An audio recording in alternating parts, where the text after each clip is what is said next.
Chapter 89. Discovering quick ways to earn money. You all continue to gather supplies here. I shall sell the sword, Feng declared. Additionally, I will craft some tools for you later, which will enhance our efficiency in gathering. With that, he returned to Gigi village, intending to sell the sword and inquire about the princess who had married into the area. The proprietor of the weapon shop was punctual, appearing at his stall early in the morning, scanning the surroundings as if searching for someone. As Feng approached the street, the shopkeeper's eyes lit up with excitement. You brought the goods, I presume? Feng produced two exquisite blades from his backpack. The shopkeeper's gaze gleamed with eagerness as he reached for them. But Feng withdrew his arm. The shopkeeper looked up at him, questioning, "What do you mean by that?" "I have a matter I wish to inquire about," Feng responded. "Do you know the whereabouts of the princess from the western primitive tribe who married here?" Upon hearing this, the shopkeeper paused, curiosity piqued. "Why do you ask?" "To be frank, I promised the village chief I would locate his granddaughter," Feng replied. The shopkeeper scoffed. "I suggest you abandon that notion. Is she not here?" Feng pressa. The shopkeeper casually polished a steel sword on the counter, saying she was long ago abducted by bandits. "Our king has offered a bounty of 100,000 gold coins for their capture, yet no one dares to claim it." Feng's eyes brightened at this news. "Such an opportunity exists? Where can I find a bounty notice? I shall pursue it." With a hint of mockery, the shopkeeper replied, "Surely you do not believe you could defeat a few invaders to deal with those bandits? I advise against it. They are beyond your capability." Intrigued, Feng inquired, "Oh, what makes them so formidable? Please enlighten me." The shopkeeper, showing signs of impatience, received the two exquisite blades from Feng. "Consider these a gift in exchange for your words," Feng said. "Is that so?" The shopkeeper's interest was piqued. "I have never engaged in such a transaction before. It is a guaranteed profit." After receiving the blades, he swung them a few times to verify their authenticity and then began to speak. "These bandits were among the first invaders to arrive here, possessing immense strength. Even we natives dare not provoke them. Each member is exceptionally skilled, certainly not someone you can confront, or else our king would not be troubled by them daily." From this revelation, Feng deduced that these bandits were likely part of a team attempting to complete a quest, much like themselves. However, they had abducted the princess of Gigi village to acquire the completion guide. "Youth, I strongly advise you to focus on earning money honestly and refrain from meddling in other matters. This is the only way to assist yourself," the shopkeeper concluded, casting a meaningful glance at Feng. Feng expressed his gratitude and turned to leave. Upon reaching the city gate, he noticed a notice posted above, which detailed the bounty on the invaders. Clearly, their presence was unwelcome here. Without hesitation, Feng tore down the wanted poster. Immediately, someone approached. "Why did you tear down the bounty notice?" Feng pointed to the wanted poster above. "I'm going to confront these bandits and help you reclaim the princess." A crowd gathered around, laughing at Feng's audacity. "You take on bandits? Spare us. You might as well go home and sleep. This is a matter of life and death." "Young man, isn't living well enough? Why seek death?" They were all incredulous of Feng's claims. The officials had no choice but to proceed with protocol. "Register your information. After we rescue the princess, there will be a reward of 1 million gold coins.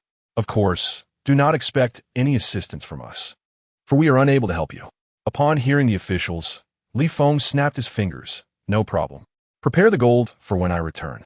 With that, he turned confidently and left. In the wilderness, he found Lu Taixian and the others laboriously gathering materials. Feng hurriedly gathered them. "Brothers, we have work to do." "Brother Feng, what's the matter? You seem so excited." Feng revealed the wanted notice.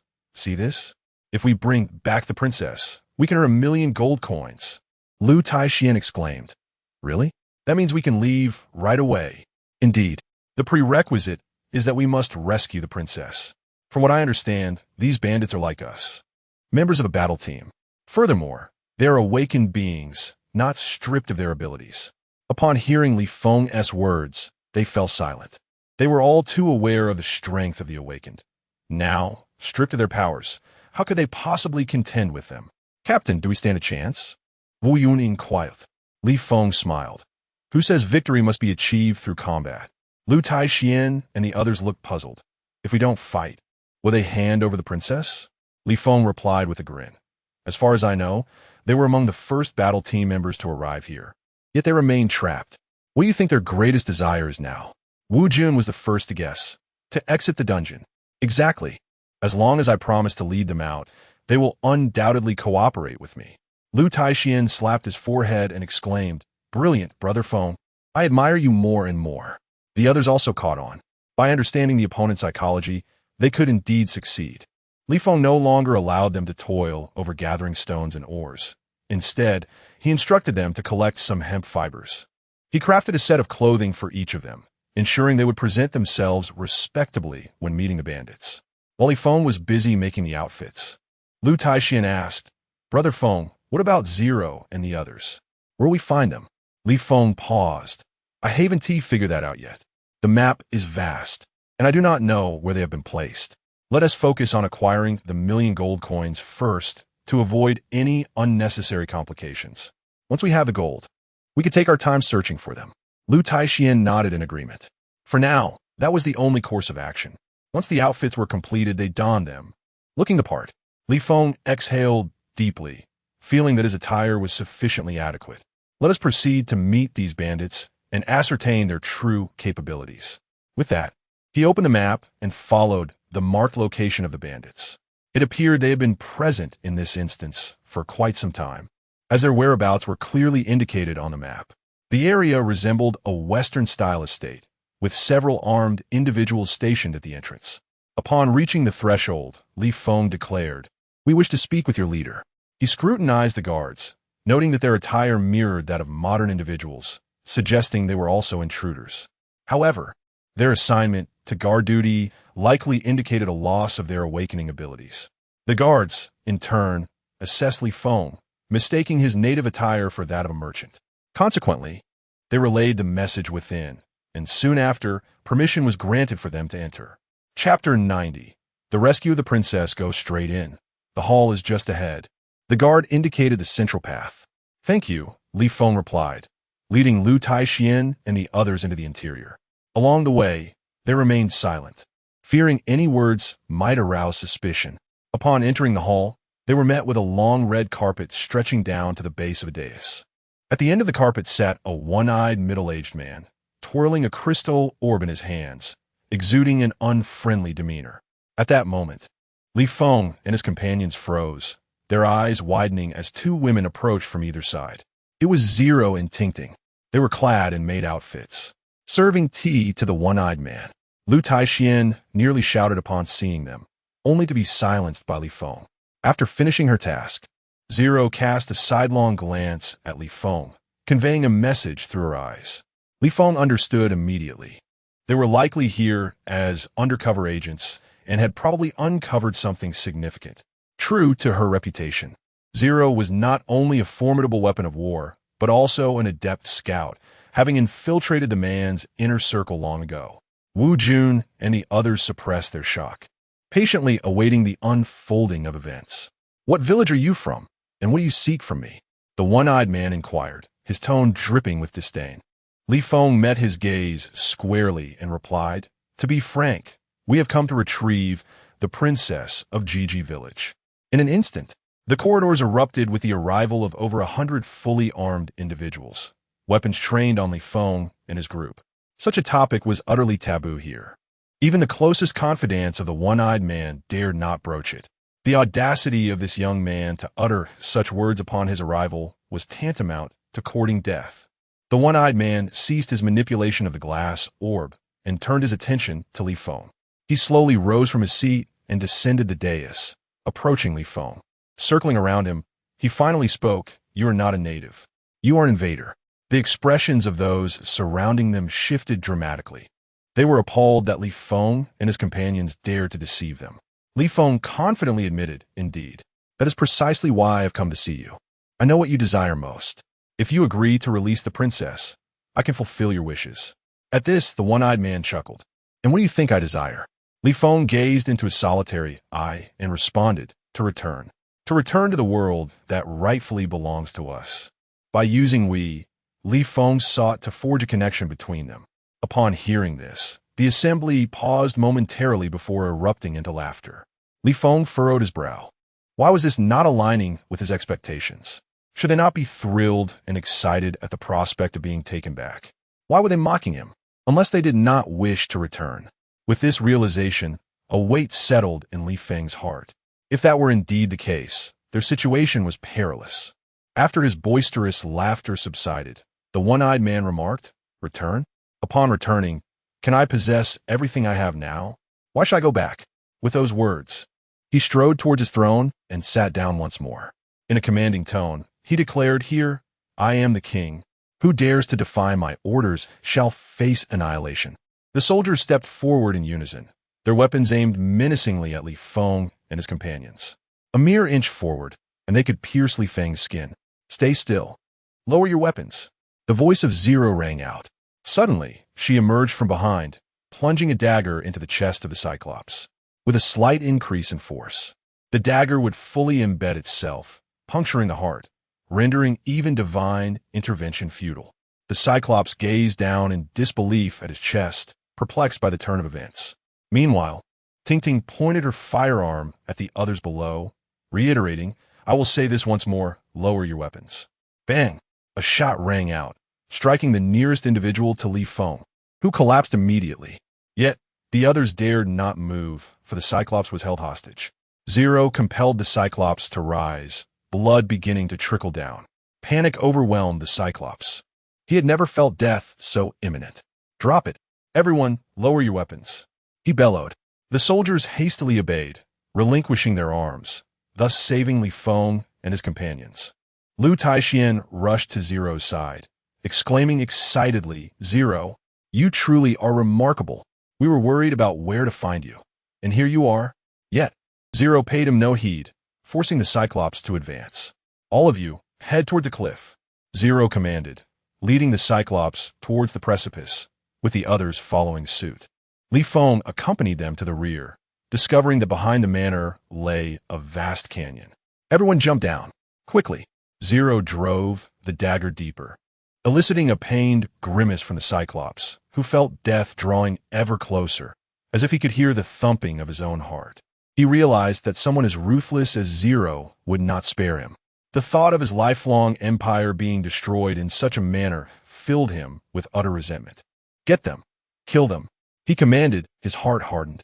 Without hesitation, the soldiers raised their weapons and charged at Zero. With swift decisiveness, Zero struck, delivering multiple lethal blows to the Cyclops before casting him over the cliff. She then turned to confront the soldiers, with Li Feng and his companions rushing to assist. In no time, they dispatched the dozens of soldiers. It turned out that Zero's prowess lay in her physical combat skills, unaffected upon entering this realm. More than sufficient to handle these foes. "Captain Li, we finally found you," Ting exclaimed, discarding her weapon. Li Feng smiled. "Let us be clear. It was we who found you. What is the plan now?" Li Feng articulated his thoughts. "I have figured out how to exit this instance. We simply need to bribe the time-space hunters here with 1,000,000 gold coins. Thus, our purpose for coming here is to rescue the princess and return her to Gigi village, thereby claiming the bounty." Ting remarked, "Are we searching for the princess? I know where she is. Follow me." She led the way towards the passage beneath the castle, with Li Feng and the others in tow. Upon reaching the hidden passage at the castle's base, they overpowered the guard stationed at the entrance and seized the keys. The first room within was where the princess was held captive. "We have come to rescue you," Li Feng declared as he swung the door open. The princess gazed at Li Feng and his companions in terror, exclaiming, "Who are you?" Li Feng did not conceal their intentions, responding, "Intruders. Why are you saving me?" The princess remained apprehensive. Li Feng and his companions had already stepped into the dungeon, scrutinizing her from head to toe. Despite her imprisonment, she appeared well kept in both attire and appearance, indicating she had not suffered any abuse. "You can exchange for gold coins," he said, forcibly escorting her away. Outside awaited a carriage, with Lu Taixian and Wu Jun at the helm, while Li Feng and the princess took their seats within the carriage as they set off towards Gigi village. Chapter 91. The dungeon and the occupied headquarters. After a full day and night, they finally arrived at Gigi village. The guards at the city gate halted the carriage, questioning, "Where do you come from?" Li Feng lifted the curtain, revealing the very guard who had been on duty at the time of the announcement. The guard recognized Li Feng, exclaiming, "It's you. So, has the princess been rescued?" Li Feng opened the curtain wider, allowing the princess to be seen. Upon seeing her, the guard promptly knelt, saying, "We welcome you back to the kingdom, Your Highness." Li Feng commanded, "Clear the way." The guards hastily instructed others to part the crowd and dispatched riders to relay the news back to the king that the princess had returned. The group traveled smoothly in their carriage to the administrative office of Gigi Village, the residence of the king. As they had informed in advance, the king and his entourage were already there to greet them. Upon seeing the carriage of Li Feng and his companions arrive, they rushed forward to welcome them.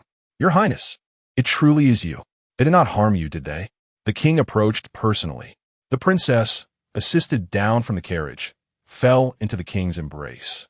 Seemingly with 1,000 words to express, Li Feng interjected, "Your Majesty, I do not wish to intrude upon your reunion. We are simply here to claim our reward." After soothing the princess, the king turned to Li Feng and his companions, asking, "Did you vanquish those bandits?" Li Feng nodded, "Indeed. They are invaders, as are we." This statement made the king cautious in his response, subtly signaling to the finance minister nearby. The minister quickly had a wooden chest brought forth. "Here lies 1,000,000 gold coins. Brave warriors, please accept this, as it is rightfully yours," the king declared generously. Li Feng smiled slightly, instructing Lu Taixian and Wu Jun to load the chest onto the carriage. "Since that is settled, we shall not impose further. Farewell," Li Feng said, turning to leave. "Oh, brave warrior, why not stay the night? Allow us to treat you well." Came a call. "No need for that," Li Feng replied, cracking the reins and swiftly departing. None could ascertain if there were any hidden tasks remaining, which could increase their peril. Thus, it was prudent to leave promptly after the mission as completion.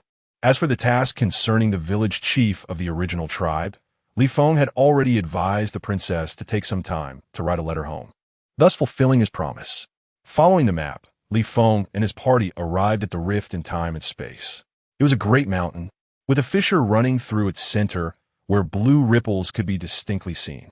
This must be the portal connecting reality to the dungeon. At the entrance, a wolf-headed man stood guard, idly toying with gold coins. "Who approaches? Please dismount," the wolfman commanded as he intercepted Li Feng and his companions. Li Feng alighted from the carriage, signaling Lu Taixian to present the chest. "These are your gold coins. Please take a look." Upon opening the chest, the dazzling gold coins gleamed brightly. The time-space hunter was taken aback by the sight of such wealth. His previously stern demeanor transformed into a broad smile. 1,000,000 gold coins, neither too much nor too little, Li Feng remarked from the side. The time hunter did not pay attention to him. Instead, he crouched over the pile of gold coins, inhaling their scent with fervor. The aroma of the coins was truly intoxicating. With a decisive thud, he closed the chest and turned to Li Feng and the others, saying, "Now, what is it that you wish to accomplish?" As the matter turned serious, his demeanor reverted to that of an unyielding figure. Li Feng smiled and replied, "We wish to leave this place." The time hunter jested, "Is this not enjoyable?" The expressions of the others revealed the answer. His gaze returned to the chest of gold coins, and he chose to say little more. With a mere flick of his hand, he activated the switch. The fissures in the mountainside emitted a radiant glow. "You have 1 minute. Do not make me." In less than 10 seconds, Li Feng and his companions had all entered the luminous portal, departing from the instance. Darkness enveloped them, and they felt as though they were spinning. 10 seconds later, they returned to reality. The dawn was breaking, resembling the aftermath of a recent rain, with the air fragrant with the scent of fresh grass. They had emerged, finally free. "My abilities have returned," Lu Taixian shouted exuberantly, simultaneously swinging his fists and reveling in the strength coursing through his arms. Wu Jun employed his eagle eye to survey the surroundings within a 10-kilometer radius. The restoration of light felt magnificent. Li Feng checked his phone for the time, pondering the temporal effects of the instance on the outside world. He could scarcely recall how long they had lingered in the instance. Undoubtedly, there was a discrepancy in time. A month. Li Feng nearly shouted in disbelief. He was astonished to realize they had spent an entire month inside. This was utterly absurd. The others hastily checked their phones, their faces reflecting shock at the date. Their safe zone had only just been established, and there were myriad matters requiring their attention in the city. They had anticipated resolving everything in 2 or 3 days, yet it had taken an entire month. This was hard for them to accept. Brother Feng, I suggest we return to headquarters promptly. I wonder what has transpired here in a month, Lu Taixian proposed. Wu Jun, however, gazed into the distance and said, no need to speculate. Our headquarters has been occupied. What? Li Tian exclaimed in disbelief. This was the headquarters they had toiled to establish together. How could it simply be claimed by others? It seemed that a month of absence had led to some treachery. Li Feng's expression hardened as he commanded, get in the vehicle. We are heading back to headquarters. In silence, everyone complied and boarded the vehicle, setting off towards their headquarters. Shortly after departing, they encountered a patrol car blocking the street. Halt! Submit to inspection. The words were eerily familiar, reminiscent of a time of peace. Wu Jun slowly brought the vehicle to a stop, rolling down the window to inquire, is there a problem? The officer gestured towards the road ahead, stating, this is a restricted area. Were you not aware? Everyone out. Submit to inspection. They began tugging at the rear doors. With weapons aimed at the window, they were prepared to fire at anyone who dared to resist. Damn it, those little bastards. I will teach them a lesson. Lu Taiquan, long pent up with frustration, declared as he pushed the door open and stepped out. An overwhelming aura emanated from him. The people outside hastily retreated, aiming their guns at Lu Taiquan, demanding to know his intentions. What do you want? Get down and cover your heads. Lu Taiquan lifted his nose defiantly. This is the safe zone established by our team. Do you think you can bully us here? If you have the guts, shoot. Upon hearing this, their faces darkened. Without further consultation, they opened fire. Bang, bang, bang, bang, bang. Little did they know, those ordinary bullets posed no threat to Lu Taiquan, clad in armor. Such formidable defense. Advanced equipment. They had ventured into the dungeon. Quickly, they reported the situation via radio. I report to your grandfather. Lu Taiquan retaliated with a punch, creating a massive crater in the ground. The few men were sent sprawling. Lu Taiquan approached them, delivering lethal kicks, dispatching them effortlessly. Chapter 92. Sending coordinates to the world, these scoundrels. Not only have they occupied our headquarters, but they also wish to deal with us. They deserve to die. Lu Taiquan grumbled as he returned to the vehicle. Li Feng gazed ahead and remarked, it seems the situation is more dire than I had anticipated. They have already seized control of the city. The populace is listening to them. If we act recklessly, it will undoubtedly incite panic and discontent among the people. The others in the vehicle turned to Li Feng. Brother Feng, what shall we do? Should we simply ignore this? We have worked together to establish this safe zone. We cannot allow these rascals to benefit. Li Feng replied, of course, we will not surrender it without a fight. My plan consists of 2 phases. First, we must reclaim our headquarters and drive these intruders from the command building. The second step involves locating the engineers who previously assisted us in establishing the safe zone, so they can vouch for our legitimacy. Only then will the people trust us. Lastly, we must lead the populace to withstand an impending wave of zombies. This will foster their reliance and trust in us. Upon hearing Li Feng's analysis, Wu Jun inquired, Captain, what do you mean by a wave of zombies? Li Feng addressed the occupants of the vehicle. After establishing the safe zone, there will be periodic zombie assaults from the outside. This phenomenon is quite natural in the apocalypse, much like our experiences in the dungeon. Reflecting on their past encounters, the others in the vehicle understood. That's a brilliant idea. I am in favor. Lu Taiquan was the first to raise his hand in agreement. Others followed suit, expressing their consent. Very well, in that case, we shall split into 2 groups. Wu Jun, you take Li Tian and Zero to find the engineers. The rest will accompany me to the command building to regain control. Wu Jun shouted, yes, Captain. With that, he descended from the vehicle with Li Tian and Zero, while Lu Taiquan, Li Yuan, and Tingting remained with Li Feng as they headed toward the building. On the way, they observed workers repairing damaged structures, and some small shops had reopened, bustling with business. However, the currency exchanged was in the form of tokens generated from slaying zombies, utilizing a data-driven system for transactions. With no zombies in the city, survival depended on labor, receiving tokens from above. Some brave souls ventured outside through special channels to hunt in the wild for tokens, although this required formidable skills. As they approached the command building, a considerable number of armed individuals were already stationed at the entrance, eyeing Li Feng's vehicle. Li Feng and his companions exited the vehicle, and Lu Taiquan glared fiercely at them. "You beasts, taking advantage of our absence to occupy our command post." Got it once. Upon hearing Lu Tiechuan's words, the leader of the group remained unfazed, responding with calmness. In such a vast city, it would be a pity for it to remain unmanaged. "You claim the safe zone was established by you. Do you have any evidence?" Lu Taiquan was left speechless. "This matter is not merely a piece of paper. Where, then, is the evidence?" One can only lament that a prolonged absence has allowed these individuals to exploit the situation. I have no desire to engage in further trivial discourse. In any case, you should depart immediately, or do not blame me for my lack of courtesy." Lu Taiquan asserted with unwavering resolve. His hard-earned success has been usurped by others. How could one not feel indignant? Li Feng, too, stepped forward to address the situation. "I have no inclination to engage in conflict with my own kind. I kindly ask you to leave. Otherwise, death awaits." His words were few, yet profoundly impactful. The expressions of those opposite him grew cold. Why should they relinquish a city they had seized through their own merit? If that is the case, then let death be the outcome. The adversary declared fiercely, raising an arm that transformed into a cannon, directing it towards Lu Taiquan. Lu Taiquan raised his arm to block. Boom! The force sent him staggering backward, and he felt throbbing pain. "Be cautious. They're not wielding ordinary ammunition." "Li Fem Kotunat." Lu Taiquan snorted and charged at them. "Taste my fist. Fire." The individuals below raised their arms, launching attacks at Lu Taiquan. Remarkably, they employed the same technique. Boom, boom, boom. A barrage of projectiles hurtled toward Lu Taiquan, thwarting his advance. "Thunder!"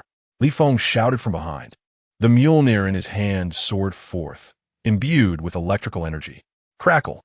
A dazzling display of lightning surged forth, striking at these individuals. Boom! Those struck collapsed instantly. Behind them, Ting unleashed a whirlwind, sweeping toward the adversaries. And I too. Berserk! Lu Taiquan activated his berserk state, his speed and strength surging dramatically as he charged at them. Boom! Boom boom! The relentless onslaught was beyond their capacity to counter. Coupled with Li Feng's Mjolnir assault, they possessed no means of defense. Seeking to flee? It would not be so simple. Li Feng summoned a venomous giant python, its massive form casting a shadow over the ground, causing the adversaries to fall in terror. Exclaiming, "Battle! Battle spirit!" He possesses a battle spirit. Li Feng wasted no time, directing the python to strike, devouring several of them. Those within the building were rendered speechless at the sight, hastily descending to kneel and plead for mercy. Li Feng retracted the python, gazing at them. They were remnants of Wang Hu's team, yet here they were, betraying him once more. Surely, there must be an insider among them, who allowed them entry. Li Feng retrieved a cigarette from his pocket, lit it, and inquired, "What of you?" A profound silence ensued. "No one wishes to speak, then? Is there anyone willing to report? If not, I shall consider you all accomplices." Upon finishing his words, the crowd remained collectively mute. Bang! Li Feng drew a pistol from his pocket and eliminated one individual without hesitation. The surrounding people trembled in fear. "Is there anyone who wishes to speak?" Silence. Bang! Another shot rang out, and another fell. Now, chaos ensued among the remaining individuals. No one knows whose head the next bullet will strike. There is no need to bear the burden of another's mistakes. The onlookers turned their gazes toward the solitary figure in the center. That individual, aware that concealment was no longer an option, rose voluntarily. A cruel smile adorned his face as he exclaimed, "Ah, what a splendid tactic! Li Feng, do you believe that by eliminating us, you can regain control here? Will the populace acquiesce to your authority?" Upon hearing the admission, Li Feng spun the gun and holstered it. He regarded the man and replied, "That is not for you to concern yourself with." He then turned to Lu Taixian beside him, commanding, "Cast him beyond the city walls. Perhaps the zombies will take a liking to him." "Understood, Brother Feng." Lu Taixian strode decisively towards the man at the center. The others quickly parted to create a pathway. The man, upon realizing his fate of being exiled, panicked. No, you cannot do this. Just kill me. Do not cast me out. Feng, you shall not escape unscathed. I've already transmitted the coordinates of this location via the World Channel. Your days are numbered. Ha ha ha. Chapter 93, for the homeland. Fighting on Liu Taiquan lifted him up as one would a chick and propelled him toward the building. From the edifice, one could easily cast someone out of the city. At that moment, Wu Jun was also driving back with the engineers who had previously established the safe zone. Captain, we have returned. Wu Jun called out as he exited the vehicle. The engineers followed suit, approaching Li Feng with utmost respect. Captain Li Feng, we are at your service, they said. Li Feng nodded in acknowledgement. In a moment, you shall record a video detailing the establishment of the safe zone, so that the people here know who is responsible for its creation. The engineers responded affirmatively. Understood. We will cooperate fully. We are grateful to you, Lord Li Feng, for providing us with a safe environment. Li Feng nodded once more. Go ahead. He then instructed others to accompany them for the video recording, which was to be displayed on the city's large screen later. Captain, are these the traitors who have betrayed us? Wu Jun inquired, gazing at the individuals kneeling before them. Li Feng replied, indeed. Exile them beyond the city. Let them fend for themselves. With that, he strode toward the building, while cries for mercy and wails echoed behind him. Yet, had they foreseen this day, would they have acted differently? When they chose to betray their own, they should have contemplated the consequences. Wu Jun, along with Ting Ting and the others, was tasked with exiling those individuals. Li Feng returned to the building alone. The internal layout and functional areas had not significantly changed, though the number of people present had diminished greatly. It seemed that those who had once followed him had been eradicated by these invaders. Naturally, they would seek to replace his followers with their own. Finding a workstation, he began allocating the experience gained from the recent endeavor. A total of 50,000 experience points were available for distribution. His current capabilities were adequate, yet he allocated 40,000 points nonetheless. Empathy LV 11 upgraded. Empathy LV 12, 060. 000 capable of controlling 920 ordinary zombies and 768 primary zombies. Additional, zombies consume evolution points and can evolve into archers upon seeing this notification. Li Feng nodded in satisfaction. Leveling up not only increased the number of controllable zombies, but also transformed their models. These enhancements were a means of augmenting his own power. Suddenly, an alarm blared throughout the building. Li Feng touched his earlobe and inquired, Wu Jun, what is happening? Wu Jun's voice crackled over the team channel. Captain, we are under attack from a horde of zombies outside the city. The engineers say our defenses may not hold. What? Li Feng sprang to his feet. According to the blueprints he had provided, their defenses should have been more than sufficient to withstand such an assault. How could they falter? He quickly took the elevator to the top floor, where he could directly observe the situation beyond the city walls. Before him lay a vast throng of zombies, clawing and gnashing toward the barrier they had erected. These are all primary zombies, Li Feng exclaimed. Previously, they had dealt with ordinary zombies, which moved at a sluggish pace. One can only discern direction by scent or sound. It is merely the instinct of animals. The primary zombies are not hindered in vision. They can attack based on what they perceive. Their targeting is significantly sharper, and their movements are akin to those of ordinary humans, possessing even greater strength. Captain, the townspeople have gathered in the streets, watching us. They seem to be protesting. Upon hearing Wu Jun's words, Li Feng immediately took action. Prepare for battle. Wu Jun led a group to the city gates, where they learned that a horde of zombies had erupted outside, instilling fear in their hearts. No, please don't throw us out. I beg you. This is too terrifying. Kill me instead. We do not wish to become zombies. Wu Jun regarded them with no semblance of compassion. Having chosen betrayal, you should have anticipated the consequences. Captain Li Feng, you cannot sway our resolve. With that, he signaled to those at the entrance, opening the door to provide a safe passage. Under the threat of rifles, they had no choice but to step outside. Within the safe passage, the sounds of zombies could already be heard. Yet, there was no alternative. They had to confront the situation. Lu Taixian and Zero had long taken their positions at the city gate, facing the zombies that dared to assault their city, devoid of any mercy. Kill! Lu Taixian shouted, charging out of the safe passage to engage in battle with the zombies at the gate.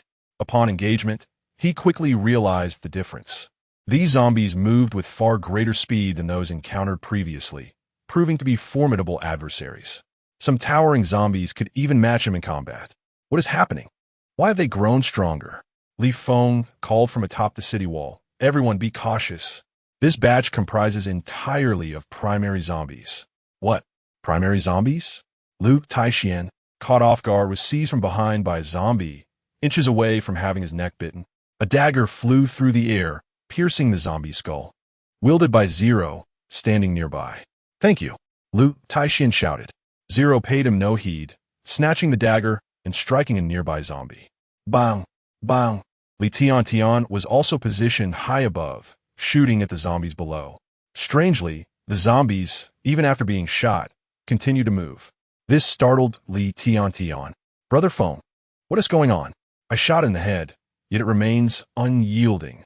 Li Feng replied calmly, they are primary zombies. Our team's combat capabilities seem to be lagging.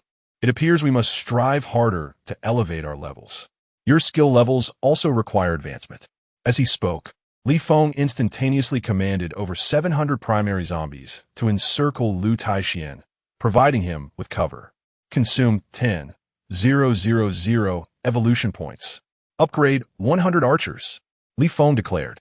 Among the 100 primary zombies, bows and arrows materialized in their hands, donned with armor on their shoulders, poised within the encirclement of the remaining 600 zombies.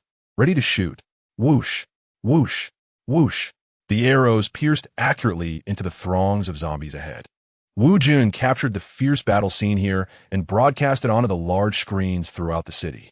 The citizens on the streets, witnessing the valiant efforts of Li Feng and his companions, felt a surge of fervor. It is our collective responsibility to protect our homeland. Let's fight alongside them. Everyone, arm yourselves. Soon, a group of courageous individuals formed amidst the crowd, willing to venture outside the city to battle. However, they were halted by Wu Jun. Your strength is insufficient. Venturing out would be tantamount to seeking death. Leave it to Captain Li Feng. There is no need for concern. Upon hearing Wu Jun's words, they felt a sense of discontent. Allow us to contribute, at least. Indeed, this is our shared homeland, and if it falls, we will once again be engulfed in the terror ruled by zombies. We fear not death. Wu Jun shook his head, observed Captain Li Feng and his team. They're all awakened ones. With their protection, this place is secure. Unless you two evolve into awakened ones, you cannot contend with these zombies. Hearing Wu Jun's words, the crowd felt disheartened. Although many had evolved into awakened ones since the apocalypse began, it was evident they were not among the fortunate.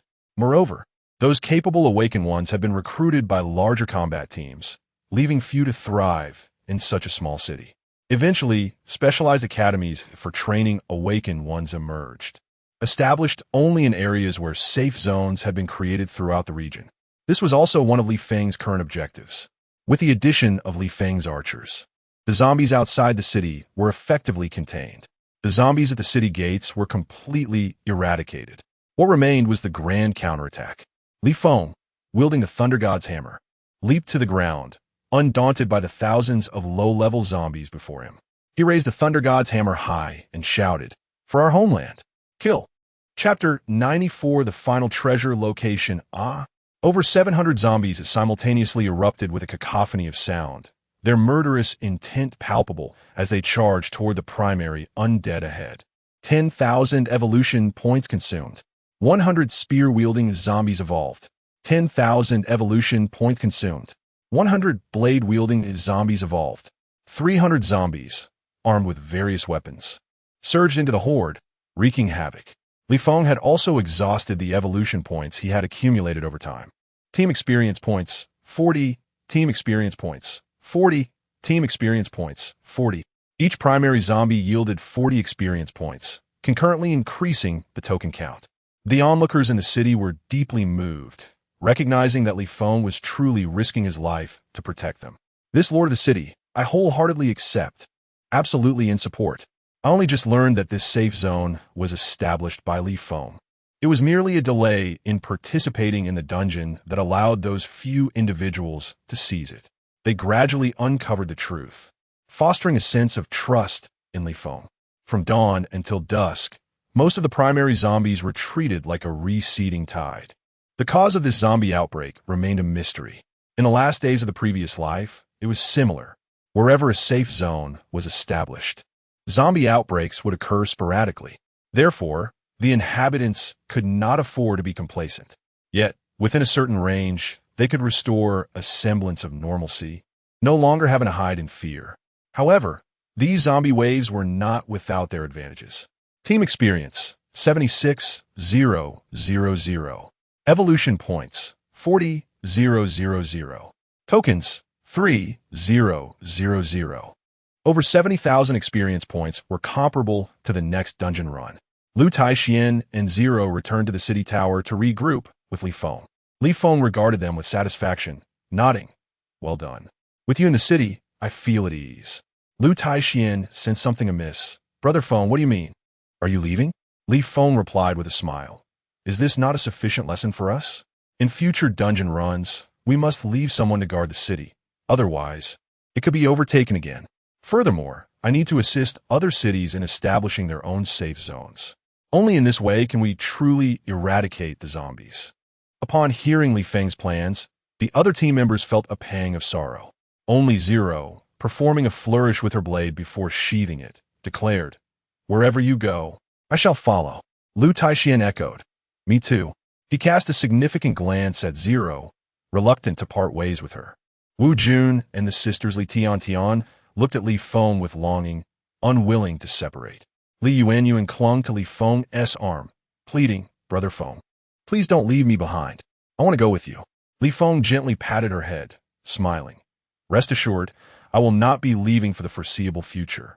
He gazed at the surrounding city walls, for they are still not sufficiently fortified.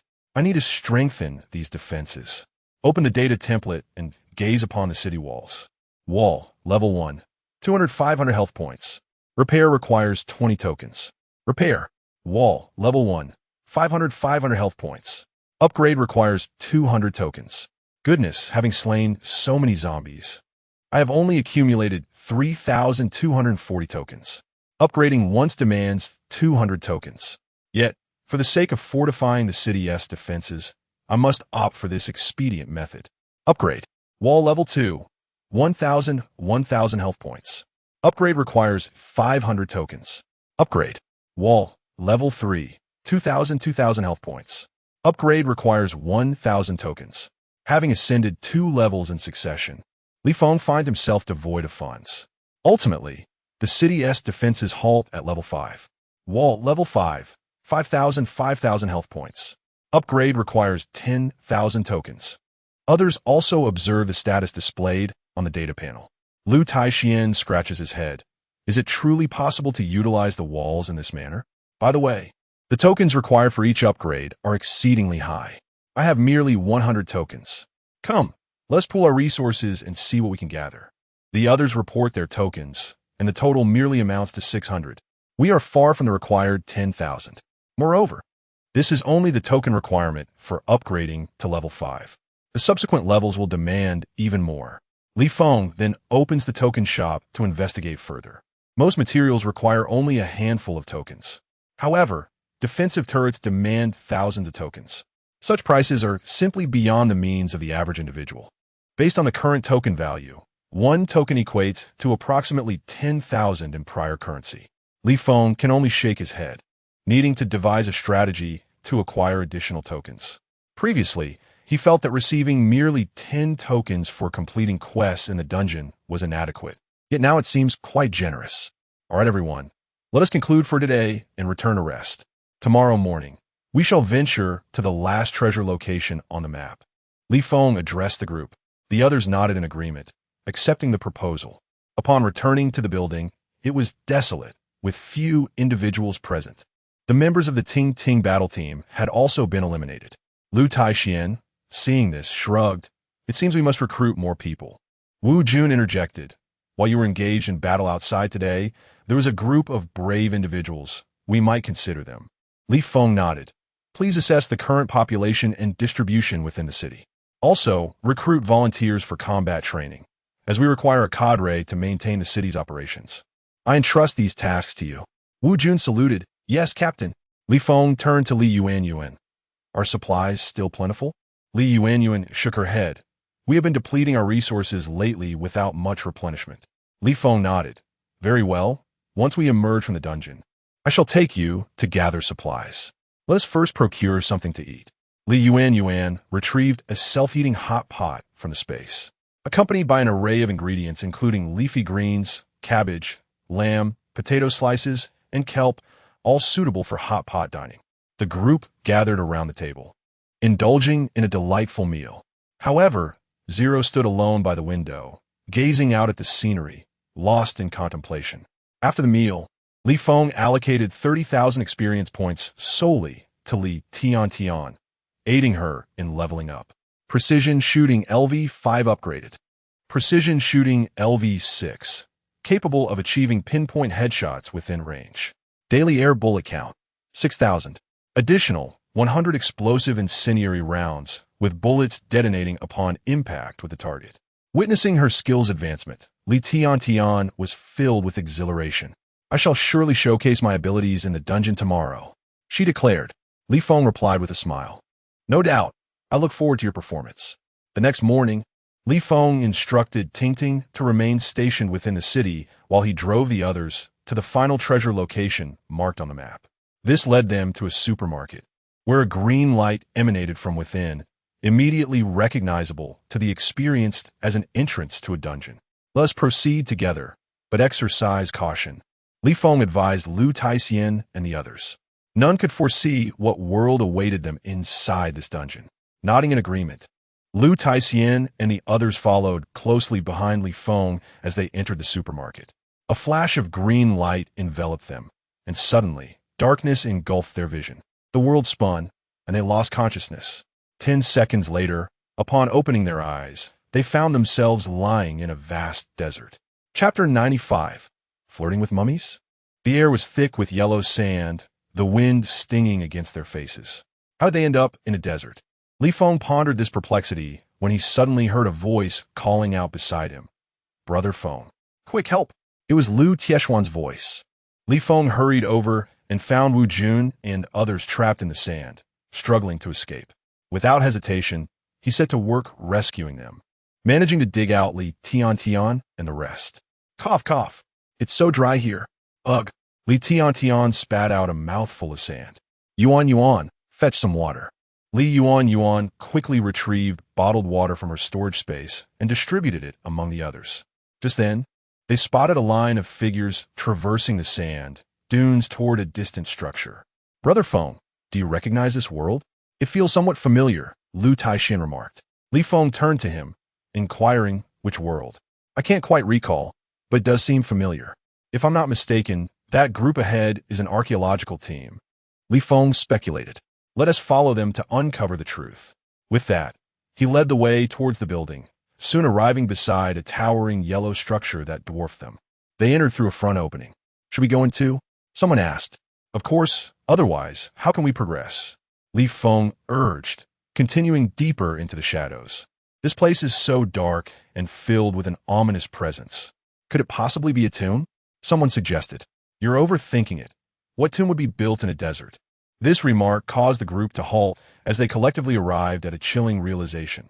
Mummies. Was the main storyline of this quest centered around mummies? The mere thought sent shivers down their spines, for mummies symbolized not only death but also curses. We should proceed. Since we are here, we might as well explore. The others reluctantly followed, pressing forward. Be gentle. There are treasures here. By the way, does anyone know cuneiform? Come translate this. A voice echoed from ahead, indicating something had been discovered. Shoo! Li Feng signaled for silence, eager to discern what they were seeking. The god of death, Rabi, descends upon the earth. The chosen shall receive eternal life. The voice resonated through the cavern. No sooner had the words left the speaker's mouth than the entire cave trembled, shaking for a few seconds before subsiding. What the hell is happening? Is this the legendary coffin of the god of death? Captain, This is the coffin we came to find. Let's take it. With that, several individuals moved to lift the coffin. Just then, a swarm of scorpions emerged from the shadows, each the size of a basketball. What is this? Shoot! They cried. The cave was illuminated by a barrage of gunfire. Seizing the opportunity, Feng shouted, "Move! Follow me!" and urged those behind him forward. Zero had already brandished his weapon. Upon entering the cavern, he swiftly joined the fray. The members of the archaeological team were taken aback. "Who are you? What do you want?" Confusion reigned as they struggled to discern friend from foe, hesitant to act recklessly. "We are sent by the higher-ups to assist you." At this moment, Feng had grasped the situation of this world. An organization had uncovered the secret of immortality and dispatched this group to retrieve the coffin. However, en route, the woman within the coffin awakened, unleashing her control over the corpse bugs to attack them. Among them was a man chosen to gain immortality. The woman in the coffin was a queen who had intended to use this man's body as a vessel to release the Grim Reaper. Yet the secret had been leaked, and she was brutally mummified by the guards. After a millennium, she finally had the chance to see the light of day again. Now was her moment. "Take this." Liu Taekwon swung his fist, instantly reducing dozens of scorpions to pulp. Zero brandished his dagger, swiftly dispatching the remaining scorpions. Li Tian fired her weapon with a series of loud bangs. Explosive shells. With a resounding boom, the entire cavern was illuminated. The scorpions' bodies were blown apart. Feng stood calmly in the center, not needing to lift a finger. Witnessing the strength of his team, the opposing party dared not act recklessly. Soon, with the cooperation of Feng's team, the scorpions in the cavern were eradicated and darkness returned. Yuan, light it up, Feng instructed. Li Yuan produced an oil lamp, illuminating the area. Now both parties could clearly see one another's faces. "You are from the Dragon Kingdom?" The archaeologists exclaimed in astonishment. Their mission to transport the coffin had been arranged in secrecy, with their team disguised to avoid attracting outside attention. How had so many from the Dragon Kingdom appeared now? Feng replied, "Indeed, but we are here to assist you." Just moments ago, Feng had recalled the circumstances of this world, thus understanding the course of action to take next. To eliminate the puppet masters, it was imperative to ensure the coffin was safely returned to their homeland. Only then would the enemies reveal themselves, allowing for a decisive strike. "Assist us? Do you even know what we are doing?" A female member responsible for the mission inquired. However, Feng recognized that the man standing beside her was the true protagonist. With a smile, Feng replied, "I not only know what you intend to do, but I also foresee your next steps." He gestured towards the coffin beside him. Inside lies a female mummy named Kaya, with a history spanning 3,000 years. "If I'm not mistaken, you are planning to transport this coffin back to your country, to hand it over to the Deacon Laboratory. Am I right?" Upon hearing Feng's words, they fell silent, astonished by his profound understanding of their actions. How had he acquired such knowledge? The extent of Feng's familiarity instilled a sense of wariness in them. One by one, they drew their weapons, preparing for the worst. This scene was witnessed by Zero. Swiftly, the dagger flew past one person's ear, causing a simultaneous shock among them. Had the dagger veered slightly off course, their leader would have already met with death. Feng remarked, "If we intended to strike, we would have done so long ago. Why engage in futile conversation?" Upon hearing Feng's words, they fell silent, acknowledging the validity of his statement. Given the prowess displayed in the recent confrontation with the Scorpion, they undoubtedly possessed the capability to eliminate them. "Who are you? And how do you possess such intricate knowledge?" The leader, a woman, inquired once more. Feng directed his gaze towards her, unabashedly responding, "Your name is Mary, is it not? You have come to fulfill your mother's last wish. Your mother was afflicted by a curse, allowing her to perceive things that ordinary people cannot." Mary was momentarily taken aback, astonished that Feng could discern her innermost thoughts, as if he were a parasite residing within her. It was utterly terrifying. Shifting the focus, Feng turned to the man beside her. "David, you often seem distracted, witnessing scenes that starkly contrast with the modern world, like flirting with a female mummy." Chapter 96. "You are the chosen one." David was struck with trepidation by the words spoken to him. "How do you know?" He stammered. Beside him, Mary furrowed her brow. casting a concerned glance at David. David, what is going on? I had no idea you had such an inclination. Li Feng, with an air of nonchalance, circled in place and declared, you may find this hard to believe, but we have traversed from the future. Hence, we possess intimate knowledge of all the particulars of your current undertaking, including your eventual fate. His pronouncement sent shivers down the spines of everyone present. They were accustomed to delving into peculiar and esoteric matters, yet nothing was as outrageous as the claims made by this man before them. However, there was an undeniable allure to his words. The leading woman stepped forward, her voice tinged with skepticism. Is what you say truly authentic? How can you prove it? Li Feng smiled at her. What I just stated serves as proof. Reflecting on his words, the group realized he had divulged secrets that only a select few could possibly know.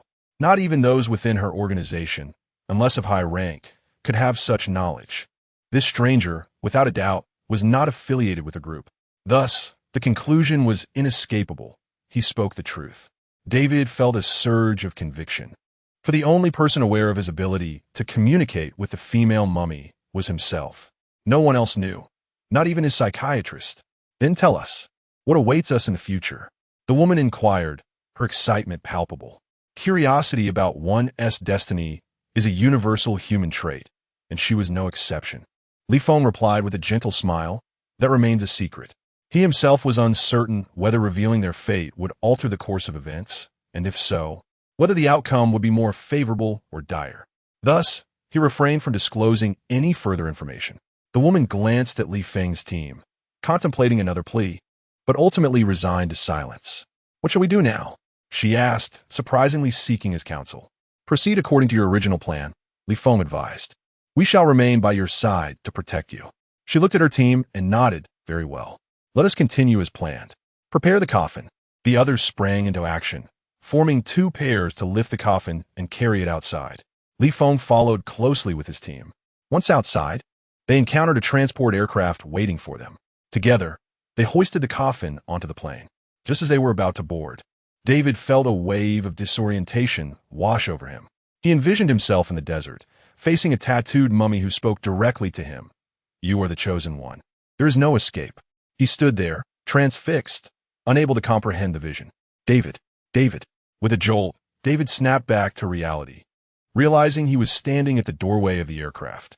Li Feng, standing nearby, remarked, Did you see her again? David was perplexed by the identity of her that Li Feng mentioned and could only nod in response. Li Feng patted David on the shoulder, assuring him, Do not worry. As long as I am here, she cannot harm you. In the original narrative, this female mummy had harbored intentions of murdering David, even while lying in her coffin. She had the ability to manipulate others to carry out her sinister plan. Thus, David needed to remain vigilant at all times. Li Feng advised Mary, I recommend that everyone carry a parachute. It would enhance our safety. Mary promptly inquired, Are you suggesting that the plane might encounter trouble? Li Feng chuckled. It is merely a precaution. With that, he had already distributed parachutes to his team members, leaving it to others whether they chose to wear them or not. Mary hastily ensured that everyone else was equipped with parachutes, just in case. After the plane took off, Mary and her team gathered in a corner, engaged in hushed discussions that Li Feng found no interest in.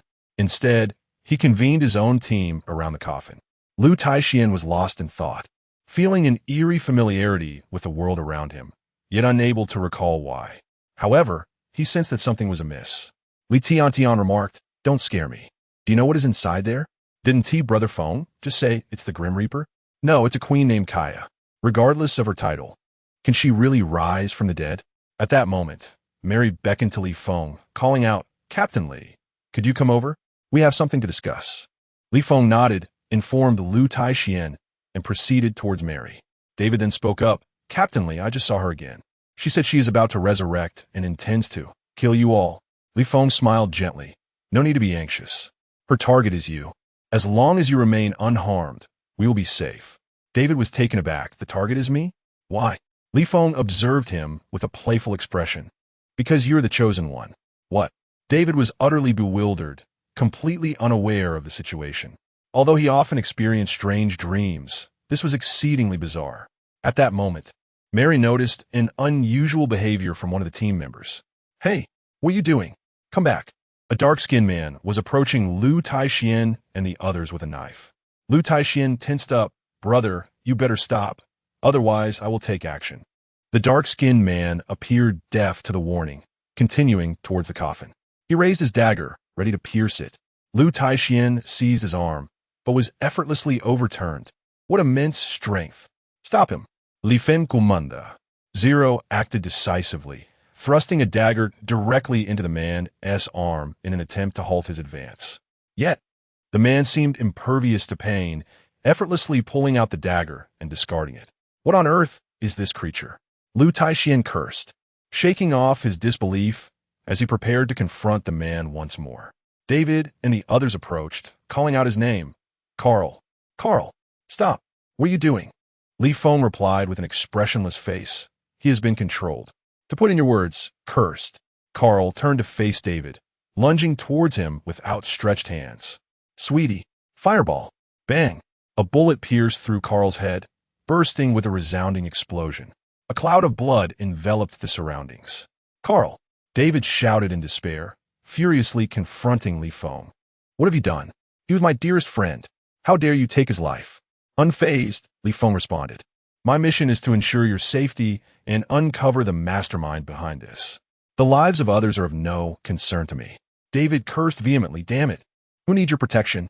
Just then, the airplane jolted violently, causing everyone to sway precariously, nearly losing their balance.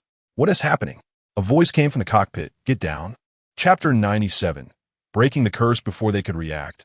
A gust of wind surged in, accompanied by a flock of black crows that crashed through the windshield, flooding the entire cabin. Li Feng Kumanda. Jum. Lu Taiquan and the others swiftly opened the hatch and leaped into the air, forming a circle hand in hand as they descended into the night. At an altitude of 3,000 meters, they deployed their parachutes, gliding gently toward the ground. Upon landing, they lost communication with David. Lu Taiquan removed his parachute, bewildered. What was that about? He seemed possessed. Li Feng replied. He was controlled by a mummy. What? A mummy? Lu Taiquan exclaimed in astonishment. Although he had heard of mummies, this was his first encounter. Are you saying that the one lying in the coffin was a real mummy? Li Feng nodded, offering no further explanation. Their immediate task was to locate the site of the plane crash. As for David, he was not dead, but had been taken away by a research organization. Xiao Wu, activate Eagle Eye and search for the crash site. Understood, Captain. Wu Jun employed his Eagle Eye, scanning the surroundings until he quickly pinpointed a location. Over there. Lead the way. Li Feng and the others followed closely behind Wu Jun. As they passed the street, they noticed a car parked at the roadside, the driver leaning against a utility pole, smoking. Zero approached directly, brandishing a dagger at the man's throat. We'll be borrowing this car. Startled, the man dropped his cigarette and raised his hands in surrender. Wu Jun and the others hastily entered the vehicle, while Zero leaped atop it, standing vigilantly. The group drove towards the crash site. Meanwhile, David had just regained consciousness, finding himself in a place reminiscent of a morgue. He inspected his arms and legs, noting the absence of any injuries. He distinctly remembered the plane exploding midair, yet here he was, completely unscathed. It was perplexing. At that moment, someone entered the room, pausing upon seeing David. Perhaps you should put on some clothes first? Feeling embarrassed, David quickly donned a nearby outfit and followed the individual outside. The operation had gone relatively smoothly. At the very least, they had retrieved the coffin. Further research will be conducted by us. You may return to rest for now. I will inform you of any results, said a professor from the research facility. David's mind was a haze, struggling to comprehend what had transpired. Given the professor's words, he decided to accept the situation for the time being. As he left the research room, he strolled along the street with Mary. I can't shake the feeling that something is amiss, though I can't quite articulate it. What about those from Longhua? Mary shrugged, hands in her pockets. Haven't seen them. Perhaps they ended up elsewhere. David shook his head. That's impossible. They promised to protect me, and their mission is not yet complete. The mastermind remains unfound. Mary chuckled, stopping to gaze at him. You really believe what they said, don't you? In my view, they have merely lost their way and wish to hitch a ride back with us. It is not as grave as it seems. Relax, David. Our mission is accomplished. Shall we take a moment to unwind? With that, Mary gestured towards a nearby bar. David nodded. All right, it is indeed time to relax. The two proceeded to the bar. Meanwhile, Feng arrived at the site of the plane crash. Observing that an investigation was underway, from a distance, he noticed that the mummy's coffin had vanished, evidently removed by the laboratory personnel. David will soon uncover the truth, Feng mused. Xiao Wu, keep an eye on David's whereabouts. Wu Jun activated his eagle eye once more, searching for David.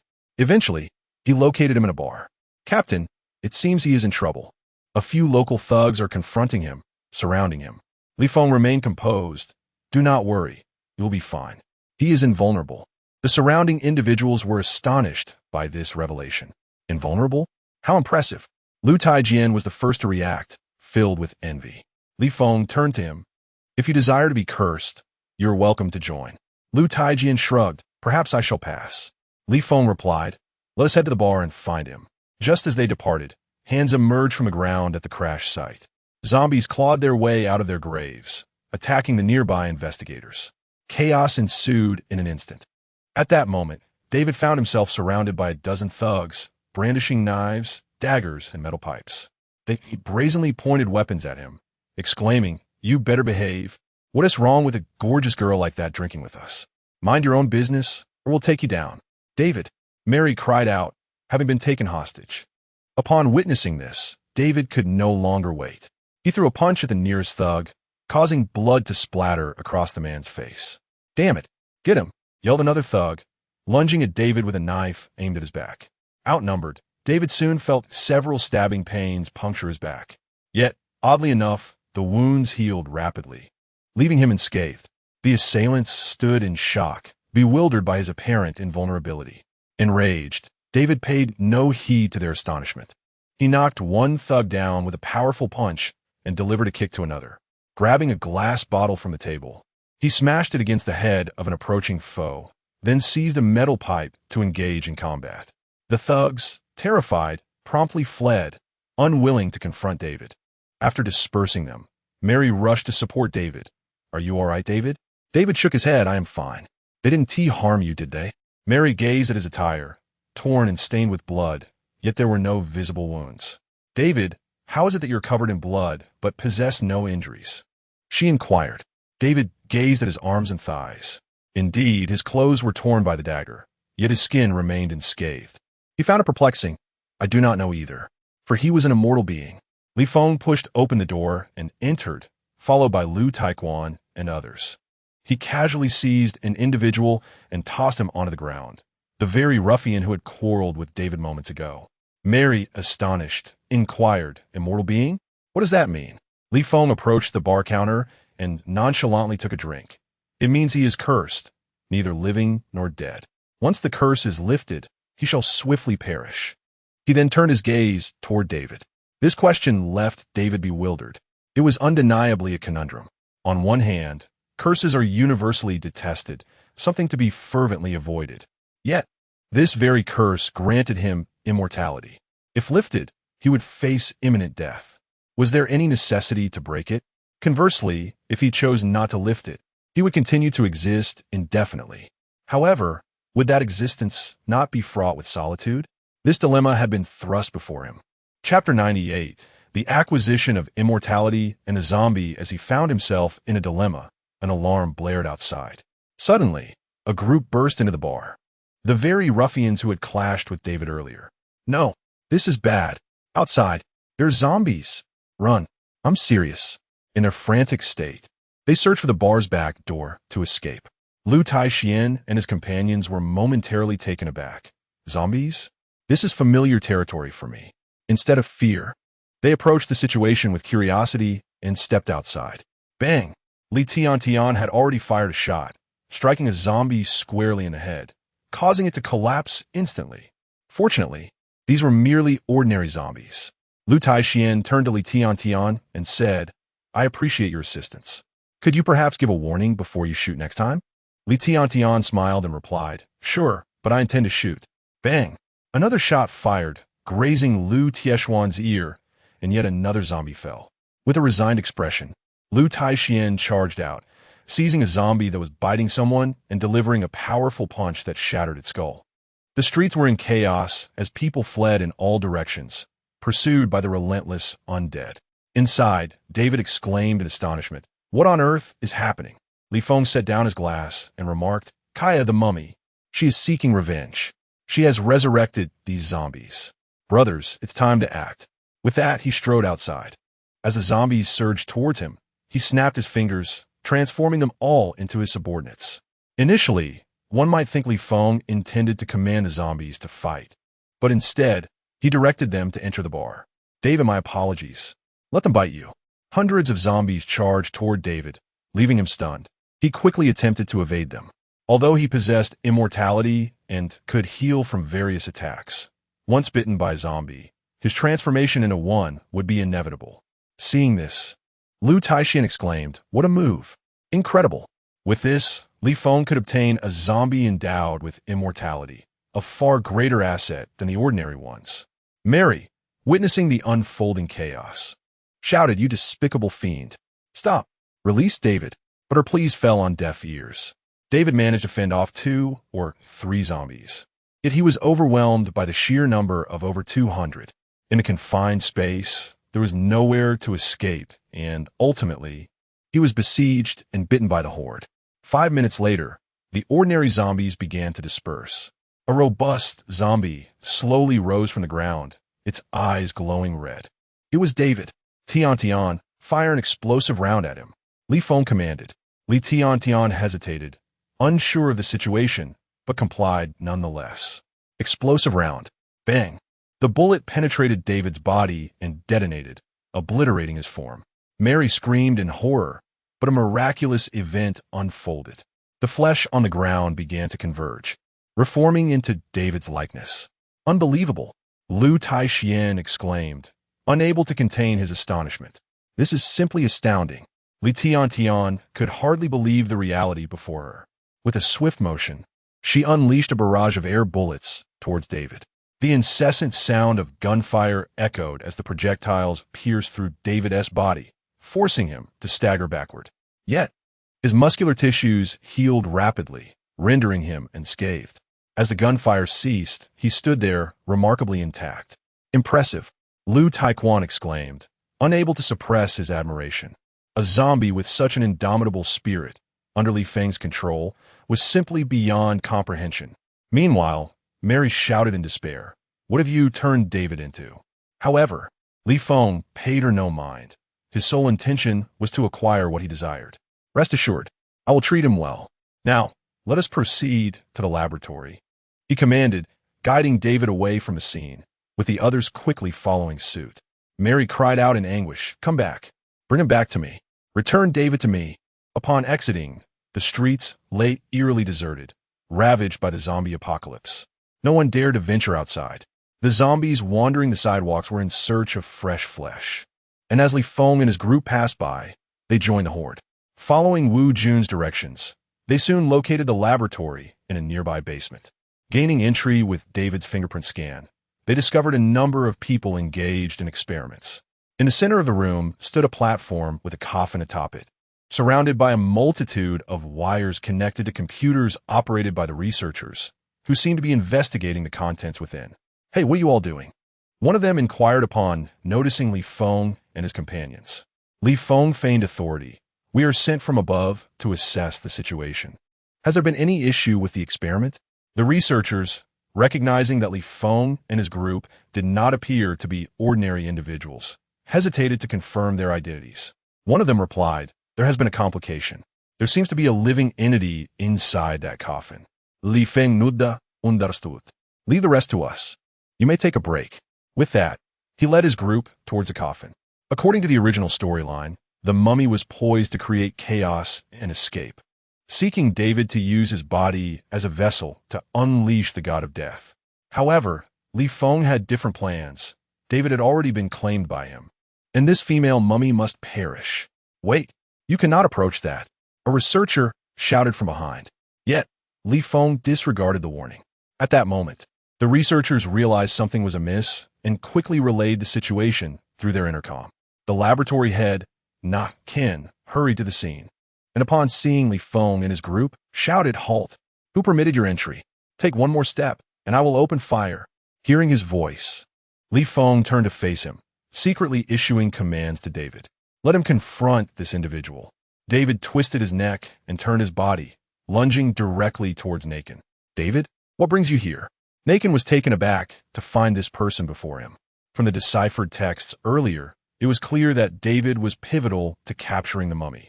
Moreover, he harbored secrets within himself. By sacrificing him, the enigma of immortality could be unveiled. Thus, Nakin was filled with exhilaration. What a stroke of fortune. David, do not hold it against me for my lack of courtesy. With that, he fired a shot aimed at David's heart. However, a shocking scene unfolded before him. A hole opened in David's chest, only to heal rapidly, and he lunged at Nakin, sinking his teeth into his throat. In no time, Nakin transformed into a zombie. The other researchers, upon witnessing this, scattered in terror, no longer daring to linger in that place. Li Feng approached the coffin with his team and said to Lu Taixian, "Is it possible to destroy her?" Lu Taixian raised his fist, declaring, "I'll give it a try." With that, he summoned his strength and struck the coffin. A sharp crack resounded, only for it to rebound. How remarkably resilient! Lu Taixian exclaimed in astonishment. With his strength, he could easily shatter a concrete wall. Yet this coffin remained unscathed. "Let me give it a shot," Li Feng said, motioning for the others to clear a path. Chapter 99. The acquisition of the Pharaoh zombie. With a mighty swing of the MJ Ulner, he struck the coffin. The resounding clang reverberated through the room, causing it to tremble. In the next instant, the coffin began to splinter apart. Everyone took a step back, uncertain of the entity contained within. Inside lay a withered female corpse, her body wrapped in white linen, revealing skin etched with black cuneiform script. "Is that all? It seems rather mundane," Lu Taekwon remarked as he stepped closer for a better look. "Be careful." Wu Yun shouted urgently. The mummy rose abruptly, and the white strips of cloth began to fall away, revealing a slender woman cloaked in gray. To their astonishment, she possessed 4 pupils, the legendary tetracorn.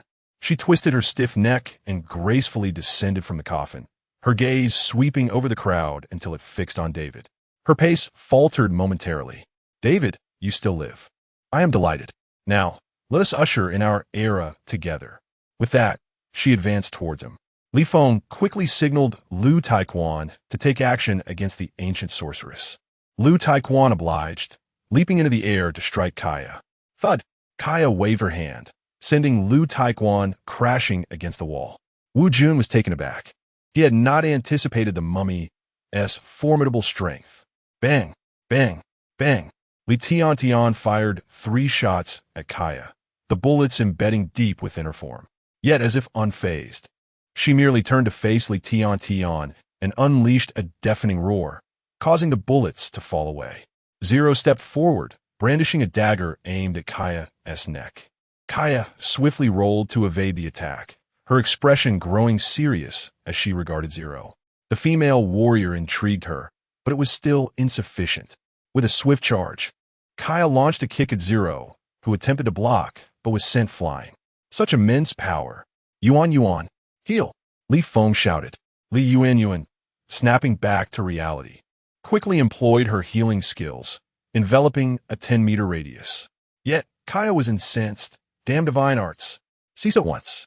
She lunged at Li Yuan, causing her to shut her eyes in terror. Bang! Kaya was sent reeling. Li Feng positioned himself protectively in front of Li Yuan. "You must pass through me first," he declared to Kaya. She frowned, scrutinizing him. "You are his descendant? Feel the might of my hammer." Without further ado, Li Feng hurled MJ Lunar at her.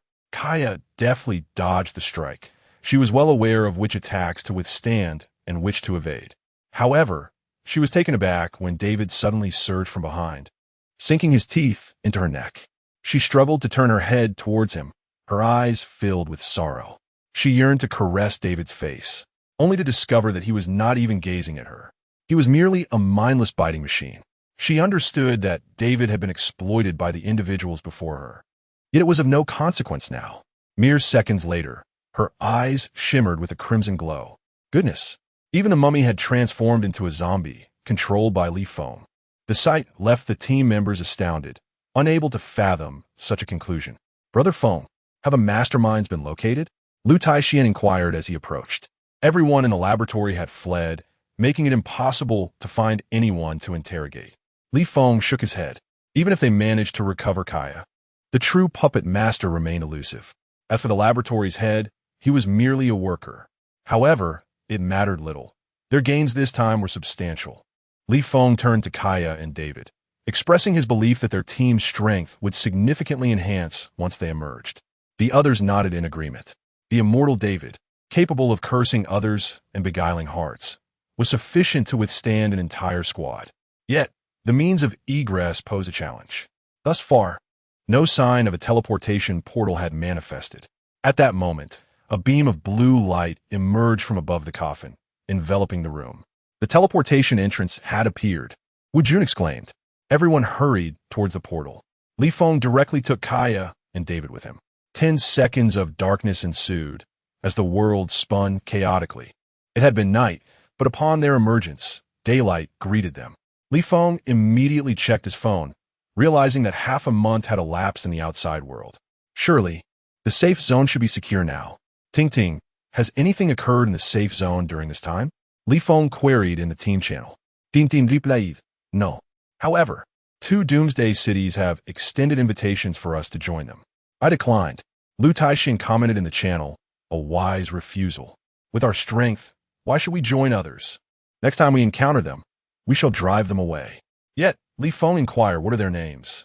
Recalling from his previous life, he remembered the emergence of 3 major Doomsday cities, each accompanied by numerous safe zones. Within those safe zones lay a multitude of guilds, and beneath the guilds were various teams. It was rare for teams to directly establish safe zones. The conventional procedure involved forming a guild, recruiting more teams to join, and ultimately creating a safe zone. When multiple safe zones congregated, they formed a Doomsday city. Tingting responded, Yangping City and Danlin City. Li Feng recollected these names, indeed recalling that they were the 2 largest Doomsday cities at that time. The city lords possessed advanced skills and were quite prideful. It was improbable they would extend an invitation. It was evident that the safe zones below sought to devour them, laying a trap. Li Feng stated, all right, I comprehend. We must swiftly upgrade our secure area and procure some defensive facilities from the marketplace. This way, we can allocate our time and energy to expand our territory further. The members of the team unanimously agreed. Otherwise, they would have to divert part of their focus to guard the safe zone. However, upon inspecting their tokens, they found the amount dishearteningly insufficient. A basic turret in the marketplace costs 300 tokens, which was beyond their means. Brother Feng, with no zombies within the city and no tide of corpses outside, where can we possibly earn tokens? One member lamented. Indeed, Brother Feng, the last time I ventured with Iron Fist to scour for zombies, we barely amassed a handful of tokens. Lu Taixian and Li Tiantian echoed in concern. Li Feng replied, there are 4 methods to accumulate tokens. First, by slaying zombies, which may yield tokens as drops. Second, by participating in dungeons to earn reward tokens. Third, by trading goods in the world channel for tokens. Fourth, by offering labor to others in exchange for tokens. Upon hearing the 4th option, Lu Taixian immediately shook his head in refusal, exclaiming, working is out of the question. It shall never happen in this lifetime. With the current scarcity of zombies and the meager supplies in my possession, it seems we must resort to earning rewards from dungeons. The others concurred with Lu Tieshuan's assessment. Yet, Li Feng wore a mischievous grin. Chapter 100, The Indomitable David Brotherly. Do you have a better solution? Lu Taixian inquired. Li Feng smiled slightly, of course. In fact, there is a swifter method. We can become marauders, seizing tokens from other teams and plundering resources from different cities. This will accelerate our development. Upon hearing Li Feng's words, the team was astounded, exclaiming in admiration, genius. How do we not think of this? However, Li Feng continued, I must establish a rule. We shall not plunder resources and tokens from ordinary individuals. Their lives are already fraught with difficulty. As for the other teams, let us take what we can. Lu Taixian exclaimed in exhilaration. It's about time we did this. In this apocalypse, who cares about the rules? Surviving is what truly matters. Exactly. Who can restrain us? Brother Feng, I stand with you. Not yet finished, Li Feng pressed on. We can proactively venture out. Perhaps our families are gathered in some safe zone. When the time comes, we can bring them back to our own sanctuary. What a joy that would be. The fervor ignited within the group, and they shouted in unison, "Let us do it." Seeing their enthusiasm, Li Feng proposed, in that case, we will take turns guarding the safe zone. The rest of you can join me in raiding other cities. They all nodded in agreement. Ting Ting just finished her shift. Let us have Tian take over the watch. Your fireball spell has been upgraded. I'll leave Kaya here to assist you, even against a horde of zombies. You'll be fine, Li Tian agreed, confident in Kaya's abilities, knowing that even Lu Taixian and Zero combined would not be her match. With her presence, she felt reassured. After arranging the personnel, Li Feng directed Wu Jun to drive, taking Lu Taixian and Zero out of the city to establish a safe zone in a neighboring area, while simultaneously allowing them to affiliate with him, thus building their own faction to rival Yangping City. In the vehicle, Li Yuan distributed food among the group. Wu Jun suggested, Brother Feng, this vehicle runs well and has ample seating. How about I purchase some items from the mall to modify it for better speed, making it our primary transport? Li Feng took a bite of his hamburger and replied, Sounds good. How many tokens do you need? I'll cover it.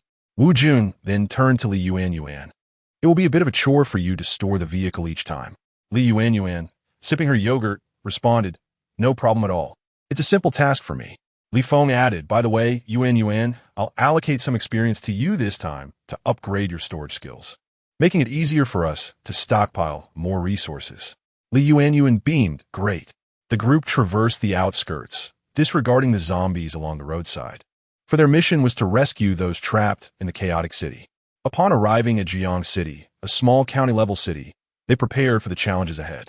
The surrounding buildings stood in a state of utter decay, likely ravaged by the onslaught of zombies. We merely passed through this area, hoping to ascertain whether any other teams were present.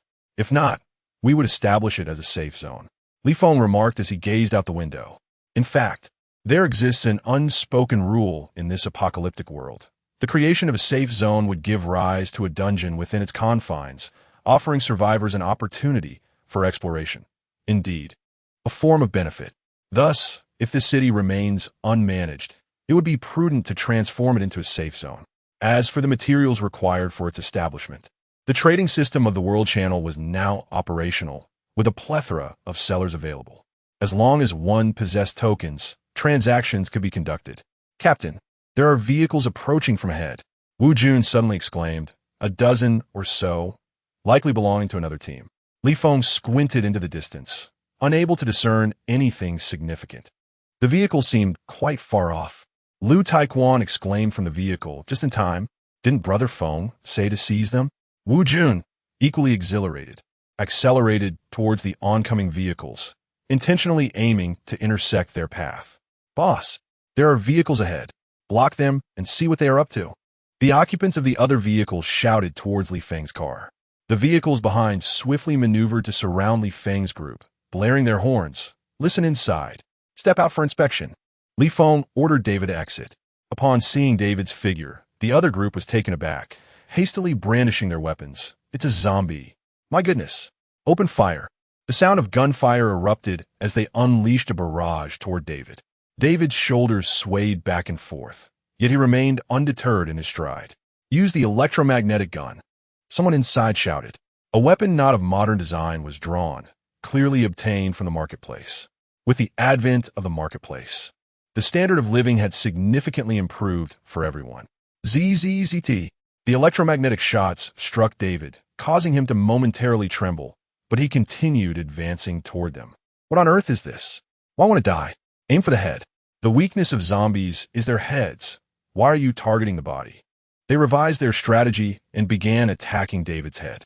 At that moment, David had already lunged at one of them, sinking his teeth into flesh. A hail of bullets rained down upon his head.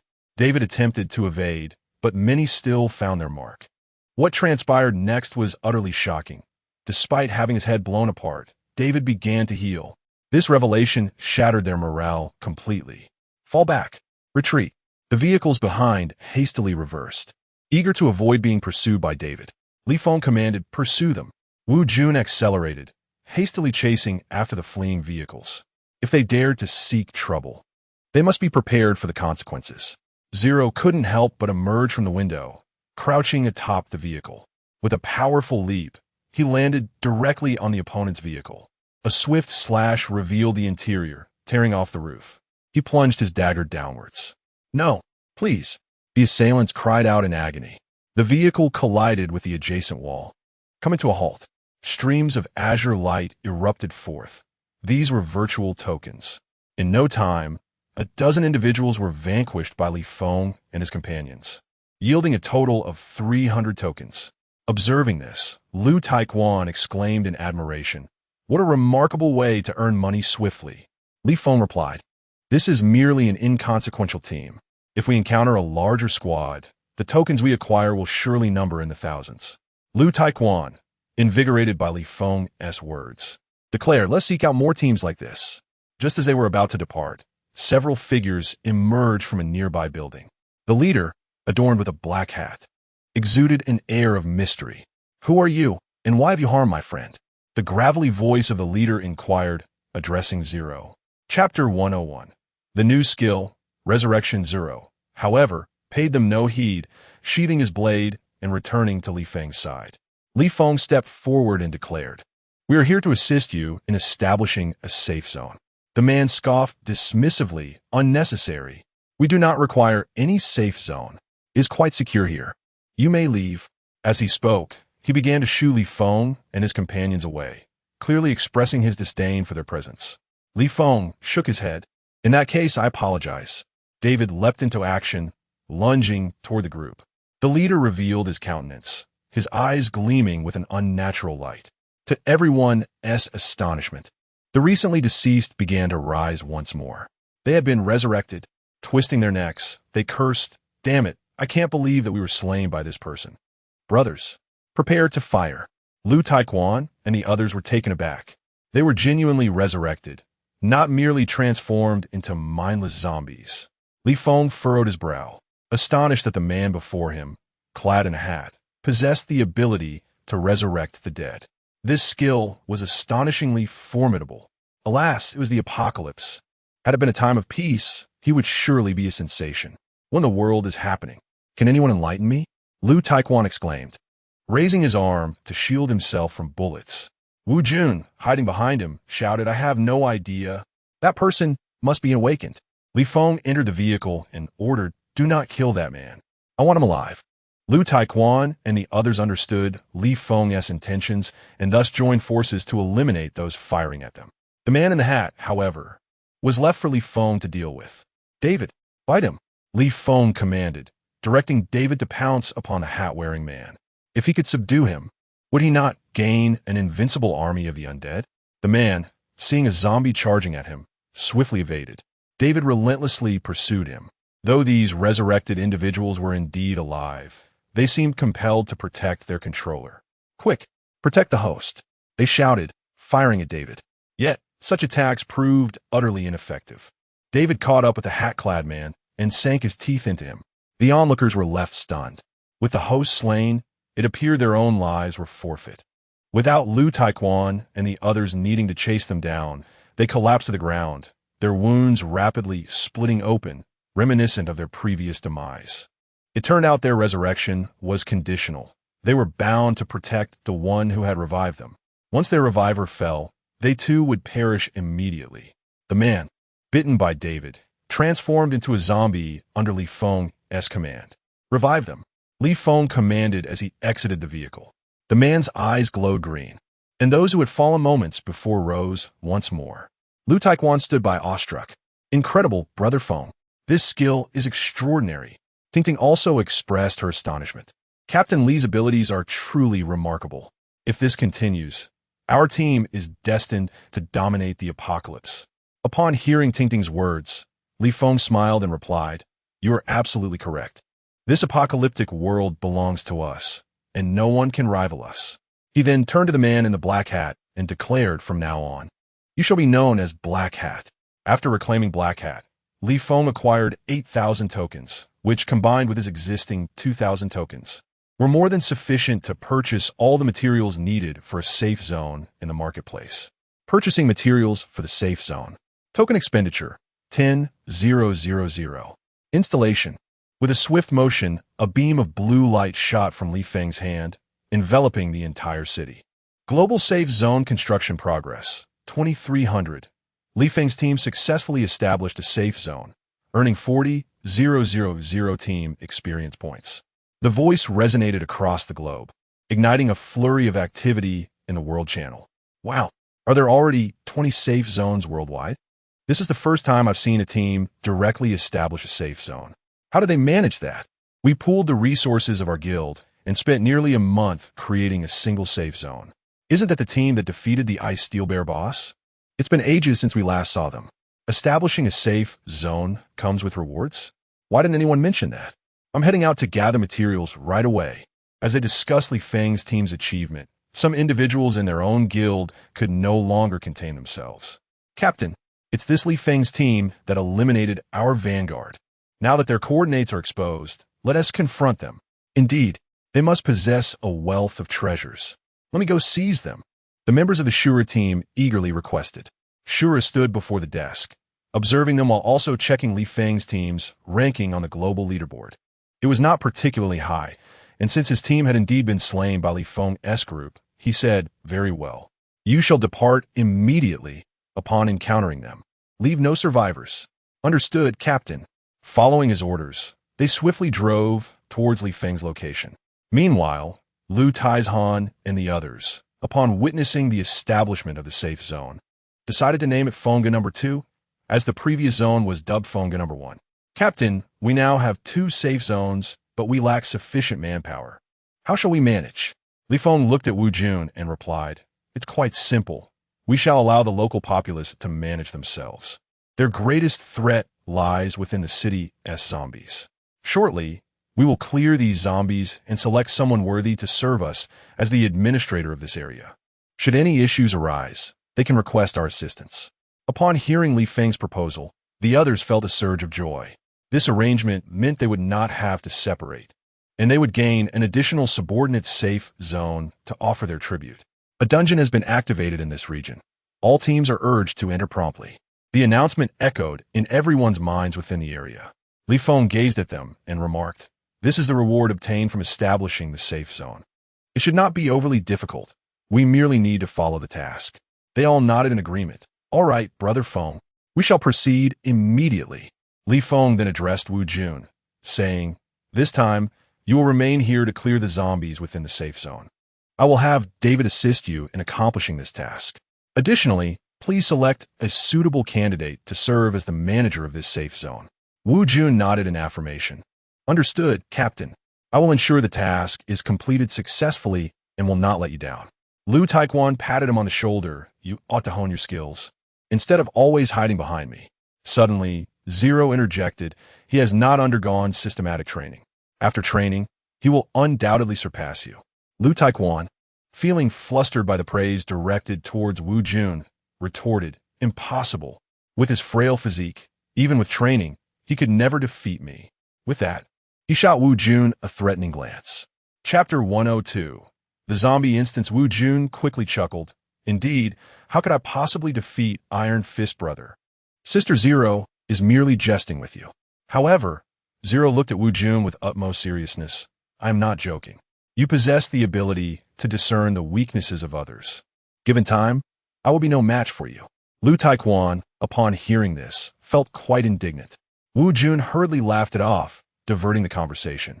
Li Feng took the lead, stating, "All right, aside from Wu Jun and David, everyone else, follow me." With that, he drove the vehicle towards the location of the instance. Situated in the heart of the city, the surrounding zombies had all been cleared away by Tingting. Ahead, a glowing circle marked the entrance to the instance. Li Feng was the first to step inside, with the others swiftly following suit. In an instant, darkness enveloped them, and they felt a dizzying sensation. Moments later, they awoke on a stretch of road. Lu Taekwon glanced around, feeling as though they were abroad. "Where are we?" He wondered aloud, turning to orient himself, but there were no landmarks in sight. Ahead stood a hospital with an ambulance parked nearby. Fortunately, They had all arrived in the same location.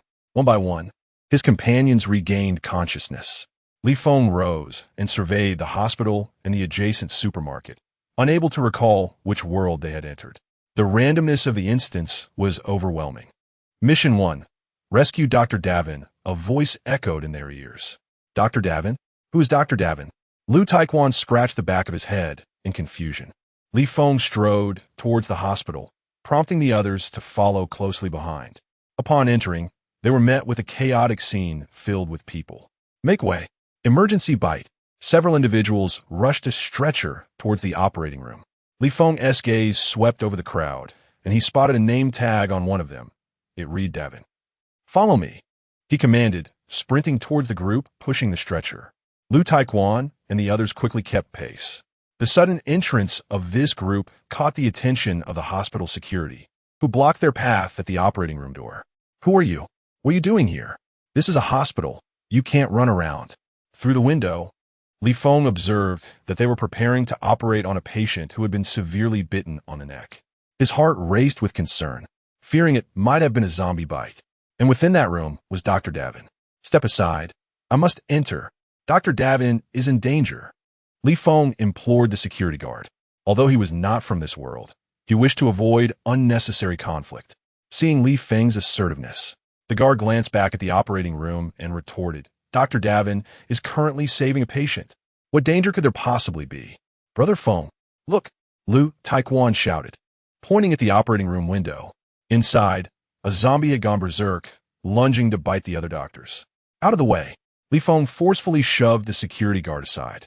Lu Taekwon followed up with a kick, rendering the guard unconscious. Li Feng dashed in with a snap of his fingers. The three zombies lunging at Dr. Davin came to an abrupt halt. Dr. Davin, are you all right? We are here to rescue you. Clad in a bloodstained lab coat, Dr. Davin appeared bewildered as he glanced at the nearby zombies and Li Feng's group. Do not be afraid. We mean you no harm. However, the situation is rather dire, and I shall explain later. Will you come with us? Li Feng spoke with patience. Dr. Davin stared in astonishment at the emaciated zombies, their eyes glowing red. What has happened to them? He inquired. They're zombies. They have transformed into zombies, replied Li Feng. The revelation left Dr. Davin in shock. Zombies? Are they truly real? Lu Taekwon, standing beside, playfully slapped a zombie's face, jesting, what do you think this is? A cosplay? At that moment, screams echoed from the corridor outside. Run. No. Don't bite me. Help. Upon hearing the commotion, Li Feng realized chaos reigned outside. Dr. Davin, we must leave at once. If we linger, this place will be overrun by zombies. Without further hesitation, Dr. Davin followed Li Feng and the others out. Mission accomplished. Earned 100 tokens. Mission 2. Rescue 100 individuals. Upon hearing the frantic cries, Zero and Lu Taekwon rushed outside, engaging the zombies with fervor to rescue those trapped. Dr. Davin remained closely by Li Feng's side. Exiting the hospital, they beheld the pandemonium on the streets, in the malls and supermarkets, where zombies relentlessly pounced on unsuspecting victims. Damn it, Dr. Davin cursed, baffled by how the city had descended into such chaos. Brother Feng, we saved 5 people. The others have been bitten. Lu Taekwon reported as he led the 5 survivors outside. They gazed at Li Feng and his companions with confusion. Who are you? What are these creatures? Lu Taekwon replied. Zombies. Remember, do not let them bite you. Otherwise, no one can save you. They nodded fervently in understanding. Li Feng then turned to the supermarket. Yuan, go gather supplies. It would be a waste to enter this scenario without bringing something back. Li Yuan nodded and followed Li Feng into the store. Inside, chaos reigned. With another snap of his fingers, tranquility ensued as the zombies obediently exited the supermarket, standing at the entrance like loyal sentinels. Dr. Davin, witnessing this extraordinary scene, exclaimed in astonishment, what is happening? Can he truly control the zombies? Lu Taekwon chuckled, indeed. Otherwise, you would have been bitten long ago. Dr. Davin, running his fingers through his hair, found it hard to believe. In comparison to his own research, Li Feng's abilities seemed utterly superior. Once Li Yuan had gathered the supplies, the two emerged and directed the controlled zombies to lead the way. Li Feng and his party followed closely behind. while the 5 rescued individuals kept their distance from the zombies, fearful of infection. We must act swiftly, or they will all become zombies, Feng declared as he drove his specialized vehicle. Accompanied by Dr. Darwin and the others, they navigated towards the nearby street. This was a bus traversing the thoroughfare. Upon witnessing individuals in distress, as long as they had not been bitten, they were promptly brought aboard. Before long, 100 individuals had gathered. Task completed. Earned 500 tokens. Task 3. Find a shelter, survive safely for 1 day. Reward of 100 tokens for each survivor. Upon hearing the announcement, Feng immediately turned the vehicle around and headed toward a nearby shopping mall. The mall was spacious enough to accommodate these 100 people. They gazed at the zombies outside the windows, their brows furrowed in contemplation. I need to rescue my family. Let me out. One pleaded. Feng approached and said, have you considered the consequences? Below, there are only zombies. We will not rescue you a second time. Furthermore, your family may have already turned into zombies. What will you do then? His words quelled their desires, and they reluctantly remained on the bus. As long as he ensured the survival of these 100 individuals for a day, he would earn 10,000 tokens, allowing him to establish a safe zone. How splendid that would be. Soon, they arrived at the entrance of the mall. Feng, Liu Tianxuan, and Zero entered to assess the safety of the premises and instructed everyone to disembark. Chapter 103. The True Zombie Tide in the following day. We must endure our time here. Rest assured, I have ample provisions for food and drink. Your only task is to remain here obediently. Yes, you. No harm will come to you. Upon hearing Feng's words, they were filled with skepticism, unsure whether to place their trust in him. Their doubts were dispelled when a dozen zombies came racing around the corner of the street. With a snap of his fingers, all of them obediently stood aside. A gasp rippled through the crowd. Oh my, he can control zombies? How is that possible? This is incredible. Can you teach me how? Lu Taixian and Zero emerged from within, stating, Brother Feng, it's safe inside. No enemies. Feng nodded. Good, bring them all in. Find a place to settle. Understood. Lu Taixian called out, everyone, if you wish to survive, follow me. They hastily complied. None were eager to tempt fate. Outside, the relentless onslaught of zombies persisted. Tingting stood beside Feng, aiding in the control of the zombies to fend off the attackers. These zombies were unable to breach their defenses. Meanwhile, Li Yuanyun diligently scoured the mall for various supplies, stowing everything into her storage space. As the number of attracted zombies grew, Feng decided to convert them all into his subordinates, stationed near the mall. This way, if they encountered more zombies, they could mount a direct defense. Brother Feng, it's done. They're all settled, Lu Taixian and Zero reported. Feng regarded them. No objections? Lu Taixian glanced out the window, not at present. So, we shall remain here today. Feng also peered outside, indeed. Let's hope a zombie tide does not erupt. This mall is far inferior to a safe zone. Should a tide break out, we would be besieged on all sides, making it exceedingly difficult to manage. But, as is often the case, what one fears most comes to pass. By nightfall, Feng instructed Li Yuanyuan to distribute some food to everyone. As they feasted on their rations, a tremor reverberated through the ground. Lu Taixian, who had been patrolling the rooftop, spotted a mass of zombies rushing towards them and hurriedly descended to shout, Not good. Brother Feng, the zombie tide is upon us. Feng quickly swallowed a mouthful of bread and urged Tingting and the others, prepare for battle. Zero and Lu Taixian swiftly responded, racing towards the rooftop. Panic ensued among the group. What was happening? Why such a commotion outside? Come see. It's a zombie tide. A zombie tide. They pressed against the windows, witnessing a staggering number of zombies charging towards them, paralyzing them with fear. Some began to pray fervently, hoping to survive this ordeal. Taixian, keep a close watch on these people. Not a single one is to perish. I will confront this tide. Feng commanded. Lu Taixian, with no choice but to comply, remained behind, Brother Feng. Please be careful. Feng flashed him a reassuring smile. Do not worry. He spoke and leaped from the rooftop. Faced with a horde of zombies, he exhibited no fear whatsoever. Drawing forth the Mjolnir, he fought alongside Zero and Tingting. As the zombies surged closer, with a mere snap of his fingers, 920 zombies instantly froze in place, obstructing the onslaught of those behind them. This scene left David in awe. While the onlookers in the mall were utterly astonished by such extensive control over the undead. Counterattack. Feng Shota. In an instant, more than 4,000 zombies turned against their kin, charging towards the rear ranks of the Horde. The spectacle was nothing short of magnificent. Yet this wave of undead was all-encompassing. You two, guard your sides.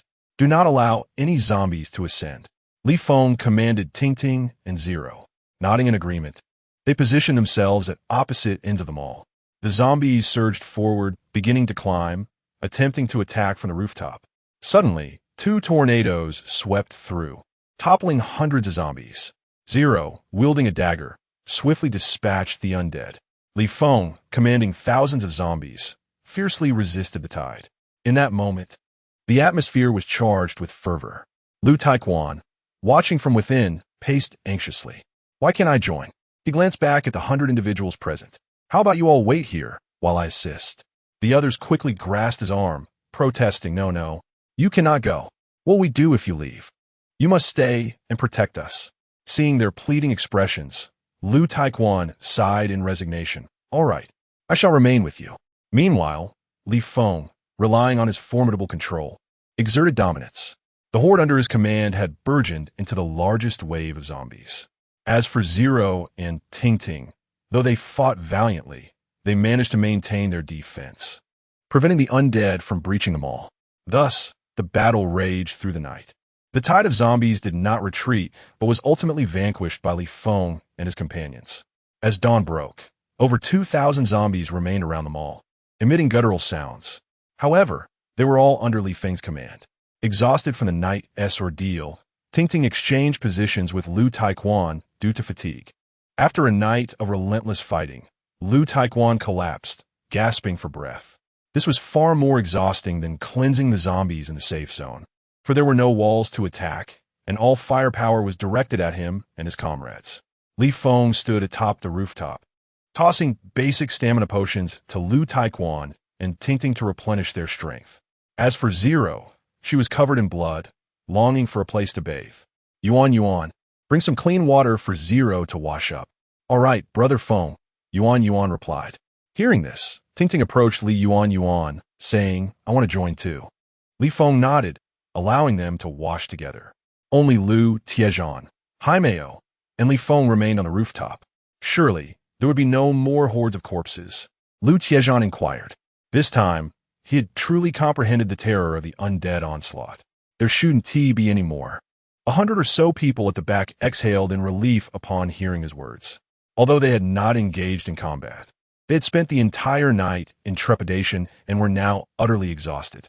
Captain Feng, are we safe? When can we leave? How long will these zombies persist? Feng found himself at a loss for answers, as he possessed none.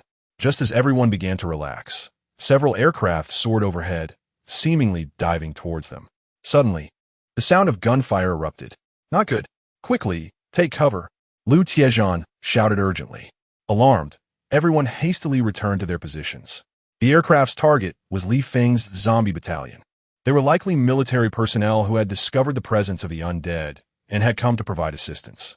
Lu Tiejian stood on the rooftop, calling out, Hey, there are people here. Do not fire. Yet, the planes paid no heed, veering around to continue their assault. Chapter 104. Resurrection. The surrounding buildings were riddled with gunfire. Their glass shattered into countless fragments. The ferocious onslaught had severely damaged the walls, threatening imminent collapse. Everyone down, Feng shouted urgently, to safeguard the 100 individuals. It seemed he had no choice but to bring the aircraft down. Ascending to the rooftop, he brandished NJ Lonur, aiming it at the approaching plane. Thunder, he bellowed. With a mighty roar, a bolt of azure lightning surged towards the aircraft. The resulting explosion echoed like thunder. The fighter jet ignited, spiraling downward towards the earth. Meanwhile, several other planes trailed behind. Observing a fellow aircraft struck, they urgently communicated via radio. All units, emergency landing. Prepare for ground combat. Within their detection range. No anti-aircraft weaponry was present. The recent lightning strike had captured their attention, prompting them to investigate further. Seeing the remaining planes cease their assault, Li Feng returned below and addressed the others. Help is on the way. You must leave this city at once. They nodded in agreement, expressing their gratitude. Thank you. Captain Li Feng, we shall remember you always. Will we meet again? Li Feng, gazing into their innocent eyes, shook his head. The randomness of this scenario was beyond his foresight. He had no inkling of when they might reunite. Tearfully, they bid him farewell. Li Feng commanded the zombies to clear a path and, alongside Lu Taixian, escorted the group to safety. Standing amidst the undead, they awaited the arrival of the rescuers from the aircraft. During the wait, Lu Taixian inquired, Brother Feng, do you think there are humanitarian efforts abroad? Li Feng squinted towards the horizon. There should be. We are all human. Unless absolutely necessary, we would not turn against one another. As soon as he spoke, a pilot appeared in the distance, weapon in hand, approaching cautiously. Li Feng shouted to them, do not fire. They are human, uninfected. Rescue them. He waved goodbye to the pilots, urging them to depart swiftly. They smiled and waved back at Li Feng as they ran towards the pilots. However, the pilots had no intention of assisting. Instead, they gestured to their comrades, who swiftly opened fire. The rapid gunfire rang out, tat tat tat. Those rushing forward fell instantly to the ground. What in the world? Li Feng exclaimed in disbelief. He never anticipated the pilots would resort to murder. Zombies! Attack! Li Feng's fury erupted as he commanded his horde of over 1,000 zombies to charge at the pilots. Overwhelmed by the sheer number, the pilots stood no chance and were quickly encircled. In a frenzied onslaught, they were devoured whole. From the group of 100, only 30 or so individuals remained alive, mourning over the bodies of their fallen comrades, weeping inconsolably. After a night of trials, though brief, it was a shared experience of hardship and life or death. The bonds formed were profoundly deep. Brother Feng, what should we do? So many have perished. What about our rewards? Lu Taiquan remarked with a furrowed brow. Zero and others hurried over, inquiring what transpired. Weren't those pilots here for rescue? Ting questioned. Li Feng responded, his brow knitted in concern. They likely feared infection and executed a shoot-to-kill order. Then what now? Our mission, he continued, turning to Black Hat, revive them all. Without a hint of emotion, Black Hat approached the lifeless bodies, his eyes glowing with a green light. In the next instant, all of them opened their eyes and rose from the ground, astonished at their tattered clothing. How am I alive? I didn't die. Ahaha, I'm alive again. The others nearby were left in shock. You all. Lu Taiquan chuckled. Do not be astonished. This is merely Brother Feng's ability. Oh no, it's the power of his subordinate. Hearing his words, they turned to Li Feng and knelt in reverence, as if beholding a deity. To resurrect the dead, was that not the hallmark of a divine being? Mission accomplished, 100 survivors. Reward, 10,000 tokens. Mission concluded. Please proceed to the teleportation portal to exit. Upon hearing the voice in his mind, Li Feng understood that the ordeal had come to an end. He addressed the people, all right, rise. You must learn to protect yourselves from now on. We are leaving. They nodded silently, aware that every meeting bears the weight of eventual parting. Yet, with the outbreak of zombies, they were uncertain of where to go next. However, such concerns were not for Li Feng to ponder. After bidding farewell to the group, he departed the instance with his team. A wave of dizziness washed over him, followed by darkness. Moments later, he returned to reality, still within this small town. However, it appeared much cleaner than before, likely due to Wu Jun and his team having found the individuals managing the city. A week passed. Observing the time on his phone, Li Feng remarked. Lu Taiquan stood on the steps, gazing around, noticing the eerie silence and the lack of people. He communicated in the team channel, Xiao Wu, where are you? Hurry and come fetch us. We're out. After a while, Wu Jun replied, Brother Taiquan, everything went smoothly, right? Send me your coordinates. I will come to get you. Lu Taiquan sent the coordinates. Soon after, several vehicles arrived in an orderly fashion. Besides Wu Jun and David, there were also some unfamiliar faces, presumably the chosen city managers. Wu Jun was the first to alight, approaching Li Feng and saluting Captain. Li Feng nodded. So, have the city managers been selected? Wu Jun stepped aside as a robust, confident individual emerged from the vehicle, his radiant smile revealing exceptionally white teeth. The individual approached Li Feng, offering a formal salute and proclaiming, "Greetings, Captain Li Feng. My name is Ma Long. It is an honor to serve as the manager of Safety Zone Number 2 under your esteemed leadership. Under your guidance, we shall undoubtedly manage Safety Zone Number 2 with utmost diligence and honor our mission." Impressed by his eloquence, Li Feng found himself reassured by Wu Jun's discernment. "Very well. I shall entrust you with its management. Should any issues arise, do not hesitate to reach out to me. We are here to assist you," he responded. "Now, I shall assign you a task for Safety Zone Number 2. You are responsible for the production of grain. Each week, you must submit half of the grain produced to Safety Zone Number 1. Are you capable of this?" Ma Long replied emphatically, "Absolutely." After all, he had yet to contribute any effort and was now entrusted with the management of a city, relying solely on the support provided by Li Feng and his team. Delivering a portion of grain seemed a modest expectation. Li Feng glanced at the others before deciding to retain the Black Hat in Safety Zone Number 2, facilitating their initial development. "I will issue orders for the Black Hat to remain here, aiding you in the establishment of Safety Zone Number 2. His unique ability is resurrection. Anyone who has perished within the last 48 hours can be revived. Make good use of this capability." With a reassuring pat on Ma Long's shoulder, Li Feng departed, leaving Ma Long in a state of astonishment. He could hardly fathom that such extraordinary powers existed in someone. Chapter 105. The Art of Telekinesis. Wu Jun continued to drive, while Li Yuan retrieved the vehicle from her spatial domain. Wu Jun utilized his tokens to enhance the car's capabilities, boosting its speed, defense, and water manipulation by 300. With these enhancements, traversing the road became significantly more convenient. As they proceeded, Wu Jun could not resist inquiring, "Brother Iron Fist, what challenges did you encounter in the instance? Was it difficult? Were there any injuries?" Liu Tiexin lounged in the car, his feet propped on the front seat, a cigarette dangling from his lips, and his arms resting behind his head. "It wasn't particularly challenging," he replied, "just a bit exhausting. We faced a genuine horde of undead without the safety net of a protective barrier." Can you imagine that? Wu Jun was taken aback by Liu Tiexin's words. Even with a protective barrier, the sight of countless zombies would send shivers down his spine. The absence of such a safeguard meant that all the pressure fell squarely on the individual. It was utterly terrifying. Liu Tiexin straightened slightly. That's not even the worst part. The most despicable were those in the aircraft. They indiscriminately opened fire on us, nearly burying us in the ruins. Wu Jun expressed his astonishment. "Aircraft? There are planes in the instance? What world have you ventured into?" Just as Liu Tiexin was about to elaborate on the situation, the vehicle hit a bump, and suddenly flames erupted from the left side. "We're under attack," Wu Jun shouted. Li Feng quickly opened his eyes and glanced in the rearview mirror, noticing a vehicle tailing them. "The Shura team? Have you heard of this team?" he asked. They all shook their heads, revealing their limited knowledge of the outside world.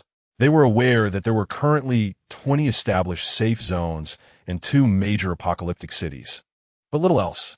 The world chat was filled with pleas for supplies or rescue, with some prominent figures in the safe zones recruiting members, leaving scant useful information. "Who cares about any team? Let me out to confront them," Liu Tiexin declared, gripping the door handle, intent on teaching these assailants a lesson. Li Feng nodded in agreement. Wu Jun brought the vehicle to a halt, allowing Liu Tiexin to disembark. Liu Tiexin tucked the cigarette, but behind his ear, stretched his neck, and strode toward the approaching vehicle. Upon seeing him, the members of the Shura team immediately commanded, "Open fire." The sound of gunfire erupted as bullets rained down. Yet, Liu Tiexin remained undaunted. He charged forward into the barrage, shouting fiercely as he leapt into the air, swinging his fist toward the enemy vehicle. With a resounding crash, he sent one car toppling to the ground.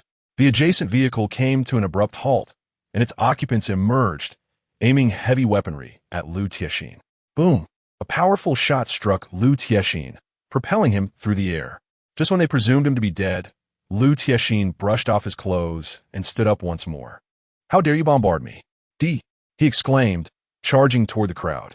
With a powerful punch, the ground trembled beneath him. The protruding stone peaks lifted several individuals off their feet. "An awakened one. He is an awakened one." The crowd was astonished, unable to believe that Liu Taiquan was indeed an awakened one. "Run!" They hurriedly gathered their belongings and retreated to their vehicle, hastily fleeing. Ordinary people stood no chance against an awakened one. Their only recourse was to escape. Li Feng communicated through the team channel, "Do not pursue. Return. We will track them." Lu Taiquan ceased his chase and returned to the vehicle, cursing under his breath. "How dare they bombard me? If it weren't for Brother Feng's order, I would have ensured their demise."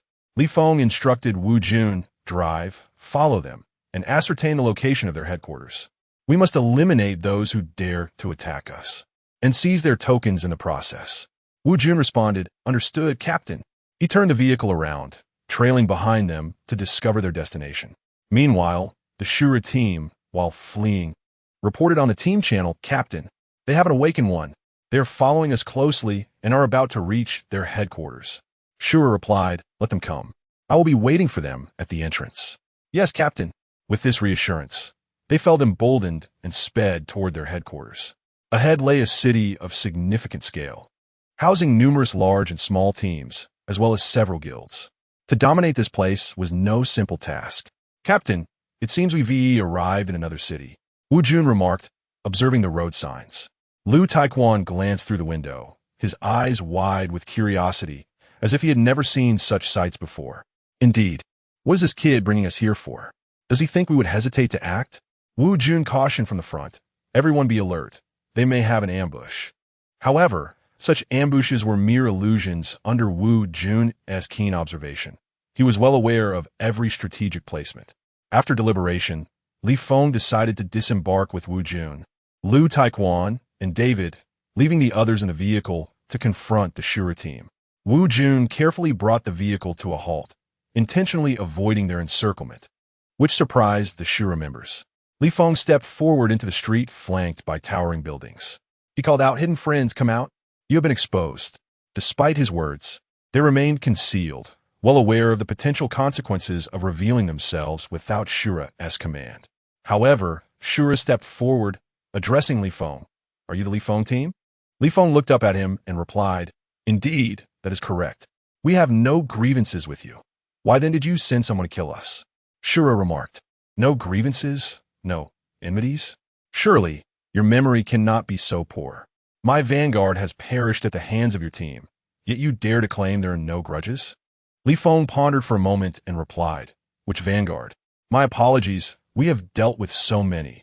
I cannot recall which belongs to you." The sarcasm in Li Feng's words was palpable, inciting Shura's ire. With a slow, deliberate motion, he raised his hands, declaring, "Do you truly believe that you alone are the awakened ones?" Wu Jun swiftly glanced back, astonished to see their vehicle levitating. "Captain, look!" Li Feng turned as well. Slightly taken aback, Magneto. Inside the vehicle sat Li Yuan, Zero, and Ting among others. Zero seized both individuals and leaped from the car, landing on an adjacent building. The vehicle hurtled sideways, crashing against the wall with a resounding thud, creating a sizable dent in the structure. "Damn it! How dare you touch our vehicle?" Lu Tiexin shouted, charging towards Shura. A cold smirk crept across Shura's lips as Lu Tiexin soared into the air, spinning before plummeting toward the neighboring building. Chapter 106. "Return my daughter to me, by heavens!" Lu Taijian exclaimed as he dashed into the room. The weight of the iron upon him was substantial, yet he managed to exert control. "David, go!" Li Feng commanded, sending the undead creature forth to attack. However, scarcely had David taken a few steps when he was abruptly lifted into the air, his body spinning uncontrollably before crashing to the ground. "Damn it! Telekinesis!" Li Feng cursed loudly. The demon, Shura, chuckled ominously. "Indeed, I never expected you to possess such insight. Today marks the end for your Li Feng team." With that, he intensified his power, causing both Wu Jun and Li Feng to rise into the air, utterly devoid of control. This telekinesis exhibited no discernible pattern, leaving them bewildered as to the nature of the force at play, rendering them incapable of countering it. Swoosh! Two daggers sped toward Shura, but halted midair, a mere 2 meters from him. Shura turned his gaze toward the young woman on the upper floor. "Do not fret, my dear. Your turn shall come shortly." He gestured upward, sending Wu Jun and Li Feng soaring into the air, intent on using gravity to crush them. With a swift motion, Shura pressed his hands downwards. The two men plunged rapidly towards the ground. The combination of gravity and his mental prowess promised a gruesome fate should they collide with the earth. Ting stood on the upper floor, straining to lift her hands. A gust of wind coalesced beneath the two men, desperately attempting to counteract the force pulling them downward. It was evident that Ting was struggling to maintain control. "Take this." Lu Taijian burst from the room, throwing a powerful punch at Shura. In response, Shura directed one hand towards him, freezing Lu in midair, rotating him helplessly. This sensation of weightlessness and lack of control was profoundly unsettling.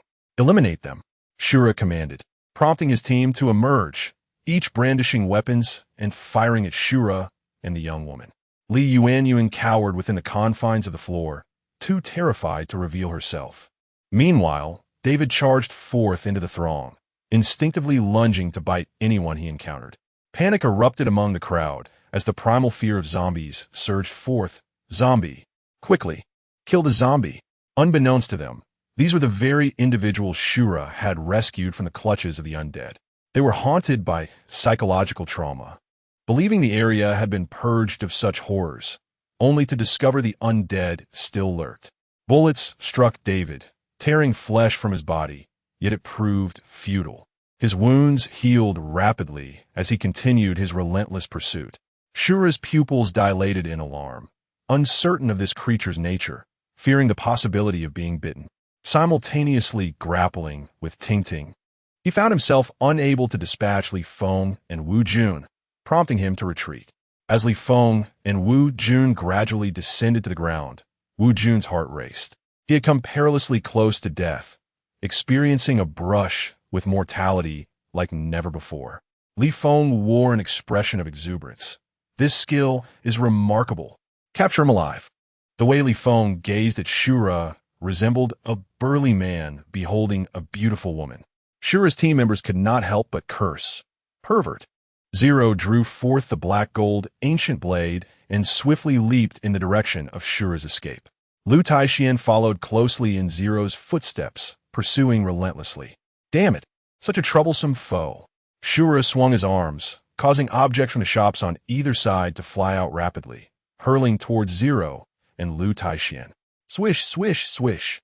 Zero wielded the black gold ancient blade, cleaving the incoming projectiles into fragments.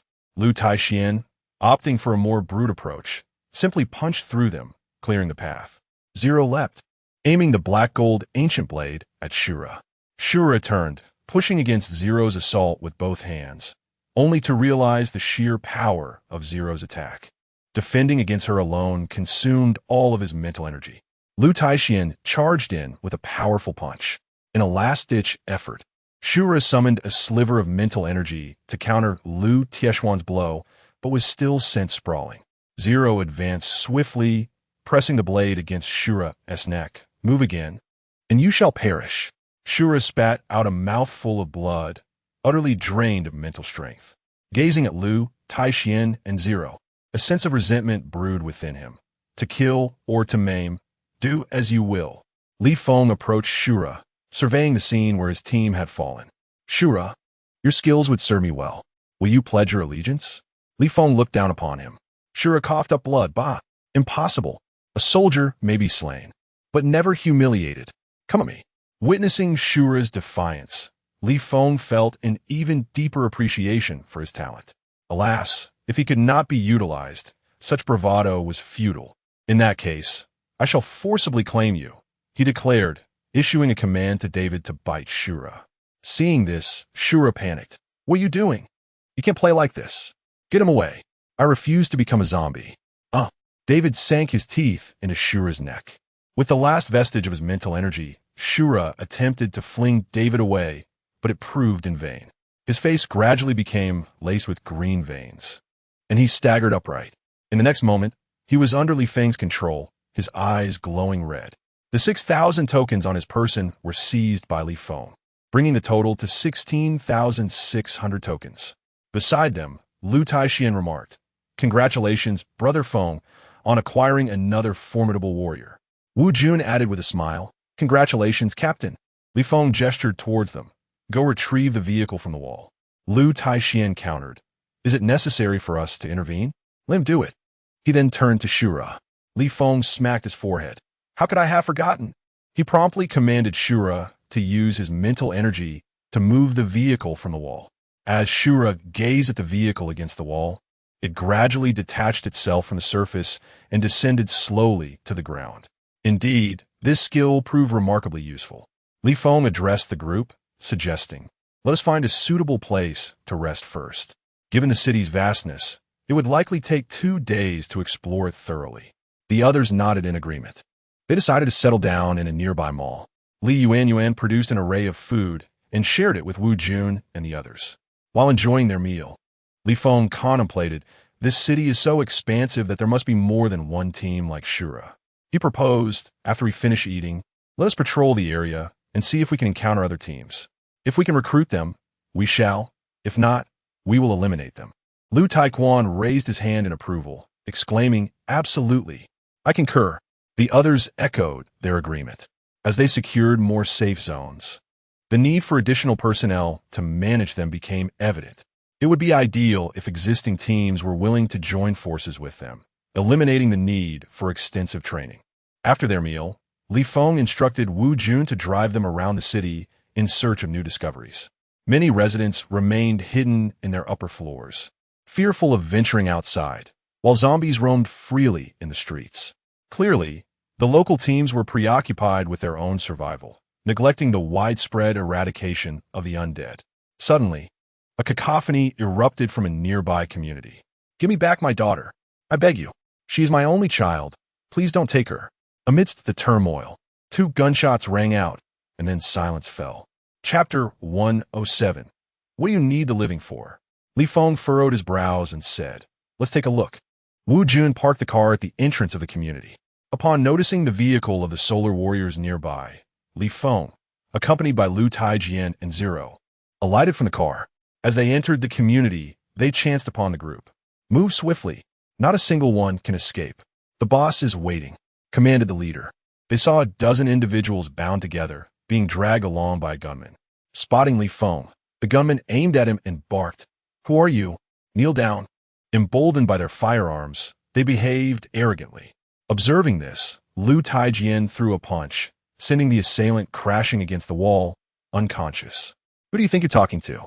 Seeing Lu Taijian resist, the nearby men immediately ordered, open fire. Rat-a-tat-tat. Bullets rained towards Lu Taijian, but proved utterly ineffective. Wah! What is happening? Why can't we kill him? They exclaimed in shock. Swish! Zero launched his dagger, incapacitating 2 more. The bound individuals seized the chaos to break free and engaged in a scuffle with their captors. Lu Taijian rushed to assist, quickly subduing the members of the Solar Warriors. Li Feng approached, placing his foot on one of the assailants' faces, demanding, What are you doing here? Speak. The leader, with a bruised face, defiantly retorted, You dare set your sights on the Solar Warriors? You are finished. Uffed. The man spat blood. Lu Taijian delivered a kick to his abdomen, warning, Mind your words. When the captives spoke up, the Solar Warriors take living people for experiments daily. Anyone who disobeys is killed on the spot. No one dares to resist. Upon hearing this, Li Feng's gaze turned icy as he addressed the Solar Warriors. You scoundrels deserve to die. With that, he delivered a kick and left the remaining matters to Lu Taijian. Li Feng instructed Li Yuanyuan to fetch some food for the rescued individuals, who had not tasted such a sumptuous meal in a long time.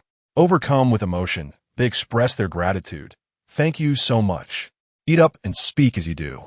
Li Feng encouraged. The rescued nodded and began to eat. Li Feng inquired, Do you know where the headquarters of the Solar Warriors is located?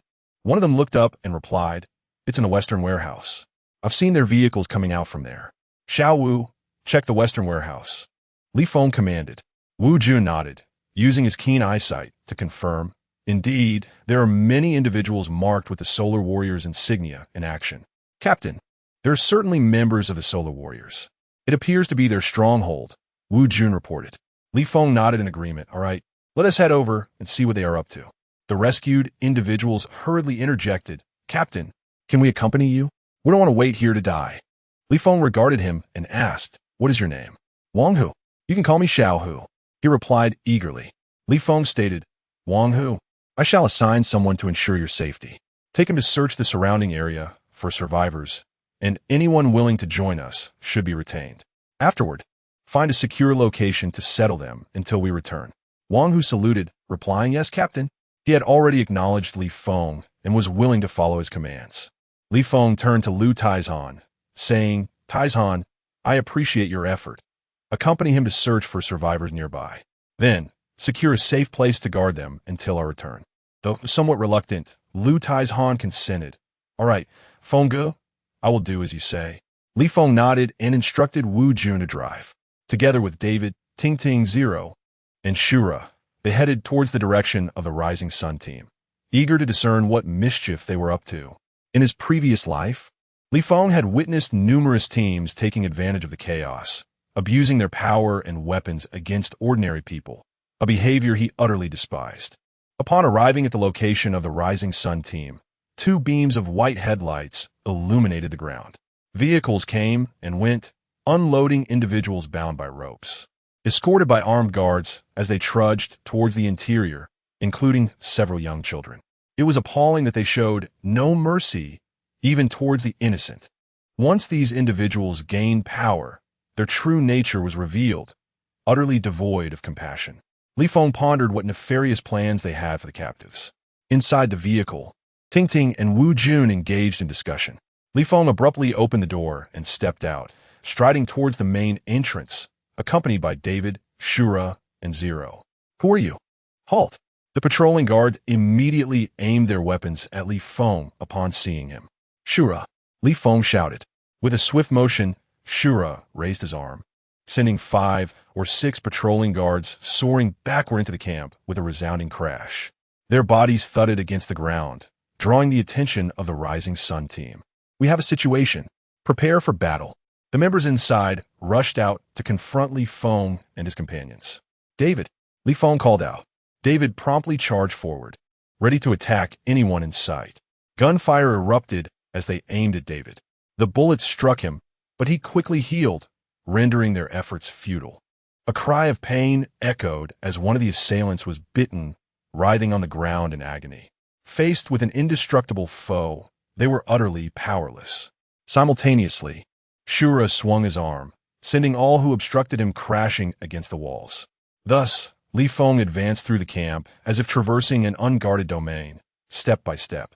The bound individuals nearby were unattended, managing to break free and flee.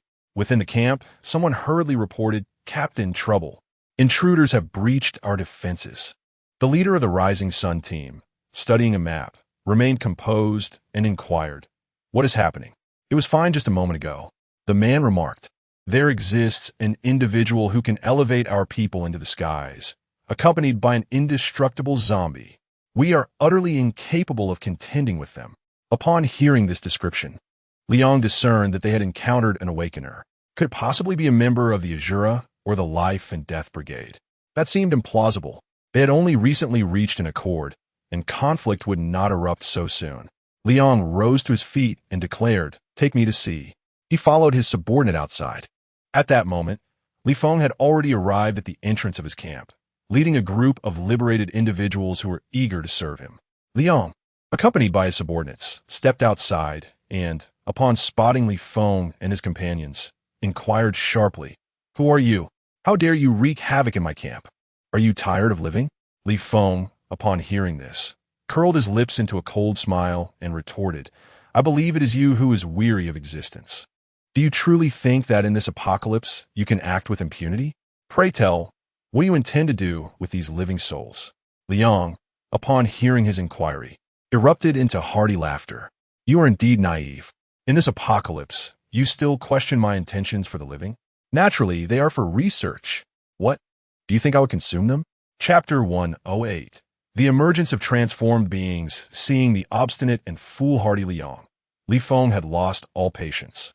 David charged forward fiercely, lunging at Liang with a feral snarl. Liang's brow furrowed, and his eyes glowed a fierce crimson, emitting beams akin to lasers aimed directly at David's heart. The sound of searing flesh filled the air as two gaping wounds opened on David's chest, eliciting gasps of horror from those behind him. They had not anticipated that Liang's ability was, in fact, laser vision. This was indeed a dire predicament. Observing the chaos, Zero swiftly hurled a dagger at Liang. Liang deflected the dagger with another burst of laser fire, redirecting his attention towards Zero. Once again, twin beams of red light surged towards Zero, who deftly rolled and evaded the lethal onslaught.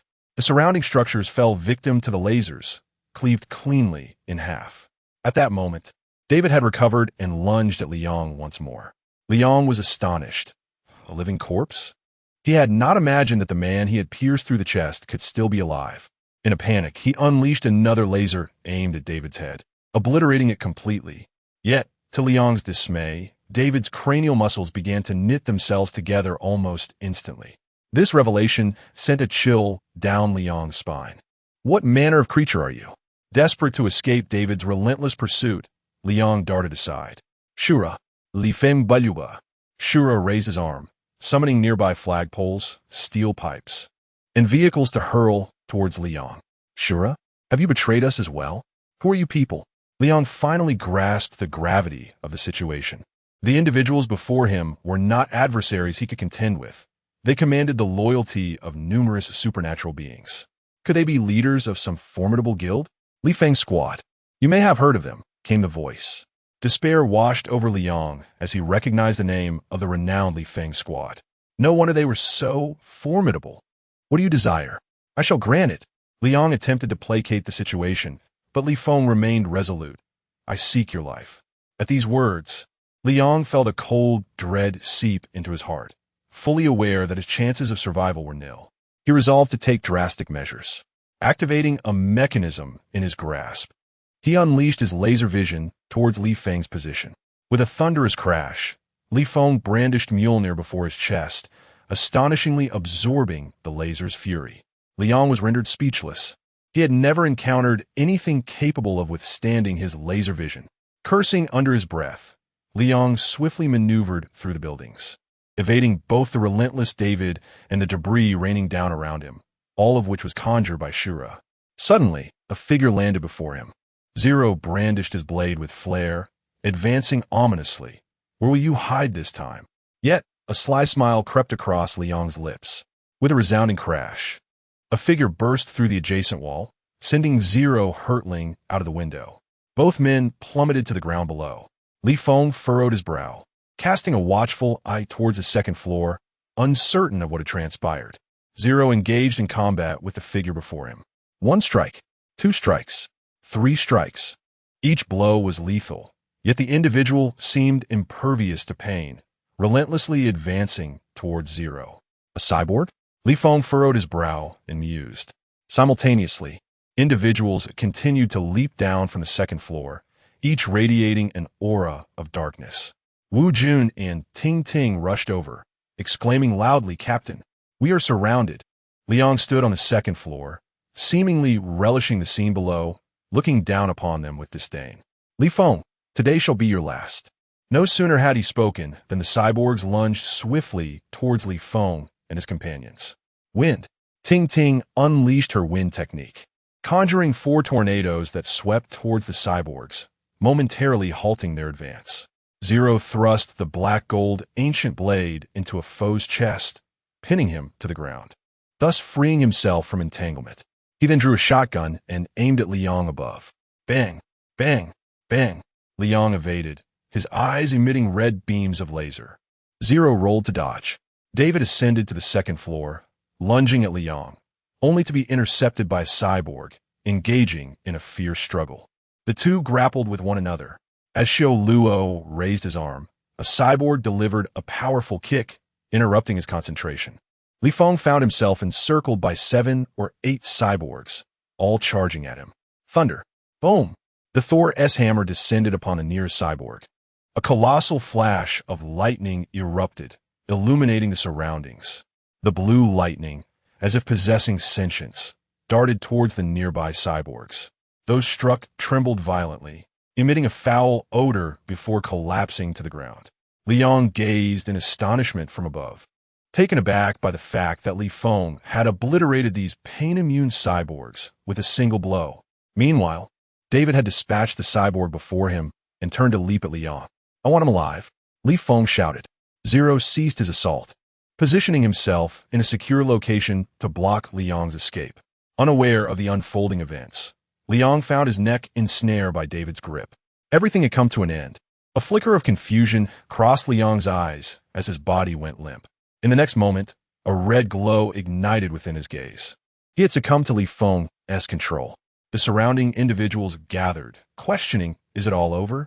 Has Liang perished?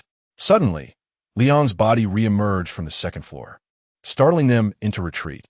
Yet Li Feng reassured them, "Do not fear. He is now under my command." Confusion washed over them as they struggled to comprehend the situation. Zero sheathed his blade.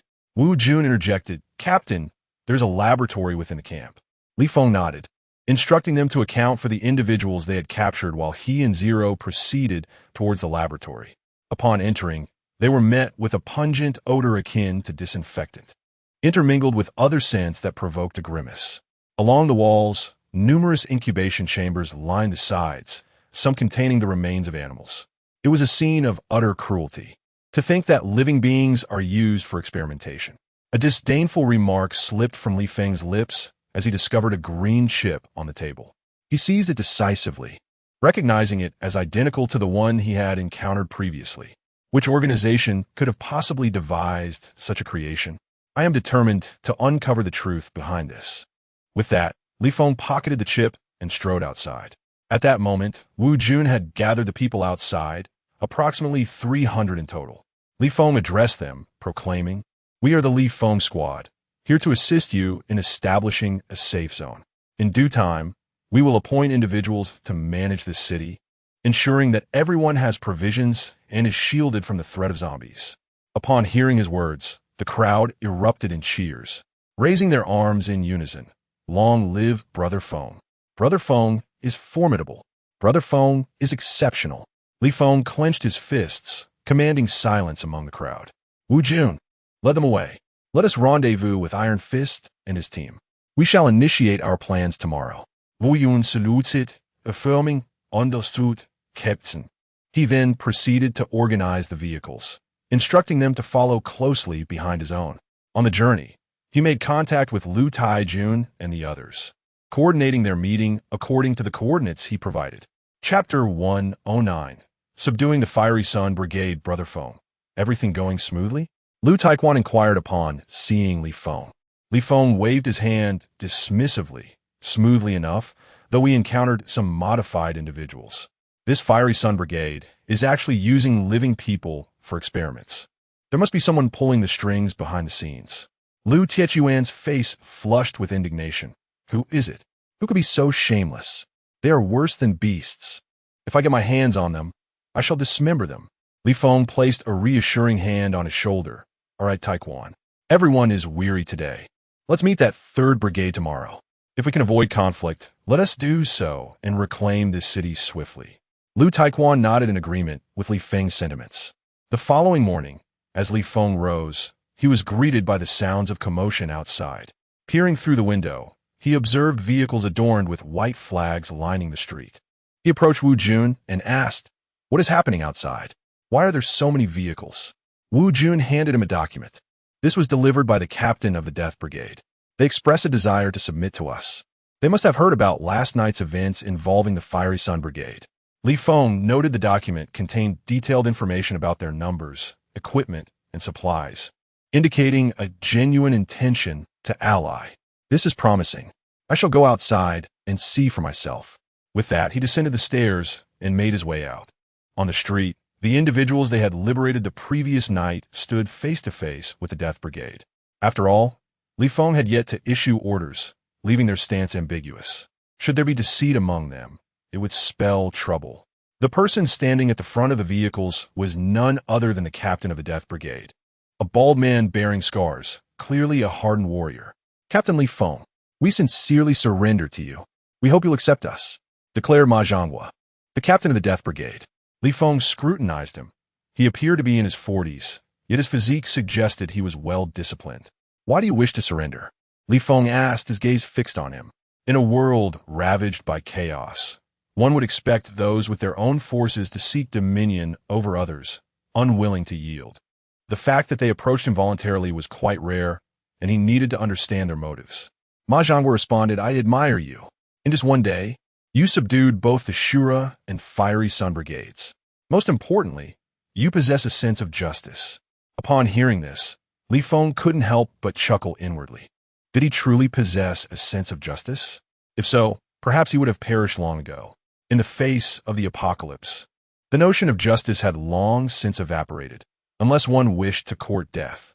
Li Feng remained silent, allowing Ma Zhangguo to continue. The captain paced, gesturing animatedly as he spoke. "The Fiery Sun Brigade has never been virtuous.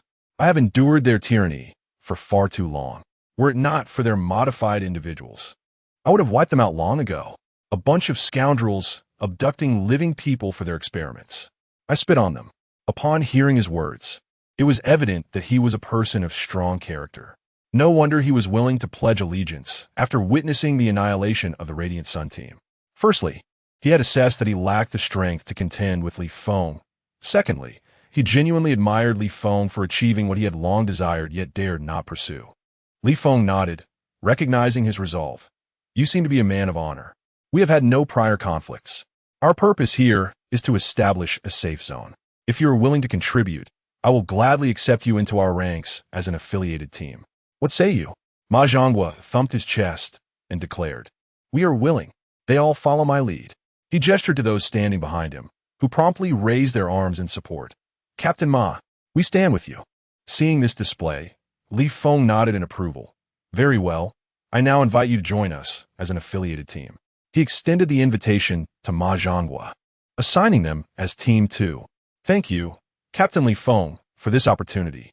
We shall exert every effort to establish the safe zone." Ma Zhangguo vowed. However, Li Feng shook his head.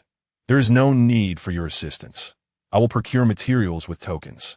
You only need to assist Wang Hu in managing the city." He then instructed Lu Taijian to summon Wang Hu for an introduction. "Huge brother, what brings you here?" Ma Zhangguo asked, surprised to see Wang Hu. Wang Hu, equally astonished, replied, "You are the captain of the deathmatch team?" Ma Zhangguo chuckled. "I am now part of Li Feng's affiliated team." Li Feng observed the exchange. "So you two are acquainted?" Ma Zhangguo nodded. "Indeed, Huge brother was my instructor. All my skills were learned from him. I never expected to meet here today." Lu Taijian expressed his delight. "That is splendid. This means you one team need time to adjust and can manage the city together." Wang Hu concurred, "Absolutely. I believe together we can manage this place excellently." He then shook hands with Ma Zhangguo. Li Feng felt a sense of satisfaction at this display of camaraderie. In the apocalypse, such friendships are rare, and witnessing it was a privilege. From the marketplace, he procured the materials necessary for establishing the safe zone, spending 10,000 tokens to secure them. Constructing the safe zone, a radiant light emanated from his hands, illuminating the area surrounding the city. "Brother Feng, safe zone number 3 established. Construction progress, 25,300." Upon seeing the shimmering veil in the sky, Ma Zhangguo and Wang Hu were elated. This meant the zombies outside could no longer enter. The remaining task was to clear the city of zombies and then assign roles to ensure everyone fulfilled their duties. "Captain Li Feng, we are truly grateful. It is an honor to have a leader like you. I shall erect a monument in your honor." Li Feng quickly interjected, "Hold on. I am not dead yet. Moreover, I have numerous tasks awaiting my attention. Countless cities are poised for me to establish safe zones. The remaining matters shall be entrusted to you. I shall leave Liang to assist you in clearing the zombies." Upon hearing that name, Ma Zhangguo immediately tensed. "Liang is still alive? Where is he?" "You mustn't trust his words. He is the most deceitful of them all." Li Feng smiled and summoned Liang. At this moment, he had already become a zombie under Li Feng's control. Ma Zhangguo gazed at Liang in astonishment. "How has he come to this?" Li Feng elucidated. "He has transformed into a zombie, entirely under my command. Do not worry. In a certain sense, he has become one of us." Ma Zhangguo was taken aback, circling Liang and even giving a light pat on the back of his head. Liang showed no reaction whatsoever. Indeed, Captain Li is remarkable. This is truly impressive. Lu Taiquan, standing nearby, chuckled. Of course. If he cannot accomplish such trivial matters, how could he lead our team? Laughter erupted among those present. However, Ma Zhonghua tugged at Li Feng's arm and whispered, Captain Li, I have matters to report to you privately. Chapter 110. The Secret of the Zhujian Guild. Li Feng cast a glance around the room, nodded slightly, and addressed the others. All right, everyone, please return to your tasks. He then led Ma Zhonghua back to the shopping mall, seeking the solitude of a private office. Leaning against the desk, he crossed his arms and inquired, Speak. What is it? Ma Zhonghua retrieved his phone from his pocket and handed it to Li Feng. This contains materials obtained by my informant who infiltrated the Liang battle team. It features videos of their experiments on modified humans. Allegedly, this is a mission assigned by a guild known as Zhujian. Their operatives are dispersed across various cities, and there are many such battle teams. Li Feng promptly opened the video on the phone, revealing scenes of researchers clad in protective gear conducting experiments. Inside each cultivation chamber were both human and animal subjects, alongside some creatures whose names eluded identification. Each chamber bore a unique identification number, with personnel nearby diligently recording data. Li Feng switched off the phone and turned to Ma Zhonghua. What do you know about the Zhujian Guild? Ma Zhonghua appeared to reflect for a moment. When the apocalypse first erupted, I heard they were recruiting members. At that time, they were merely a small battle team. Suddenly, one day, they expanded rapidly, even absorbing local teams. Their members seemed to possess robust physiques, surpassing even that of special forces. As for their leader, I have never seen him. He remains an enigma, never having made an appearance. Currently, they should be affiliated with Yangping City. This revelation plunged Li Feng into contemplation. Could these research projects have commenced long ago? If that were the case, news would surely have emerged. Yet, at that time, no information regarding such research had surfaced. Li Feng straightened his posture and looked at Ma Zhonghua. Understood. I appreciate your information. Do not disclose this to anyone to prevent unnecessary panic. Keep a vigilant eye on any developments regarding the Zhujian Guild and report to me at once with any updates. Ma Zhonghua immediately saluted. Yes, Captain. As Li Feng and Ma Zhonghua exited, they encountered Wang, who waiting at the door. Captain Li, I have something to report. Speak. A mysterious light circle has appeared on 39th Street in the city center, and our personnel dare not approach. Li Feng recognized this as the emergence of a copy rewarded after establishing a safe zone. Seal off that area. Do not allow anyone to approach. I will head there with my team. Understood. Wang, who replied, activating his walkie-talkie to coordinate the lockdown of the area, anticipating Li Feng and his team's arrival. Li Feng turned to Lu Taiquan and Wu Jun. How is everyone? Are we ready? The copy has refreshed. It's time for us to stretch our legs. Lu Taiquan replied, swinging his arms. ISNT that right. 0? 0, however, paid him no mind, merely polishing his dagger, leaving Lu Taiquan feeling somewhat awkward. Wu Jun picked up the car keys. I'll go start the vehicle. Li Feng nodded, and together with Ting Ting, David, Shura, Lu Taiquan, and Zero, they climbed into the car and set off towards the street. Arriving at the street where the instance is located, it has already been guarded by Wang Hu's men, preventing anyone from approaching. Smaller teams lack the capability to contend with Ma Zhonghua. Captain Li Feng. The guards, aware of Li Feng's impending arrival, salute promptly upon seeing him and his team. Li Feng nods, stating, we are about to enter the instance. We may not return for some time, so you may resume your duties. Understood, Captain. They respond and swiftly disperse, leaving only Li Feng's team on the street. Brother Feng, what do you think we'll encounter in this instance? Lu Taixian inquires with curiosity. Li Feng shakes his head. I do not know. However, as long as we are together, we shall be safe.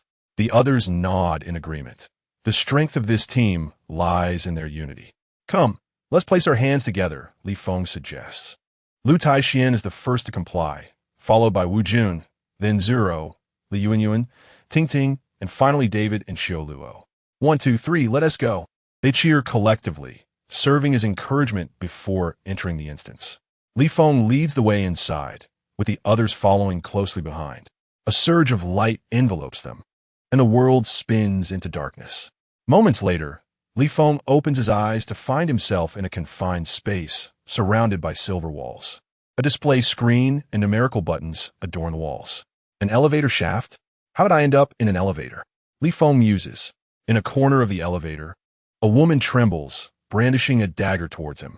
Who are you? She stammers, her voice filled with panic.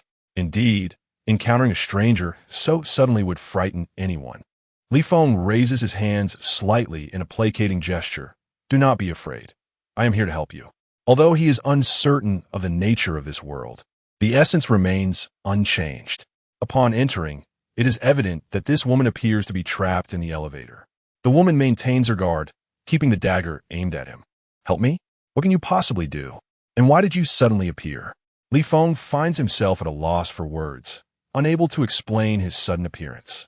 However, he seizes the opportunity to fabricate a tale. Of course, I am a highly advanced warrior from the future, exploring a form of time travel. By chance, I discovered your plight in this timeline and have come to assist you.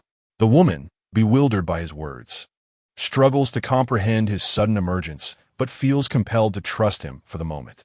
Can you tell me what troubles you are facing? Li Feng asks earnestly. Just as the woman is about to respond, a sharp blade pierces through the elevator wall beside them. The blade was still smeared with a viscous substance, resembling that of a creature's limb. The woman, terrified, let out a piercing shriek and struck at the blade with her dagger. The sound of metal clashing echoed sharply. Soon, the blade retracted. The woman was drenched in sweat, appearing utterly exhausted. At that moment, Li Feng noticed numerous small holes in the elevator wall, likely remnants of that same entity. Could you enlighten me about what that was? Li Feng inquired. The woman collapsed onto the floor, gasping for breath, unwilling to utter a word. She was bewildered as to how she had found herself in such a predicament, and began to weep, cradling her head in despair. Observing her inability to communicate, Li Feng refrained from pressing further. He pressed the buttons on the wall, intending to halt the elevator. No, the woman, upon hearing Li Feng activate the elevator, abruptly sat up as if a nerve had been struck. However, the numbers had already illuminated, and the elevator continued its rapid ascent. Chapter 111. The deadly elevator finished. The woman cried out, her eyes filled with resentment as she glared at Li Feng. A chime sounded, signaling that the elevator had come to a halt. Li Feng understood that this was the sound indicating their arrival at the designated floor. The woman, in a state of panic, retreated to the corner, brandishing a dagger as if something might burst in from outside. The elevator doors creaked open slowly. Hiss, hiss, hiss. A familiar sound echoed. Dozens of zombies reached out towards the elevator, arms extended. The woman shut her eyes, bracing herself for the impending doom. Suddenly, a sharp snap resonated, and the outside fell eerily silent. Even the groans of the undead ceased. Tentatively, she opened her eyes, struggling to comprehend the scene before her. Dozens of zombies stood orderly at the threshold of the elevator, resembling well-trained servers in a high-end restaurant awaiting distinguished guests. Li Feng, hands clasped behind his back, strode out like a commanding boss, inspecting his employees, exuding an air of authority. My heavens, what is happening? The woman gasped in astonishment.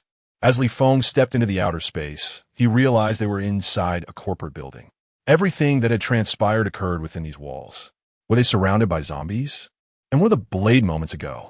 Moreover, where had Lu Taiquan and the others gone? A flurry of questions plagued Li Feng's mind. Seeing that Li Feng remained unharmed outside, the woman gathered her courage and stepped out. As she hurried past the lined-up zombies, she couldn't help but tremble, hastening her pace in fear of being bitten.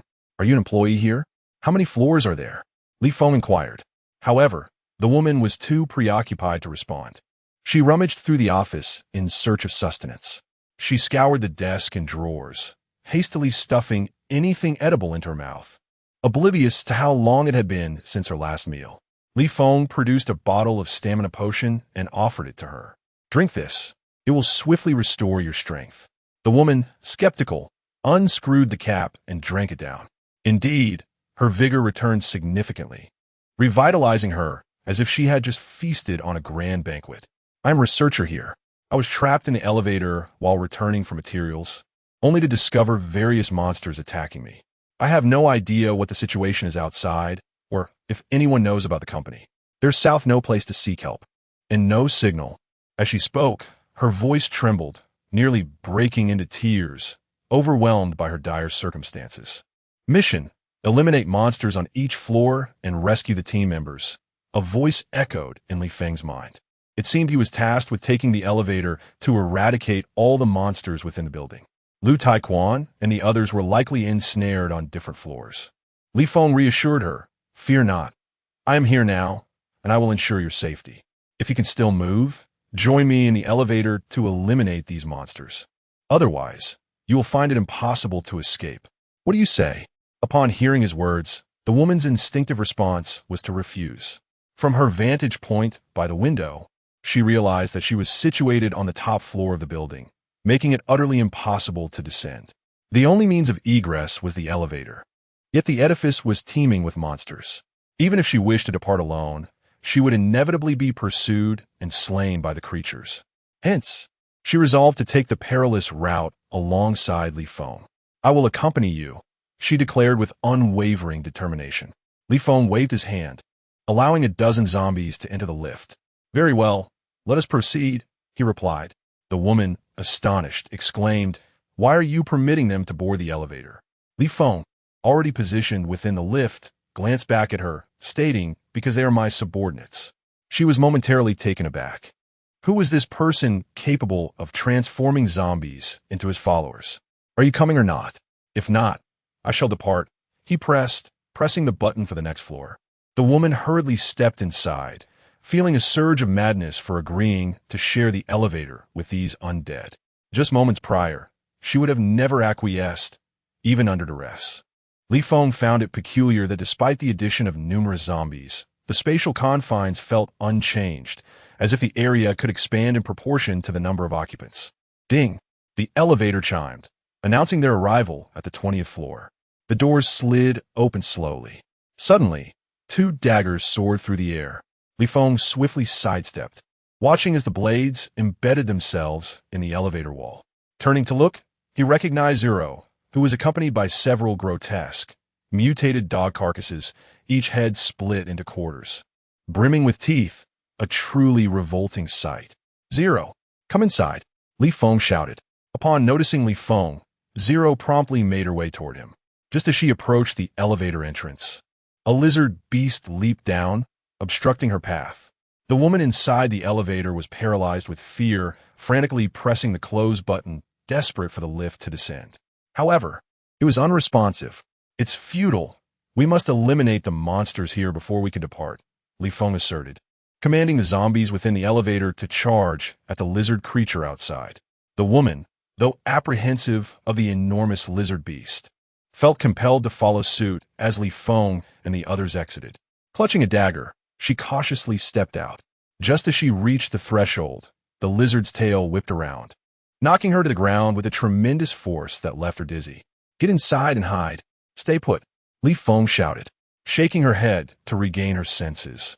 She hurriedly crawled back into the elevator, gripping her dagger and observing the battle outside. Zero brandished a black-gold ancient blade, lunging toward the lizard beast's head. With a deafening roar, the lizard swiped at Zero with its arm, but she nimbly evaded its grasp, seizing the opportunity for another strike.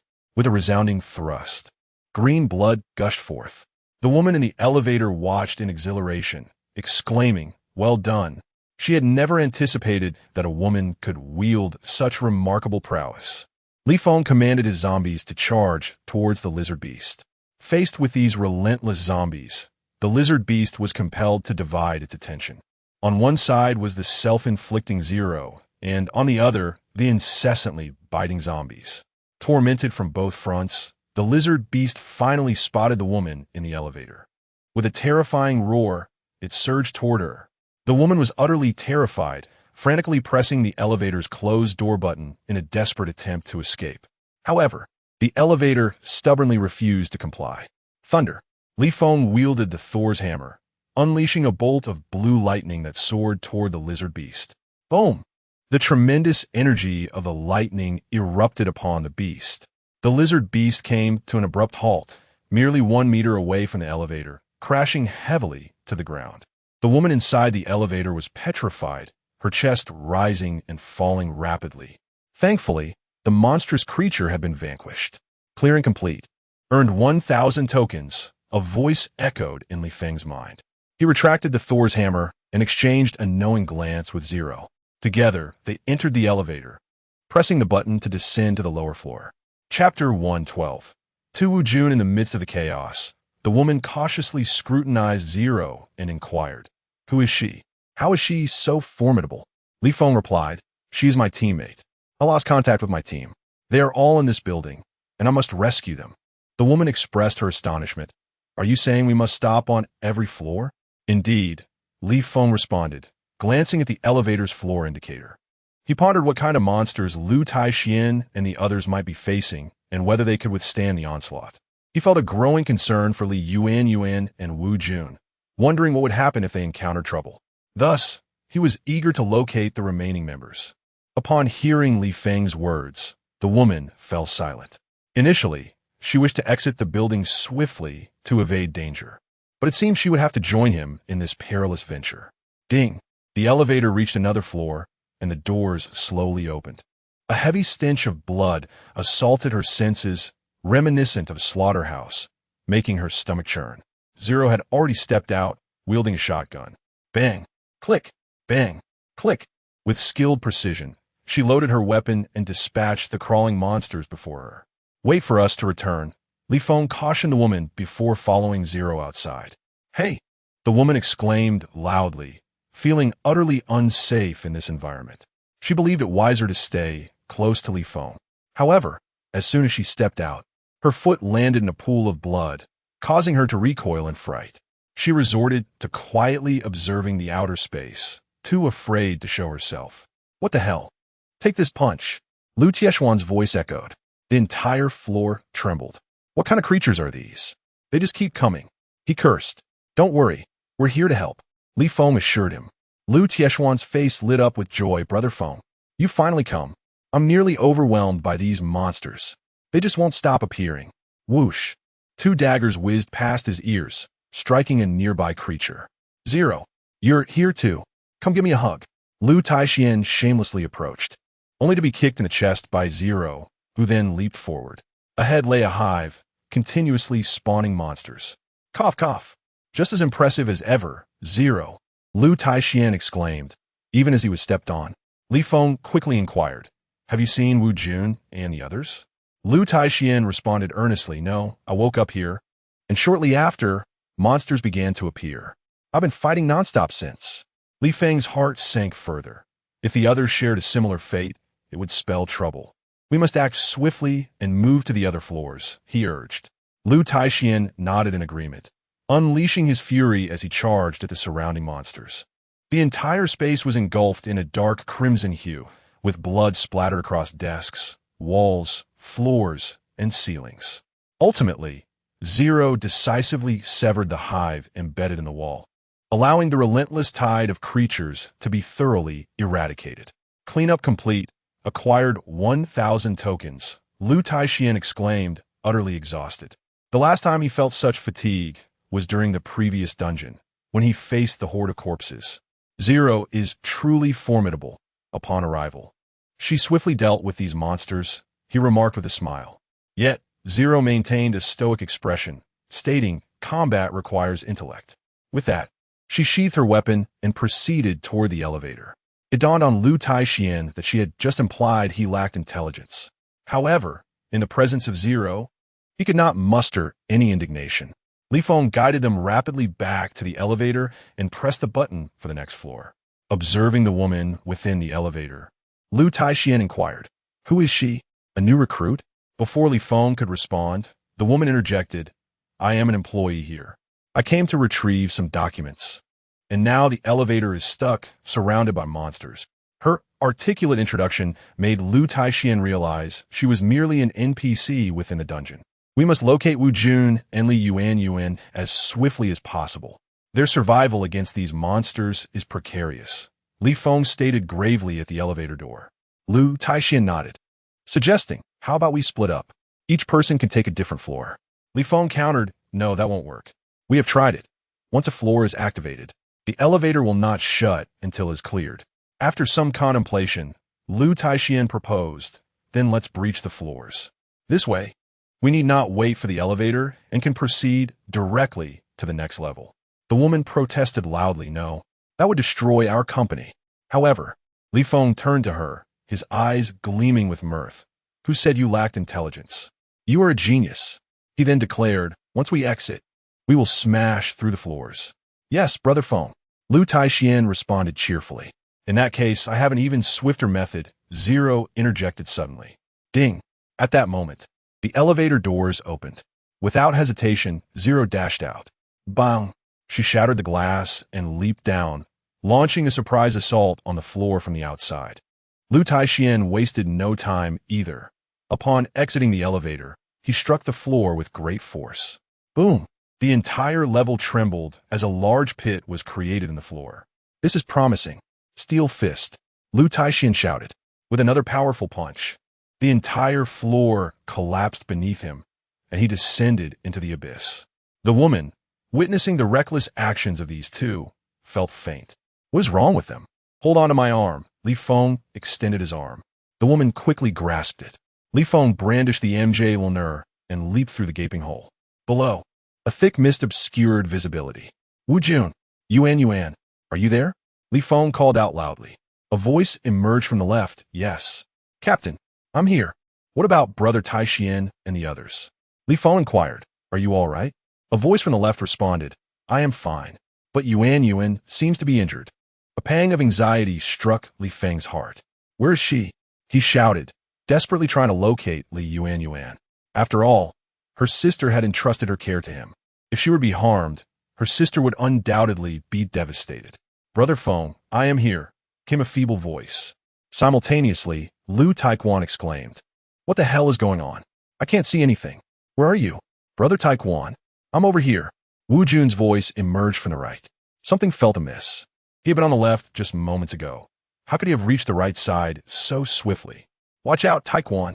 There are two wuss. Li Feng warned loudly. Lu Taekwon was utterly baffled. How could there be two wuss? Captain, please save me. I'm trapped. Captain, I'm over here. I found Yuan. The voices of the two wuss echoed from opposite sides, leaving Li Feng thoroughly confounded. How could this be happening? Chapter 113. Disturbing the hornet's nest in order to ascertain who among them was Wu Jun, Li Feng called out, everyone halt. Allow me to speak. I have a question for you. During the last instance, how many individuals did we successfully rescue? 40. 100. Came the conflicting responses. This discrepancy arose because some were shot dead by the pilot, yet ultimately, Black Hat revived them all. Thus, the accurate figure should be 100. To be prudent, Li Feng inquired once more, what was the total number of tokens we earned as a reward? 4,000. 10,000. Answer the two, one on each side. While the previous question might have been open to interpretation, this one yielded a definitive number. The final reward could only be 10,000. The one on the left is a fraud. Li Feng exclaimed. Lu Taijian understood and swiftly charged towards the left, delivering a powerful punch. Boom! It felt as though he struck an iron wall. The entire building shook momentarily. Then, a furious roar echoed, the voice growing more gruff. You all shall perish. With that, a figure lunged at Lu Taijian from within the fog. Bang! Lu Taijian was sent flying, crashing against the wall. The tremendous impact forced him to spit out a mouthful of blood, staining the mist red. Iron Fist, Li Feng shouted. He brandished Thor's hammer and swung it towards the direction of the threat. Roar!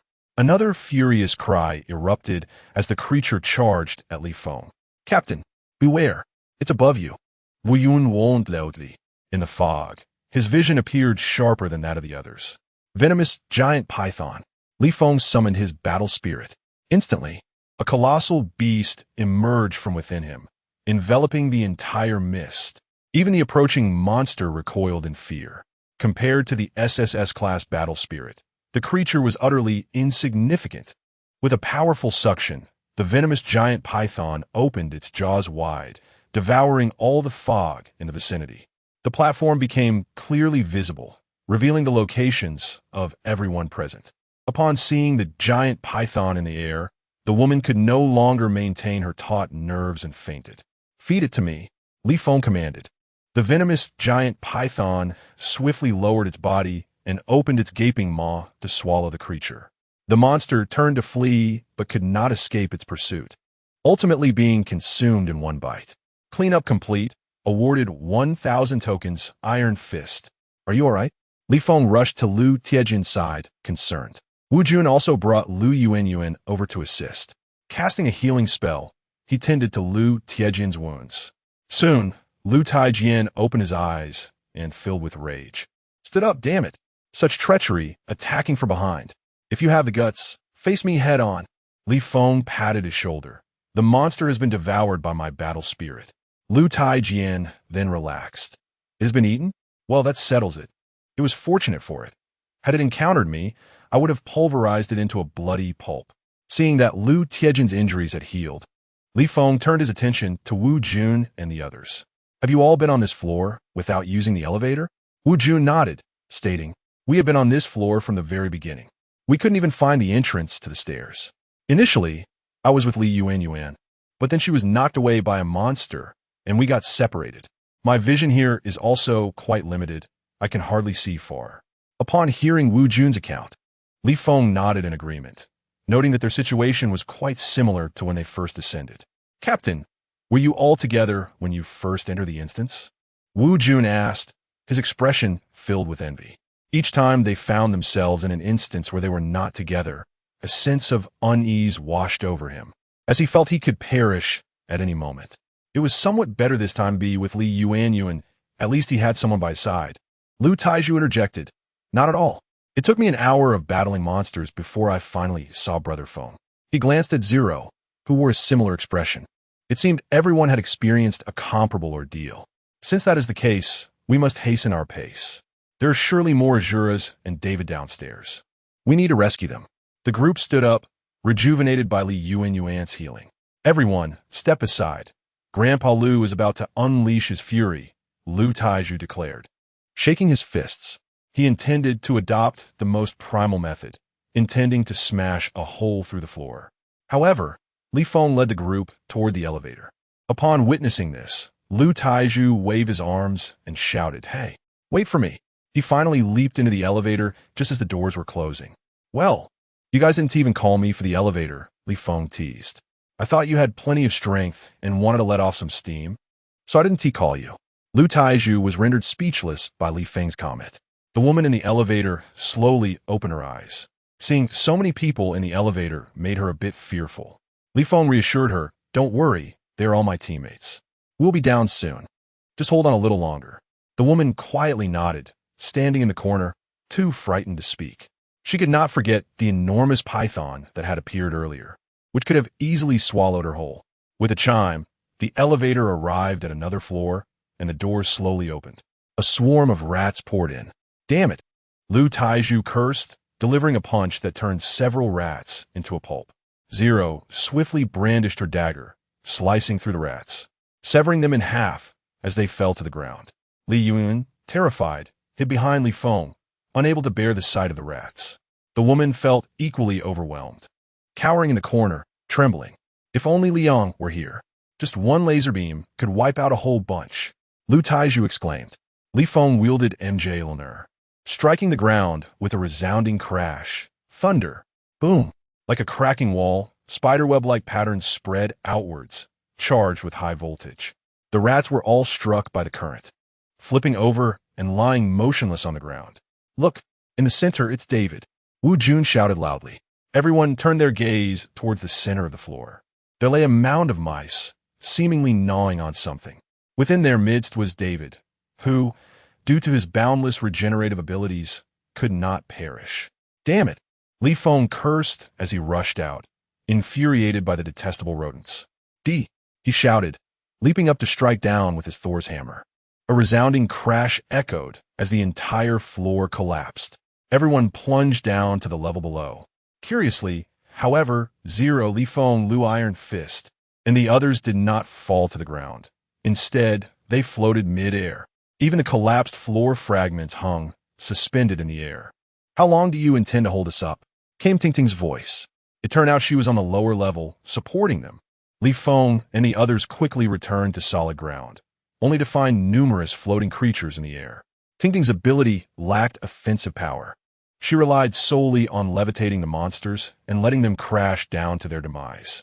However, in the confines of the office, where height was limited, such falls proved ineffective. Thus, she opted to keep all the creatures suspended, thereby avoiding direct combat with them. Chapter 114. The Demise of Azura. Lu Taixian gazed at the peculiar creature floating above, remarking that in their current state, they appeared rather endearing. Tingtong cast a disdainful glance and immediately released her skill. The creature plummeted to the ground with a thud. Ack! The fallen monster lunged aggressively at Lu Taixian. These rodents were indiscriminate in their fury, attacking not only Li Feng and his companions, but also the other creatures. The entire floor descended into chaos. However, David was rescued from the clutches of the rodents and swiftly regained his human form. Zero Number brandished a shotgun. Bang! Bang! Bang! The weapon proved effective against the swarming rats. Suddenly, a voice echoed from the elevator. It was Li Yuanyuan. Stand back. Li Yuanyuan brandished a flamethrower, unleashing torrents of fire in all directions. It appeared to be something she had retrieved from her storage space. Boom! The fierce flames engulfed the rodents, filling the air with the acrid scent of charred flesh. Indeed, fire was the most effective means of dealing with such hordes of rats. I'll burn you all. Li Yuanyuan nearly shut her eyes as she wildly sprayed fire in all directions. She had always harbored a deep-seated aversion to rodents, but the sheer number of them here was intolerable. Li Feng quickly ushered Tingtong and the others to safety. Once Li Yuanyuan had finished her fiery onslaught and opened her eyes, she was met with the sight of countless rat corpses strewn across the floor. Meanwhile, Li Feng and his companions stood in the elevator, observing her. Li Yuanyuan discarded the flamethrower and brushed aside her bangs, apologizing. I'm sorry. I lost my composure. Li Feng took the lead in applauding her efforts, exclaiming, well done. The others joined in, clapping enthusiastically. Kudos for your bravery. This must be your first time taking action, right? Impressive, remarked Lu Taixian and Tingtong in unison. Flushed with embarrassment, Li Yuanyuan hurried into the elevator. At that moment, most of the group had assembled. Only Azura remained unaccounted for. Cleanup complete. Earned 2,000 tokens. The elevator doors began to close slowly. Only one final floor remained. An uncontainable excitement surged within her. She knew that once this level concluded, she would be free of this building, never to return. In the elevator, Lu Taixian requested a bottle of iced red tea from Yuanyuan. After finishing it, he said, Brother Feng, I feel that my combat prowess is lagging behind the monster's evolution. Once we exit, I wish to level up my skills. Li Feng nodded in agreement. No problem. After we exit, everyone who participated in the dungeon will share the experience points for leveling up. Hearing this, Li Yuanyuan beamed with joy. That means I can store even more items. Ding! The elevator reached the final floor. Uncertain of what monstrous challenges lay ahead, or what fate had befallen Azura, they opened the door only to be met with a potent, metallic scent of blood. Li Feng's brow furrowed, sensing impending doom. As the doors creaked open, the sight before him sent shockwaves through his being. Azura was impaled by a protruding dagger, skewered through the chest, suspended helplessly in the air. Azura! Lu Taixian shouted loudly. Although they were adversaries in the past, under Li Feng's manipulation, they had transformed into allies. Now, witnessing his lifeless body suspended in such a manner evoked discomfort in anyone who laid eyes upon it. Beside the corpse stood a towering 2-meter monster, with a scimitar for a left arm and a massive cylindrical hammer for a right. Its visage appeared grotesquely stitched together, with several gaping wounds, rendering it exceedingly repulsive. Upon noticing Li Feng and the others, the creature let out a thunderous roar and charged towards them. Lu Taixian swiftly advanced to meet the beast, exclaiming, "Take this punch." The monster raised its hammer, striking down at Lu Taixian's head. Their fists collided with a resounding boom. Li Feng dashed out of the elevator, rushing to the side of Shura, whose pallor was ashen. He had completely bled out and was irrevocably dead. Wu Jun and the others wore expressions of distress. This marked the first instance of a member's demise within their ranks. Li Feng turned to face the monster, his gaze ablaze with fury. "D!" he shouted, brandishing the MJ Ulner and charging forward. A mighty blow struck the creature, momentarily halting its advance. A surge of electricity coursed through the hammer, ravaging the monster's insides. With a muffled groan, the creature began to topple forward, causing a cloud of dust to erupt upon impact. The surrounding lesser beasts, witnessing this, scattered in fright, unwilling to linger any longer. Inside the elevator, a woman observed Li Feng's prowess with envy. "Brother Feng, what shall we do?" Lu Taixian queried as he approached Shura's lifeless form. Li Feng sheathed MJ Ulner and replied, "We must carry Shura's body back. I will have Black Hat revive him." Hearing this, Lu Taixian became animated. "Indeed, we can have Black Hat bring him back." He then snapped off the vertical blade and removed Shura's body, hoisting it onto his shoulders. The woman from the elevator rushed out, inquiring, "What did you just say? You can bring him back to life?" Li Feng turned to her and nodded. "I mentioned that we come from the future. Our technology is remarkably advanced." Initially skeptical, the woman began to embrace belief after witnessing the series of extraordinary events. She pressed on, "Have you achieved immortality?" Li Feng exchanged glances with Lu Taixian and the others, smiling as they shook their heads. Cleanup completed, 1,000 tokens acquired. Instance completed, survivors are advised to evacuate promptly upon hearing this announcement. Li Feng understood there were no further tasks remaining. He bid farewell to the woman, stating, "We must depart. I believe humanity's future will only improve. Farewell."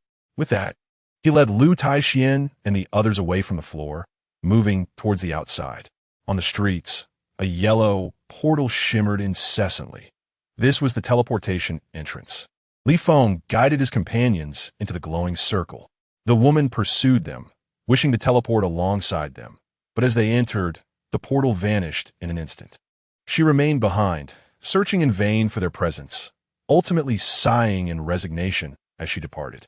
Li Feng and his companions felt disoriented, their vision turning black. After approximately 10 seconds, they returned to the bustling streets of reality. Accompanying him were Lu Taixian and others. Dungeon rewards: 50,000 experience, 3 purple set pieces, 1 experience card, 50x, 24 hours, 3 intermediate stamina potions. Li Feng promptly communicated in the team channel, "Zhanghua, drive and escort Xiao Luo to Brother Feng safe zone number 2 to locate the Black Hat. Have him resurrect Xiao Luo." Zhanghua, belonging to the auxiliary team, received Li Feng's message without difficulty. "Xiao Luo is dead?" Zhanghua expressed his astonishment. In his eyes, Li Feng was so formidable that there should be no casualties, unless they had encountered an exceedingly troublesome monster. Li Feng offered little explanation, urging him to hurry. "The rest of you, replenish your stamina here," Li Feng commanded.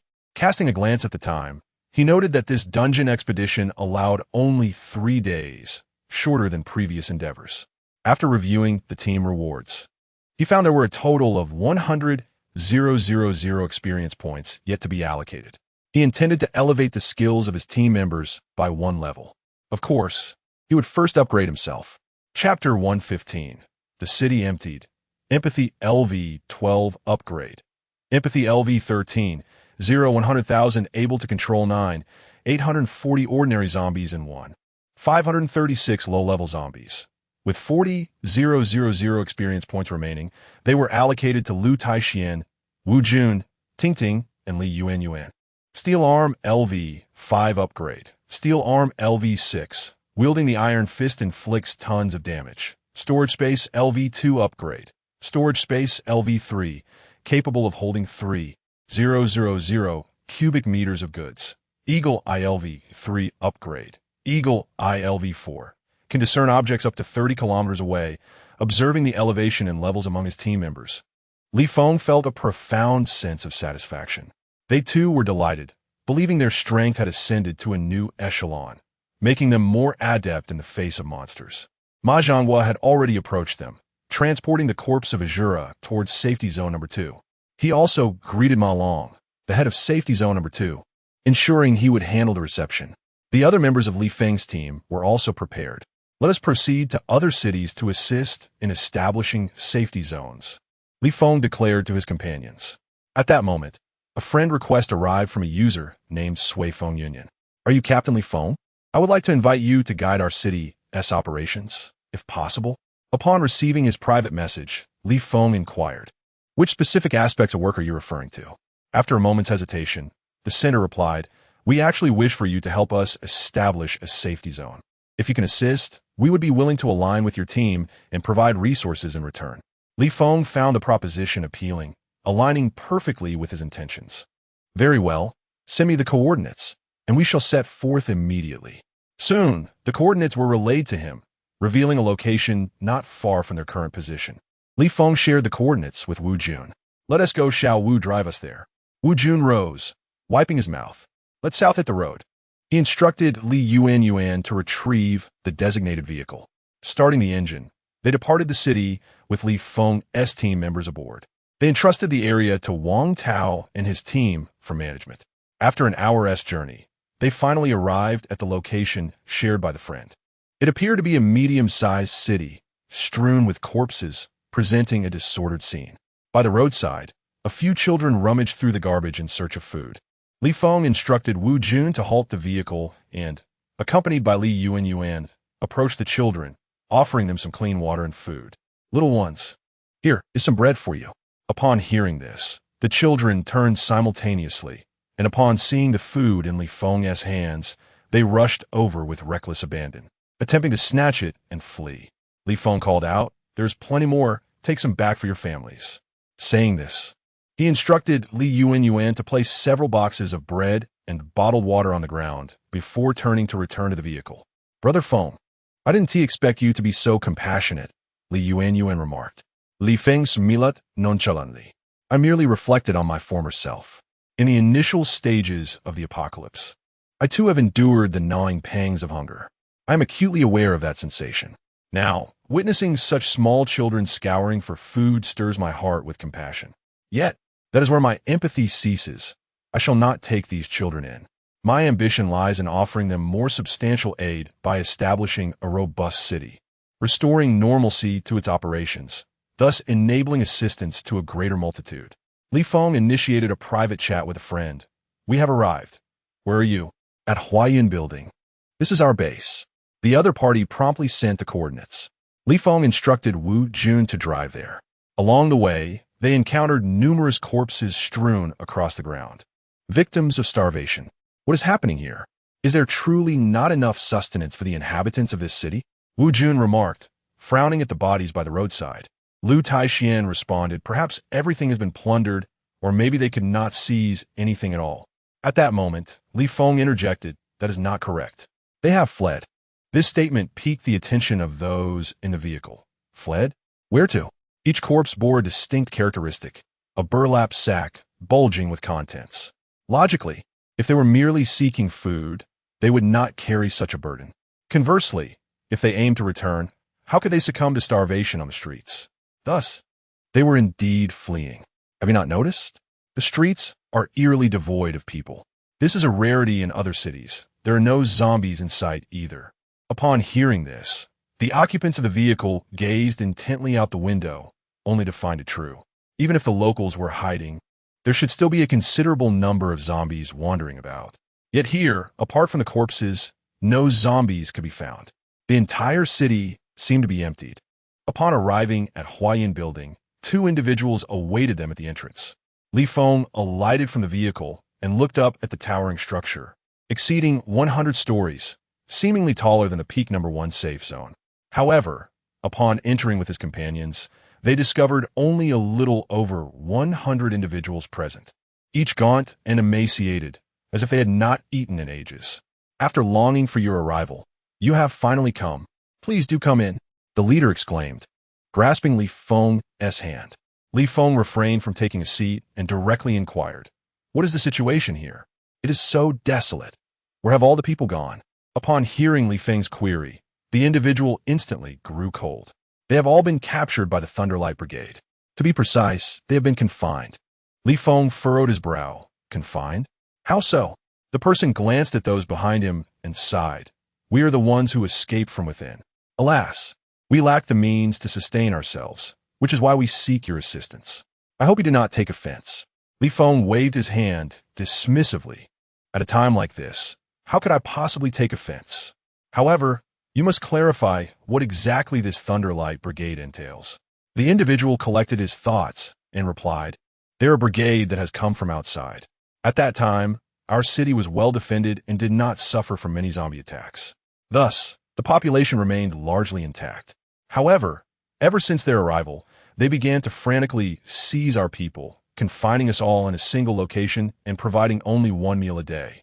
Some were even taken out for experiments." Upon hearing this, Li Feng had a sense of understanding. It was likely the work of that infamous Zhu Xian team. After listening to the account, those behind him were already in tears, stirred by their painful memories. Li Feng immediately stood up and declared, "Where is this Thunderlight team? I shall confront them." The man hurriedly replied, No. That team's captain has the ability to summon thunder with his hands. Anyone who dares to resist is struck down by him. We only wish to ask you to establish a safe zone to protect us from the zombie menace." Yet, Li Feng retorted, "What do I care for hand-summoned thunder? Even if he could wield atomic bombs, I would not be afraid. Tell me the location, and I shall lead my people there at once." Chapter 116. The bar arena. Upon seeing that Li Feng was resolute in his decision to proceed, the man reluctantly divulged the location of the Thunderlight team. "Captain Li Feng, please don't attribute this to me. If he finds out, I'm certain I won't survive." Li Feng waved his hand dismissively, assuring him, "Rest assured, the Thunderlight team will cease to exist from this moment on." With that, he and his companions set off in their vehicle, eager to ascertain the prowess of this Thunderlight team. Wu Jun glanced at the address with surprise. "I never imagined there would be a bar opening here." Li Feng scoffed. "If it weren't for the scarcity of zombies in this area, would they even be able to operate? Perhaps their captain is out there clearing the undead." Both possibilities seemed plausible. As Wu Jun parked in front of the bar, the cacophony within was audible from outside. The lively atmosphere felt intoxicating, reminiscent of a time long past. Lu Taekwon inhaled deeply, reminiscing, "I truly miss the days of being part of the ambience crew." Zero, standing nearby, inquired, "What is the ambience crew?" Wu Jun quickly interjected, "Sister Zero, the ambience crew is..."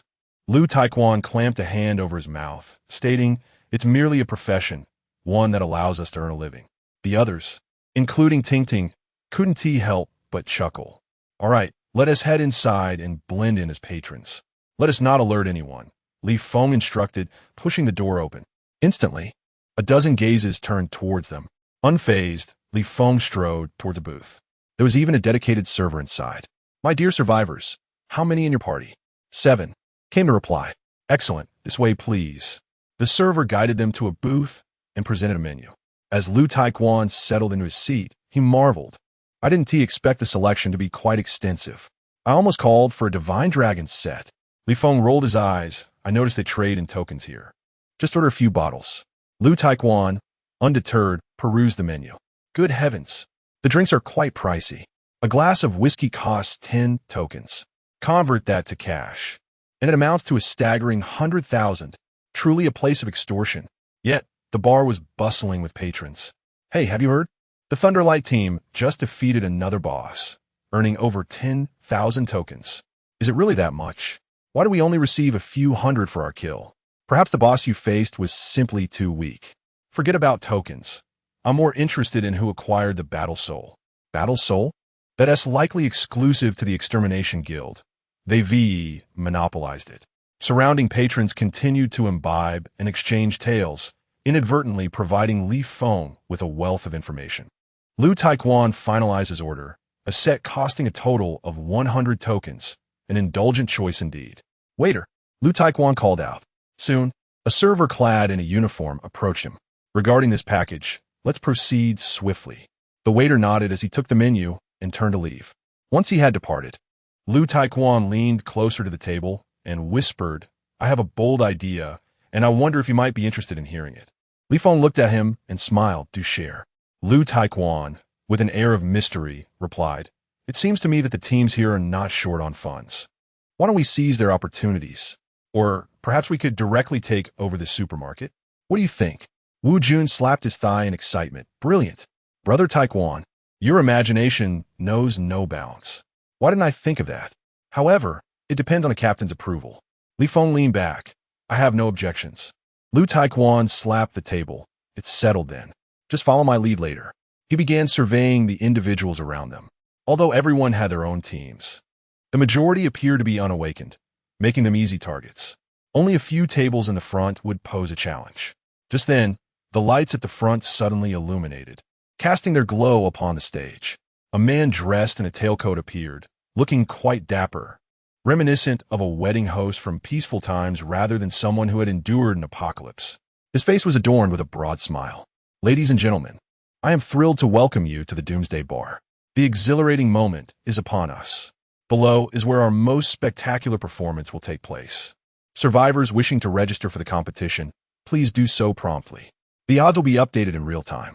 As his words concluded, a message appeared on the data panels of those present. Upon opening it, they found a leaderboard, along with buttons for betting and registration. Li Feng and the others were momentarily bewildered. What is this about? Suddenly, a square formation in the midst of the crowd collapsed, only to rise again shortly thereafter, revealing a combat arena. The Doomsday Arena. All survivors could register to fight, with victors earning tokens. Such competitive formats were typically seen only in larger apocalyptic cities, so they were surprised to encounter it here. Lu Taekwon expressed his astonishment. Wow, it seems things are taking a turn. In that case, isn't robbing them a bit too anticlimactic? Why don't we register as well? Let us earn some tokens in plain sight. Zero raised his hand in agreement. I concur. Lu Taekwon was elated. Zero had finally supported his words. Tingting also raised her hand in agreement, and Wu Jun naturally had no objections. Li Feng, remaining non-committal, shrugged. If you want to play, then go ahead. Lu Taekwon and Zero eagerly signed up, though the registration fee required 10 tokens each, which they borrowed from Li Feng. After registering, Lu Taekwon borrowed an additional 10 tokens, betting on himself, convinced of his victory. At that moment, the host announced, all right, welcome to all the new participants. I would like to outline the rules in advance. This competition is open to participants from around the globe, and anyone can enter through the virtual arena. Secondly, upon registration, one automatically consents to the death agreement. Should one be killed during the competition, no party shall be held accountable. Thirdly, an individual may engage in a maximum of 3 consecutive battles. Rankings will be updated in real time, with the top contender receiving additional rewards. Upon hearing these 3 rules, Lu Taekwon paused for a moment. A competition open to the entire world? This could escalate quickly. Wu Jun, having refrained from registering, placed a reassuring hand on Lu Tietuan's shoulder and said, no worries, Brother Taekwon. I have faith in your abilities. You will surely secure a place among the top. However, Lu Taekwon harbored doubts. His own team boasted numerous formidable warriors, let alone the global competition. Li Feng, seated nearby, contemplated. I never imagined this data-driven apocalypse could unfold in such a manner. The host announced from the stage, all right, since everyone has confirmed their registration, it is assumed that all will abide by the rules. Those who transgress will face the wrath of the various guilds. Now, let the competition commence. Chapter 117. Confronting the ninja, the host descended from the stage, and the waitstaff delivered the beverages, 12 bottles elegantly arranged upon the table, accompanied by an assortment of snacks, including chips and sunflower seeds. The atmosphere was quite commendable. All eyes were fixed upon the arena, where figures had already taken their places. The combatants' forms materialized on the stage, reminiscent of a scene from an animated series depicting the grandest martial arts tournament. The arena was spacious enough to accommodate the moves of 2 warriors. Lu Taekwon expressed his curiosity. Surely no one will resort to firearms in this setting? It is a battle reliant on awakened abilities. Wu Jun concurred. Indeed, utilizing firearms here could lead to dire consequences. Soon, the contenders stood upon the platform. There was no referee. A single command signaled the commencement of their duel. The 2 immediately unleashed their skills.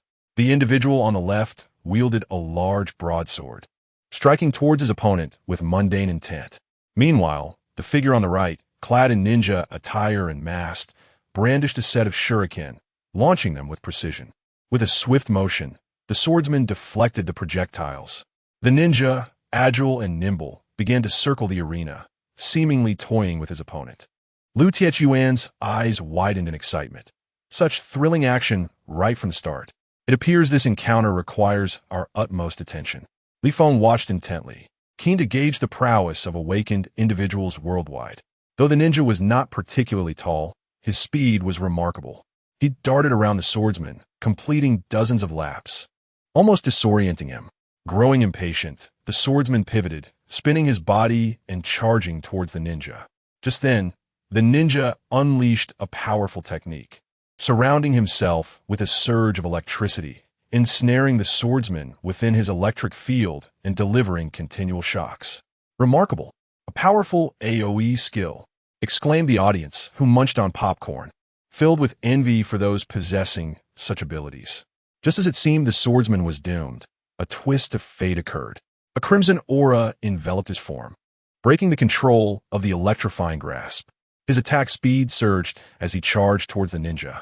The ninja ceased evasion, engaging in a fierce exchange, utilizing shuriken and electricity to counter the broadsword's relentless strikes. As the duel progressed, health bars appeared above their heads, clearly indicating the swordsman's health had reached its limit. Yet, this did not deter his onslaught. Rather, he attacked with even greater ferocity. The ninja's vitality waned rapidly under the swordsman's fierce assault.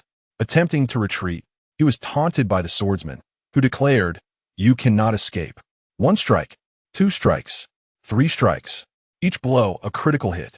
The final slash brought an abrupt end to the ninja's life. The swordsman emerged victorious. Cheers erupted from the patrons in the bar. However, Li Feng and his companions found little joy in the outcome. The brutality of this competition was stark, culminating in the death of one participant to secure victory. It was clear that entering the arena meant that one would inevitably meet their demise. Iron Fist, it's your turn next. Be cautious, Li Feng advised. After all, this was their inaugural participation in such a competition, and they were pitted against world-class masters. None could predict the skills of their opponents.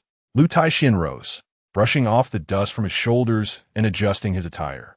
He turned to Zero and said, "Zero, if I do not return, do not wait for me. Find a good family." Zero merely smirked at him, dismissing his words entirely. Lu Taixian gazed at the arena, feeling a sense of determined resignation. "Brother Feng, I shall take my leave now." Li Feng playfully kicked him in the rear, urging him on. Lu Taixian ascended the stage. The audience erupted in excitement, recognizing a competitor from their own bar, an unfamiliar face igniting their fervor. "Fight him. Defeat him. Let us witness who among you is truly formidable, who can lead humanity to victory." Yet, Lu Taixian paid little heed to the crowd's fervent chants, his focus solely on the formidable opponent materializing before him, brandishing a sniper rifle. He couldn't help but glance towards Wu Jun in the audience. Hadn't he claimed that the use of firearms was out of the question in this venue? What was this sniper rifle doing here? "Let the match begin," a voice announced, silencing the spectators. Li Feng, alongside his companions, approached the edge of the stage to cheer for Lu Taixian. "Incredible. There really is a firearm," Wu Jun exclaimed. However, in a battle of this caliber, what utility could a weapon possibly serve? Lu Taixian recognized that his opponent was no ordinary fighter and resolved to act swiftly, activating his berserk state from the outset. The crowd erupted in enthusiasm. Impressive. He's starting with a powerful move. What purpose this skill held remained unclear. He appeared remarkably resilient. After entering the berserk state, a faint golden aura enveloped Lu Taixian, rendering him akin to a little golden statue. He dashed towards his opponent, his fists shimmering with golden light. Should he land a blow, survival would be improbable. Just as the audience grew anxious for the sniper, an astonishing occurrence unfolded. The sniper vanished. A thorough search of the arena revealed nothing. Li Feng quickly noted, "He has gone invisible." Invisible? The spectators gasped at the mention of such a skill. In a post-apocalyptic world, possessing such an ability would be tantamount to invincibility. Fear would be a foreign concept.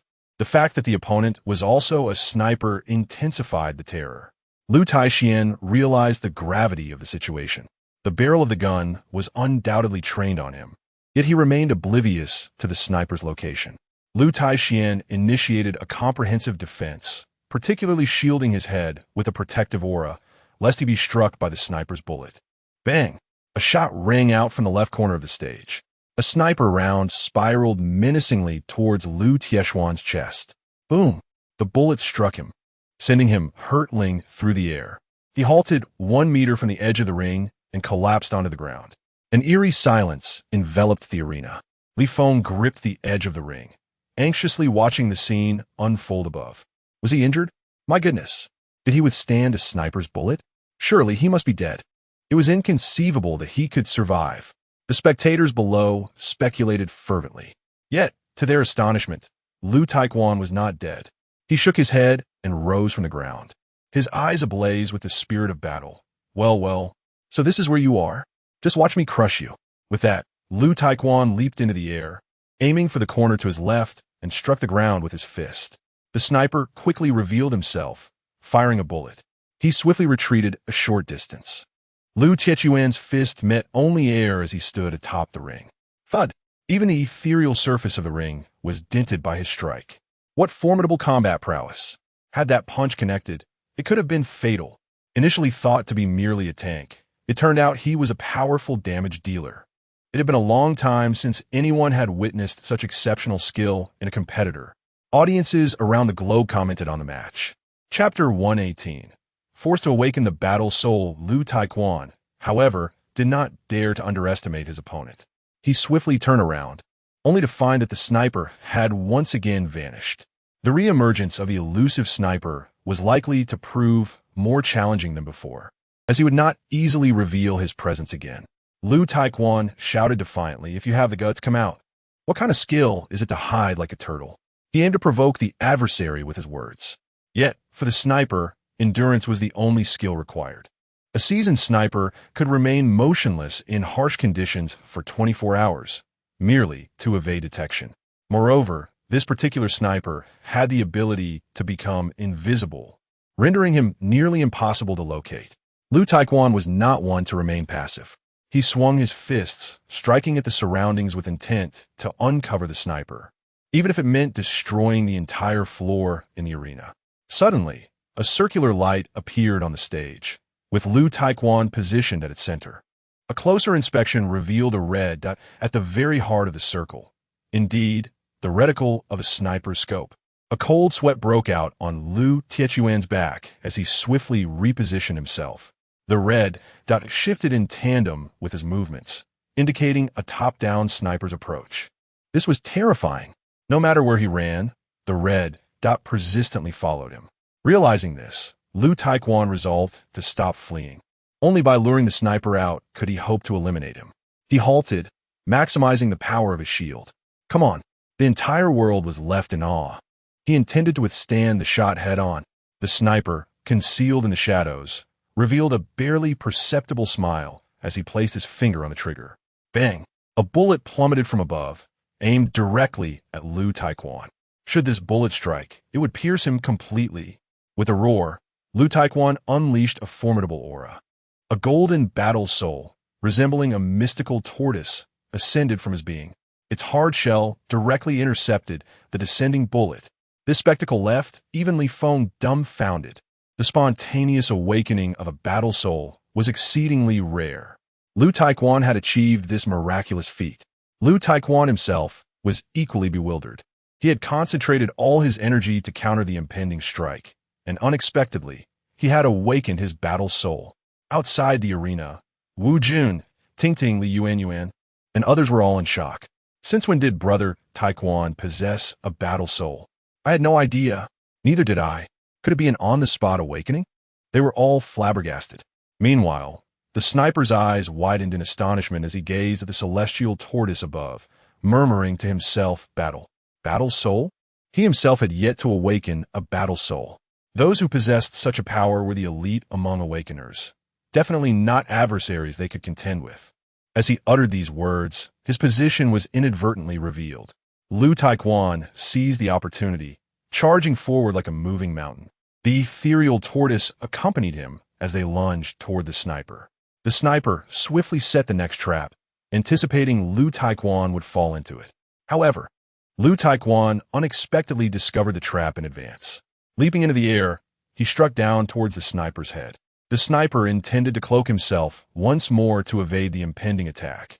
Yet the celestial tortoise above flickered its eyes, rendering him unable to conceal himself.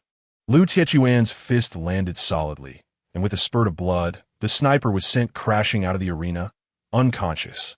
Lu Taekwon emerged victorious. The crowd erupted in cheers, applauding Lu Taekwon fervently, his confidence soaring to unprecedented heights. He pointed at the audience, making exaggerated gestures and roaring loudly, while also sending a playful kiss towards Zero. However, Zero turned her head away, completely disregarding him. After descending, Lu Taekwon calculated his earnings, totaling 1850 tokens, a considerable reward. A digital interface prompted him. Do you wish to proceed to the next match? Lu Taekwon promptly declined. Participating once was sufficient to gauge his abilities. Encountering a foe more formidable than the sniper was a risk he was unwilling to take. Exhilarated, he approached Li Feng and exclaimed, "Brother Feng, how did I perform?" Li Feng smiled and congratulated him. "You did quite well. You even forced out your battle spirit. Impressive." Lu Taekwon felt a bit bashful from the praise, and then turned to Zero, saying, "Zero, it's your turn now, be cautious."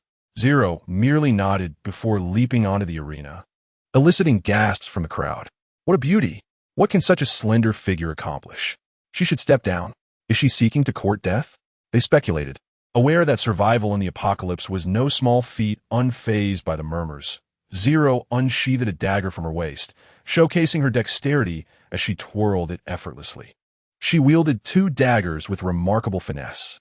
Soon, her opponent emerged, a man clad in armor, wielding a long spear and sporting a long ponytail, reminiscent of an ancient general. Is this some sort of cosplay? Does he truly believe he is a general with that ordinary spear? The crowd whispered, doubting the male's chances against the female. He'll have the upper hand against a woman. I hope she wins, they fretted, likely captivated by her beauty. As the match commenced, both competitors sprang into action. The man with the spear advanced swiftly, employing a short-distance maneuver to close the gap. Li Feng recognized the man's skill, noting his ability to dash forward. Zero, evidently unprepared for his sudden approach, misjudged the distance, resulting in the spear arriving before her. The clash rang out as Zero hastily blocked with her dagger and then leaped into the air. Wow, she is soaring. But no, she was merely jumping high. Who possesses the ability to leap so high? Surely, it must be akin to ascending 10 stories. All eyes were drawn to Zero. Meanwhile, aside from Li Feng's team, who were intently observing Zero's performance, there were others lurking in the shadows, keeping a watchful gaze upon her. It was indeed intriguing to discover that a modified individual had entered the competition. Have we identified which team this individual belongs to? We are currently investigating, several individuals remarked, their attention fixed on the screen. Surrounding them were hundreds of technicians engaged in analyzing the combat capabilities of the awakened fighters on the battlefield. The emblem displayed on the screen read, Zhu Xian. As Zero descended from the air, she wielded a black gold ancient blade, directing it towards a man. He countered with a long spear, deflecting the strike of the blade. Zero landed gracefully. Whoosh! She swiftly released 2 daggers, which the man parried with his spear. Bang! A shotgun blast erupted. The man deftly twirled his spear, blocking the bullet. However, Zero did not falter. Bang! Bang! Bang! She advanced while firing, leaving the spectators below in a state of bewilderment. My goodness, she conceals so many weapons. Truly a versatile warrior. No wonder she dared to sign up for the competition. She possesses quite the prowess. Chapter 119. Dare to compete for a woman with me? Their interest in Zero's combat techniques was palpable. They were astonished by her ability to employ a myriad of different attack styles. Down below, Lu Taekwon shouted, Zero, go for it. With her ammunition depleted, Zero discarded her shotgun and charged at the man wielding the black gold ancient blade. As the man advanced towards her, Zero was prepared this time. Utilizing the momentum, she swiftly retreated, creating distance between them. The man swung his long spear, drawing a large circle that ensnared Zero within its confines. This was to be a genuine duel. Despite the vast arena, the man's skills confined both combatants to a diminutive space, necessitating a decisive victor. Moreover, the circle conferred a significant advantage to the man. Zero was in peril. Lu Taiquan, watching anxiously from below, gritted his teeth, wishing he could rush in to fight on her behalf. Damn it! Despicable! Bullying a girl! Lu Taiquan cursed vehemently. Yet, the man remained unfazed, employing lethal techniques aimed directly at Zero's vital points. Zero exhibited remarkable agility, evading his strikes and retaliating with her black gold blade. The exchange was fierce and spirited. The onlookers were captivated. Wow, this is a true contest. Every strike is deadly, exhilarating. Is this not far more thrilling than any skill competition? Meanwhile, the Zhuxian side had identified Zero's affiliated team. She belonged to Li Feng's squad. Li Feng's team? The one that established 3 safe zones? Indeed, it is them. The figures in the shadows fell silent, surprised to encounter members of Li Feng's team here. They had long desired to contend with this squad, and it seemed the opportunity had finally arrived. As they analyzed Zero's combat prowess, she suddenly leaped into the air, launching a downward attack with remarkable precision that left the man struggling to defend himself. The most significant factor was that the man was fatigued, while Zero remained full of vitality. This was one of the many advantages of being an enhanced individual. She did not experience fatigue and possessed seemingly inexhaustible energy. In a prolonged battle, no one could rival them. Ultimately, under the pressure exerted by Zero, the man lost grip of his spear. In one swift motion, she slashed him with her black gold blade, maintaining a crouched stance as the man was cleaved in two. Gasps of astonishment erupted from the crowd. They could hardly believe that this seemingly fragile woman could strike with such ferocity, cleaving the man in half. After a brief moment of silence, the crowd erupted in cheers. Incredible! Amazing! Well done! I love you! Beautiful lady! What is your name? Do you have a boyfriend? Hearing their exuberant shouts, Lu Taiquan felt a pang of jealousy and shouted, Hey, hey, hey! What are you all shouting about? She is mine. Who dares to compete with me? The crowd, still riding the high of excitement, retorted, Damn it! Who do you think you are? Do you really believe that just participating in a match makes you special? Believe it or not, our Thunderbolt team will eliminate you. Upon hearing this, Li Feng furrowed his brow. Thunderbolt team? Lu Taixian would not tolerate disparaging remarks about them. He charged forward to confront these individuals. The members of the Thunderbolt team joined the fray, and onlookers began to cheer, unexpectedly thrilled by the prospect of witnessing a free spectacle. Li Feng, however, would not remain passive. David, attack them. David let out a fierce howl and lunged forward, seizing one individual by the neck and biting down. The surrounding crowd, witnessing this, was struck with terror. Zombies. There's zombies here, whether awakened or mere survivors. The haunting memories of zombies were deeply ingrained within them, for their world had been irrevocably altered by the undead, although they possessed the strength to combat zombies. The mere mention of the word sent shivers down their spines. The crowd quickly reacted. Even those not affiliated with the Thunderbolt team joined the battle to fend off the zombie. Fire. The rapid gunfire erupted, but alas, the efficacy of their attacks paled in comparison to David's astonishing regenerative capabilities. Stunned by David's terrifying recovery speed, they wondered, why can't we kill him? What is happening? Is he awakened? Curiosity about David's existence grew among them. The bar staff had long since taken cover, while brawls were commonplace in the establishment. The presence of a zombie was unprecedented. Lu Taixian charged at the most vociferous instigator, delivering a punch that shattered his skull. How dare you compete with me for women? Seeking death. Such skirmishes were trivial in the apocalypse. Facing a horde of zombies would yield an even higher mortality rate. Seeing their comrades fall, the Thunderbolt team dispatched messages on their channel, seeking reinforcements. Upon realizing that David was virtually indestructible, the remaining fighters ceased their efforts and fled the bar. The contestant known as Zero, witnessing the chaos below, collected his reward and leaped down to assist Lu Taixian against the Thunderbolt team.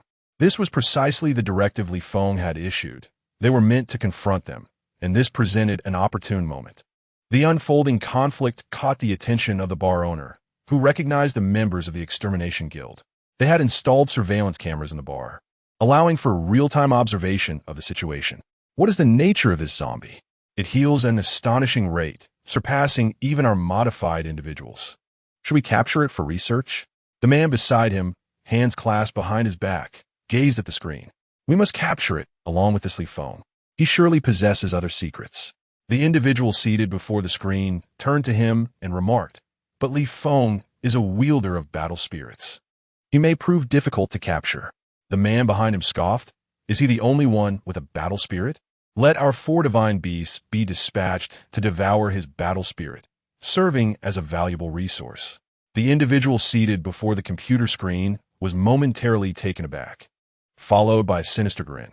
"This works just as well, saving me the trouble of feeding them again." With that, he began issuing commands. The members of the lightning squad in the bar were utterly vanquished, felled one by Lu Tichuan's relentless blows. "Damn it, daring to compete with me for women? That's a death wish." Lu Tichuan cursed angrily, surveying the fallen figures on ground. The bar's waitstaff was too terrified to lift their heads.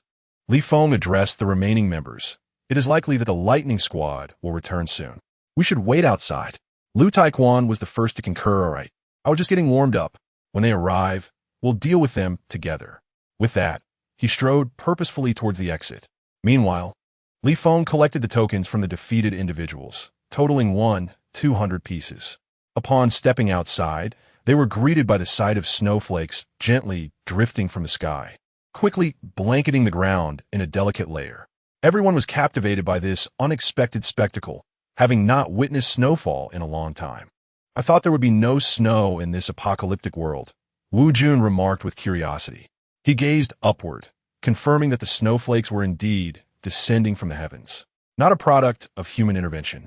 In the distance, the roar of engines echoed, accompanied by the glare of headlights approaching. Chapter 120. Affiliated with the Thunderbolt Squad, Wu Jun employed his keen eyesight to announce loudly, "It is the Thunderbolt Squad." Lu Tichuan pounded his fists together, exclaiming, "Just in time. I shall see what they are truly capable of." Wu Jun cautioned, "Do not forget, they possess the ability to conjure thunderballs with their hands." Lu Tichuan scoffed dismissively, showing no concern. Feng also positioned himself at the forefront, eager to ascertain their true strength. "It was him. He slaughtered our comrades. And now he dares to vie for our women." A figure atop a vehicle remarked, peering through binoculars at Thunderbolt. Thunderbolt, adorned with sunglasses, a Harley cap, and flared trousers, exuded a trendy aura. Chewing on bubblegum, he proclaimed, "Those who dare oppose us shall await the wrath of the storm." The vehicle surged forward, racing towards a bar. The road lay barren, save for the roar of the engine. Feng and his companions had long prepared for battle. Before the vehicle could draw near, Lu Tichuan could no longer contain himself, leaping forth to strike the approaching car. Thunderbolt gave a disdainful grunt, his fists glowing blue. He was an unequivocal wielder of lightning attributes, capable of unleashing electric assaults at will. Thunderball. 2 Azure Storm spheres hurtled towards Lu Tichuan. Aware that his armored form was particularly vulnerable to lightning, Lu Tichuan hastily evaded. The thunderballs soared skyward, only to veer back down like guided missiles, relentlessly pursuing Lu Tichuan. "Is that all you've got?" Lu Tichuan bellowed, his fists radiating golden light as he swung at the thunderballs. Whoosh! 2 daggers soared towards Thunderbolt, diverting his attention and causing the thunderballs to vanish.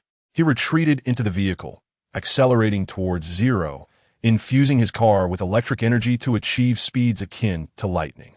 "Charge!" Thunderbolt commanded. The vehicle, resembling a streak of blue lightning, hurtled towards zero. "Zero!" Lu Tichuan shouted in alarm, attempting to leap forward to shield himself. But it was too late. Just as the others worried for Zero's safety, Feng surged ahead. The vehicle was instantly overturned, yet Zero emerged unscathed. Feng wielded the God Hammer, absorbing all the electric energy. Thunderbolt gazed at Feng in astonishment.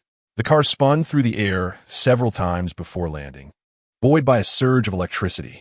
The formidable lightning could alter the magnetic field, generating electromagnetic energy beneath their feet, granting them a slight levitation. Thunderbolt's eyes crackled with blue lightning as he stared at Feng. "You too are a wielder of lightning attributes? Today, I shall see who among us is superior." Li Feng, however, dismissed the notion. Who cares for lightning attributes? I possess the immortality attribute. David, attack him. Such lightning-wielding adversaries must be controlled with care. If harnessed properly, they might yield remarkable results. David howled and lunged forward. Observing this, Thunderbolt smirked contemptuously, extending his hand to unleash an electric assault. A lightning spear pierced David's heart, pinning him against the wall. Is this truly the extent of your power? Raylight bellowed. Li Feng, unimpressed, retorted, who wishes to duel with you? Zero. Take him down. Zero swiftly lunged forward, showcasing his martial prowess with finesse. Lu Iron Fist, not to be outdone, activated his berserk mode, amplifying his attack speed and defense by 500% as he charged at Raylight. The individuals behind Raylight joined the fray, drawing weapons acquired from various dungeons to assault Lu Iron Fist. Let's avenge our brothers, they shouted, launching a fierce assault on Lu Iron Fist. Ting Ting, meanwhile, conjured a whirlwind, lifting their opponents into the air before they came crashing down. David darted towards them, snapping at their heels. Upon witnessing David's onslaught, they were filled with revulsion and desperately attempted to shake him off, attacking him with their weapons. Yet David was indomitable. His wounds healed almost instantaneously. Raylight found himself fending off the full force of two adversaries while simultaneously tending to his comrades. Gradually, he felt himself falter and considered retreating, only to be obstructed by Li Feng. Speak. Where have you taken the others? Li Feng demanded. Raylight's eyes crackled with electricity as he hurled a lightning ball at Li Feng, which was effortlessly intercepted by Li Feng's thunderhammer. Refusing to divulge, are we? Then descend into oblivion, Li Feng declared, unleashing a colossal bolt of lightning towards Raylight. Faced with this formidable attack, Raylight realized he could scarcely withstand it. Transforming into a bolt of lightning, he ascended into the air to evade the strike. Lightning! Li Feng raised his thunder hammer high, darkening the sky above. A column of lightning descended upon Raylight, who gazed up in horror, astonished that Li Feng could summon such a phenomenon, something he had not foreseen. How can you wield lightning? Raylight shouted in frustration as the electricity coursed through him, enveloping his body in a blue, translucent sheen. In an instant, he vanished, the tremendous bolt igniting the electrical energy within him, overwhelming his form and leading to his obliteration. Li Feng, taken aback by this unforeseen outcome, had intended to inquire about the whereabouts of the city's inhabitants, but it seemed that opportunity had slipped away. Witnessing their captain's demise, the members of Raylight's team scattered in terror, unwilling to continue resisting Li Feng's group. Lu Iron Fist shouted, if you have guts, don't run. Damn it, do not let me see you again. Wu Jun and others approached, asking, Captain, shall we pursue them? Li Feng, sheathing his thunder hammer, replied, no need. They are merely pawns and will yield no answers. He then glanced at the nearby bar. It would be more prudent to inquire with those inside the bar. Lu Iron Fist nodded in agreement, stating, indeed, the bar patrons are likely to possess the inside knowledge. With that, the group made their way back to the bar, only to find it completely deserted. Whether it was the intimidation from Li Feng and his companions that drove them away, or a deliberate act of concealment remains uncertain. Li Feng declared, if anyone is present, step forward. Otherwise, I shall bring this establishment to ruin with a single blow. No sooner had he spoken than an individual emerged from an adjacent room. Wait, do not resort to violence. I shall divulge everything you wish to know. It was none other than the host from earlier. This bar belongs to you? Li Feng inquired, taking a seat. The host cautiously approached, seeking permission to sit. Li Feng nodded, allowing him to occupy the chair opposite him, visibly shaken in the presence of Lu Taixian and the others. Indeed, it is mine. I am also affiliated with the Thunderlight Battle Team. As suspected, he too was a member of the Thunderlight Battle Team. It appeared that in this city, individuals either faced capture or pledged allegiance to the Thunderlight Battle Team. Li Feng pressed on. To what location has your team taken the people from here? The host shuddered, responding, the extermination of immortals, the Extermination Guild. We are a faction under the Extermination Guild, and it is they who compelled us to act in this manner. As for their precise intentions, I am not privy to such knowledge. Chapter 121. Attracting the Zhu Xian battle team, Li Feng endeavored to discern whether the host was being deceitful. The host quickly raised a finger, exclaiming, "If I am lying, may I meet a terrible fate. I shall tentatively place my trust in you." What was the purpose of the recent arena competition? Was it also orchestrated by the Zhu Xian Guild? The host nodded, confirming Li Feng's suspicions. What could be the guild's motive behind such competitions? Surely, it wasn't merely to collect registration fees. After taking a sip of water, the host elaborated, "It is not for that purpose. The intention is to gather information on the combat capabilities of various awakeners. For those deemed formidable, they will extend an olive branch for recruitment. Conversely, those who refuse cooperation will be met with assassins sent to eliminate them." Upon hearing the host's revelations, Lu Taijian and the others were filled with indignation. Such a guild was nothing short of a common enemy to all awakeners. Why should they orchestrate attacks against them? Li Feng pressed on. "Do you know the exact location of the Zhu Xian Guild?" The host glanced nervously at Lu Taijian, who was glaring menacingly at him, and quickly shook his head. "I do not know. They are all within the Doomsday city, but the specific location remains a mystery to everyone. We are merely a lower-tier team under their command, so our information is quite limited." Realizing that he could extract no further information, Li Feng reclined his chair and stated, "I intend to establish a safe zone here. You may continue your operations, but I will take a share of the revenue. Do you agree?" The host vehemently opposed, "Absolutely not. If a safe zone is established, the Zhu Xian Guild will immediately discover it, and they will come to attack." Upon hearing this, Li Feng remained unfazed. "Is that so? That is splendid news. I have been seeking them out.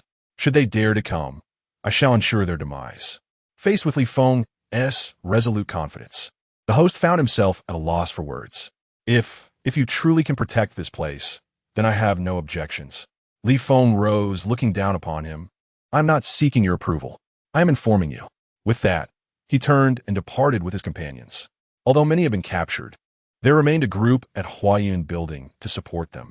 Once this place became a safe zone, they could venture outside to search for survivors to reintegrate into the city, gradually strengthening their numbers, as long as they did not attract the ire of the Zhu Xian Guild.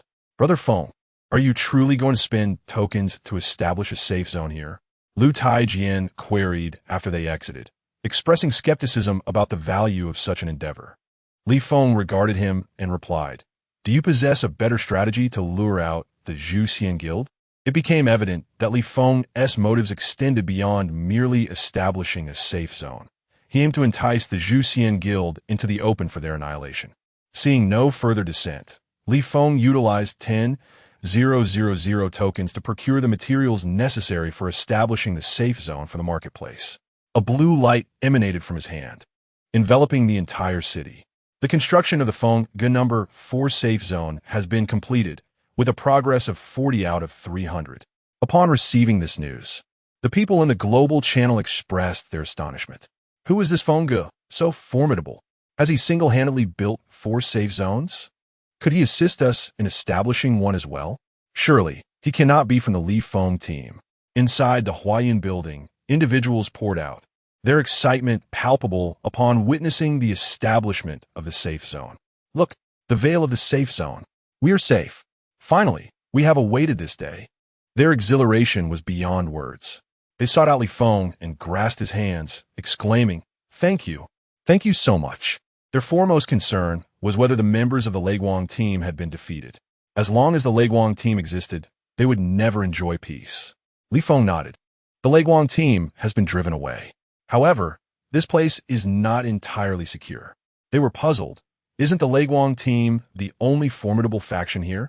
We can handle the others ourselves. Li Feng shook his head. "I am not referring to the Leguang team, but to the Zhu Xian Guild."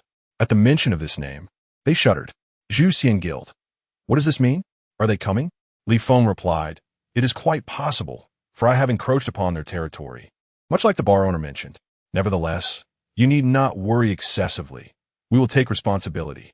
He then declared from now on, this would be the Feng 4 safe zone, primarily tasked with the production of clothing for the other safe zones. Upon hearing Li Feng's arrangements, they felt a sense of relief. After all, with the provision of clothing, Li Feng would not neglect them. The leader nodded. "Captain Li Feng, I am Sun Bei. You may call me Xiao Sunday. I shall dutifully follow your instructions to complete the task. Li Feng acknowledged him with a nod. Very well. I entrust the management of this city to you. He then turned to Ting Ting. You will remain here to assist them in completing the preliminary construction.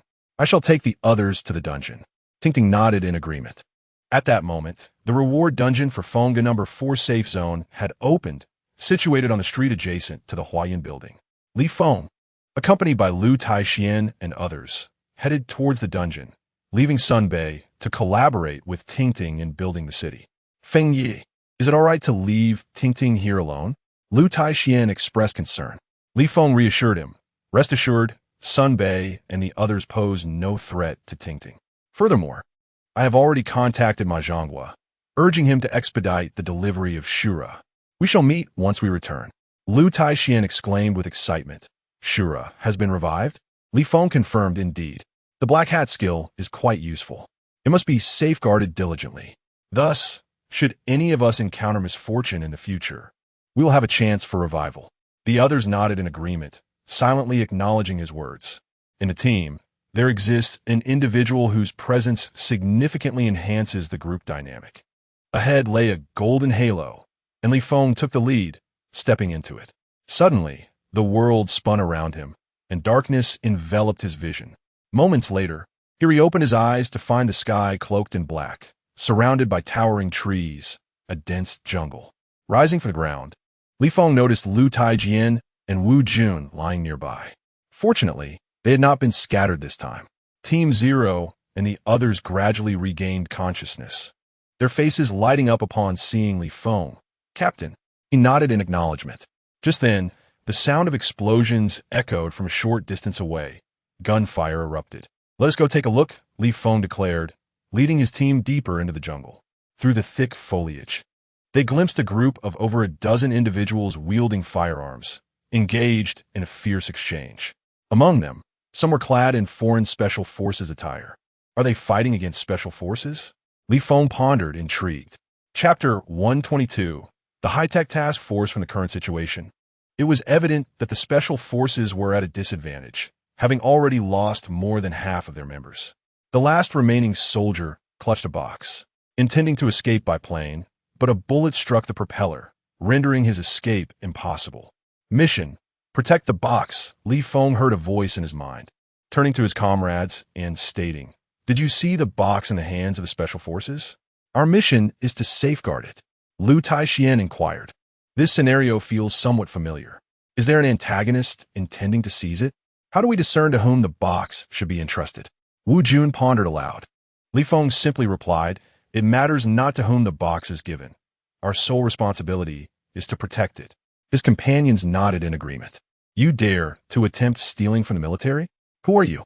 The special forces soldier shifted the box slightly behind him as a group of 7 or 8 individuals, armed with luminous weapons, demanded, Hand over the box or face death together. As soon as the words left their lips, Lu Taixian stepped forward, addressing the armed group. Gentlemen, what game are you playing? Mind if we join in? The assailants were taken aback, confused by his presence and unaware of who he was. Several of them pointed their guns at him, warning, Stay back. Just then, Zero emerged from the woods, brandishing a dagger and glaring coldly at them, followed by Wu Jun, David, and Li Yuan. This sudden appearance astonished both the assailants and the special forces. How could so many know about this highly classified military operation? Now, 3 groups stood face to face, bewildered.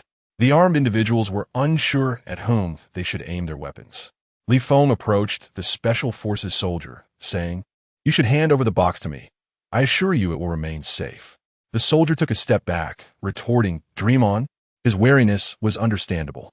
At that moment, a large helicopter descended from the sky, and a group of individuals clad in sleek black armor swiftly descended, equipped with small missiles. Without hesitation, they fired upon the armed group.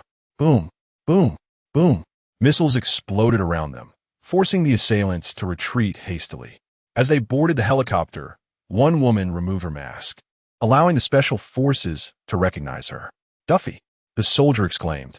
Yet, Duffy boarded the helicopter in silence, departing without a word.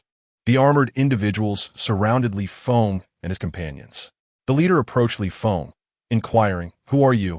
"Your information is absent from our intelligence database." Li Feng smiled slightly, replying, "Apologies, we are a task force from the future." From the future? This statement startled them, yet given their technological prowess, they were filled with curiosity rather than immediate disbelief. "How can you prove this?" Li Feng retrieved his Mjolnir and casually tossed it to the ground. "No matter the means you employ, you shall find it impossible to lift." Upon hearing this, they exchanged incredulous glances. Some, unwilling to concede, stepped forward with their hands outstretched toward the Mjolnir. Yet, despite their utmost efforts, the hammer remained utterly unmoved, casting a pall over their faces. Activating the jet propulsion device beneath their feet, a mechanism capable of generating immense thrust, they soared into the air. Still, even with this advantage, the Mjolnir remained impervious to their attempts. The onlookers were left in astonishment. The leader, removing his black visor, inquired, "How is this possible?" They were a mysterious team built upon high technology, thus heavily reliant on it. Encountering technology more formidable than their own, they were naturally eager to possess it. Li Feng extended his hand, and the Mjolnir swiftly flew into his grasp. "I won't divulge that," he stated. "We have returned to safeguard that box." He pointed towards the Special Forces soldier behind him. They glanced at the soldier before turning back to Li Feng. "So we are comrades now?" "Yet." The soldier took 2 steps back, exclaiming, Hey, do you even regard me? I never claimed I would hand over the box to you. No one shall take it from me unless I perish." With that, he brandished his sole firearm, aiming it at those standing before him. Lu Taixian, however, advanced towards him. "Buddy, I suggest you conserve your strength. This weapon is utterly ineffective against us." As he spoke, he continued forward. The soldier fired indiscriminately, bang, bang, bang. 3 shots aimed at Lu Tiexuan's chest. Yet, astonishingly, they proved futile. The individual clad in sleek black armor beside him was equally astonished, realizing that his own gear was similarly bulletproof, albeit appearing more lightweight.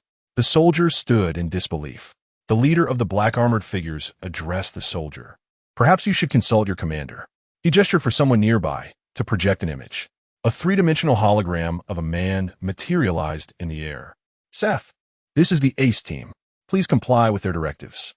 Ensure the safe return of the box to headquarters." The soldier, taken aback by the appearance of his commander, exclaimed, "Commander, where are you?" The commander replied, "Perhaps you could come to headquarters and inquire directly." With that, the projection ceased. The leader in black armor turned to Seth, stating, "Now, do you comprehend? We are on the same side, united in the protection of the box." Seth looked perplexed, but when we departed, "I was not informed of your presence." The man smiled faintly. "We are the ACE team. Our operations are classified as SSS-level secrets. Even your superiors are unaware." "Very well. Let us proceed," the leader urged. Li Feng interjected, "Take us along. We can assist." The others expressed their distrust. "No, you are not part of the invitation." Li Feng countered, "If we intended to seize the box, we would have acted already. Our sole aim is its protection, nothing more." After a moment of contemplation, the leader in black armor nodded, "Bring them along." As he spoke, a colossal aircraft descended from the heavens, inviting all to board. Subsequently, it departed with remarkable velocity. Once aboard, they shed their black armor. A Special Forces operative inquired, "Who exactly are you?" He continued, "And who were those individuals attempting to seize the crate?" A man with a laptop approached, probing into the organization's members. Cobra, an international terrorist organization, notorious for employing assassination tactics to eliminate adversaries and instigate chaos, he revealed. Upon reading this description, the Special Forces operative became animated. "I am familiar with this organization. I have encountered them before," he exclaimed. "Moreover, my ex-girlfriend is involved with them." Everyone turned their gaze toward him. The leader approached, suggesting, "Perhaps I could consider allowing you to join our ranks." Seth stood up, "Really? I am willing." The leader chuckled, "But first, you must pass the assessment." Chapter 123. The stolen box. Li Feng and his companions stood beside the box, their curiosity piqued by its contents. Someone took the box away, securing it within a safe, intent on withholding too much information from them. Lu Taixian scoffed, "It's merely a box. What's so remarkable about it? If it weren't for the mission's requirements, I wouldn't bother." Wu Jun gazed beneath the aircraft in astonishment, exclaiming, "We've arrived in the desert. There is a secret base down there." Indeed, the aircraft descended slowly, and a door opened in a designated area of the desert, allowing the craft to land below. As the hatch opened, everyone began to descend. The level of industrialization here rivaled that of a leading modern high-tech research laboratory. Numerous individuals were engrossed in data on their computers, while various training facilities were in full use, with others undergoing training. Sayus was left dumbfounded.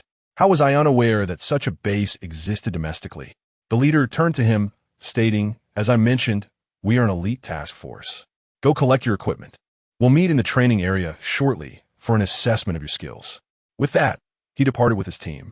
Feng followed, asserting, "We need to remain with the box to ensure its safety." The leader glanced at the others and nodded in agreement.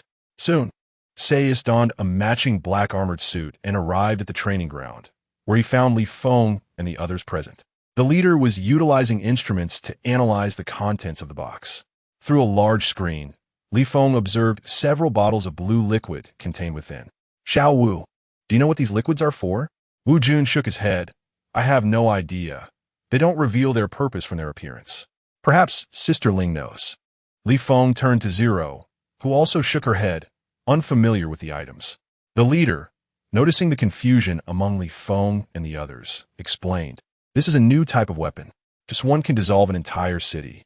Upon hearing this, Feng and the others were taken aback, realizing the perilous nature of such a weapon.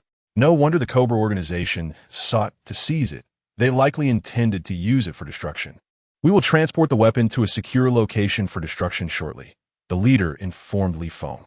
He nodded in agreement, recognizing the urgency of eliminating such a weapon. "Hey, I must say, brother, your training here seems rather lackluster," Lu Taixian remarked, observing Sayus practicing his shooting. This made Sayus feel embarrassed, and the others in the base cast challenging glances. "Why don't you give it a try?" Lu Taixian smiled. "I may not excel in this area, but she can." He gestured toward Zero, prompting laughter from those who saw Lu Taixian recommending a woman. "Her? I could defeat her with one hand. Do you believe that?" They jeered, laughter erupting around them. Yet, this only fueled Zero's determination. "I'll take you on with both hands," she declared, stepping up to the arena. This caused the smiles of those below to vanish in an instant. They were the elite squad, meticulously selected individuals, the CRME de la CRME. They had never known defeat. Yet this time, they were dismissed so flippantly by a woman, which stirred their ire.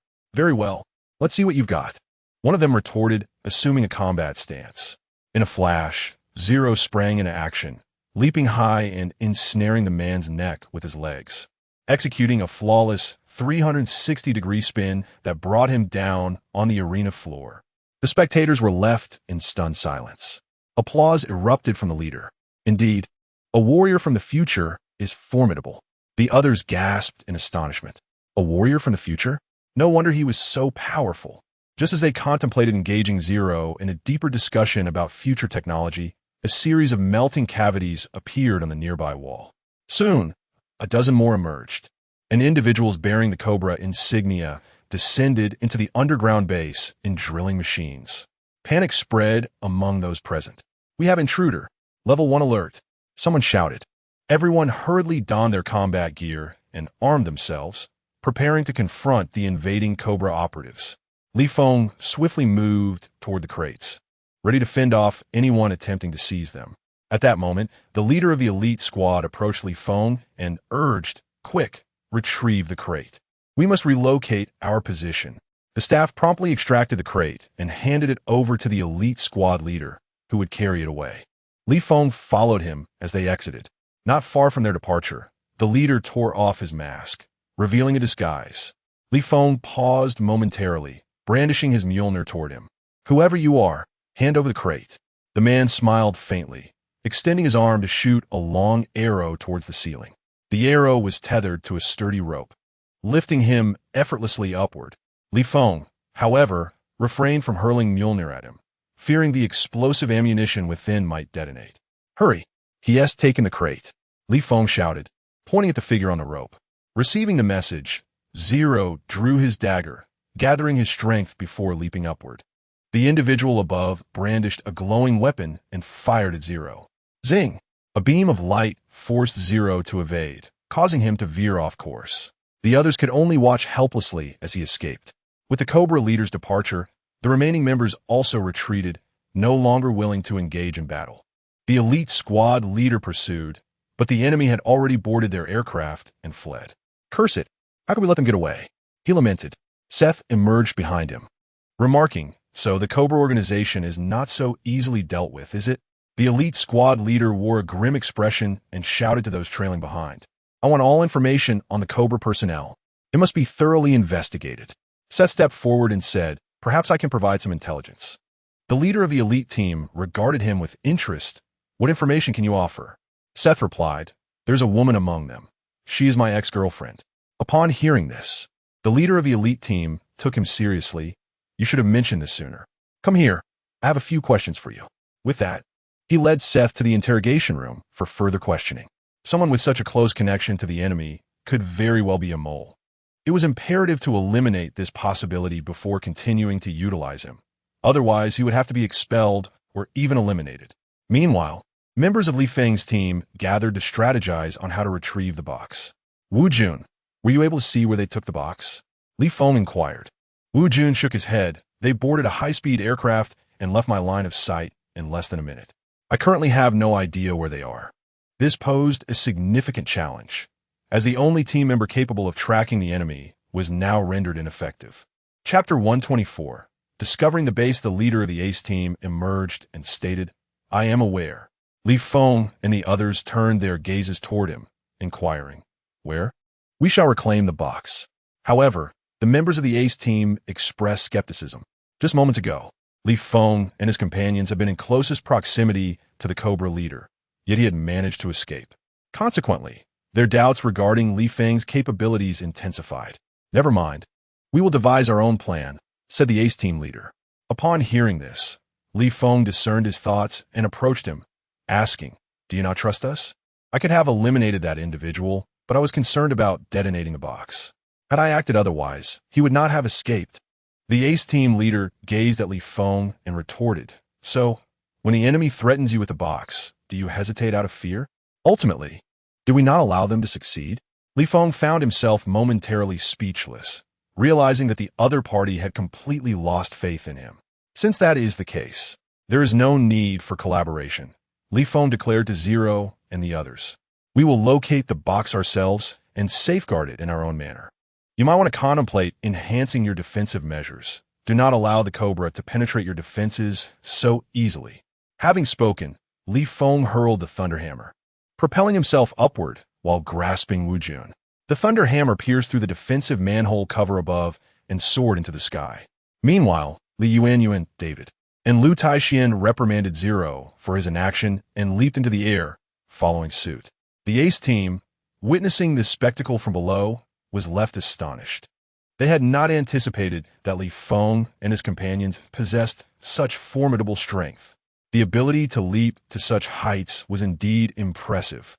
Once Li Feng had departed, Seth approached and remarked, "Perhaps we erred. With such formidable combat power, we ought to utilize them effectively." The Ace team leader, however, scoffed. "Look at their attitude.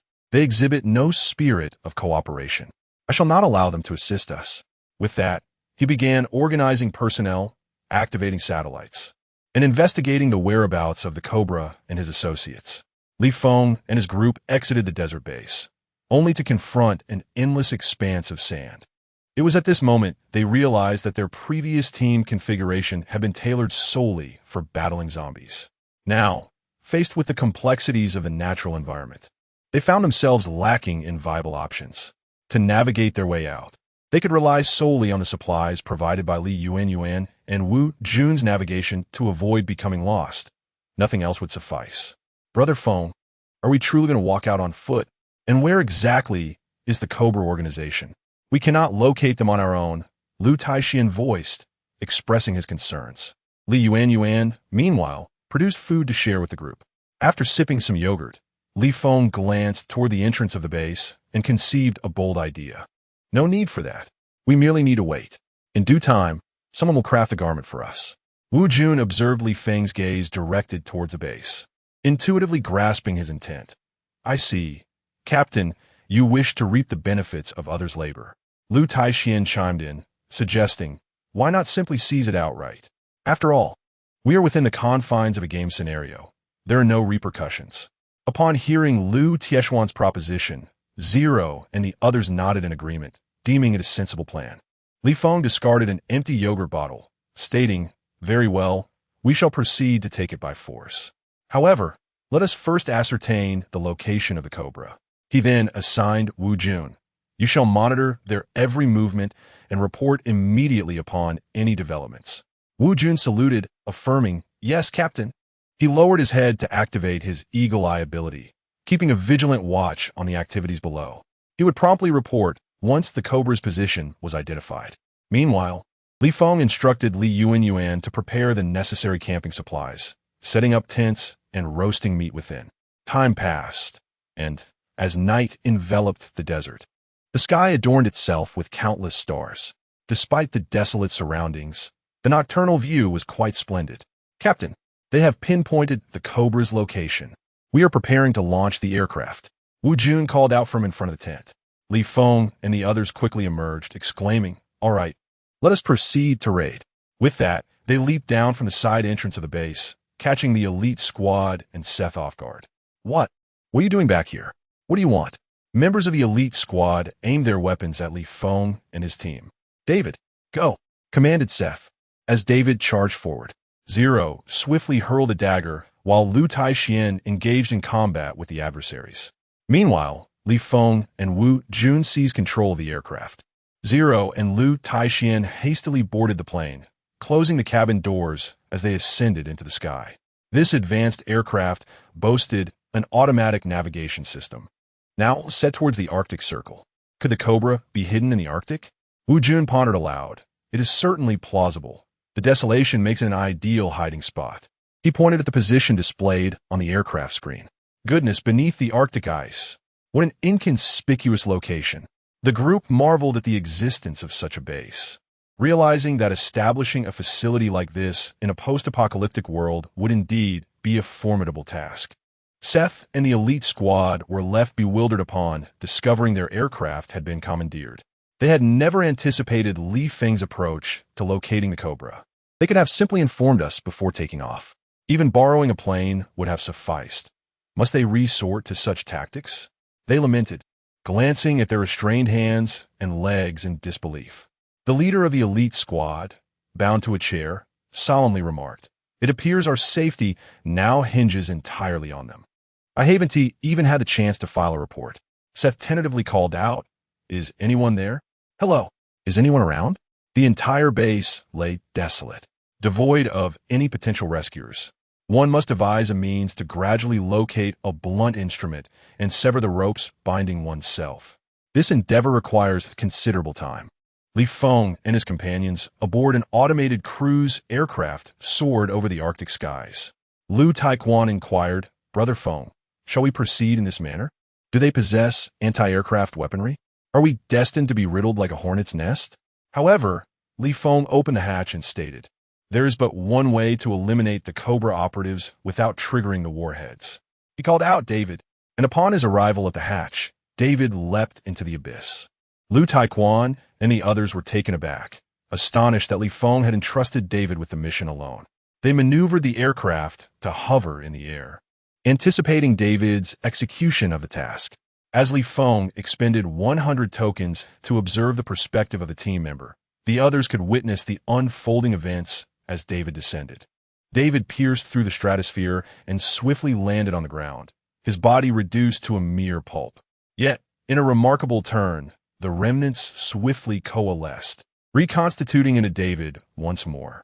Chapter 125. The release of the zombies under Li Feng's manipulation. He navigated towards the entrance of the Cobra base based on the aircraft's precise positioning. This action was captured by the surveillance of the Cobra base. What is happening?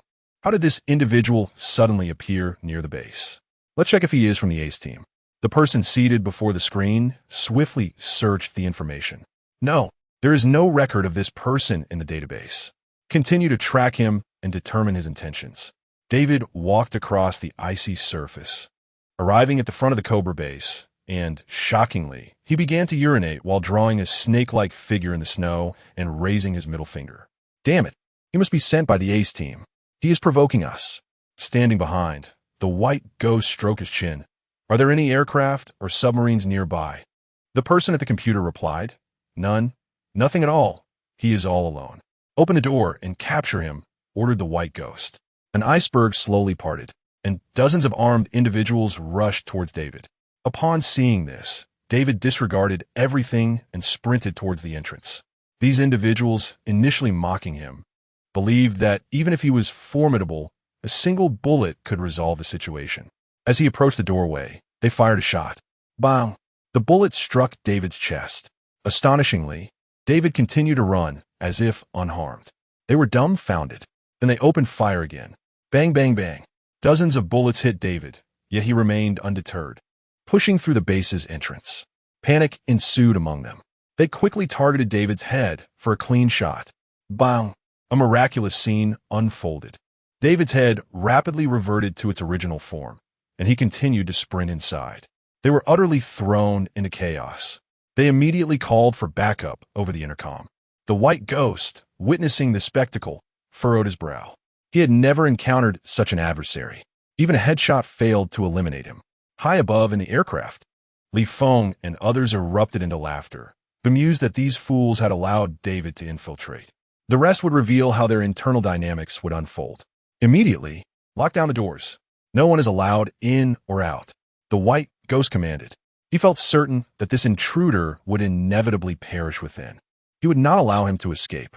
The remaining task was to gradually eliminate him. Soon, over 100 armed personnel gathered around David, opening fire.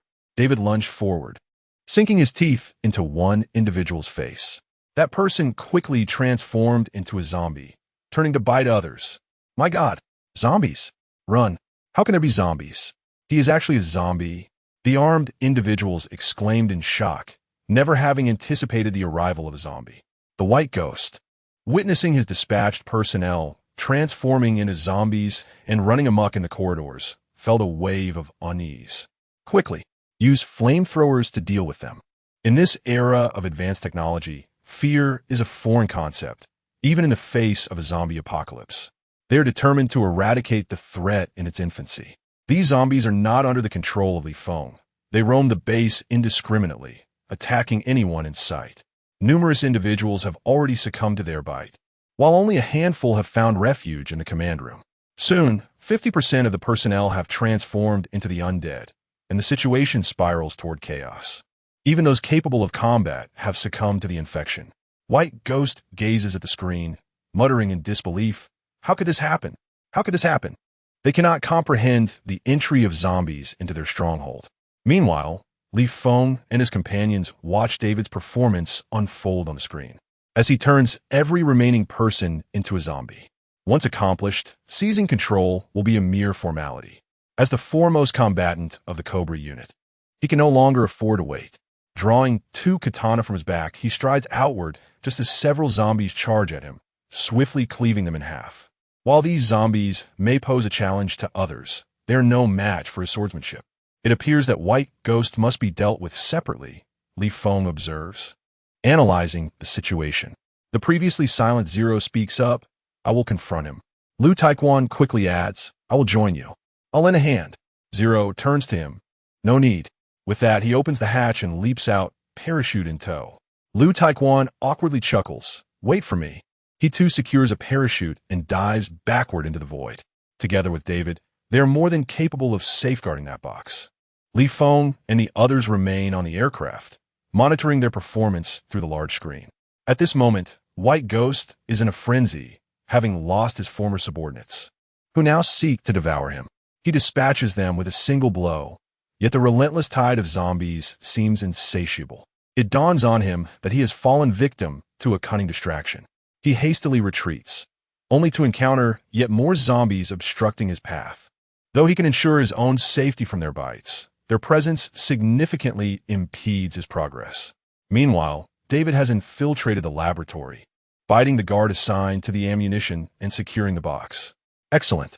Time to head back. We are descending to assist. Li Feng exclaims, piloting the aircraft and programming it for an automatic landing on the ice. Now, all that remains is to await David's return with the box. Zero and Liu Taekwon arrive at the entrance of the Cobra base. Liu Taekwon eagerly offers, Zero, allow me to handle this task. With that, he swings his fist and strikes the base's gate with great force.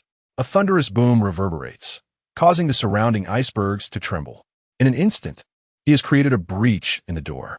Liu Taekwon grins at Zero, inviting her to enter first. However, Zero disregards him, making her way down the corridor, navigating toward David's location as indicated on the shared interface. Along the way lay various corpses of zombies, all clad in Cobra attire, most of them dismembered, victims of the White Ghost's relentless assault. One must acknowledge the prowess of this White Ghost. Single-handedly confronting such a multitude of zombies, he remarkably emerged unscathed. At this moment, the White Ghost had entered the confines of the laboratory, where he spotted a zombie clutching a box, seemingly intent on making an escape. He commanded halt and pursued it without hesitation. David, realizing escape was futile, opted instead to lunge forward and bite him. With a swift motion, the dual blades struck his body, casting him aside effortlessly, preventing any close engagement. Just when the White Ghost assumed David had met his demise, the latter staggered to his feet. A sardonic smile crept upon the White Ghost's lips as he remarked, "You truly are resilient." With that, he accelerated towards David, leaping into the air, and with a downward thrust, pierced David's body, cleaving him in twain. This time, his death was unequivocal. At last, it seemed he could depart. The White Ghost approached the box, activated the scanner, and confirmed the ammunition inside was intact. However, a shocking revelation awaited him. Chapter 126. The Ice Phoenix, just moments ago. David had been cleaved in two, yet now he stood resolutely behind him. He swiftly turned, sword aimed at David, exclaiming, "What manner of monster are you? How can you not be slain?"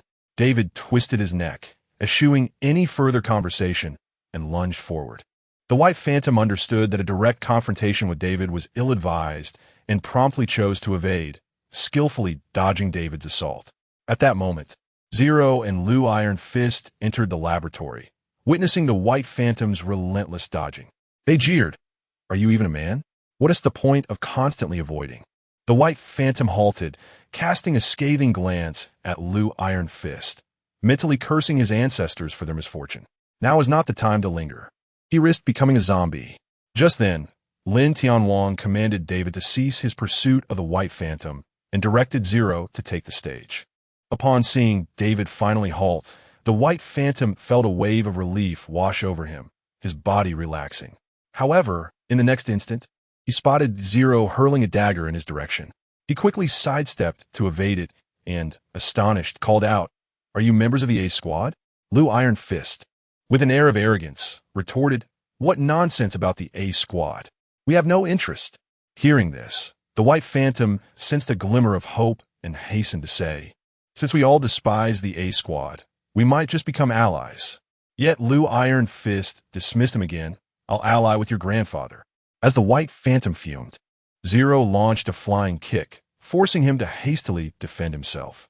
Zero offered no opportunity for dialogue, unleashing a flurry of left and right hooks, side kicks, high roundhouse kicks, and successive jabs that drove the White Phantom back. Feeling the sting of humiliation, he resolved to retaliate, enduring 2 punches to swing his sword. Zero sprang into the air, drawing his black gold ancient blade for a downward strike. The White Phantom raised his dual swords, but struggled to withstand the force descending upon him. He knelt on one knee, the floor beneath him shattering upon impact. With a resounding thud, Zero delivered a kick to his chest, sending him hurtling away. Without pause, Zero leapt forward, aiming to sever the White Phantom's throat with a single blow. The White Phantom was no more. Mission accomplished, Li Feng shouted from the airplane, opening the hatch to greet Zero and the others while simultaneously commanding David to return to the ground with the payload. Liu Iron Fist followed closely behind Zero, escorting the crate outside. "Brother Feng, we've secured the crate. It's intact," Liu Iron Fist shouted from a distance. Li Feng disembarked, smiling and giving them an approving thumbs up. "Mission accomplished. Reward. 8,000 tokens. Dungeon has concluded. Survivors are advised to return promptly. A voice echoed in his mind. On the icy surface, a yellow light circle appeared. Li Feng gazed at the crate in his hands, resolutely deciding to seal it forever beneath the Arctic. He summoned Thor's hammer to breach the ice, casting the crate into the depths. Such a weapon, he hoped, would never see the light of day again. With that, he led his team into the teleportation circle. Darkness enveloped them, and dizziness followed. Moments later, a group returned to Safety Zone 4, overseen by Brother Feng. The night was cloaked in a heavy snowfall, rendering the surroundings particularly frigid. Sun Bei had gathered all the individuals she could find in the city and announced the regulations governing Safety Zone 4. At that moment, Ting Ting noticed the return of Li Feng and his companions and promptly established contact. Captain Li, you've returned. Hurry to Huayun Building. Something has occurred. Li Feng instructed Li Yuan, quickly distribute some warm clothing to everyone. Li Yuan swiftly retrieved down jackets and other garments from her storage space, handing them out to Lu Taijian and the others. Wu Jun, in particular, was shivering with his arms wrapped around himself. I never anticipated it would be this cold here, he remarked, rubbing his nose. Logically, it should be this chilly at this time of year. Why is there such heavy snowfall? Li Feng, now clad in warm attire, replied, who can say? Ting Ting has called us. Let us go see what is going on. With that, they boarded the vehicle driven by Wu Jun and headed toward Huayun Building. Quest rewards. Experience points 100,000. Purple Equipment X3. Universal Soul Fragment X1. Intermediate Strength Potion X2.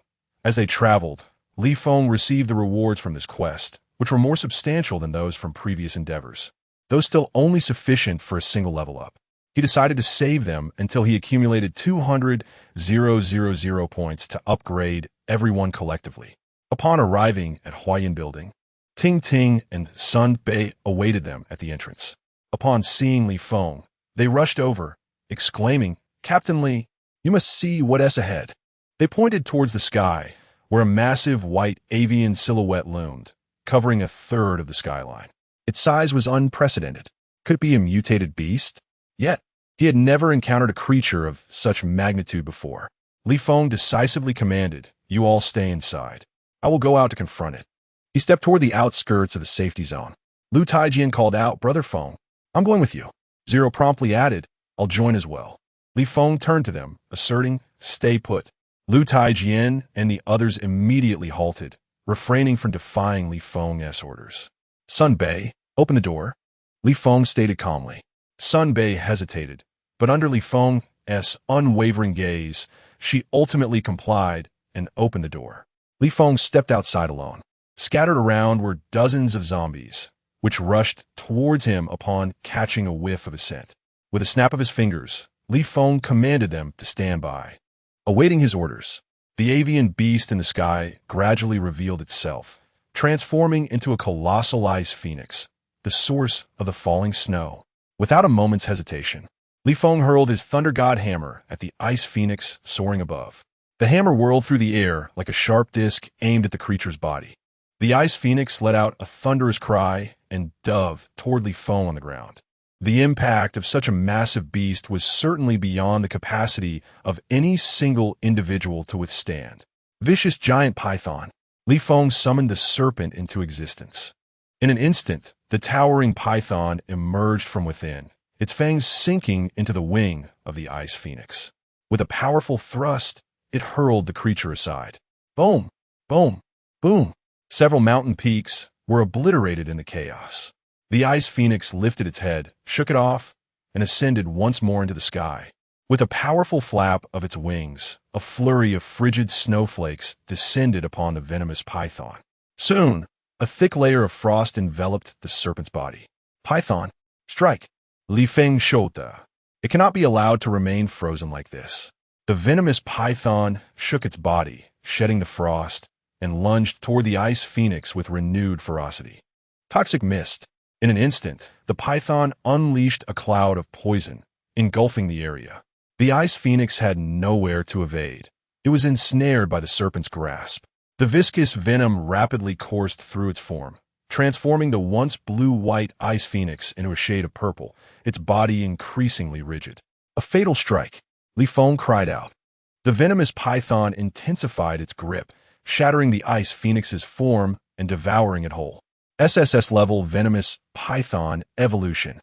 Addition, capable of spawning a horde of venomous snakes. Chapter 127. Zero participates in the competition. Feng was taken aback when he discovered that consuming an ice phoenix had unexpectedly upgraded the venomous python.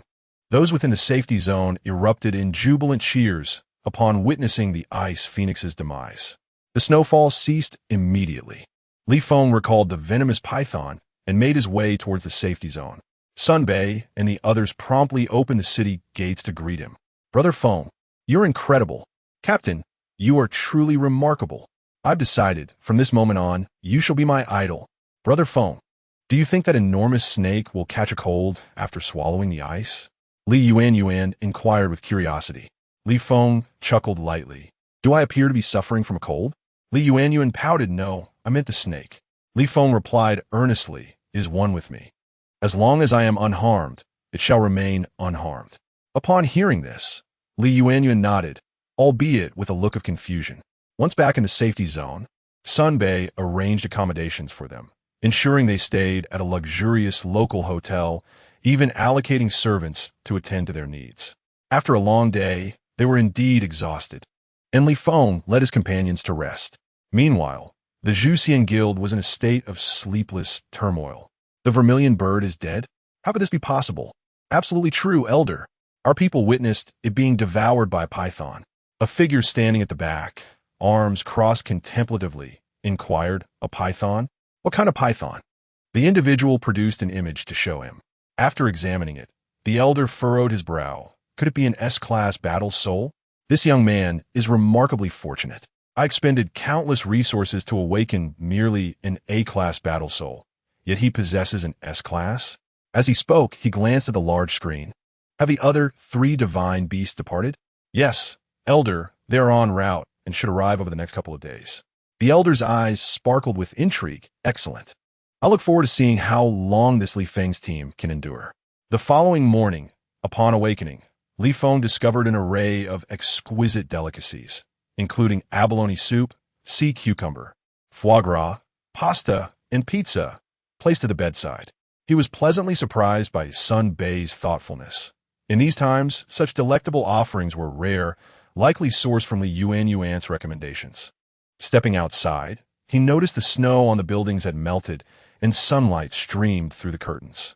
Had they delayed their exit yesterday, the safety zone would likely have been breached by the ice phoenix, endangering the lives of all within the city. Good morning, Brother Feng.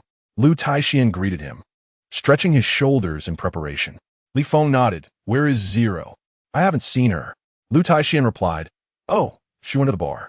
She mentioned not having enough excitement from the last competition and wanted to continue fighting. Li Feng clapped his hands in alarm. This is not good. We must hurry to the bar. Lu Taixian, taken aback and unaware of the urgency, quickly followed suit. Could Zero be in danger?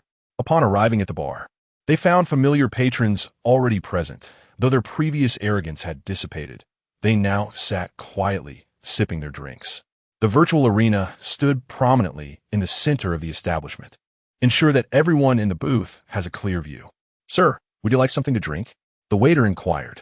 Upon recognizing Li Feng, the owner hurried over, exclaiming, Captain Li, you've arrived. Please take a seat. Whatever you wish to drink, just let me know. I shall personally concoct it for you. This is, after all, the safety zone number 4, where Brother Feng reigns supreme.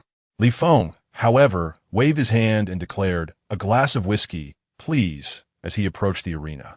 Lu Taiquan soon joined him, requesting a latte. The owner hesitated momentarily, replying, Brother, this is a bar. Lu Taiquan then altered his order, then a bottle of Erguo. The owner, taken aback, thought to himself that he had never encountered anyone drinking Erguo here. Nevertheless, as Lu Taiquan was associated with Li Feng, he dared not offend him and endeavored to prepare a drink to his taste. Lu Taiquan sidled up to Li Feng, inquiring, is Zero in any danger? Li Feng gazed at the arena, stating, I am uncertain. Let us hope all is well. After all, This is a battleground for the world's elite. Although Zero possesses formidable physical skills, she may inevitably face someone even stronger. Losing a key player is something I cannot allow. Upon hearing this, Lu Taiquan anxiously turned his gaze toward the arena and shouted, "Zero, get your all. You cannot die. If you perish, I shall not live either." Zero turned her head, frowning at him, wishing she could deliver a swift kick to silence him. At that moment, the silhouette of her opponent gradually emerged, a robust and imposing figure, clad in dark hues with hints of reddish-brown. He wielded a massive axe and donned an exceptionally sturdy black helmet, indicative of high-grade equipment. This opponent was evidently far more formidable than those she had faced previously. "Look, the rankings are out," Lu Taiquan exclaimed, pointing at the display. Zero has actually ranked 108th. This implies that there are 107 individuals ahead of her. Feng glanced at the rankings, but did not see his name, realizing that the rankings pertained solely to those who had participated in previous matches, leaving individuals like him, who had not yet competed, unaccounted for. As Lu Taiquan clasped his hands in prayer, hoping Zero would not encounter a competitor from the higher ranks, Feng reassured him, "Do not worry. Even if she does, it will be fine. Should the need arise, I will intervene." Hearing Feng's words, Lu Taiquan felt a wave of relief wash over him. The match commenced. The interface entered a lockdown phase, preventing anyone from placing bets. Lu Taiquan decisively wagered 100 tokens on Zero's victory, his entire fortune. Zero made the first move, her twin daggers slicing through the air with ferocity as she aimed for her opponent's eyes, initiating her lethal technique. The muscular opponent raised his giant axe to parry her attack. In a swift maneuver, Zero spun around, positioning herself behind him, and with a powerful dash, plunged her dagger into his lower back. Blood was drawn by the dagger, yet it had little effect on the burly man. He was too robust. Both individuals bore their respective injuries, but this exchange merely caused the muscular figure to lose a mere 1% of his health, an insignificant fraction. Regaining his composure, the burly man forcefully stomped the ground, shattering the floor beneath him. Most alarming was the fact that Zero had been momentarily stunned by the quake. He stood rooted, clutching his head and swaying, utterly immobilized. "This is his skill," Feng remarked from the sidelines. Many spectators echoed their sentiments through comments. "The assassin aims to take down the tank. That's no easy task. The woman's damage output is commendable, but her opponent is far too resilient. Such meager damage is hardly more than a tickle. One strike from the opponent, and she's likely to be finished." They all shared a lack of faith in Zero's chances. Lu Iron Fist, feeling the tension, shouted fervently from below, "Zero, wake up." It was then that the burly man raised his massive axe, and a shadow of a black-red blade began to materialize beneath Zero's feet, gradually expanding and enveloping his form. Should that strike descend, it could very well end Zero's existence in an instant. Chapter 128. A one-on-one duel. Zero. Lu Taiquan shouted loudly. In the fleeting moments before the axe descended, Zero regained her composure. With a swift roll, she evaded the attack, causing the onlookers to gasp in anticipation. "Good heavens! That was too perilous!" they exclaimed. She nearly got struck. The bar owner approached with bottles of Erguo II and whiskey for Feng and Lu Taiquan. Lu Taiquan gulped down nearly half a bottle of Erguo II, his brow furrowed with concern as he observed the arena. He pondered whether Zero could triumph over this brute. If not, he resolved to step in and teach the man a lesson for daring to bully his girlfriend. After evading, the muscular man turned to advance upon Zero, swinging his axe horizontally in an attempt to take her down. Zero leaped repeatedly, skillfully avoiding his strikes, but soon found herself cornered. No longer willing to evade, she drew her black gold ancient blade and charged at the brute. Although he possessed immense strength, his reactions were sluggish. Zero adeptly exploited this weakness, shifting her position to strike from the side. Each blow, though not overwhelming, proved effective in its agility.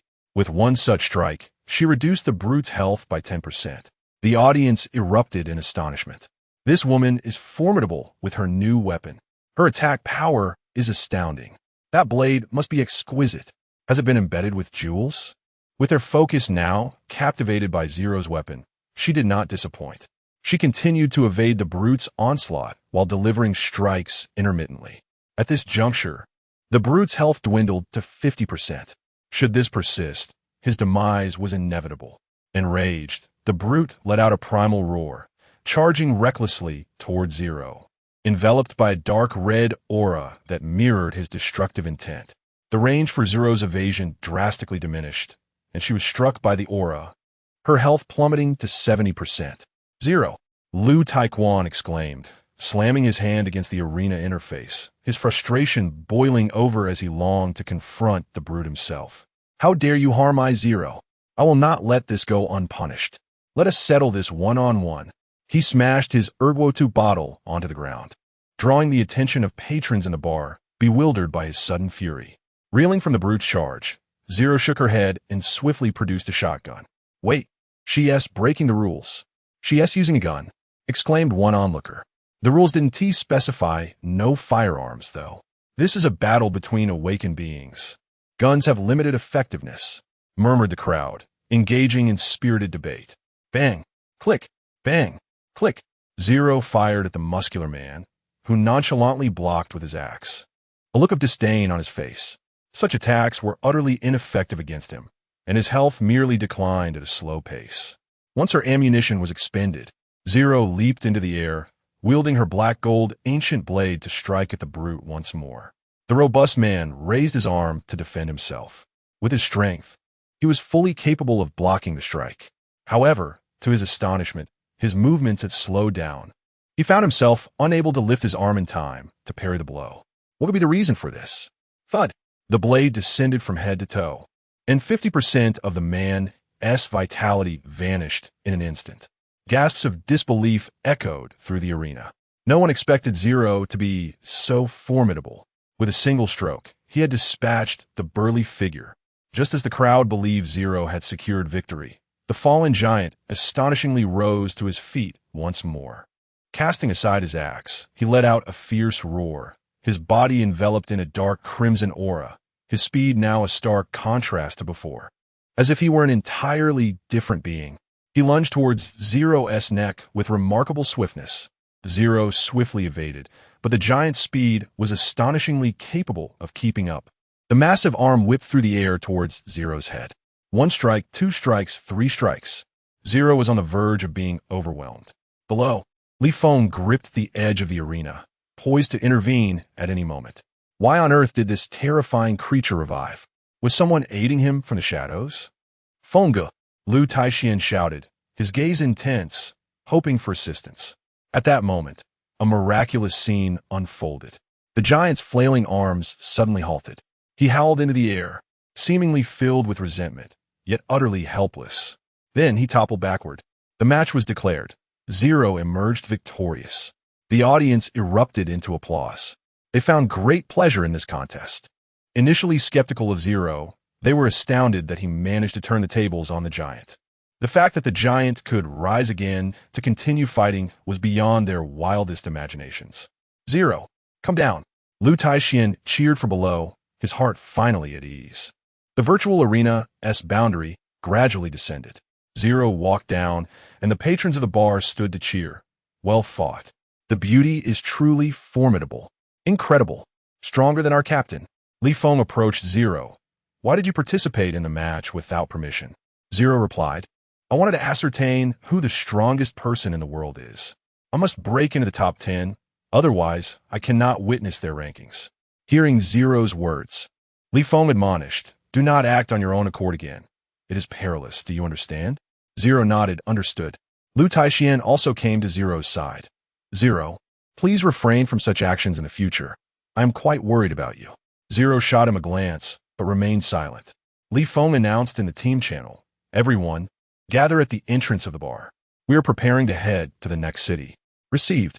All right, Brother Feng. The captain replied, I'm on my way. Wu Jun and others drove towards the bar, while Sun Bei also came specifically to offer them a ride. Feng told him, the members of the Extermination Immortal Guild will undoubtedly return. Inform me in advance, and I will dispatch reinforcements. Sun Bei nodded and assured, rest assured, Captain Li, I will protect this city and prevent any zombies from entering. Li Feng produced 10 sets of purple gear and tossed them to him. Have your main team don these.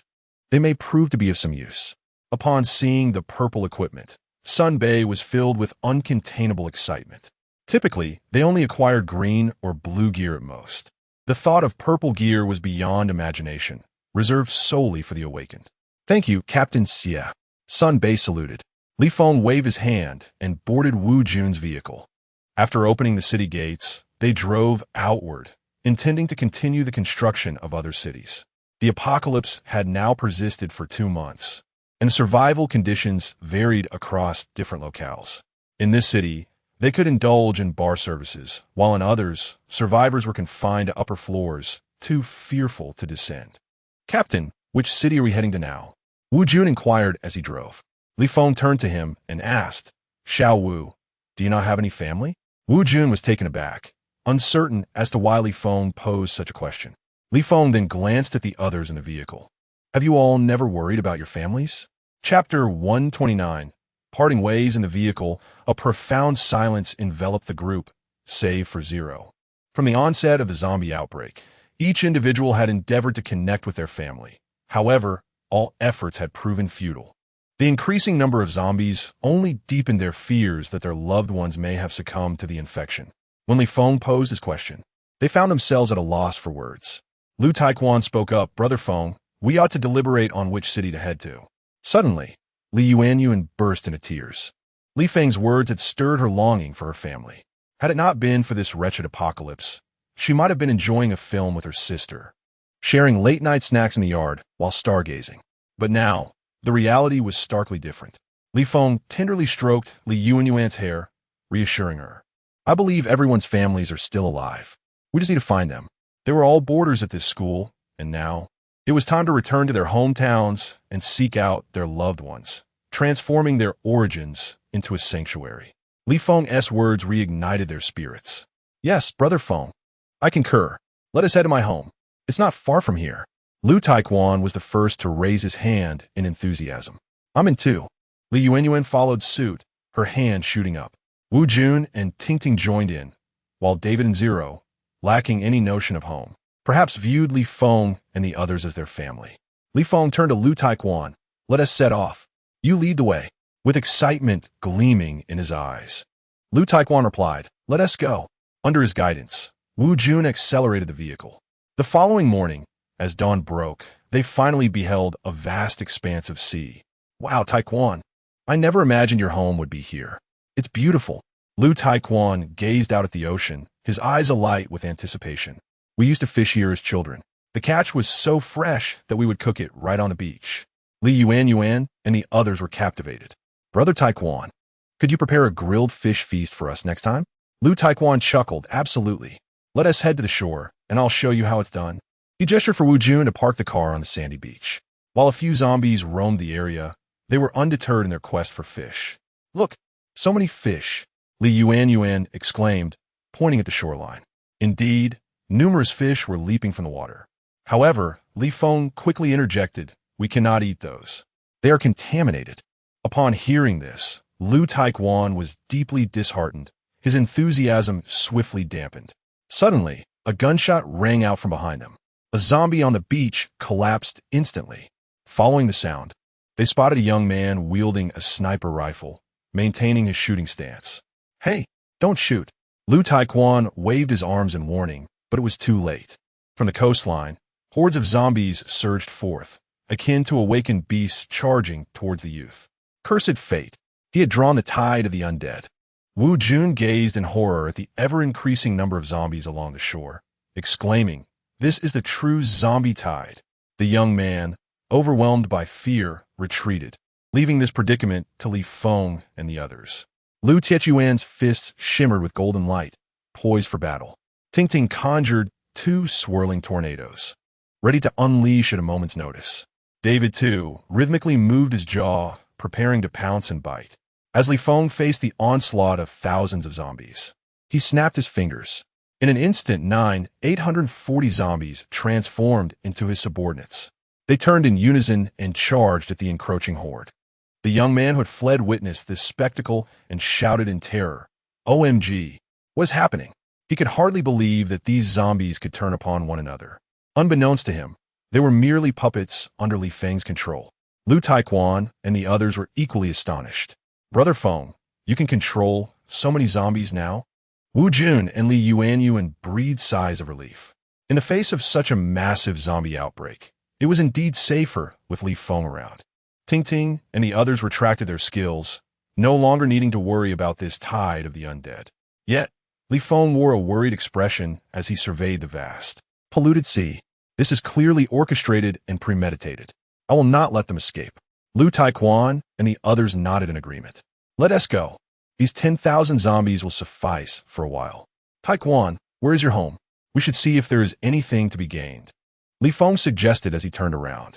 Lu Taiquan nodded in agreement and instructed Wu Jun to drive toward the city. The zombies here were as numerous as in other cities. The more populated the area, the greater the horde. Consequently, no one dared to venture onto the streets, save for a few organized teams. Li Feng's vehicle stood out prominently as it traversed the streets, capturing the attention of several survivors. Hey, help us. Don't leave. Take us with you. They cried from the upper floors, peering through the windows. Even so, such an endeavor was fraught with peril. For the lower-tier zombies could detect their location through sound, lurking menacingly before their doors. Brother Feng, aren't we going to save these people? Lu Taiquan inquired.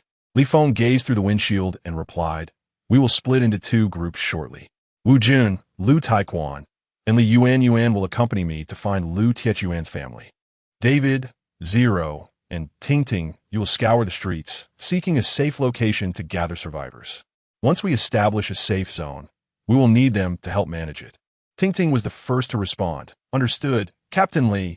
I will ensure that the 2 of them complete the task. Zero, however, crossed her arms and said, no need to take me along. You 2 go save the people. I will handle the zombies. With that, she leaped out of the window. Hey! Ting Ting leaned against the window, calling out, but Zero disregarded her commands, drawing forth the black gold ancient blade and wreaking havoc upon the streets. With a sense of helplessness, Ting Ting resolved to take David along with her. After halting the vehicle, she instructed them both to disembark. Li Feng cautioned, be mindful of your safety. Should danger arise, let David take the lead. Ting Ting nodded in understanding and proceeded toward a nearby shop, hoping to find some useful supplies. Li Feng directed Wu Jun to continue driving and communicated through the team channel. Everyone, proceed with your respective tasks. Remain vigilant and report any developments via the channel. A chorus of acknowledgments followed. Received. Affirmative. Understood. Lu Taixian, visibly anxious, navigated the route toward his residential area.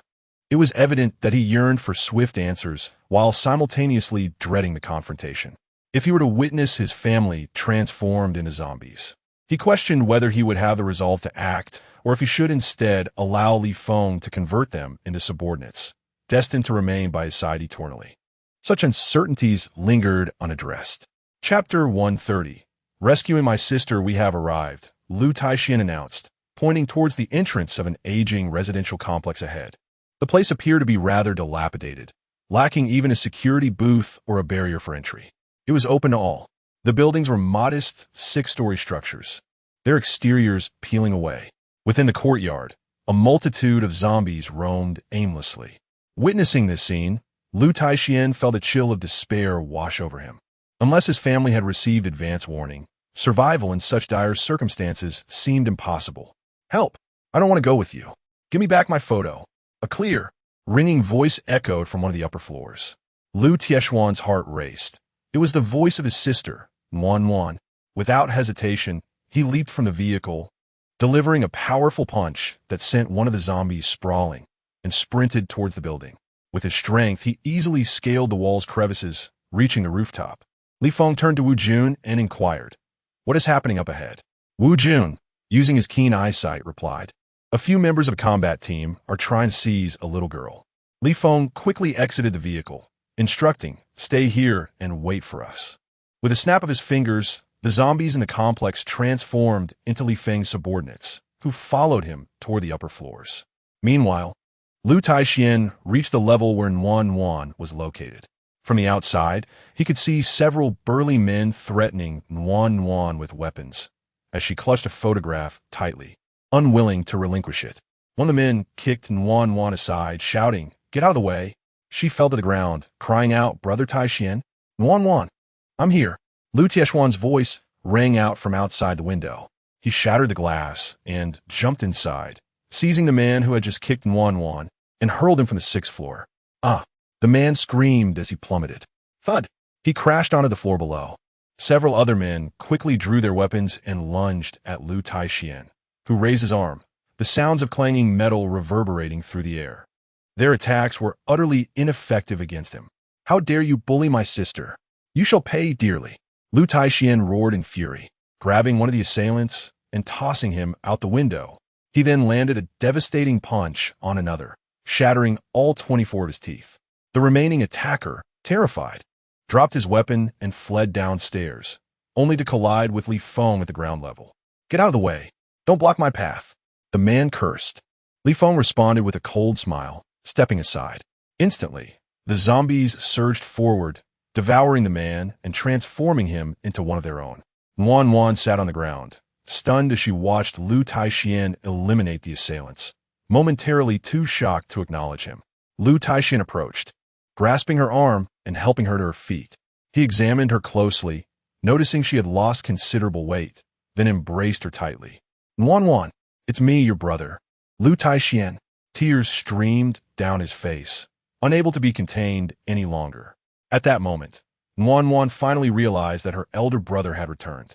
"Brother," she exclaimed, her voice ringing with joy, as if to release all the grievances accumulated over this period. Nuan cried out, "Brother, you're alive! You're alive! How wonderful!" Lu Taishuan, supporting Nuan, gently wiped away her tears and reassured her, "Nuan, your brother has come to rescue you. You shall never suffer harm again." Nuan nodded vigorously, her gaze falling upon the shattered door behind them, undoubtedly destroyed by the very people who had sought to seize the photograph from her, a photo of Lu Taishuan.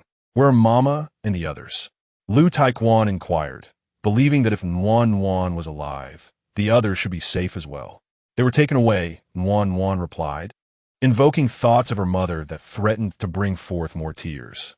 However, upon seeing Li Feng approaching from downstairs, she suddenly halted, racing to hide behind Lu Taishuan, her face a picture of fright. Lu Taishuan smiled and reassured her, "Nuan, don't be afraid. This is Brother Feng, my elder brother. He is quite formidable. With him around, no zombie dares to bully us." Nuan was taken aback. "Really?" Li Feng turned to Nuan and smiled. "You're Nuan, right?" Nuan nodded obediently. "Come, let's south leave this dangerous place. We will ensure your safety." Nuan nodded in agreement, primarily because Lu Taishuan was present. She trusted his words. Li Feng led them downstairs and ordered the zombies under his control to disperse and keep their distance, so as not to frighten Nuan. Once they reached the vehicle, Wu Jun greeted her with a smile. "Hello, Nuan, I am your Uncle Wu." Lu Taishuan whispered to Nuan, "Ignore him. He is quite the coward." Nuan chuckled, extended her hand. "Hello, Uncle Wu." Wu Jun shook her hand. "Hello, welcome to our group. What a beautiful doll you are. Taishuan, is this your sister? She doesn't look like you." Li Yuanyuan walked over from the back of the vehicle, scooping Nuan into her arms and playfully ruffling her hair, utterly delighted. Lu Taishuan introduced, "This is Auntie Yuanyuan." Li Yuanyuan pouted and reminded, "Call me sister." Nuan smiled and exclaimed, "Sister, you are so pretty." Upon hearing this, Li Yuanyuan beamed widely. "Oh, you are such a charmer. Come, stay with sister. I will give you delicious treats." She then produced a sausage from her storage space. Nuan's eyes lit up as she eagerly grabbed it and stuffed it in her mouth, causing Li Yuanyuan to feel a pang of sympathy. She gently patted Nuan's back. "Eat slowly, sister has plenty more." Nuan nodded enthusiastically, revealing that her solitary existence had been quite difficult. Li Yuanyuan then offered milk, bread, and bananas, immediately consumable food items, for Nuan to savor at her leisure. Lu Taishuan, observing, asked Nuan, "You still haven't mentioned what happened to Mama and the others?" After taking a sip of milk, Nuan looked at him and said, "They were taken away by someone, apparently to a team called the Rui Squad. Before they left, they concealed me in the wardrobe, allowing me to escape a dire fate." Upon hearing this, Lu Taiquan and Li Feng exchanged glances. The Rui squad? Xiao Wu, please check if there are any signs of the Rui squad nearby. Li Feng instructed Wu Jun. Wu Jun scanned the surroundings and indeed noticed some squads in motion, yet he could not ascertain if they belonged to the Rui squad. Captain, it's not discernible from here. Let us take a stroll around. Perhaps we might uncover something. Li Feng nodded in agreement. The vehicle gradually commenced its journey. Lu Taiquan brought Wan to her seat, engaging her in conversation about the changes in the world and the circumstances surrounding Li Feng's squad. After listening, Wan was momentarily taken aback, her eyes reflecting profound envy. Brother, can I join Li Feng's squad too? Lu Taiquan affectionately ruffled her hair. When you grow up, I will definitely let you join. Wan beamed with joy and even offered Lu Taiquan a bite of her bread. At that moment, Ting spoke up in the squad channel. Hurry over here. Another squad is launching an attack on us. There are awakened ones. After conveying this, she sent over a set of coordinates. Li Feng immediately directed Wu Jun to navigate toward those coordinates. Chapter 131. The trace of Zero and Wan sensed the palpable tension in the air as she pressed her head against Lu Tieshuan's shoulder. Lu Taixian gently caressed her head, a reassuring smile gracing his face. Wan, do not be afraid. Everything will be all right. Wan nodded in response. Upon reaching the designated coordinates, they discovered Ting hiding in a shop along the street, while David rushed ahead to the upper floors, bullets incessantly whizzing past. Lu Taixian turned to Li Yuan and said, Yuan, I entrust my sister to you. Li Yuan took Wan in her care, assuring her, do not worry.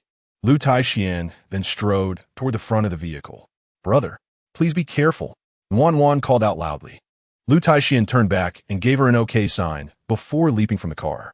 Wan hurriedly leaned against the window to catch a glimpse below.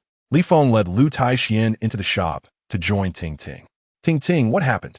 What abilities does the Awakener across the street possess? Li Feng inquired swiftly. Ting pressed her right hand against her arm, but upon releasing it, blood gushed forth. Li Feng furrowed his brows and relayed via the team channel. Yuan, use your healing skills. Understood. Li Yuan began her incantation.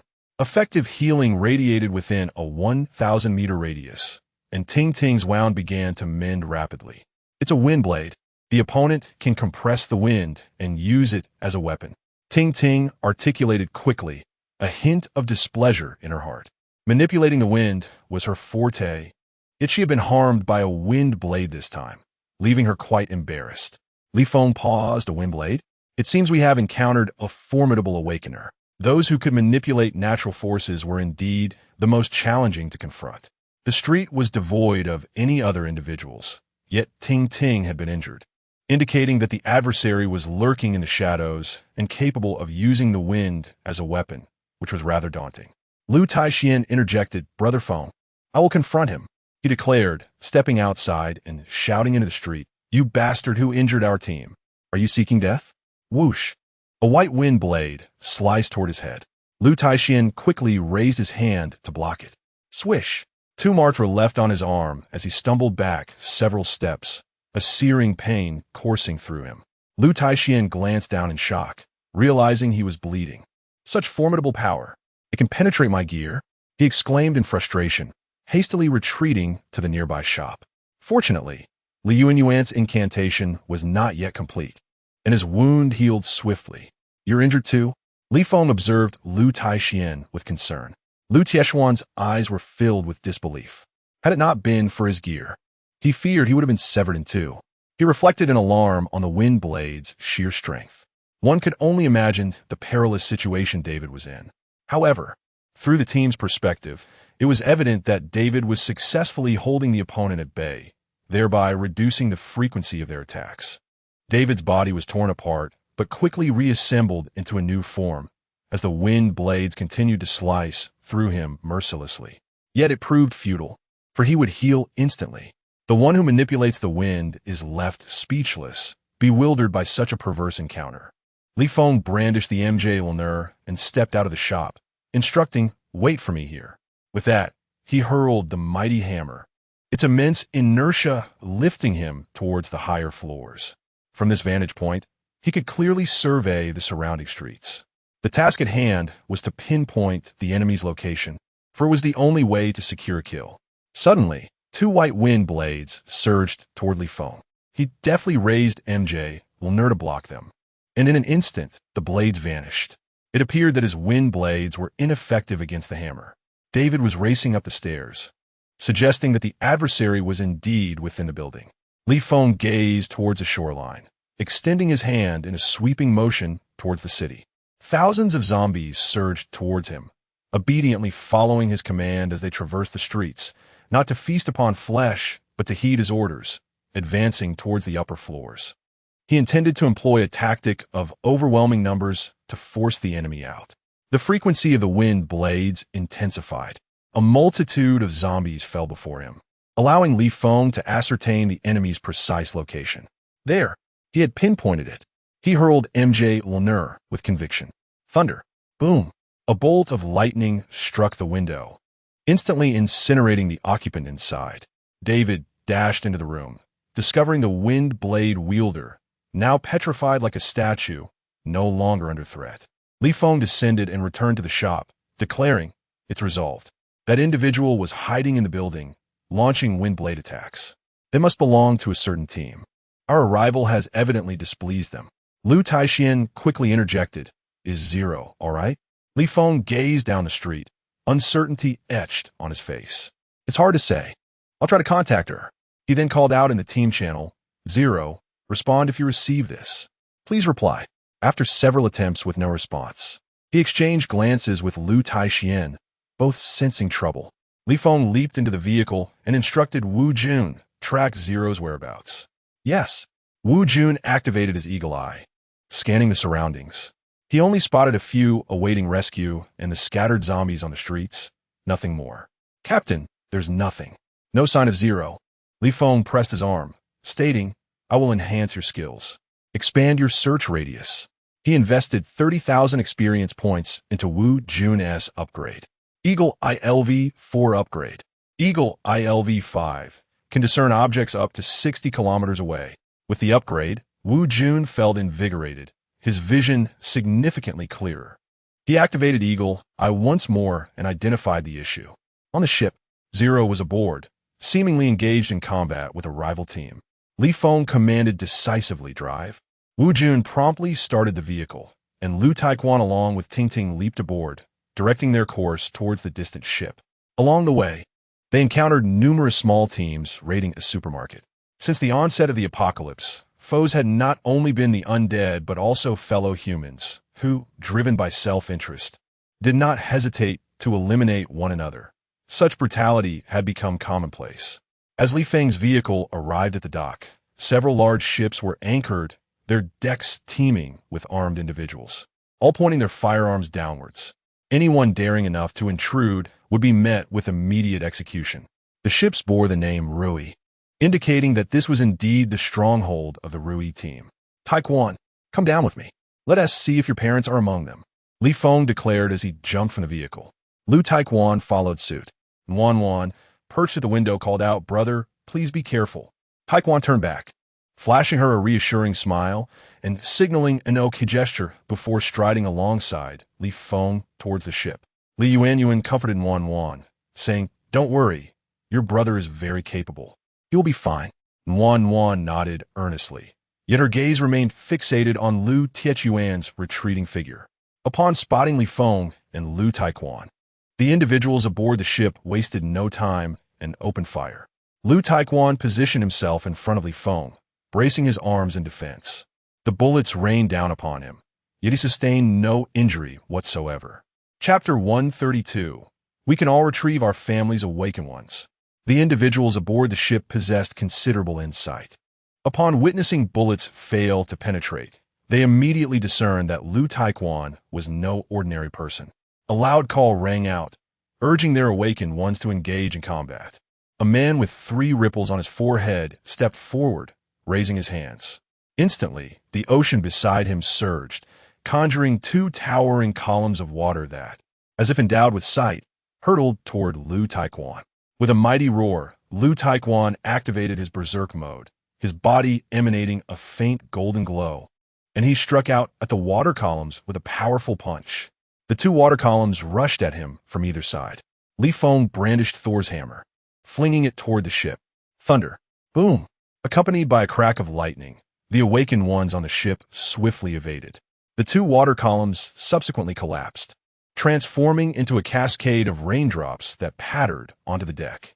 Lu Taekwon sprinted 100 meters toward the vessel and delivered a tremendous blow to its hull. The massive red ship swayed perilously, its weight of over 1,000 tons jolted by Lu Taekwon's strike. Thor's hammer pierced the control room and landed on the deck. Surrounding individuals rushed forward, eager to grasp the hammer, but upon mere contact, they were struck down by an overwhelming electric shock. None dared to approach it. Seizing the opportunity, Feng leaped onto the ship, calling out loudly, "Zero, where are you?" No one responded. An increasing number of people congregated on the deck, their weapons becoming ever more sophisticated. Rocket launchers, missile defense systems, and K-77 large-caliber sniper rifles. Feng raised his hand to reclaim Thor's hammer, unperturbed by the encroaching throng.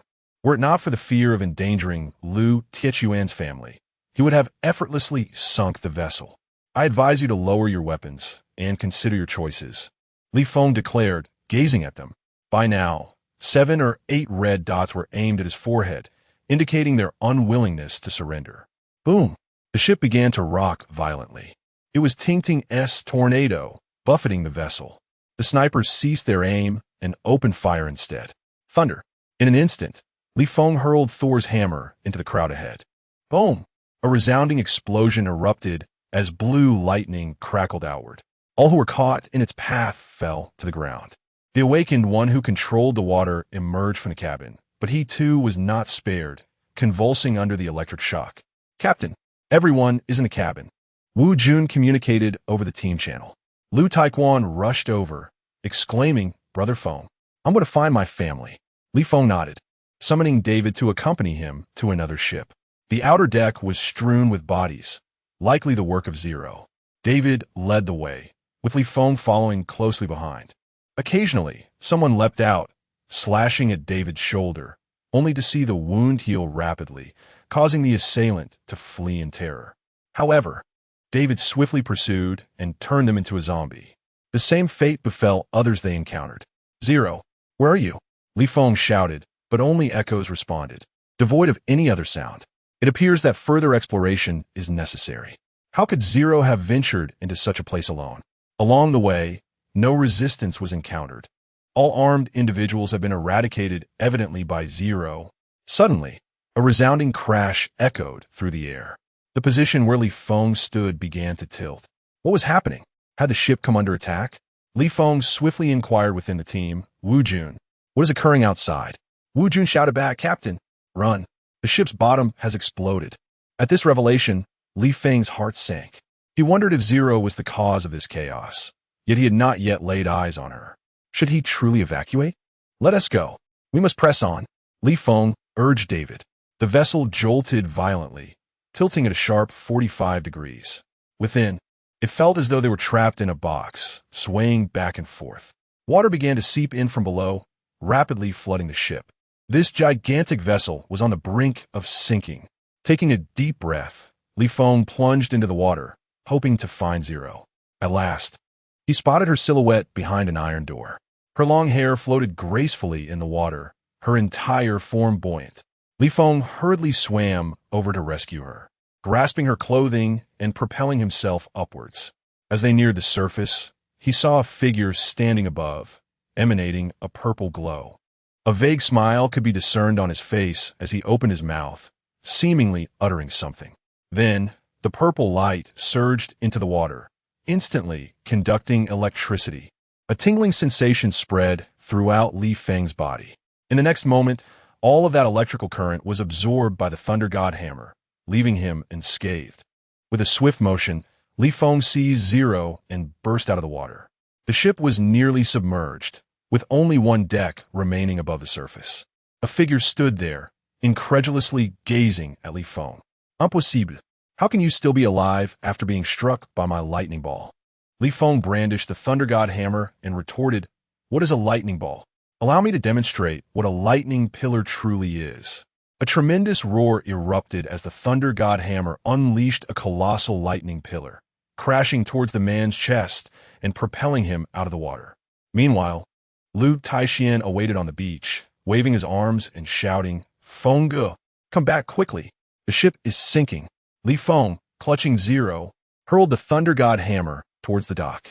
David swam back to shore, navigating the waters with determination. What happened to Zero? Lu Taixian asked anxiously upon seeing Li Feng return with her. She might have inhaled water. I'll summon Yuan Yuan, Li Feng replied, calling for Yuan Yuan through the team channel to provide medical assistance. He refused to believe that Zero could be so fragile. Inhaling water? I can perform mouth-to-mouth. Lu Taixian exclaimed, rushing forward to administer artificial respiration to Zero.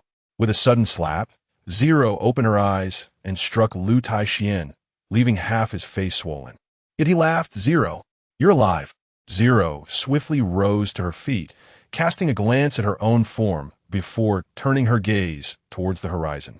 Had the ship sunk? It appeared she was quite concerned about that vessel. Li Feng approached her, retrieving a dry towel from Yuan Yuan and offering it to her. "Wipe the water from your forehead," he suggested. That ship belonged to the Rui team, and it was unclear who had caused its demise. At this juncture, he turned to Lu Taijian, inquiring, "Have you located your family?" Lu Taijian shook his head, covering his face.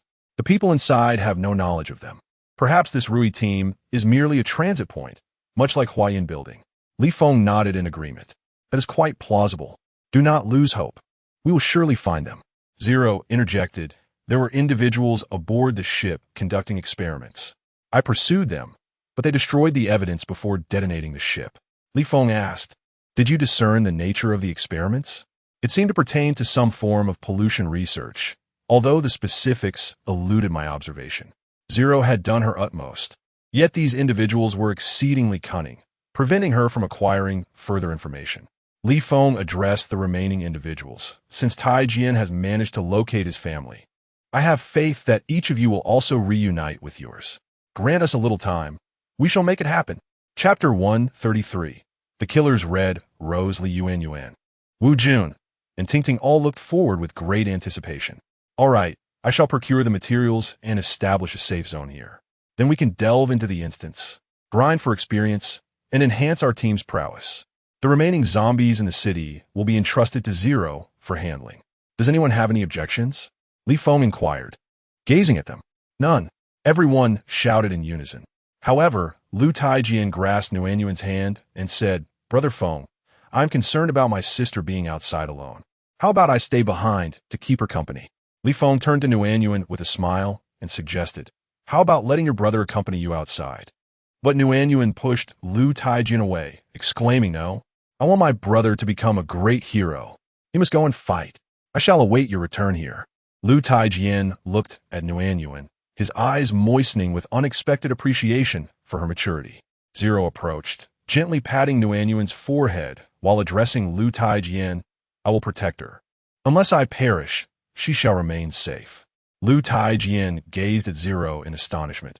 It was the first time she had spoken so much to him, and it was all for Nuanyuan. It seemed that Nuanyuan truly was his little lucky star.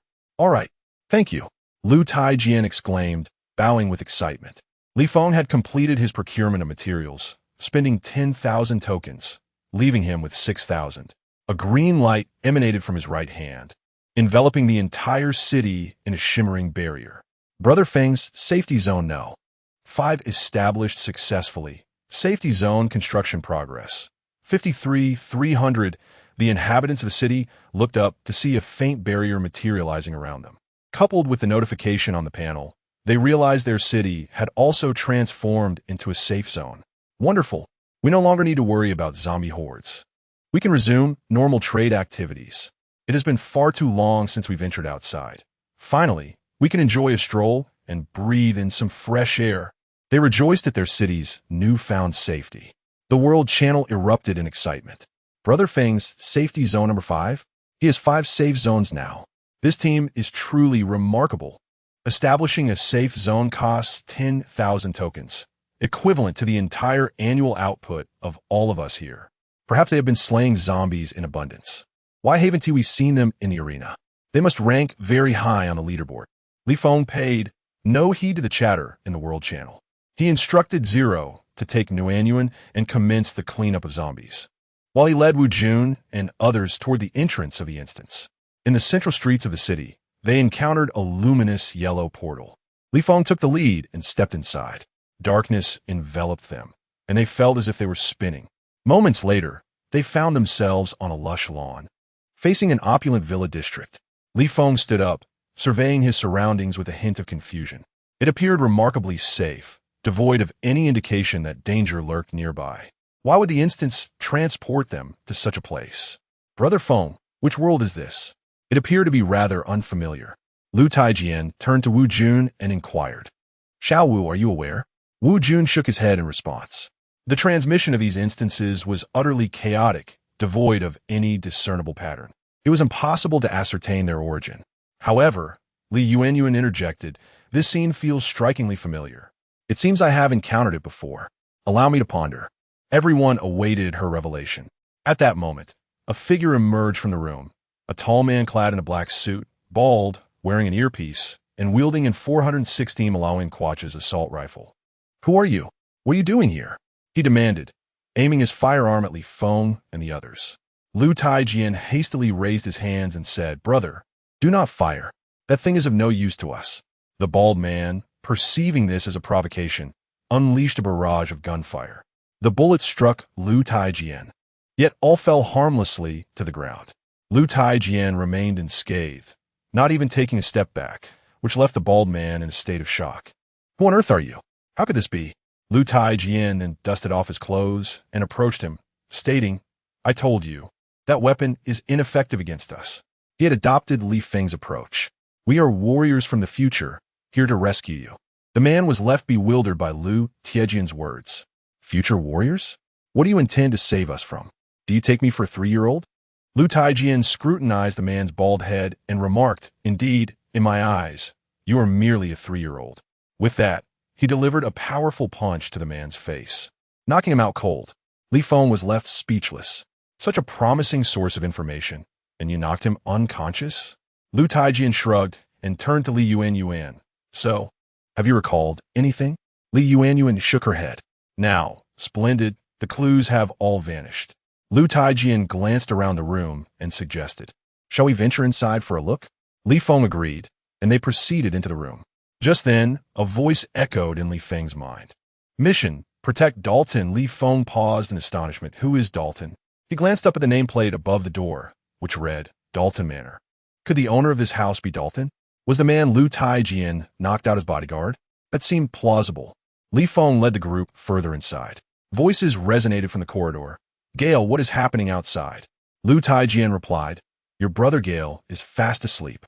Upon hearing this, 4 armed individuals emerged from the corridor, their weapons drawn, anxiously fixated on Lu Taijian. Halt! If you take another step, I will shoot. Lu Taijian smirked, then go ahead and fire. After all, you won't heed my words. Faced with Lu Taijian's audacity, the group opened fire. The sound of gunfire erupted, illuminating the room with flashes as bullets rained down like hailstones, striking the ground relentlessly. The wooden floor was battered, leaving deep dents. However, Lu Taijian remained unfazed. Once the commotion subsided, he struck the ground with a powerful punch, unleashing a shockwave that knocked the 4 assailants to the floor. Lu Taijian approached one of them, seizing him by the neck. What are you doing here? He demanded. The man, trembling with anxiety, replied, We are here to protect Mr. Dalton. Li Feng interjected, Taijian, release him. Only then did Lu Taijian relent and let the man go. Li Feng stepped beside the individual, adjusting his attire. Where's Mr. Dalton? He inquired. The man instinctively glanced toward the inner room, and Li Feng already understood. You all may leave now. From this moment on, we will ensure Mr. Dalton's safety. Having just experienced the earlier ordeal, the man was too frightened to protest, merely nodding in agreement as he hurriedly ushered the others away. At that moment, Li Yuanyuan appeared to have an epiphany, clapping her hands and exclaiming, I know, this is a film about assassins. Soon, a female assassin will come to attempt to kill Dalton. She is formidable and known as the Red Rose. She has never failed. Chapter 134. The source of power. Upon hearing these words, Feng smiled gently. It seems she will falter this time. Let us proceed to meet Mr. Dalton. With that, he led his team towards the room. Lu Taekwon forcefully kicked open the door. Inside the dimly lit chamber, a table was set, behind which sat a man with a mane of thick hair, swirling a goblet filled with red wine. Yet, his gaze remained fixed ahead, betraying his unease. Are you her subordinates? Ultimately, you have gained entry. In that case, do what you must. I shall not resist, Dalton declared, reclining as he downed the wine in one gulp, aware that death awaited him at their hands. Feng approached with a smile. That is because resisting would be futile. Dalton's expression turned icy as he regarded Feng. However, Feng continued, We are not here to kill you, but rather to protect you. Dalton's demeanor shifted, confusion replacing his coldness. Protect me? Why? Do you know who I am? Feng chuckled softly. Sometimes, to protect a person requires no justification. Do you believe that? Dalton shook his head, deeming it contrary to reason. Who would protect someone without cause? Yet, Feng's reasoning, if voiced, would likely be met with skepticism, rendering further debate unnecessary. Casually, Feng remarked, We merely wish to witness the prowess of the assassin who never misses her mark. Today, let her falter. This piqued Dalton's interest significantly, as he began to entertain the notion that these individuals were genuinely here to safeguard him. With his security personnel having withdrawn, his fate now rested in their hands. Very well. If you can truly protect me from death, I shall reward you handsomely. Tremendously, Dalton exclaimed with fervor. However, such material enticements held no allure for Feng. A warehouse of provisions was far more tangible. At that moment, Wu Jun interjected, Captain, someone approaches. It is a woman. Dalton, filled with anticipation, declared, It must be her. The red rose. His fear of death was palpable. For one who recognizes their inevitable demise, there is little to fret. Yet, once a glimmer of hope arises, the struggle to cling to that hope becomes all-consuming.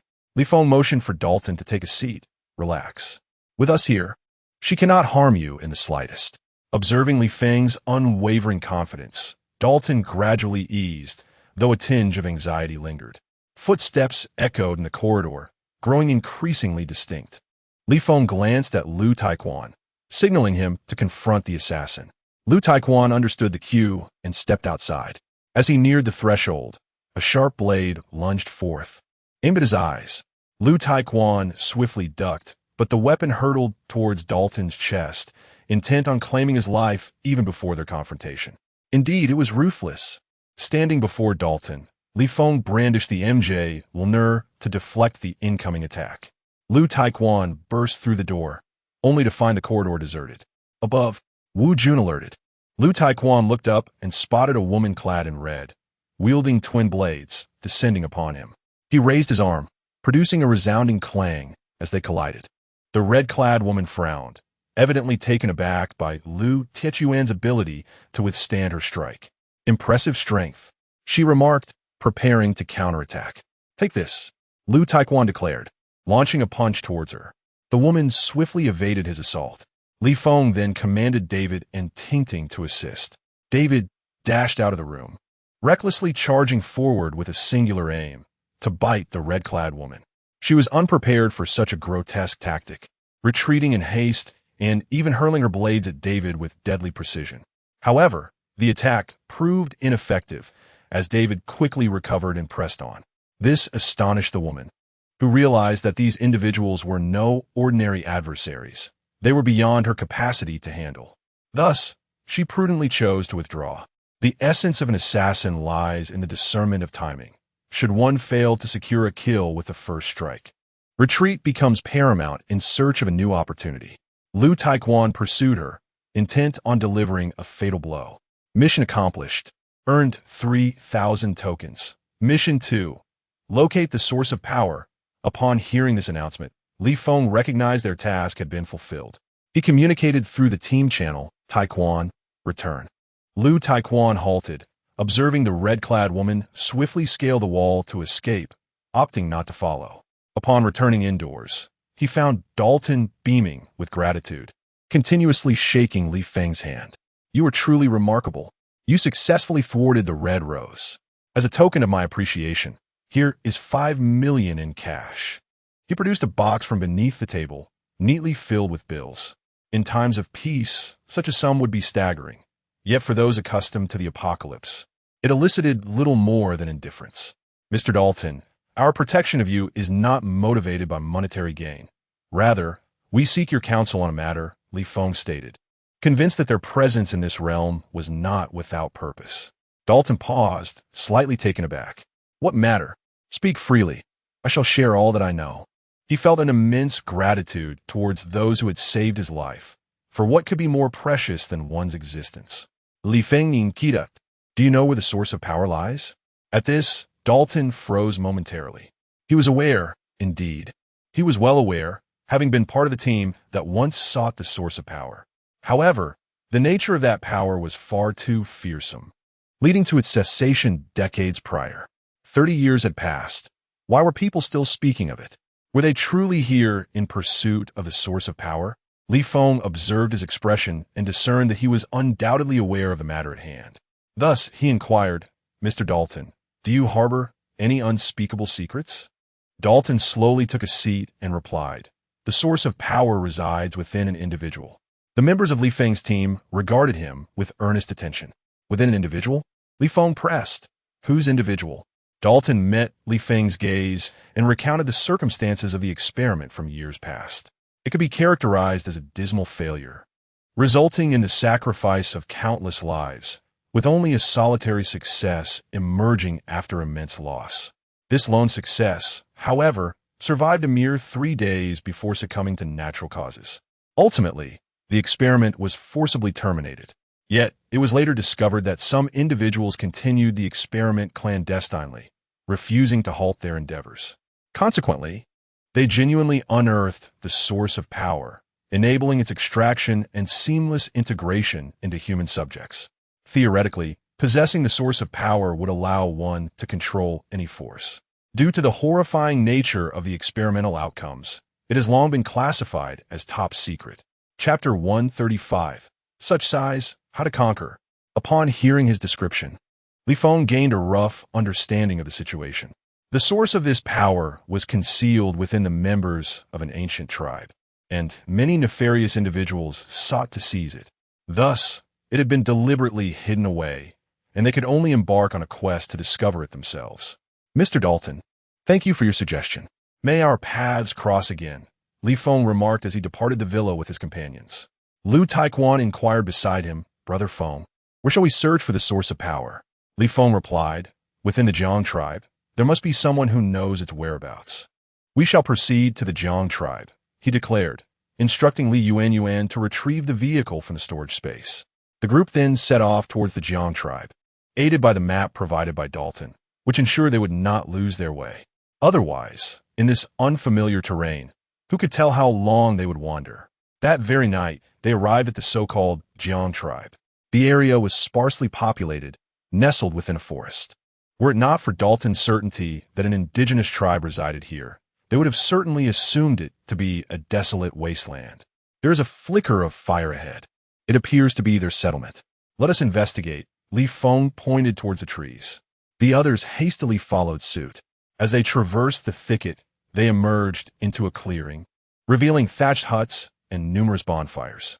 Many individuals were seen bearing their chests, roasting meat, and mending garments, a vivid portrayal of an ancient agrarian society. Suddenly, a flurry of arrows whizzed towards them. Lu Taekwon swiftly intervened, blocking them all.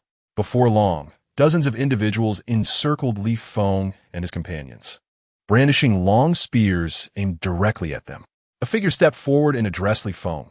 Who are you, and what brings you here? Feng gestured towards the map. Is the source of power located here? Upon hearing those words, the man immediately ordered the execution of Feng and his group. Lu Taekwon sprang into action, seizing one of the wooden spears and effortlessly snapping it in half. Tingting also joined the fray, summoning 2 whirlwinds, poised to unleash them at any moment. Upon witnessing the whirlwinds conjured by Tingting, the gathered individuals fell to their knees, prostrating themselves in reverence. Tingting, bewildered, questioned, what is happening? Feng responded, Perhaps they regard you as a deity. Indeed, in such a primitive tribe, it was extraordinary to witness someone summon whirlwinds. Everyone rise, Tingting commanded. The crowd obediently lifted their heads, their eyes filled with awe. Li Feng nodded at Tingting, encouraging her to communicate with them. Tingting inquired, I ask you, where's the source of power? The man at the center stood up, bowing respectfully as he replied, it has been hidden by us. Others seek to steal it. Tingting persisted, where is it concealed? The man glanced towards the mountains. Li Feng discerned that it must be situated in that direction. Tingting continued, lead us there. The man nodded and promptly cleared a path, allowing Li Feng and his party to pass through. He led the way forward, traversing the mountain path. By this time, darkness enveloped the surroundings entirely. Without streetlights on the mountain, it was profoundly pitch black, rendering visibility among them nearly impossible. Li Yuan produced a flashlight, distributing one to each individual to illuminate the area. After approximately half an hour of walking, they arrived at a gorge. In the midst of the stone slabs, they discovered an iron cage containing a person. Shining the flashlight towards it, they were astonished to find it was a girl. One of them pointed at her and declared, she is the source of power. Li Feng and the others were bewildered. How could it be a person? According to their mission, they had successfully located the source of power. What would be the next step? Task 2 completed. Earned 3,000 tokens. Task 3. Protect the source of power from falling into the hands of evildoers. Upon hearing this voice, Li Feng became alert and scanned the surroundings. He noticed torches igniting nearby on the mountaintops. They were surrounded. Stand guard. Li Feng Shota, Lu Tiquin, Tingting, and David formed a protective circle around Li Feng, remaining vigilant. For figures descended from above, approaching Li Feng and the others, proclaiming, the source of power is here. After searching for so long, we finally found it. I advise you not to interfere. The leader, a robust man exuding intimidation, advanced towards the source of power. Iron Fist, Li Feng called out. Lu Tiquin, receiving the command, dashed towards the man, his movements swift, landing a punch on the man's head. He collapsed instantly. The three individuals behind, witnessing their comrade's demise, charged at Lu Tiquin to engage in combat. One of them bore a tiger tattoo on his chest, which unexpectedly leapt forth, transforming into a real tiger. To their astonishment, they encountered an awakener here. Lu Tiquin bellowed fiercely, clashing with the tiger. The ferocious claws struck Lu Tiquin, their strength evenly matched. The onlookers were astounded, unable to fathom Lu Tiquin's might in battling a tiger. Tingting was also not idle. She conjured a whirlwind to confront the attackers. One woman placed her hand on the ground, causing a vine to rapidly sprout and roll towards Li Feng and the others. An awakener of the plant type. Li Feng recognized the skill instantly and retreated swiftly, aware that being ensnared would spell trouble. Simultaneously, he commanded David to attack the woman. As David lunged, the vine seemingly possessed awareness, swiftly launching an assault on him. David became ensnared, gradually enveloped, rendering him indistinguishable from the outside, alive or dead. Li Feng paid no heed to David's plight. Instead, he focused on the last individual who had yet to act, uncertain of his abilities. This was the first time he had encountered 4 awakeners simultaneously. Observing the man standing still, Li Feng took the initiative to strike with the Thor hammer, seeking to gauge his defenses. However, the hammer struck nothing but air. A piece of white cloth appeared in its place. A substitution technique. He can use a white cloth to shield himself from harm. Li Feng swiftly turned around, only to find that the man from before had approached him. Dare to obstruct us from seizing the source of power? The man in white swung his arm down towards Li Feng's head. Without hesitation, Li Feng summoned a venomous giant python. Its colossal form overshadowed the sky. They were all frozen in shock as they gazed upward at the enormous python. An indescribable fear began to spread. What is this? A divine beast? Before they could react, the python descended from the heavens, poised to devour the man in white. A scream echoed. He was entirely consumed. Those around witnessed this scene in terror, rendered speechless. Only one person quickly scrambled to the iron cage and rescued the girl, absorbing the source of power from her. He radiated a faint glow, Meanwhile, below, the tiger engaged in combat with Lu Taixian also emitted a brilliant light. Simultaneously, its body began to swell rapidly, threatening to occupy the entire valley. Their group fled in fear. Lu Taixian was left bewildered. How could one fight something so vast?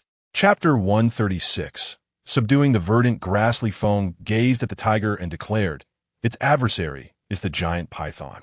Hurry and deal with that individual. He is the one controlling the tiger." Lu Taixian, receiving the command, swiftly ascended the mountain. The individual felt an unprecedented surge of power coursing through his body, as if he could obliterate a mountain with a single punch. Upon seeing Lu Taixian approach, he resolutely confronted him. Lu Taixian, undeterred, extended his arm and entered a frenzied state. His fist radiated a golden hue as he struck toward his opponent. Their arms collided with a resounding boom. A ripple reverberated through the valley, causing the surrounding rocks to tremble and shatter. Lu Taixian was propelled backward, and Li Yuanyuan hurriedly initiated treatment. The adversary, too, suffered as his body slammed against the mountainside, leaving a human-shaped crater. Roar! The tiger let out a thunderous roar toward the venomous giant python above. It leaped, aiming to bite the python's neck. The python, however, displayed remarkable agility, twisting around and ensnaring the tiger. "Well done!" Lu Taixian shouted from below, though a sharp pain radiated from his chest wound. The python's constriction affected Lu Taixian as well. He leapt from the pit, his eyes gleaming with a verdant light, mirroring that of the tiger. "This is bad. He is about to launch an attack." Lu Taixian bellowed. Yet, Li Feng denied him the opportunity. Retrieving the thunder hammer, he swung it toward his opponent, exclaiming, "Thunder!" A bolt of violet lightning surged along the hammer, striking the individual squarely on the head. The immense current caused his body to convulse violently, green light shimmering around him, a manifestation of the source of power. Nevertheless, his body was overwhelmed by the strain. The tiger in the heavens began to diminish in size, ultimately being engulfed by the venomous giant python. The tiger's consumption left him severely injured, and he fainted from the ordeal. "Tiger King!" A nearby woman cried out, simultaneously rolling forward with vines to ensnare his body and draw him into the ground. They sought to escape. "Block them!" Li Feng Shouta. Lu Taixian, having recovered from his injuries, dashed toward the spot where the Tiger King had vanished. He leaped and struck the ground with a fist, causing a mound of earth to rise. The vines were shaken loose. Ting summoned a whirlwind, directing it toward the woman. David freed himself from the vines and lunged to bite the woman. Li Feng sensed her presence and immediately transformed her into one of his subordinates, compelling her to release the Tiger King. Li Feng approached, extending his hand to collect the source of power above and stow it within the team's benefit space. Mission accomplished. Earned 5,000 tokens. Dungeon concluded. Survivors are advised to exit promptly. Upon hearing this announcement, Li Feng realized the dungeon had reached its conclusion. There was no need to linger. He departed with his companions, also taking the woman bitten by David along, as his team lacked a practitioner of grass-type skills. A perfect addition. Stepping into the light's circle, darkness enveloped him, and he felt as if he were spinning in a whirlwind. Moments later, Li Feng awakened on the bustling city streets, surrounded by Lu Taiquan, Wu Jun, and the grass-type skill user he had brought along. Dungeon reward. Universal Soul Fragment 1. Experience points 100,000. Red Set 1. Li Feng surveyed the items in the team space, nodding in satisfaction. The greater the difficulty of the dungeon, the more abundant the rewards. It seemed fair enough. 0. How goes the clearance of the zombies in the city? Li Feng inquired through the team channel. Zero's voice responded. The zombies have been eradicated.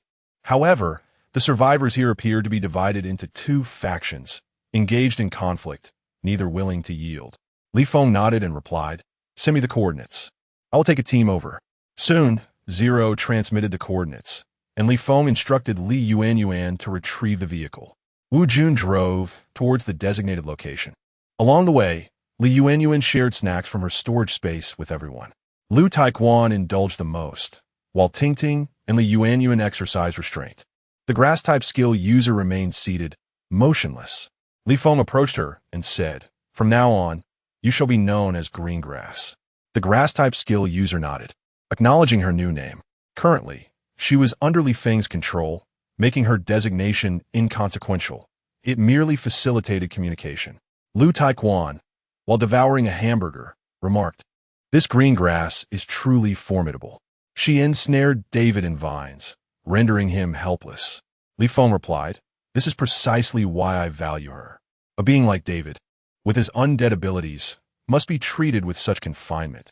Otherwise, there is no other recourse."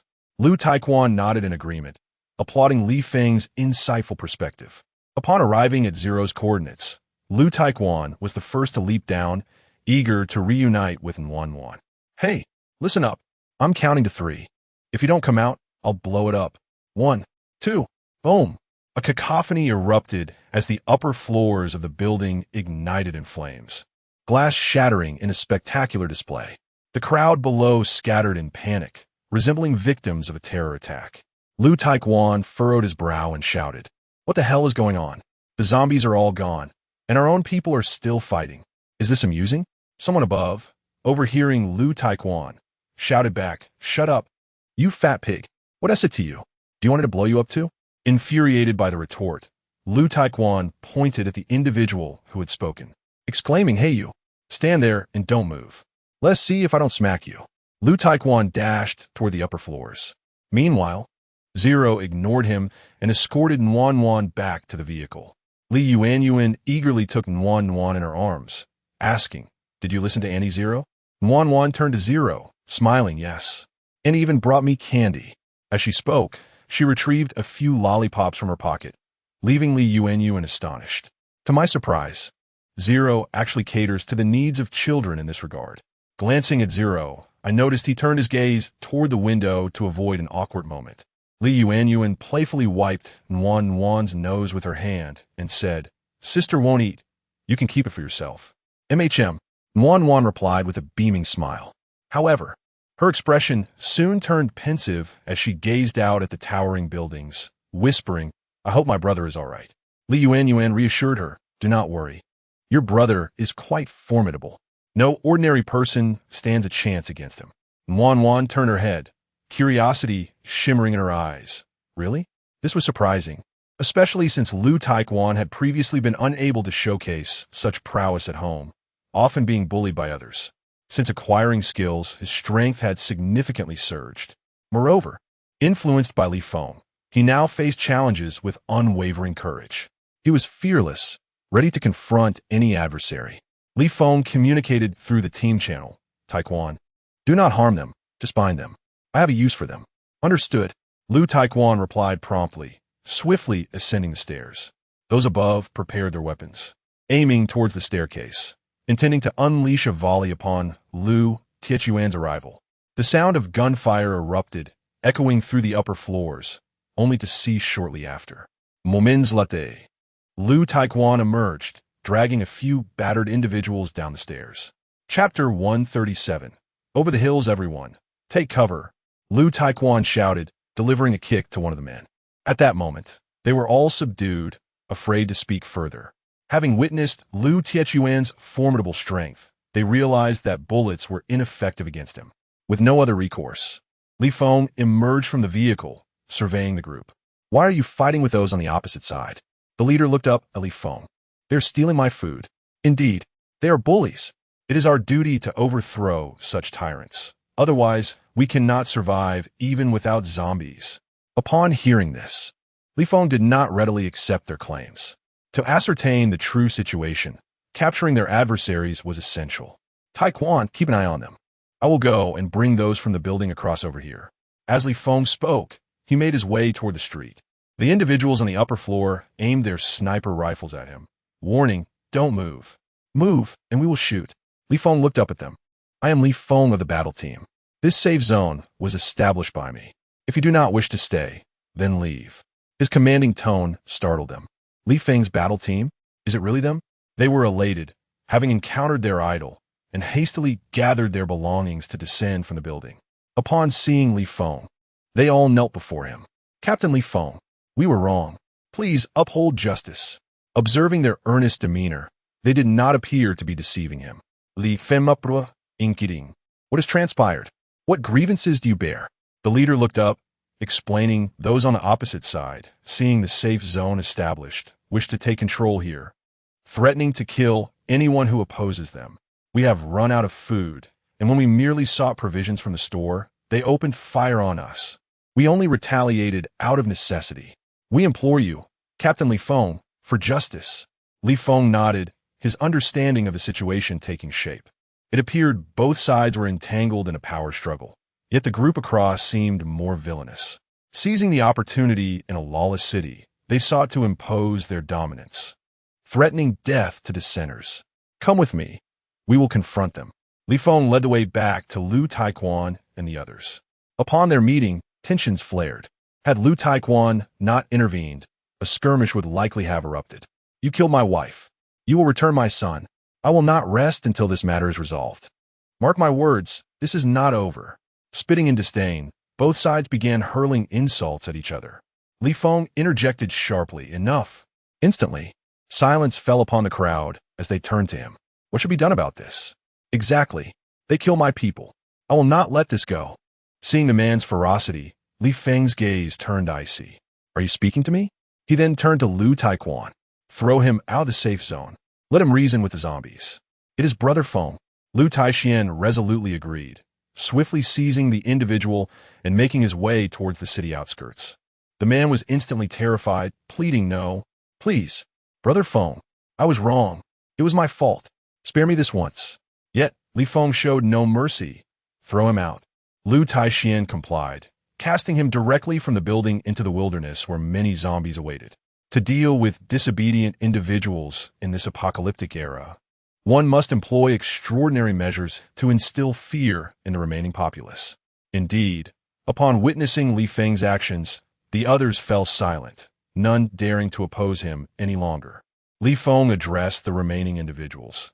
This safe zone is established by me with the intent of restoring a normal order of life for everyone, allowing for procreation and survival.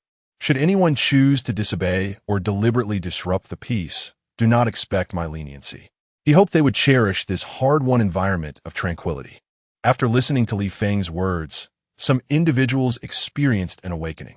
One stood up promptly, declaring, Brother Feng, I assure you, such incidents will not occur again. Others, recognizing their mistakes, echoed, I promise. It will not happen again. Li Feng nodded in approval. Good. There is still hope for you. He turned to the first person who admitted his error and asked, What is your name? Lu Ming. Very well, Lu Ming. From now on, the No. 5 safe zone will be under your management. You are responsible for producing steel to supply to the number 1 safe zone. Do you understand? Upon hearing Li Feng's arrangement, Lu Ming responded with excitement. Understood. I will do my utmost to fulfill the task. At that moment, a message arrived through the team channel. Captain, Shura has been delivered to the gate of number 5 safe zone. Li Feng instructed Lu Taixian to open the city gate and allow Shura entry. Upon seeing Shura, the team members were elated. His ability to manipulate objects with his mind was immensely valuable. Li Feng turned to Lu Ming and said, Let Shura assist you in dealing with the zombies. His power is highly practical. Lu Ming, thrilled to receive an awakened individual, expressed his gratitude. Thank you, Captain. After assigning the tasks, Li Feng resolved to lead the team to the next city.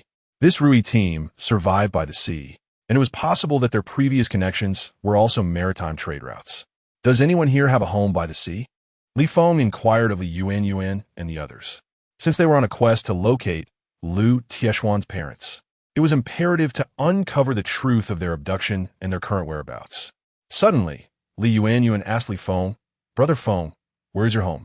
Why don't you search for your family first? Upon hearing this, Lu Taixian glanced at her, signaling her to be quiet, and she quickly fell silent. Li Feng replied in a flat tone, I have no family. Wu Jun swiftly diverted the conversation. Well, my home is by the seaside. I haven't returned in 2 years, and this opportunity is just right for a visit. Come, I shall lead the way. With that, Wu Jun ushered everyone into the vehicle. Li Feng settled into the passenger seat, silent. Having grown up in a welfare children's home, he had never laid eyes on his parents and was thus unfamiliar with the essence of familial bonds. Consequently, when the notion of searching for relatives arose. He did not consider himself. Now, as the captain of the team, his sole aspiration was to lead his comrades well, striving to survive in these apocalyptic times. Every action was dedicated to this singular goal. Everything else was inconsequential. As nightfall enveloped the surroundings, Wu Jun played a song by Li Zongxing, Hill. There were still many unspoken words he wished to express, thoughts he had been saving to transform into a song, something to be softly sung and gently remembered. Even if it were ultimately forgotten, it would still hold value. Chapter 138. Vanquish the Azure Dragon. Lu Taiquan had already begun to hum softly. Warman rested her head against his broad shoulder, asleep. Zero gazed pensively out the window at the moon. Tingting and Li Yuan engaged in a discussion about skincare techniques. David and Greengrass sat at the rear, indifferent to the jolting of the vehicle. Li Feng lost himself in thought, listening to the melody. Each person was occupied with their own pursuits. A fierce wind arose, swirling sand and gravel that battered against the car windows, producing a rustling sound. Wu Jun activated the high beams and windshield wipers, brushing away the rain while exclaiming, "The wind is quite strong tonight. I can barely see the road ahead." However, once the wipers ceased, an astonishing sight unfolded before him. At the end of the road, a dragon appeared in the sky. Indeed, it was the legendary dragon. Cloaked in a deep azure hue, it drifted through the clouds. The violent sandstorm emanated from its presence. "Captain, look quickly," Wu Jun exclaimed, slapping Li Feng's shoulder. His voice startled the entire vehicle. Warman awoke from her slumber and looked at Lu Taiquan, asking, "Brother, what's wrong?" Lu Taiquan affectionately patted her head and replied, "It's nothing. Just stay here for a moment." He moved to the front, peering through the windshield at the unfolding scene. The wind and sand battered the massive glass with increasing ferocity. Had it not been for Wu Jun's foresight in upgrading the vehicle, the glass would have shattered by now. "What is that, a dragon?" Lu Taiquan bent down and gazed upward in astonishment. Li Feng furrowed his brow, scrutinizing the phenomenon ahead, his heart racing with disbelief. This must be someone's battle spirit. The Azure Dragon. It seems yet another fierce battle awaits us. Accelerate. We must approach the Azure Dragon, Li Feng commanded. Without hesitation, Wu Jun pressed the accelerator to the floor, and the vehicle surged forward with a sudden burst of speed. As they drew nearer, the winds intensified, even forming a tornado. "Ting-ting," Li Feng shouted. Ting-ting was prepared, her hands conjuring a countering whirlwind to confront the one summoned by the Azure Dragon. Yet she soon realized it was far more potent. Her efforts were swiftly consumed. Nearby, entire houses from the visible village were lifted into the air by the sheer force of the winds. "It's too powerful. If we get any closer, we too shall be swept away," Wu Jun cried out. Warman approached the front, clutching Lu Tietuan's leg. "Brother, I'm scared." Lu Taiquan comforted her. "Do not fear, Warman, for I am here." He then turned to Li Feng. "Brother Feng, let me handle this. I shall bring down the dragon from the sky." Li Feng looked at him. "Can you summon the spirit tortoise?" Lu Taiquan fell silent, recalling how he had been forced to reveal his battle spirit during the last arena battle. Since then, he had been unable to summon it again. It seemed that had merely been a coincidence. He still lacked proficiency in wielding it. Li Feng had already opened the car door and leaped out, grasping the Thunder God's hammer, his steps remarkably resolute. "Brother Feng." The occupants of the vehicle pounded on the window and shouted loudly.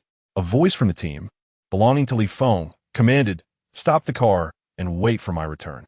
In an instant, Wu Jun turned off the engine and parked the vehicle. He switched on the high beams to illuminate the path ahead for Li Feng. Grasping the Thunder God hammer, Li Feng braved the tempestuous winds as he advanced forward.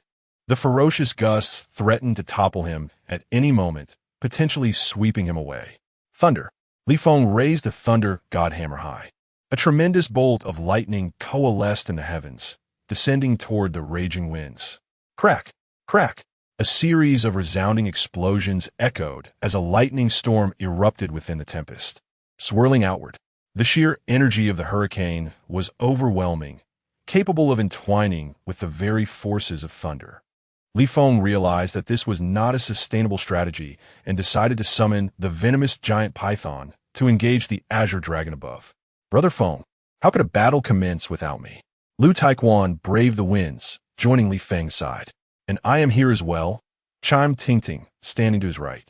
Zero, wielding a dagger, positioned himself nearby.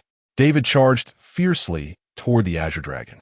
Seeing his comrades rallying with such vigor, Li Feng smiled faintly and said, "Place your hands upon mine." They all rested their hands on the back of Li Feng's hand. "Let us go." With a vigorous swing of his arms, Li Feng led the charge toward the Azure Dragon. Zero followed closely, declaring, "Captain, I shall elevate you." Li Feng nodded and stepped on his Zero's back as she leaped high into the air, soaring to a height equal to half the hurricane. At this altitude, summoning the venomous giant python was most opportune. Giant python, Li Feng Shota. The colossal serpent materialized in mid-air, with Li Feng standing atop its head, allowing it to support him as they launched an attack on the Azure Dragon. The Azure Dragon, now aware of the venomous giant python's presence, expelled 2 gusts of wind before swiftly approaching. "Bite him," Li Feng commanded. The venomous giant python opened its enormous jaws and lunged toward the Azure Dragon. However, the dragon was remarkably agile, turning to flee. Hiss! The venomous giant python unleashed a stream of green venom, splattering upon the Azure Dragon, emitting a hissing sound. The dragon opened its mouth and howled, indicating that the venom was causing it considerable pain. The person perched upon the mountain top struggled fiercely, enduring the agony inflicted by the venom. "Damn you, Li Feng! You dare to poison me! Watch as I unleash a tempest upon you," the individual proclaimed, controlling the Azure Dragon, which exhaled a whirlwind toward the venomous giant python. Li Feng had already discerned the location of this individual. He relayed to the team, "Taekwon, that person is on the mountain. Deal with him." Lu Taekwon promptly replied, "Understood." He then led Zero and Ting Ting toward the mountain. David was swept up by the hurricane, rendered utterly powerless in battle. Li Feng summoned verdant grass, causing towering trees to spring up around him, creating a barrier against the onslaught of winds. Indeed, the trees proved beneficial. As the hurricane passed through the grove, its ferocity evidently diminished, with some of its strength dissipating entirely. The individual atop the mountain exclaimed in astonishment. A botanical skill? He did not anticipate encountering such an awakened being. The assault of the Azure Dragon was halved. Li Feng's Wunslow persista. Let you experience the taste of lightning. With that declaration, he brandished the Thunder God's hammer and struck it down upon the Azure Dragon's head. A thunderous roar echoed as lightning descended from the heavens, piercing directly through the Azure Dragon. Yet this was not the end. The venomous giant python clamped its jaws around the Azure Dragon's body, injecting its venom into its very being. The Azure Dragon writhed in the air, soon becoming increasingly rigid before plummeting to the ground. The man atop the mountain expelled a mouthful of purple toxic blood, his vision swirling, ultimately collapsing to the earth. He could hardly believe that his Azure Dragon was bested by a mere snake. Little did he know, Li Feng's serpent was a battle spirit of SSS rank, unmatched by any other divine beast. With the Azure Dragon's demise, the tempest ceased. Lu Taekwon and the others rushed to the mountaintop, discovering a figure sprawled on the ground, his body blackened and already stiff. Brother Feng, we found a corpse. Upon closer inspection, they noted the Azure Dragon tattoo emblazoned upon his chest. Li Feng instructed the venomous giant python to lower him, conveying through the team channel, "Indeed, it is he. He has been slain by my venomous giant python. Return now. We shall continue our journey." Chapter 139 Blood Moon Battle Team, Lu Taekwon and the others hurried down the mountain and reached their vehicle, where they found Li Yuan preparing a cup of hot milk tea for Li Feng. "Brother Feng, are you all right?" Lu Taekwon inquired anxiously. Li Feng shook his head, his gaze chillingly resolute. "It must be the work of the Xianyuan Guild. They have repeatedly sent assassins after us. It seems we must find an opportunity to eliminate them." Upon hearing Li Feng's words, Lu Taekwon seethed with anger. "Indeed, we need to show them what we are made of. Otherwise, they might truly believe our team is easy prey." Li Feng then turned to Wu Jun, instructing, "Keep driving. Let's head to your hometown. There should be arena battles taking place there. This time, I intend to participate." The others in the vehicle were taken aback. The fact that Li Feng was personally entering the competition would undoubtedly attract the attention of the big players on the leaderboard, and more importantly, the Xianyuan Guild. They would find a way to draw them out and deal with them. Wu Jun obeyed and continued driving. The moonlight illuminated the earth, casting shadows over the scattered remnants of houses, their walls and bricks strewn about, remnants of the recent hurricane's wrath. The road was bumpy, yet it did not deter Li Feng's team from their determination to locate their families. The following morning, they finally arrived in a new city, characterized by its unique topography of hills, where buildings were constructed upon the slopes. The white walls were stained with blood. Wu Jun gazed at the familiar structures, his heart heavy with nostalgia. Their immediate task was to return home and see if their families remained. Activating his keen eyesight, he focused on his home. In that instant, he froze, for his house was gone. The entire structure had been cleaved in two, surrounded by darkness, as if a fire had ravaged it. No one had come to extinguish the flames, allowing them to consume everything until nothing but ashes remained. Xiao Wu, what's wrong? What did you see? Li Feng noticed his distress and asked. Wu Jun halted the vehicle, removed his glasses, and rubbed his reddened eyes. We needn't go any further. My home is no more. The others in the vehicle turned to Wu Jun, bewildered. What do you mean it's gone? What happened? Wu Jun looked up, memories flooding back of cherished moments spent with his father, planting trees, swinging, picking pears, walking the dog. Those days were irrevocably lost. People on the street, please exit the vehicle immediately. Surrender without resistance. I repeat, exit the vehicle now. A loudspeaker blared from ahead. Li Feng glanced around and realized their vehicle was surrounded. Taekwon, go show them who the true master is. Yes, Brother Feng. Lu Taekwon responded, stepping out of the vehicle and striding towards the encroaching cars. Stop, or we will open fire. The assailants shouted at Lu Taekwon. Undeterred, Lu Taekwon pressed forward. Suddenly, a barrage of gunfire erupted. Bullets rained down upon Lu Taekwon, yet he remained utterly unfazed. The shooter, taken aback, switched to a rocket launcher and aimed at Lu Taekwon. Damn it, you're still eager for more, are you? Lu Taekwon declared, delivering a powerful punch to the ground. The immense shockwave sent them tumbling from their vehicle. Li Feng instructed Greengrass to assist. Vines rolled forth from the ground, ensnaring them entirely. At this juncture, they fell silent. Li Feng approached, gazing down at them. Which battle team do you belong to? Why have you attacked us? Those bound by the vines displayed evident defiance, turning their heads away to avoid Li Feng's gaze. Li Feng signaled to Greengrass. The vines tightened, strangling one of the captives. The onlookers were horrified, hastily exclaiming, "We are from the ruthless battle team. Please spare us." They had not anticipated Li Feng's ruthless methods. He spoke not a word before executing. Li Feng turned his attention to the frightened individual. Which is the largest battle team here? Lead us to them. Upon hearing Li Feng's insistence, the man hesitated once more. Apprehensive of potential conflict, Lu Taekwon delivered a swift kick to his abdomen. What are you pondering? Choose now, die now, or later. The man quickly replied, I'll tell you. The largest team is called Blood Moon. Their captain is an awakener, incredibly powerful. I urge you not to. Green grass lifted him high into the air with the vines. Li Feng looked up at him. They are awakeners. Are we not? Lead us to him or face death. Faced with Li Feng's unwavering resolve, they had no choice but to comply and guide them. Their vehicle sped ahead, driven by Wu Jun, with Li Feng and the others in pursuit. Xiao Wu, do not be too disheartened. Once we locate the largest battle team here, we may uncover the whereabouts of your family. Li Feng consoled Wu Jun. Wu Jun nodded. It's all right, Captain. I am prepared. Even if my family is gone, I will accept it.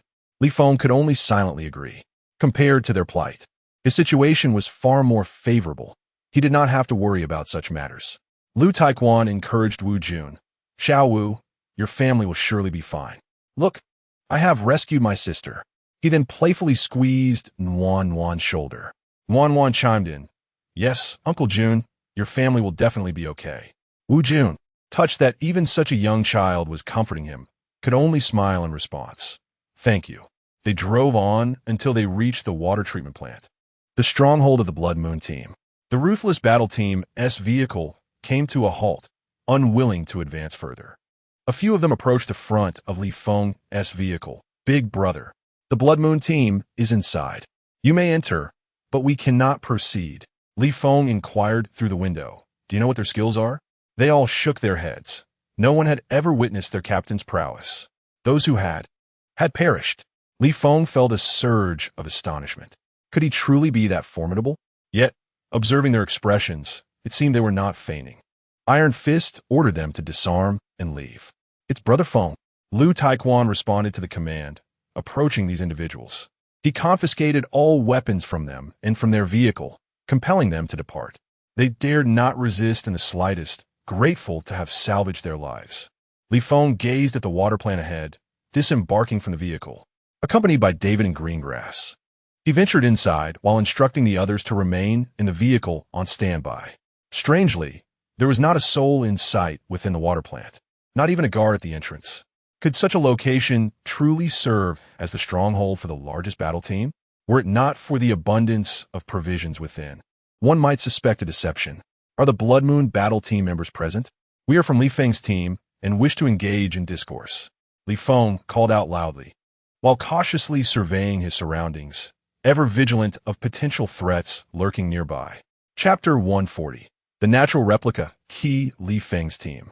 Is this the one that possesses 5 safe zones? Your arrival is indeed ill-timed.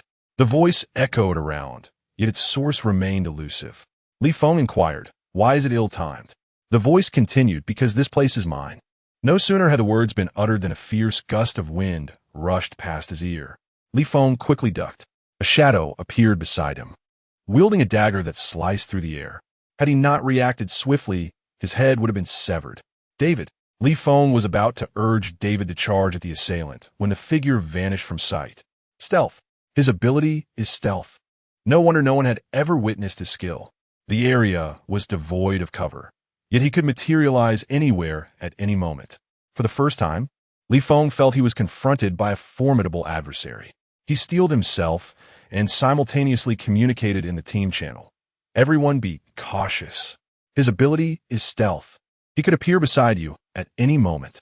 Upon hearing Li Feng's warning, Wu Jun and the others grew vigilant. They swiftly secured the car doors and windows, brandishing their weapons and swinging them in the vicinity. Stealth merely rendered him invisible.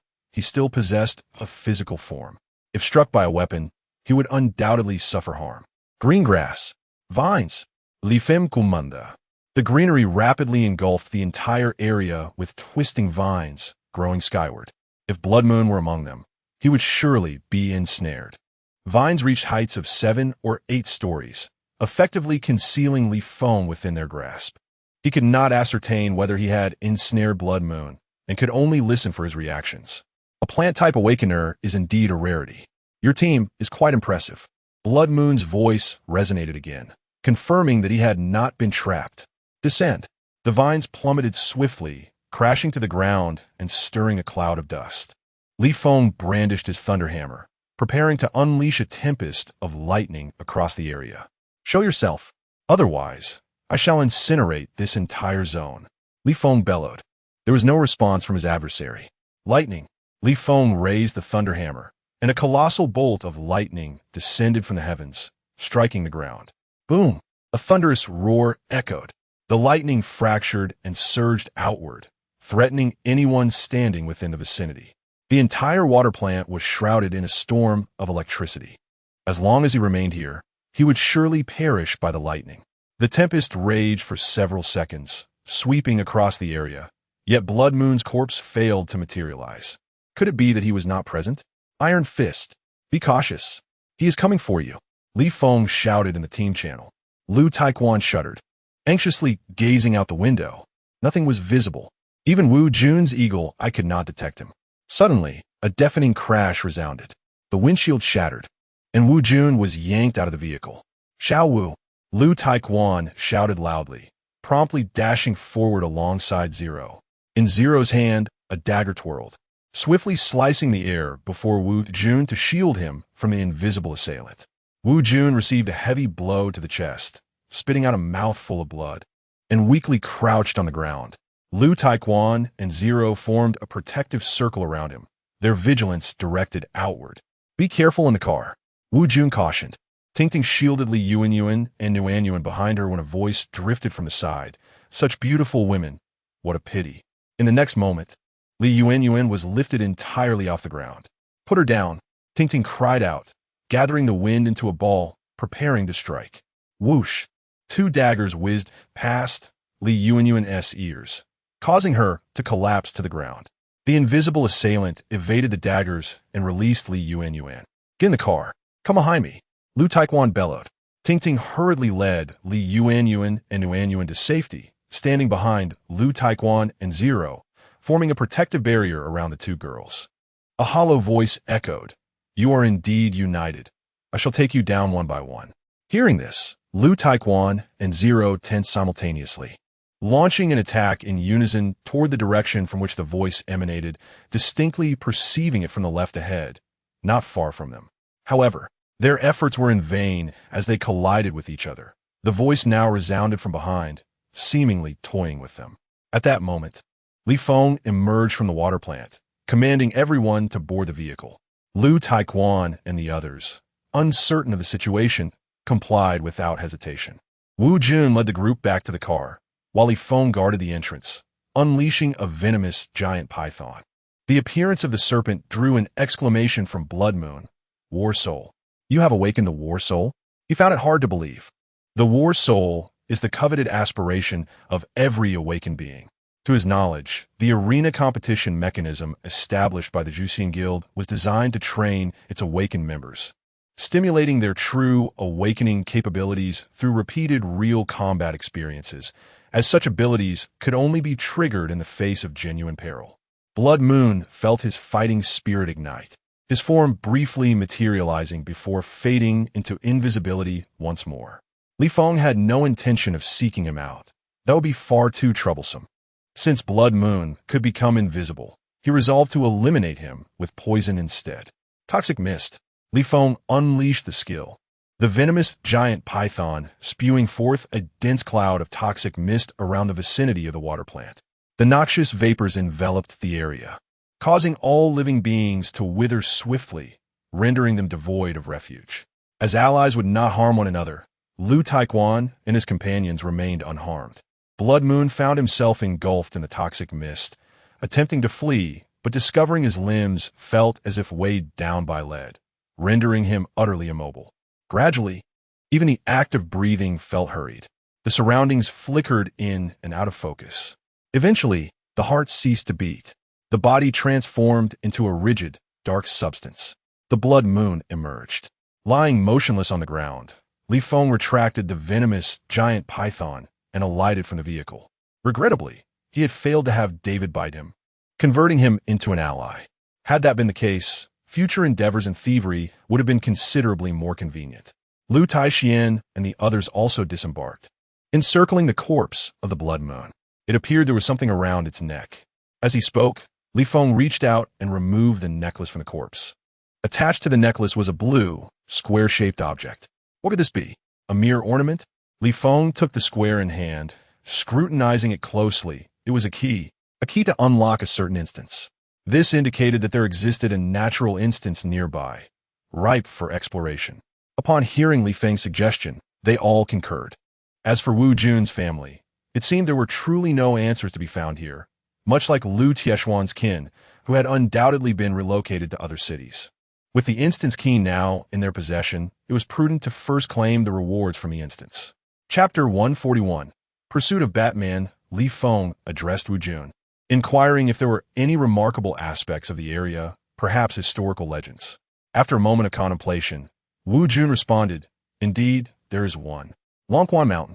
It is said that hundreds of meteors have fallen there, and some individuals have even reported sightings of UFOs, which made headlines. Li Feng nuda afirmately, accent.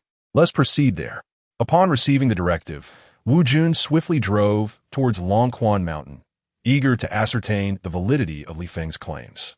Upon arrival, they found the area desolate and sparsely populated. Following the outbreak of the apocalypse, such scenic spots have been abandoned, seldom visited by anyone. Li Feng, holding a blue square block, sensed a faint energy fluctuation and led the group up the mountain.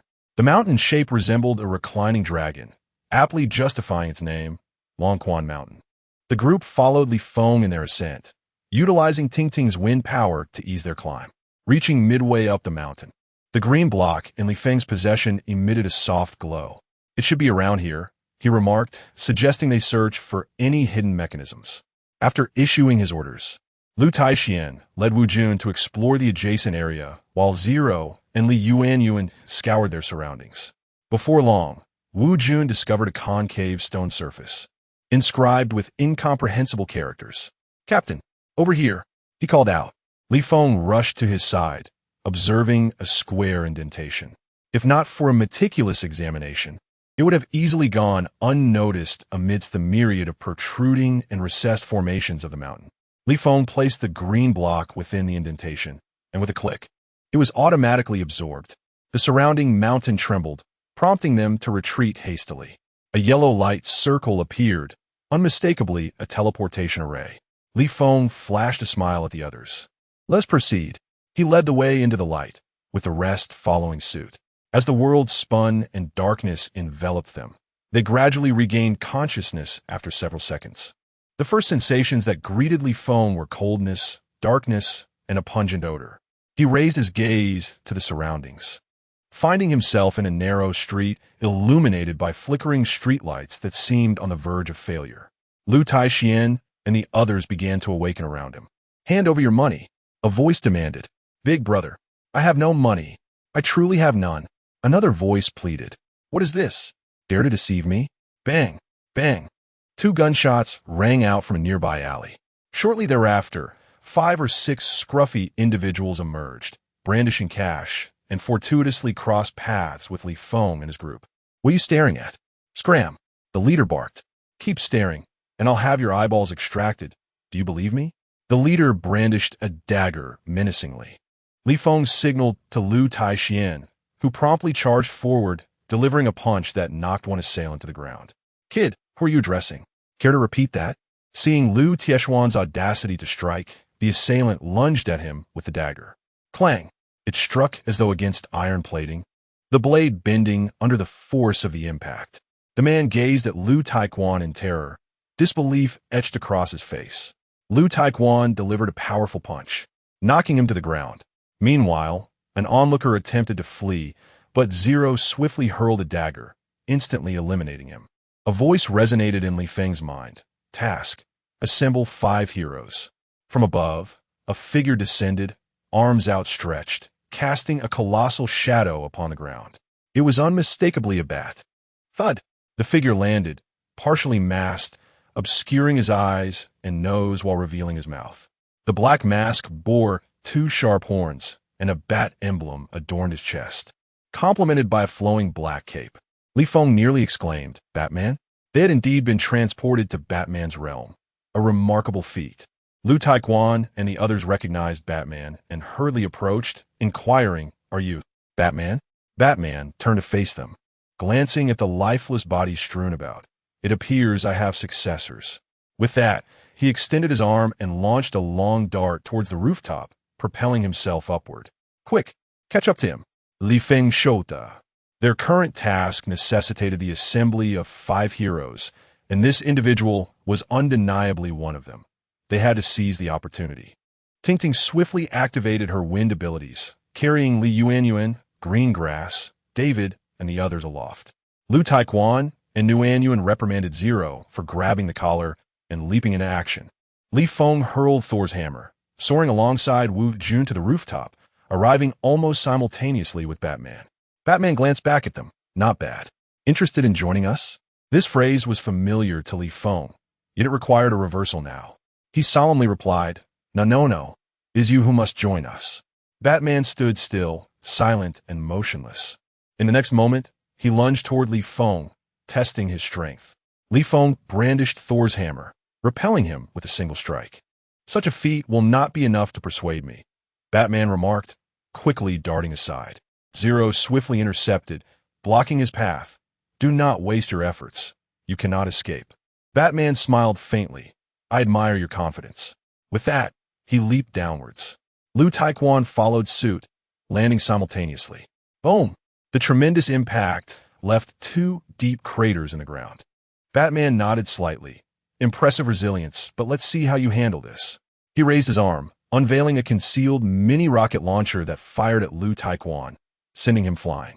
Observing this from above, Nguyen Yuan cried out, "Brother!" Batman resumed his sprint, attempting to elude Li Feng and the others, only to be ensnared by enormous vines that surged forth, swiftly enveloping him and lifting him into the air. No matter how he struggled, he could not break free. Li Feng and his companions arrived beneath the vines, gazing up at Batman. "So, can we join now?" Batman looked down at them and replied, "Perhaps it is still too early."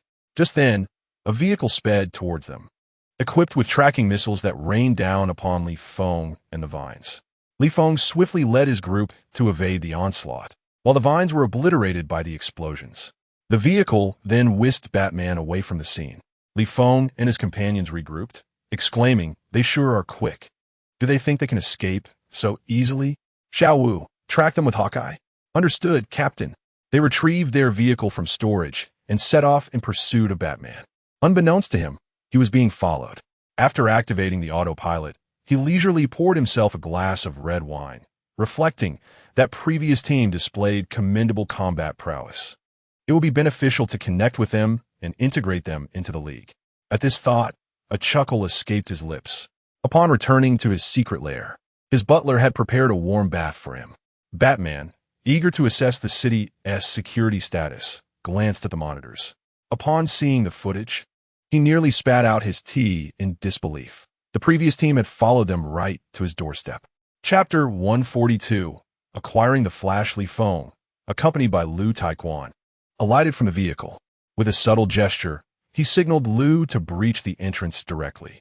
Liu complied vigorously, delivering a powerful blow to the titanium alloy door. In an instant, a dent formed upon impact. Undeterred, Liu continued his assault. Bang! Bang! Bang!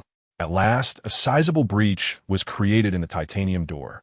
An alarm blared, and an array of infrared beams illuminated the area, poised to slice through anything that dared to cross their path.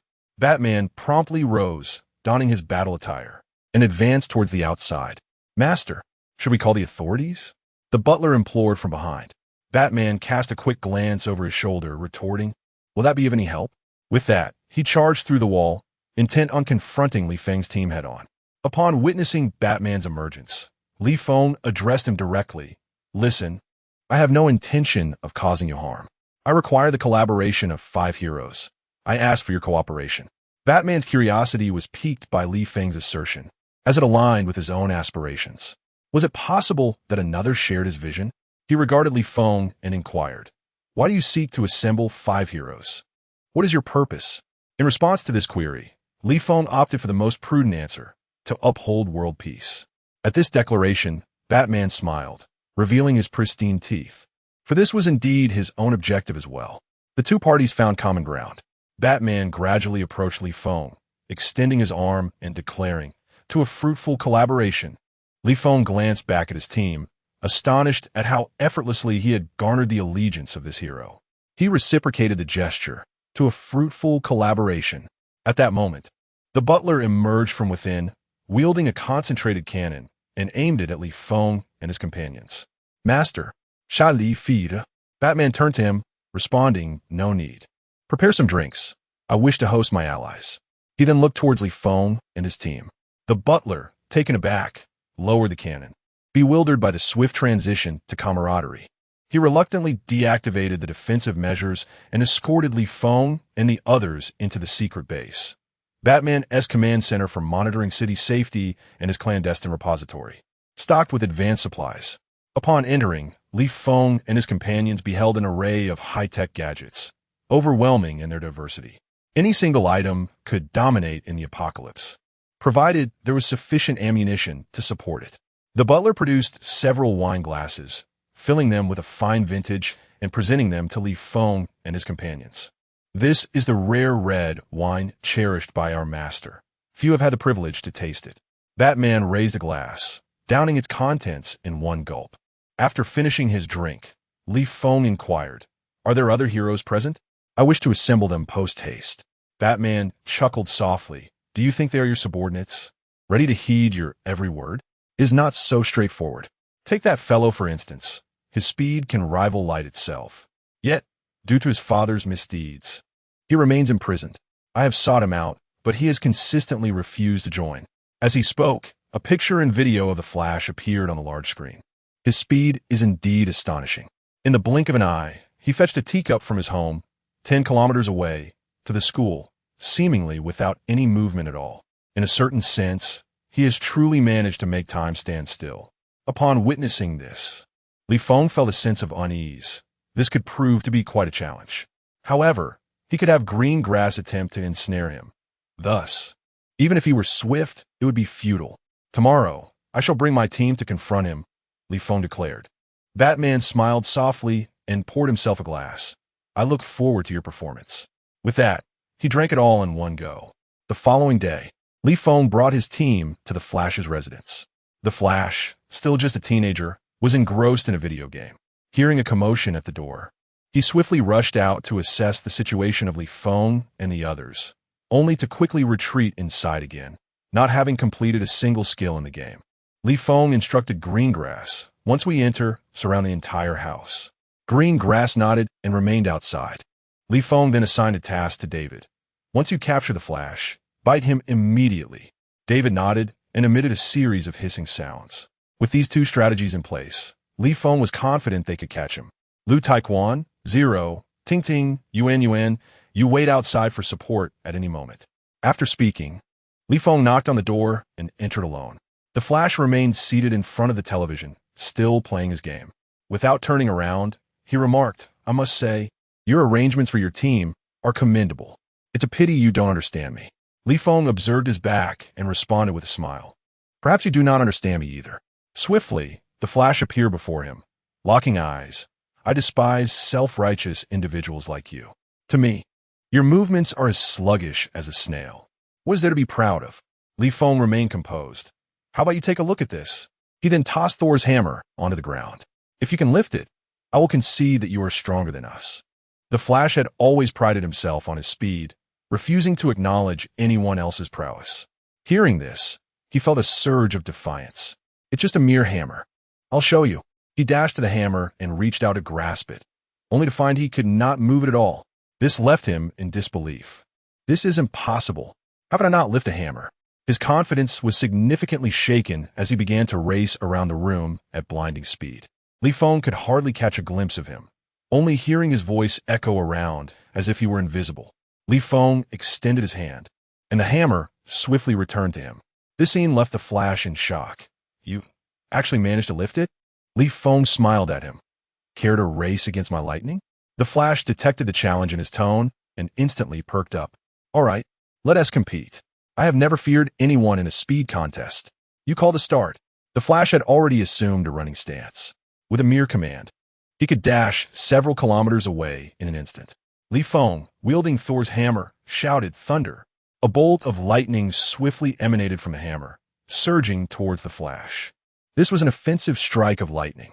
Sensing the imminent danger, the Flash darted away, but as soon as he exited, he collided with a tangle of vines that ensnared him.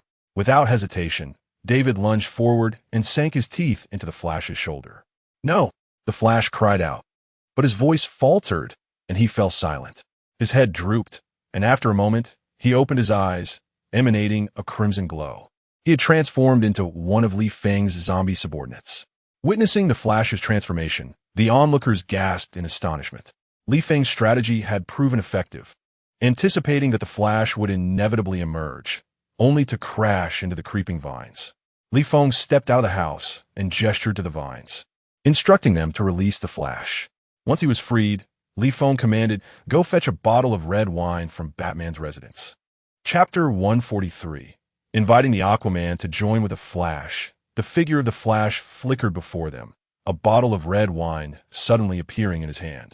It was the very same bottle that Batman had treated them to the previous day. The onlookers were taken aback. His speed was astonishing. It seemed as though he had not moved at all. Feng accepted the wine from the Flash, took a sip, and said from now on, you shall be called Flash. Welcome to our team. Lu Taekwon and the others rejoiced. Having such a member join their ranks would undoubtedly be beneficial. Batman's voice crackled through the intercom. Hey, who stole my red wine? Feng chuckled. It was Flash.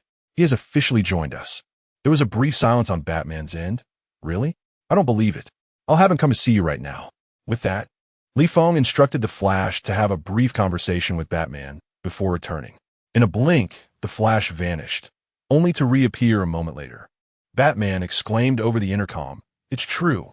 How did you do that?" Feng refrained from answering. "Where's the next hero?" Batman replied swiftly, "By the seaside. He is the true Aquaman." Feng declared, "No problem. Whether he is the Aquaman or the Fish King, I shall ensure his participation." Batman quickly responded, "Wait for me. I'll come and fetch you." He then activated his private jet, heading towards Feng's location. Within a minute, the aircraft hovered above them. A ladder was lowered, and the group swiftly boarded the plane, soaring toward the coast. As Batman observed the Flash quietly seated in his chair, he found it peculiar. This was not the chatty individual he had known. What had come over him? Feng remarked to Batman. Perhaps he has spoken too much and now seeks silence. Batman expressed his astonishment, regarding Feng and his companions with newfound respect.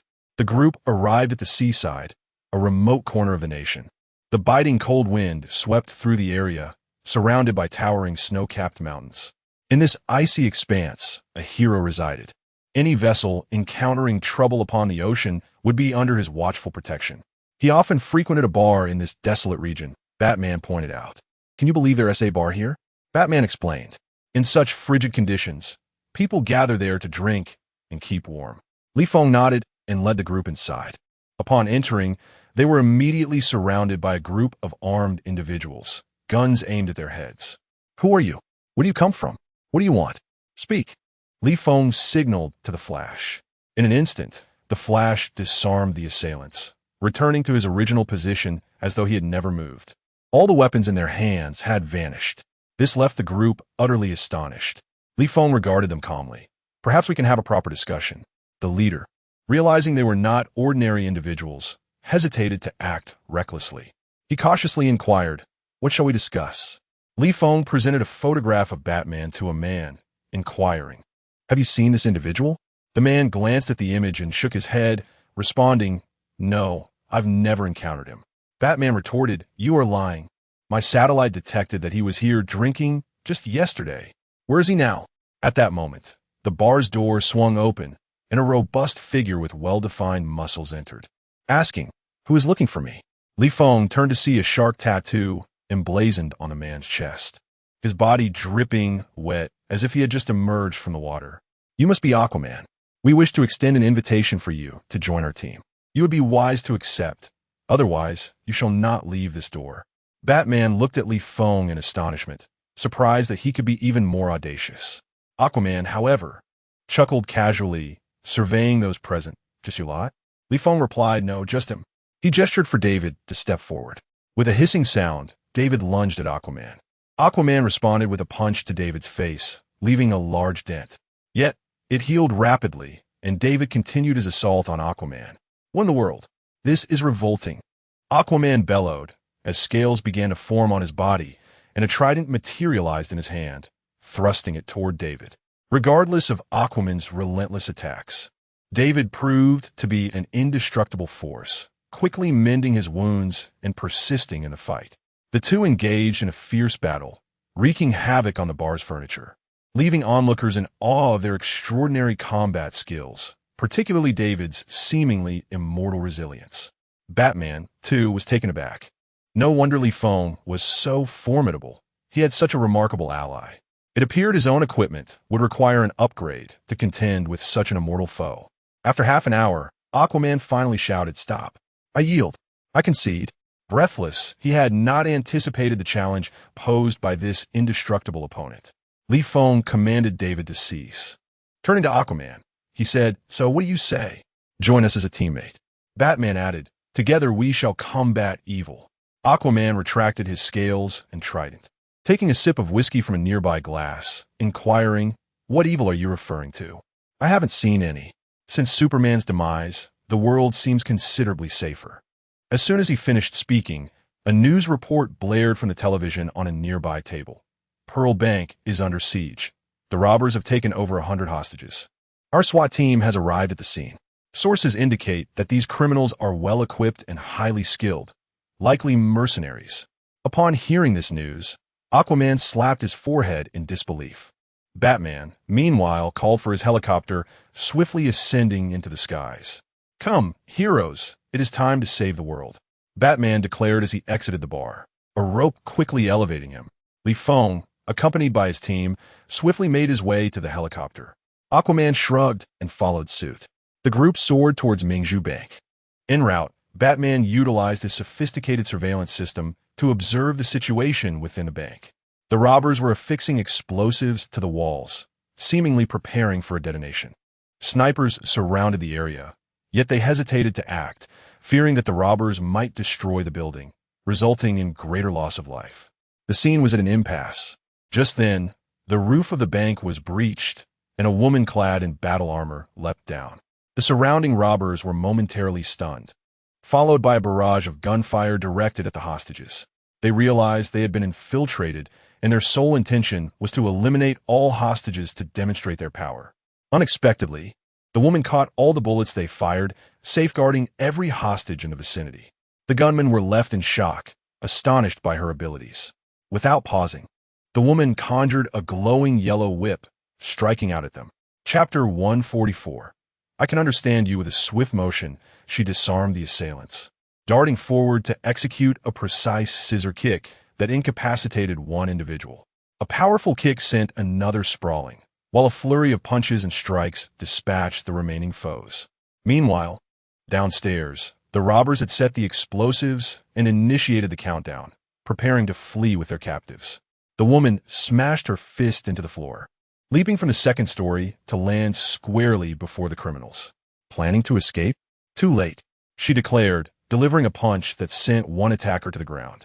The other two found themselves ensnared by her luminous whip, which she then hurled back at them. Turning her gaze to the bomb affixed to the wall, she noted that only 10 seconds remained before detonation.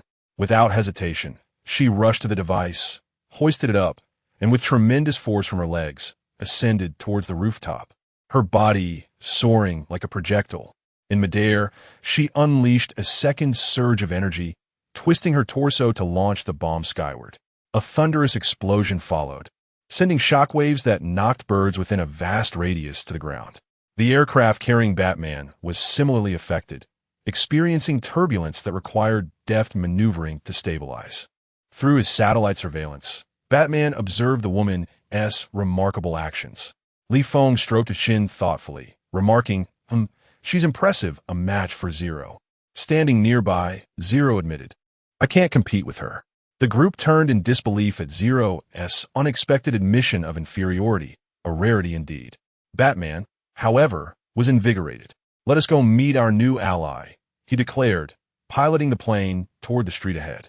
The surveillance indicated that after throwing the bomb and rescuing the hostages, the woman had made a hasty exit, clearly intent on concealing her identity. As the aircraft descended gently to her landing spot, Batman asserted, "This is my responsibility. I will persuade her to join us." Feng nodded in agreement. "Very well, go ahead." Batman disembarked, making his way downstairs, only to find the woman already waiting atop the building. She had evidently spotted Feng and the others long before. "Who are you? Why are you following me?" she questioned, a hint of hostility in her tone. Batman quickly raised his hands in a gesture of peace. "Maya, we mean no harm. We seek your assistance in confronting a common enemy." So her name was Maya. She scrutinized Batman, then glanced at Feng and the others behind him. "Common enemy? Who might that be?" Batman spoke gravely. "According to my monitoring, in less than 3 days, the wildlings from the planet Rax will arrive here. If they do, this planet will fall into their hands, and everyone will perish." Feng was taken aback by Batman's revelation, realizing the gravity of this hidden mission. It seemed the rewards for this endeavor would be substantial. Maya, astonished by Batman's words, responded, "Are you suggesting that the wildlings from Rax will descend upon us?" Batman asserted with unwavering confidence, "Indeed, according to my surveillance data, they have dispatched an airship towards us. It shall arrive within 3 days. Therefore, we must unite against him. For if we do not, this place will cease to exist." It became apparent that Maya was not a native human of this planet, but rather a warrior race hailing from a higher galaxy, stranded here for reasons unknown. She often engaged in acts of righteousness. Upon hearing Batman's words, she promptly chose to join the cause. I agree to fight alongside you, but I believe we are still insufficient in number. I know someone who may be of assistance. Batman cast a smile at Feng and the others before turning his gaze back to Maya. Who is it? Jack. Jack. Are you referring to the half-cyborg whose body was ravaged by experiments? Maya nodded affirmatively. Indeed, it is he. He visited me not long ago, and he is now quite formidable. Seeing the sincerity in Maya's expression, Batman resolved to let her reach out to him. Very well, you go and speak with him, urging him to join us against our common foe. Maya nodded and turned to descend the stairs, preparing to contact Jack. Feng and the others followed her to the dormitory below, which served as her workspace. Maya opened her computer, accessed a chat application, and located a contact named Jack. She sent him a message. Jack, I believe we need to meet for a private discussion. Before long, Jack replied, No, you wouldn't want to meet me. I would frighten you. Maya contemplated for a moment before responding. You must trust me. No matter your appearance, you will not intimidate me. I am from the Maya planet. With that, she included a smiley face in her message. After a brief interval, Jack replied, All right then, 75, Minka Street. Let us not miss each other. With that, Jack logged off. Maya turned to Batman and Feng. Let's south go to Minka Street. Batman remarked, We will accompany you. I hope that is not an inconvenience. Maya glanced at him. Perhaps you should refrain. It would be too conspicuous for him to follow. You, Feng, appear more unassuming. Very well, I shall accompany you. The others may wait here, Feng responded. The others, including Liu Tianxin, voiced no objections. Maya mounted her motorcycle and invited Feng to sit behind her as they sped towards Minka Street. Upon arrival, they found the area sparsely populated. A figure clad in a hooded sweatshirt wandered nearby, and Maya immediately recognized him. She approached, dismounted, and tapped him on the shoulder. Jack, it's me, Maya. Jack slowly turned, revealing half of his face as human and the other half as mechanical, particularly the glaring red laser eye that was strikingly vivid. Feng, upon seeing Jack's visage, could not help but exclaim, How cool. Jack furrowed his brow as he regarded Feng. Who is he? Maya quickly interjected, Oh, he is my friend, accompanying me. He wished for us to unite against a common adversary.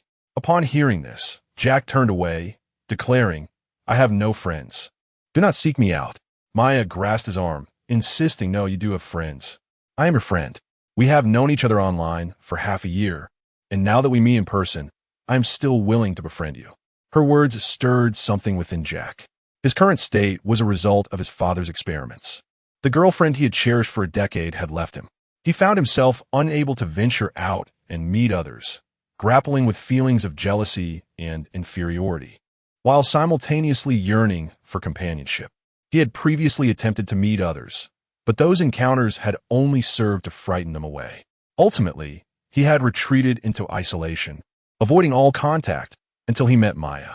Observing Jack's hesitation, Maya pressed on, I have been on this planet for over 3 centuries. The people around me have changed countless times. My solitude is beyond anyone's comprehension. I believe I can understand you. Her heartfelt words resonated deeply, even touching the half-human, half-machine Jack. Chapter 145. Confronting the superhuman, Feng interjected, I can comprehend your feelings. Perhaps you may find it hard to believe, but my team and I hail from an alternate dimension. In our realm, a catastrophic zombie crisis is unfolding, with 70% of the population succumbing to the undead.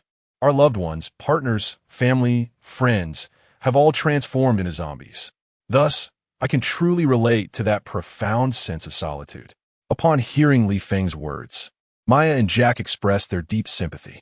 They were not ordinary individuals, so the revelation of Feng's origin did not astonish them. I had no idea you carried such a tale, Maya remarked, gazing at Feng. Shifting the topic, Feng asserted, therefore, we must unite to confront the impending crisis and safeguard the lives of those in this dimension. Maya nodded emphatically.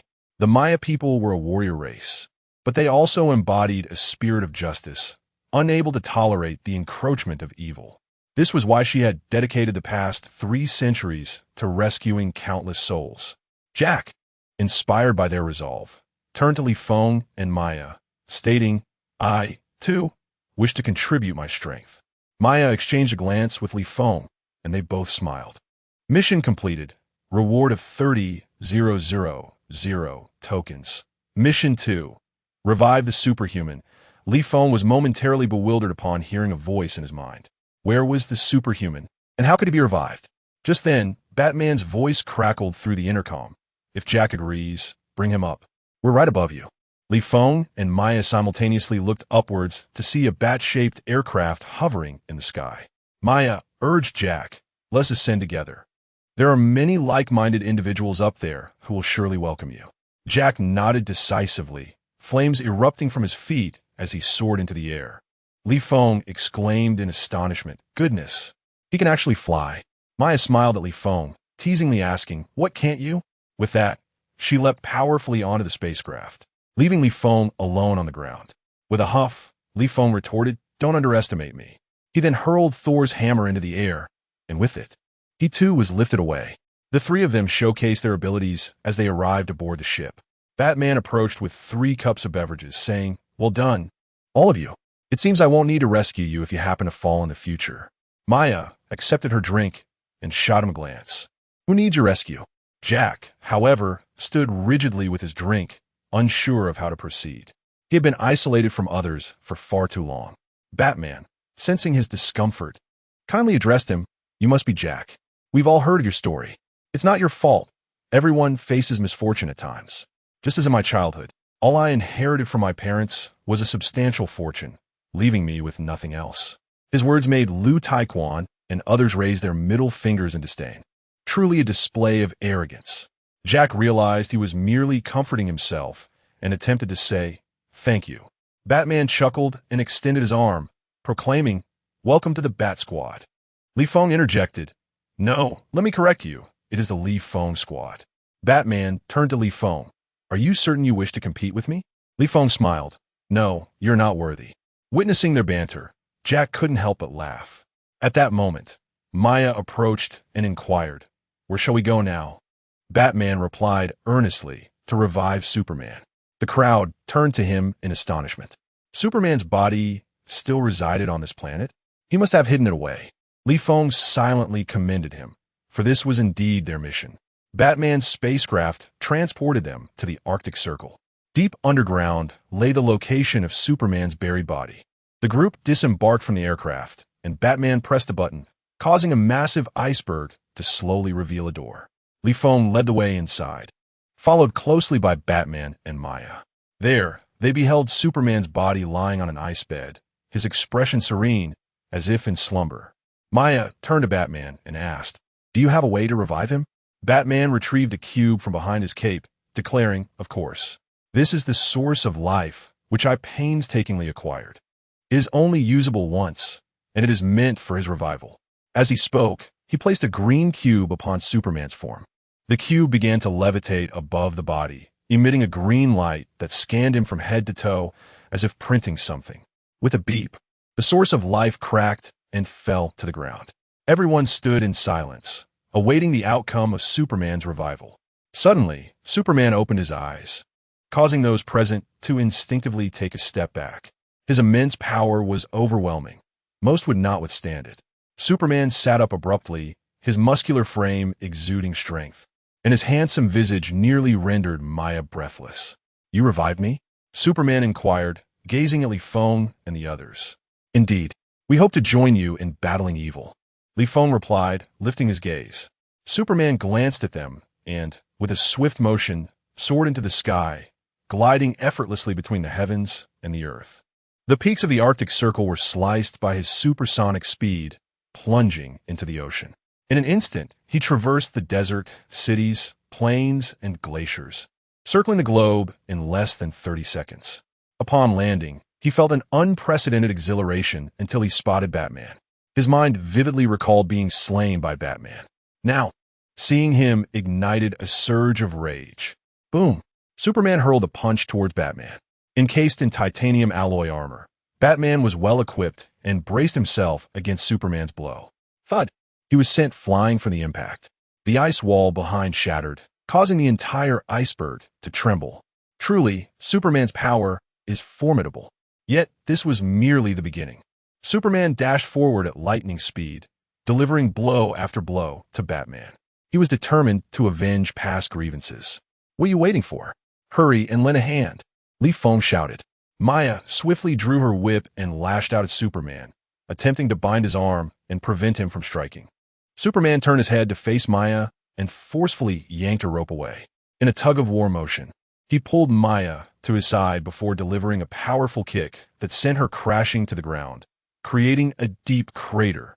Witnessing this, Jack raised his arm, launching 2 miniature missiles aimed at Superman. Whoosh! They shot forth. Boom! The missiles exploded against Superman's chest, only producing a cloud of smoke, inflicting no damage whatsoever.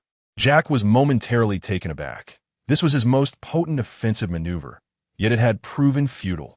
Liu Taekwon charged forward, landing a punch squarely on Superman's chest.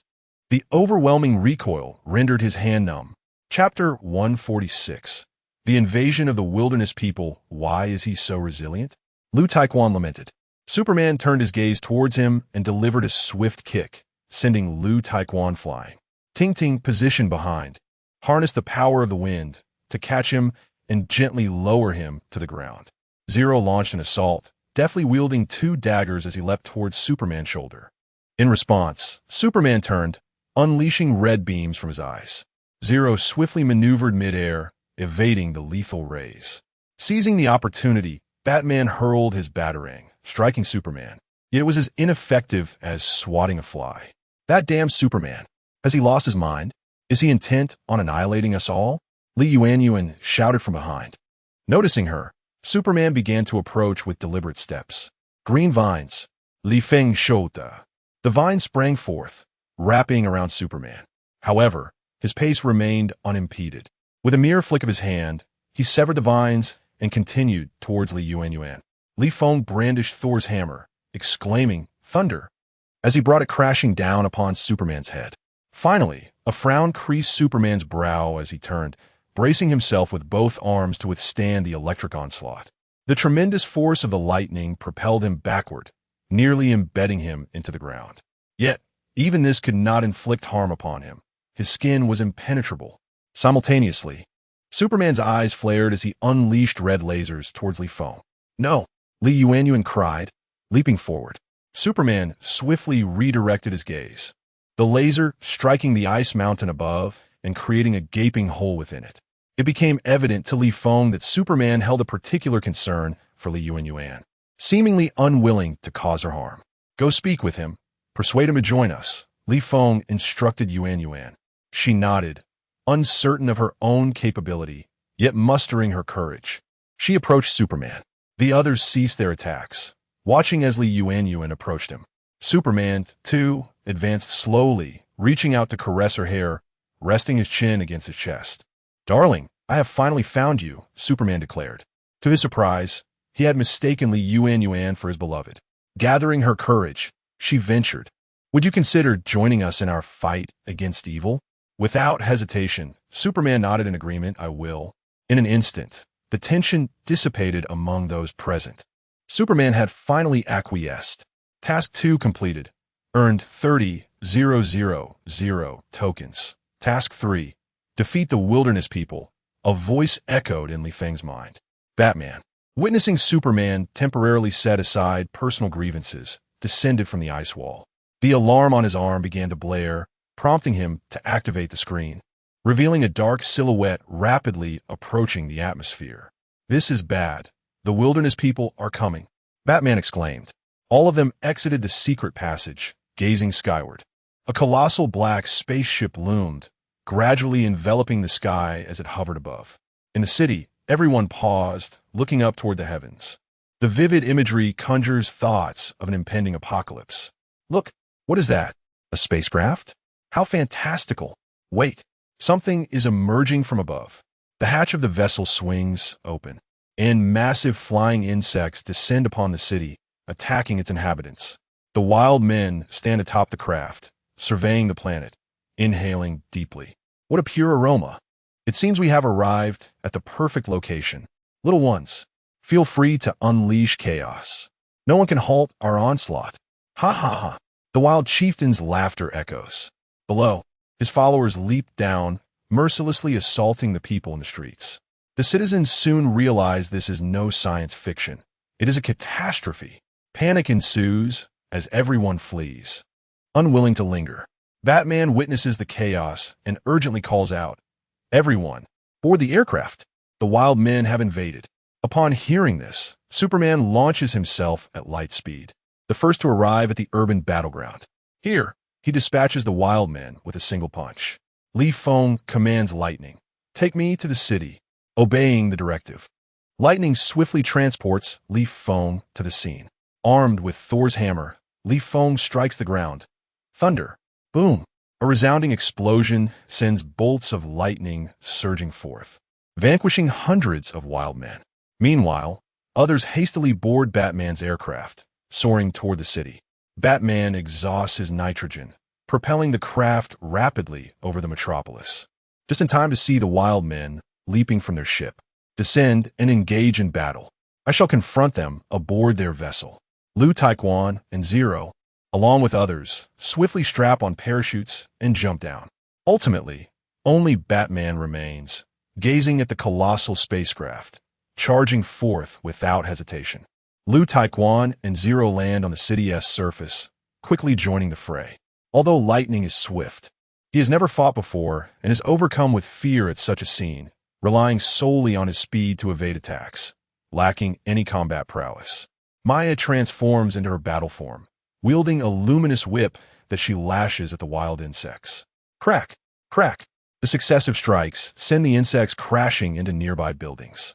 Zero employs a dagger, leaping onto an insect's back to sever its central system from behind. Liu Taekwon activates his berserk mode, swinging his fists toward the approaching wild men, landing blows that send their bodies flying.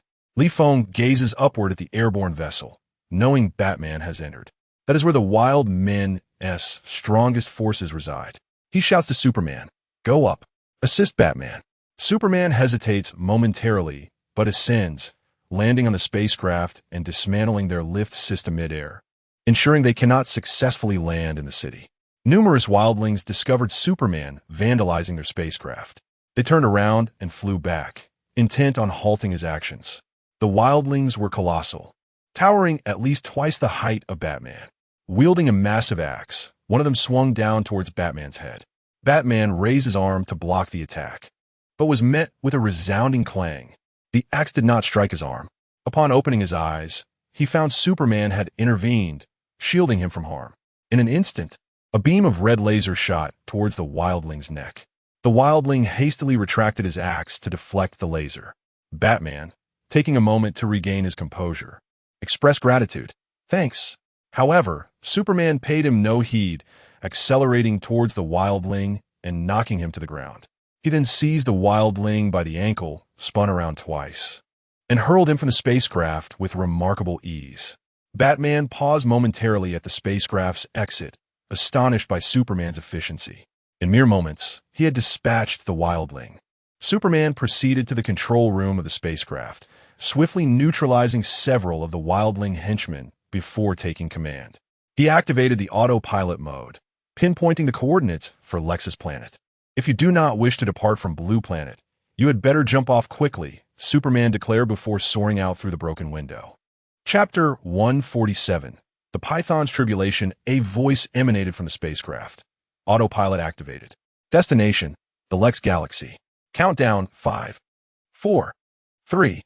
Blast it, Batman cursed, decisively leaping from the ship's exit.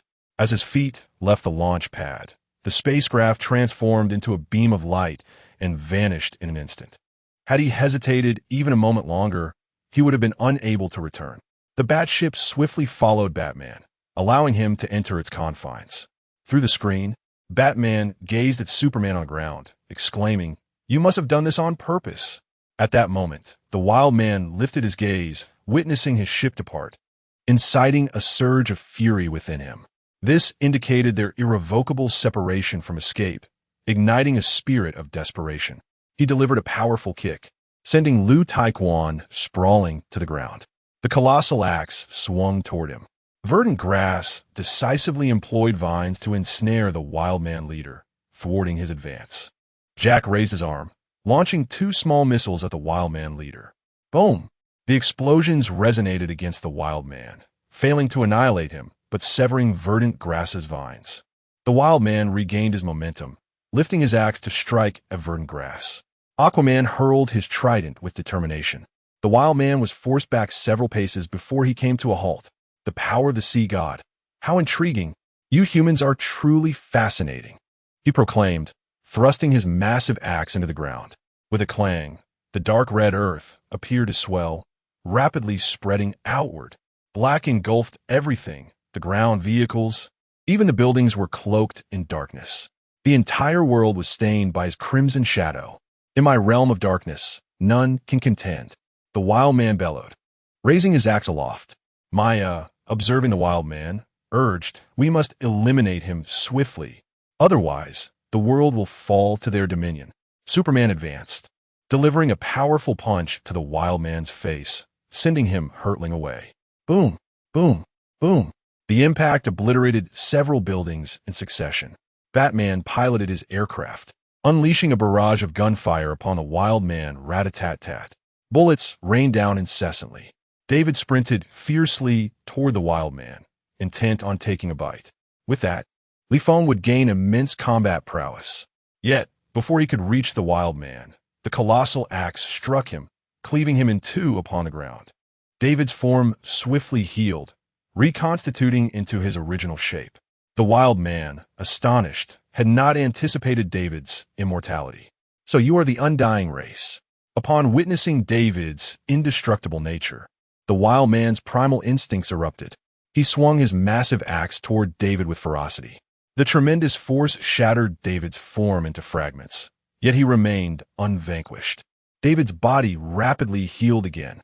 Seizing the opportunity, Feng brandished the hammer of thunder, striking at the wild man thunder. It surged forth, imbued with tremendous electrical energy. Boom! The thunder and lightning from the heavens were unleashed, striking from above and across, leaving the wild man with nowhere to hide. As he felt the immense pressure of the celestial and terrestrial forces, his eyes ignited with fervor. The power of the thunder god. Humans truly have their limits. Yet, it remains insufficient. With a fierce roar, he bared his chest and braced himself against the onslaught of lightning. The onlookers were left in awe, astonished by the remarkable resilience of his flesh, reaching such extraordinary heights. In that moment, the laser-like eyes of superhero unleashed their energy, 2 beams, one red, one purple, crashing upon the wild man. Buildings crumbled in the vicinity, and the ground was left with a gaping pit. Smoke billowed, obscuring the battlefield. Has he perished? Has he met his end? Maya and Liu Taekwon queried from the sidelines. Even Wu Jun struggled to discern the truth of the situation. Feng furrowed his brow, gazing into the haze. Gradually, the smoke began to dissipate, revealing a figure emerging from within. A towering presence, over 3 meters tall, wielding a colossal axe. The wild man still stood alive. The airborne wild men raised their weapons in unison, exclaiming jubilantly. Their leader had not succumbed. Maya, Jack, and the others regarded the wild man with a perplexed expression, astonished by his formidable nature. Who could have anticipated such resilience, especially with so many superheroes gathered? Alone, none could triumph. One must acknowledge the vast potential of humanity. However, this is where it ends. The wild man proclaimed as his figure expanded rapidly, reaching a height of 5 stories. The giant axe matched his stature. He lifted his arm, preparing to strike the ground, as if to cleave the very planet in 2. This blow was insurmountable. Venomous python. Feng decisively summoned the giant python. A massive purple serpent shot forth, eclipsing the sun, casting a shadow over the sky. Even the wild man had to look up in awe. Seeing the serpent for the first time, the wild man exhibited a flicker of fear. A battle soul? The inhabitants of this realm possess a battle soul? He found it hard to believe. All gazed upward, even Superman and Maya wearing expressions of gravity. Batman exclaimed, What is happening? They had never witnessed the existence of a battle soul before, and its first appearance left them dumbfounded.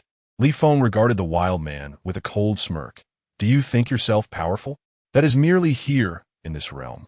In our realm, we would vanquish you in an instant. Li Feng's words ignited the wild man's fury, causing an eruption of fierce combat spirit within him.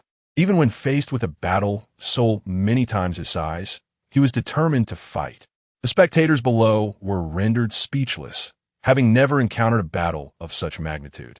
The wild man raised his arm, swinging the colossal axe towards the venomous python in the sky, as if to cleave the heavens. Li Feng shouted, "Devour him!" Hisses. The venomous python unleashed its crimson fangs, filling the air with a metallic scent of blood. The expression of the wild man was exceedingly rich, as if he had foreseen his own demise. He lifted his arm in a futile attempt to shield himself, but it was of no avail. The colossal serpent lunged at him, its gaping maw wide open, and consumed him whole. The remaining wild men were rendered speechless by this spectacle, utterly astonished that their leader had been devoured in such a manner. The venomous giant python ascended rapidly into the sky, accompanied by a resounding thunderclap. The heavens darkened ominously, as if a storm was brewing. What was happening? What was amiss with the sky? It appeared as though it might burst. Was thunder imminent? Lu Taiquan and his companions gazed skyward, speculating. Li Feng furrowed his brow, observing the venomous giant python, perplexed by the unfolding events. Suddenly, the python arched its neck, soaring upward with relentless determination, as if it truly intended to break free from this planet. It is undergoing tribulation, Jack exclaimed suddenly. The others turned to him, questioning whether he had indulged in too many fantastical tales. How could it possibly be undergoing tribulation? Thunder rumbled with increasing intensity, reverberating through the air. Numerous bolts of lightning struck the venomous giant python, stripping away its scales. It was indeed undergoing tribulation. Li Feng recognized the truth of the situation. Chapter 148. The entrance to Flame Mountain utilized the intermediate power potion. Employ the intermediate defense potion. Activate the stamina potion. Apply the team defense enhancement buff. Li Feng swiftly consumed all the enhancement potions from the team's inventory, for he was intrinsically linked with the venomous giant python. With his own fortification, the python's strength would likewise be amplified. He was aiding the python in transcending its tribulation. The heavens rumbled ominously, and visible bolts of lightning descended upon the giant python. Observing this, Superman raised his arm and leapt into the air, followed closely by Maya. The thunderous clash of lightning struck Superman, yet he absorbed its energy. They were all assisting the python in its trial. Lu Taixian clenched his fists, yearning to join in the fray. Keep going. Do not give up, he shouted fervently. At last, the giant python broke through the cloud layer, its entire form soaring above the storm clouds, now impervious to further lightning strikes. Success! Lu Taixian exclaimed triumphantly. Wu Jun, Batman, and the others felt invigorated by this development. Superman and Maya gradually descended to the ground, gazing skyward as the dark clouds began to disperse, revealing beams of radiant light. In the cosmos, a purple dragon writhed and twisted. The venomous giant python has completed its evolution. Venomous giant dragon, SSSS rank. Additional skills, acid rain, lightning storm. Upon witnessing the python's evolutionary results, Li Feng was elated. He had not anticipated that consuming a wilderness dweller would yield such significant benefits. Collect. The venomous giant dragon swiftly descended, merging with Li Feng's being, enveloping him in a golden glow. He felt his defensive capabilities multiply manifold.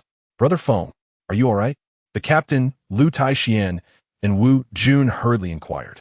After all, Superman and his companions were merely characters within the instance, whereas Li Feng had been their constant ally. If anything were to befall him, it would jeopardize the team's cohesion. Li Feng opened his eyes, a golden light flickering before vanishing. Looking at Lu Taixian and Wu Jun, he smiled and reassured them. I am fine. In my current state, I could contend with Superman. This declaration caught Superman's attention, and he approached. Lu Taixian and the others stood protectively around Li Feng. Dare to lay a hand on Brother Feng? You must first pass through me. Superman halted before Li Feng, gazing intently at him. You may, he replied. With that, he raised his arm and soared into the sky. Observing this, Batman boarded his flying saucer and ascended as well. Maya leapt onto a rooftop, swiftly vanishing from sight. Jack released a plume of smoke from beneath him and soared upwards. Aquaman scratched his head, casually remarking, "By the way, my fish are waiting for me to feed them. I must take my leave." With that, he brandished his trident and ascended into the air. Only lightning remained by his side, the most significant spoils of this encounter. Upon hearing the announcement, Li Feng observed a yellow light circle materializing on the street. Addressing his team, he said, "Let us depart. It is time to return." He led the way toward the light, ensuring that lightning accompanied them. The others followed suit. Suddenly, everything went dark, and a wave of dizziness washed over them. Moments later, they found themselves back in the real world, still atop the mountain, as if they had never left. However, the presence of lightning beside them served as a poignant reminder of the fierce battle they had just endured. The rewards appeared before them. Experience points, 100,000. High-level stamina potions 3, high-level attack potions 3, high-level defense potions 3, red set 3. Li Feng nodded in approval, recognizing that there were ample rewards to distribute among his teammates. Since everyone had contributed to the effort, he decided to allocate the experience points evenly among them. Lu Taixian and Wu Jun saw improvements in their skills. "Thank you, Brother Li Feng." Lu Taixian gestured appreciatively. Regardless of circumstances, Li Feng had always treated him well. Li Feng then addressed the group. "Our situation was perilous this time. Had it not been for the assistance of the battle spirits, we might not have returned. Thus, it is imperative that we enhance our strength swiftly to prepare for our next venture into the realm." Lu Taixian and the others nodded in agreement. The dangers of this dungeon were evident to all, with encounters against beings from extraterrestrial realms far beyond their comprehension. It seemed that not only was their own dimension troubled, but others were as well. Li Feng opened the world channel, seeking individuals willing to sell coordinates to secret realms. This would enable them to engage in more dungeons and rapidly bolster their capabilities.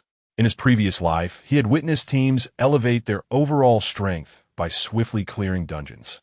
With his current roster of capable fighters, he could certainly employ this strategy.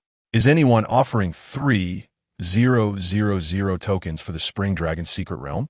We have a dungeon that requires 20 participants. Are there any large teams willing to join us? Is anyone interested in farming the Black Wind dungeon? Can I join you? Numerous trading messages populated the channel. Some had discovered dungeon entrances but lacked the requisite strength, opting to sell this information in exchange for higher-tier equipment. Once their strength improved, they would be far more secure in tackling the dungeons. Li Feng contacted the individual who had offered the Spring Dragon dungeon coordinates. "Please send me your coordinates. We shall conduct the exchange in person." The other party replied, "That's not feasible. What if your team kills me and refuses to pay?" Li Feng countered, "What if I pay you and you fail to provide me with the coordinates or offer a false one?" After a moment as contemplation, the other party conceded, stating, "We are the Spirit Snake team. You should be able to see my information. Should I deceive, you are welcome to confront us at Yangping City at any time. I trust you possess the prowess to navigate the dungeon and contend with us effortlessly." Upon hearing his words, Li Feng found the reasoning compelling and promptly transferred 3,000 tokens, a reward earned through arduous tasks within the dungeon. Otherwise, accumulating such a sum would prove exceedingly challenging. Upon receiving the tokens, the other party sent a coordinate, 33,24,3, alongside a warning to bring ample companions, for this is a disaster-level dungeon. Li Feng responded with an okay. Concluding the conversation, Lu Taiquan and the others regarded Li Feng with curiosity, inquiring, "Brother Feng, who were you conversing with?" Li Feng exhaled softly and replied, "I just spent 3,000 tokens to acquire a coordinate for a disaster-level dungeon. Do you possess the confidence?" Lu Taiquan and Wu Jun exchanged glances, then proclaimed in unison, "Yes." Li Feng smiled gently. "Excellent, let us embark." He then shared the coordinates with Wu Jun, instructing him to drive towards their destination. It is only through the continuous enhancement of our abilities that we can endure in this apocalyptic world. Wu Jun steered the vehicle, carrying the group towards their goal. After 2 days and nights of travel, they finally arrived at the designated coordinates. Before them lay a mountain of flames, with the entrance to the dungeon situated at its base. This would profoundly test the unity and camaraderie of the team. Chapter 149, Catastrophic Instance, Brother Feng. Can we truly enter this gateway? It wouldn't be a trap, would it? I too find it dubious. Perhaps the Zhuxian Guild has deliberately fed us false intelligence. Li Feng heard their words, and indeed, such a possibility existed. However, given the current circumstances, this was the sole method to enhance our capabilities. Other avenues have proven to be insufficient for a significant leap in our team's performance. Moreover, in different realms, I could potentially recruit members with diverse abilities, which would greatly benefit our squad. We can only place our trust in this venture once. Should anyone feel apprehensive, I harbor no resentment. I shall be the first to step forth. Upon hearing Li Feng's declaration, Lu Taixian refrained from further protest, thumping his chest as he proclaimed, "I shall be the second." Wu Jun raised his hand, "I'll be the third." Next in line were Zero, Li Yuan, and Tingting. As for David, Greengrass, and Lightning, they naturally followed suit. However, Nuan stood frozen in place, overwhelmed by the prospect of confronting such a fiery abyss at her tender age, which was indeed a daunting challenge. Lin Tanwang addressed Lu Taixian. "This time, you shall remain behind." "What? Brother Feng, we have been comrades for years. You cannot abandon me." Li Feng Ruplia, "I am asking you to stay to look after your sister. She cannot accompany us. This instance is unlike any we have faced before. A catastrophic instance, distinct from all our prior experiences. We are at great risk of total annihilation. Do you wish for Nuan to accompany you in a danger?" Lu Taixian fell silent at Li Feng's words, while Nuan gazed at him with pleading eyes, placing him in a dilemma. Zero stepped forward, patting Lu Taixian on the shoulder. "Take good care, Nuan. If I return from this, I might consider being your girlfriend." Lu Tiexuan's eyes widened in astonishment. He never expected her willingness to sacrifice herself just to ensure he looked after Nuan. It was profoundly moving. "Don't worry, Brother Taixian, we shall return alive. When we do, I'll treat you to a gaming session." Wu Jun added encouragingly. Li Yuan approached. "Taixian, you can do this." One by one, the others gathered at the teleportation portal to bid their final farewells to Lu Taixian. With a sudden resolve, Lu Taixian fell to his knees. "I await your return. You must come back." Li Feng smiled at him. "We will." With that, he stepped into the instance. As soon as he entered, a wave of intense heat enveloped him, as though it might melt him away. Was this truly a trap? The others followed suit, and, at that moment, the molten lava beneath Flame Mountain erupted violently, soaring into the sky. Lu Tiexuan's eyes widened in horror. They had just entered the portal, and already the lava was spewing forth. This was certainly not a promising omen. "Brother Feng," Lu Taixian shouted, but it was too late. He swiftly scooped up Nuan and fled down a mountain as quickly as possible, seeking to evade the impending onslaught of lava. At this moment, he was uncertain whether Li Feng and the others had entered the dungeon or if they had already been engulfed by the molten lava. Suddenly, Li Feng and his companions experienced a moment of dizziness, followed by a brilliant light. They found themselves on a bustling street, surrounded by busy people in a foreign urban area. "Where are we?" Wu Jun's voice inquired from beside him. Li Feng surveyed the surrounding architecture, confirming that they were not in Long Country, as the skin tones of the people here were distinctly different. At that moment, everyone halted, captivated by an advertisement flashing on the giant screen of shopping mall. "Ladies and gentlemen, a catastrophic weather event is imminent. Please evacuate this area promptly. The sea will inundate this location. This is a formal warning." End of message. The enormous screen in the mall abruptly went dark, leaving the crowd momentarily stunned. This shopping center was a landmark that had not ceased operations for decades. Why had it suddenly shut down today? What did the previous announcement mean? "Everyone run. A flood is approaching." Reports indicate that the water level has risen by 10 meters. Upon hearing this alarming news, the people on the street scrambled to their vehicles, chaos erupting instantaneously. "Everyone be cautious. Gather on the upper floors." Li Feng comanda. In such disarray, they needed to be at a higher vantage point to assess the situation below. Ting harnessed the power of wind to lift Wu Jun and David upwards. Li Feng took out Thor's hammer and hurled it onto the rooftop, ascending alongside Greengrass. Zero charged his legs with energy and leaped to the rooftop, while Li Yuan was swiftly carried by lightning to the rooftop position. They stood atop a 27-story building, affording them a clear view of the surrounding area. OMG, this is... As far as the eye could see, tumultuous waves were surging into the city. Indeed, they were facing a disaster-level dungeon. In the face of such a natural calamity, even abilities would prove to be of little use. Task 1. Save as many people as possible, Wu Jun. Quickly assess the safest locations. Organize the evacuation. Lightning. Greengrass. Coordinate to execute the mission. Li Feng issued his orders decisively. The three nodded in unison. Wu Jun swiftly activated his eagle eye, scanning the vicinity. He spotted a sufficiently high mountain ahead that could withstand the encroaching waves. There! A mountain! We can head there! Wu Jun shouted, pointing northwest. Lightning! Greengrass! Move! Yes! Lightning sprang into action, swiftly transporting Zero, Li Yuan, and Ting to the mountaintop in mere seconds. Help! Somebody save us! Oh God, please! Those below were already being swept away by the rising waters, calling out desperately from the surface. Upon witnessing this, Lightning's expression turned grave. Captain, I cannot run swiftly in the water. Li Feng furrowed his brow, momentarily disregarding this dilemma. It appears that the catastrophic dungeon is far from straightforward. I shall give it a try. Greengrass eagerly volunteered.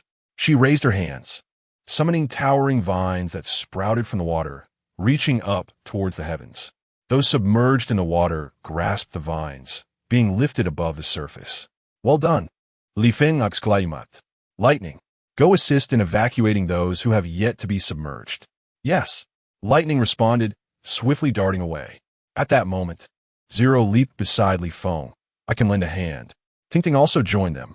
I can help too. Li Feng nodded at them and turned to the individuals below. Save everyone with all your might. Yes.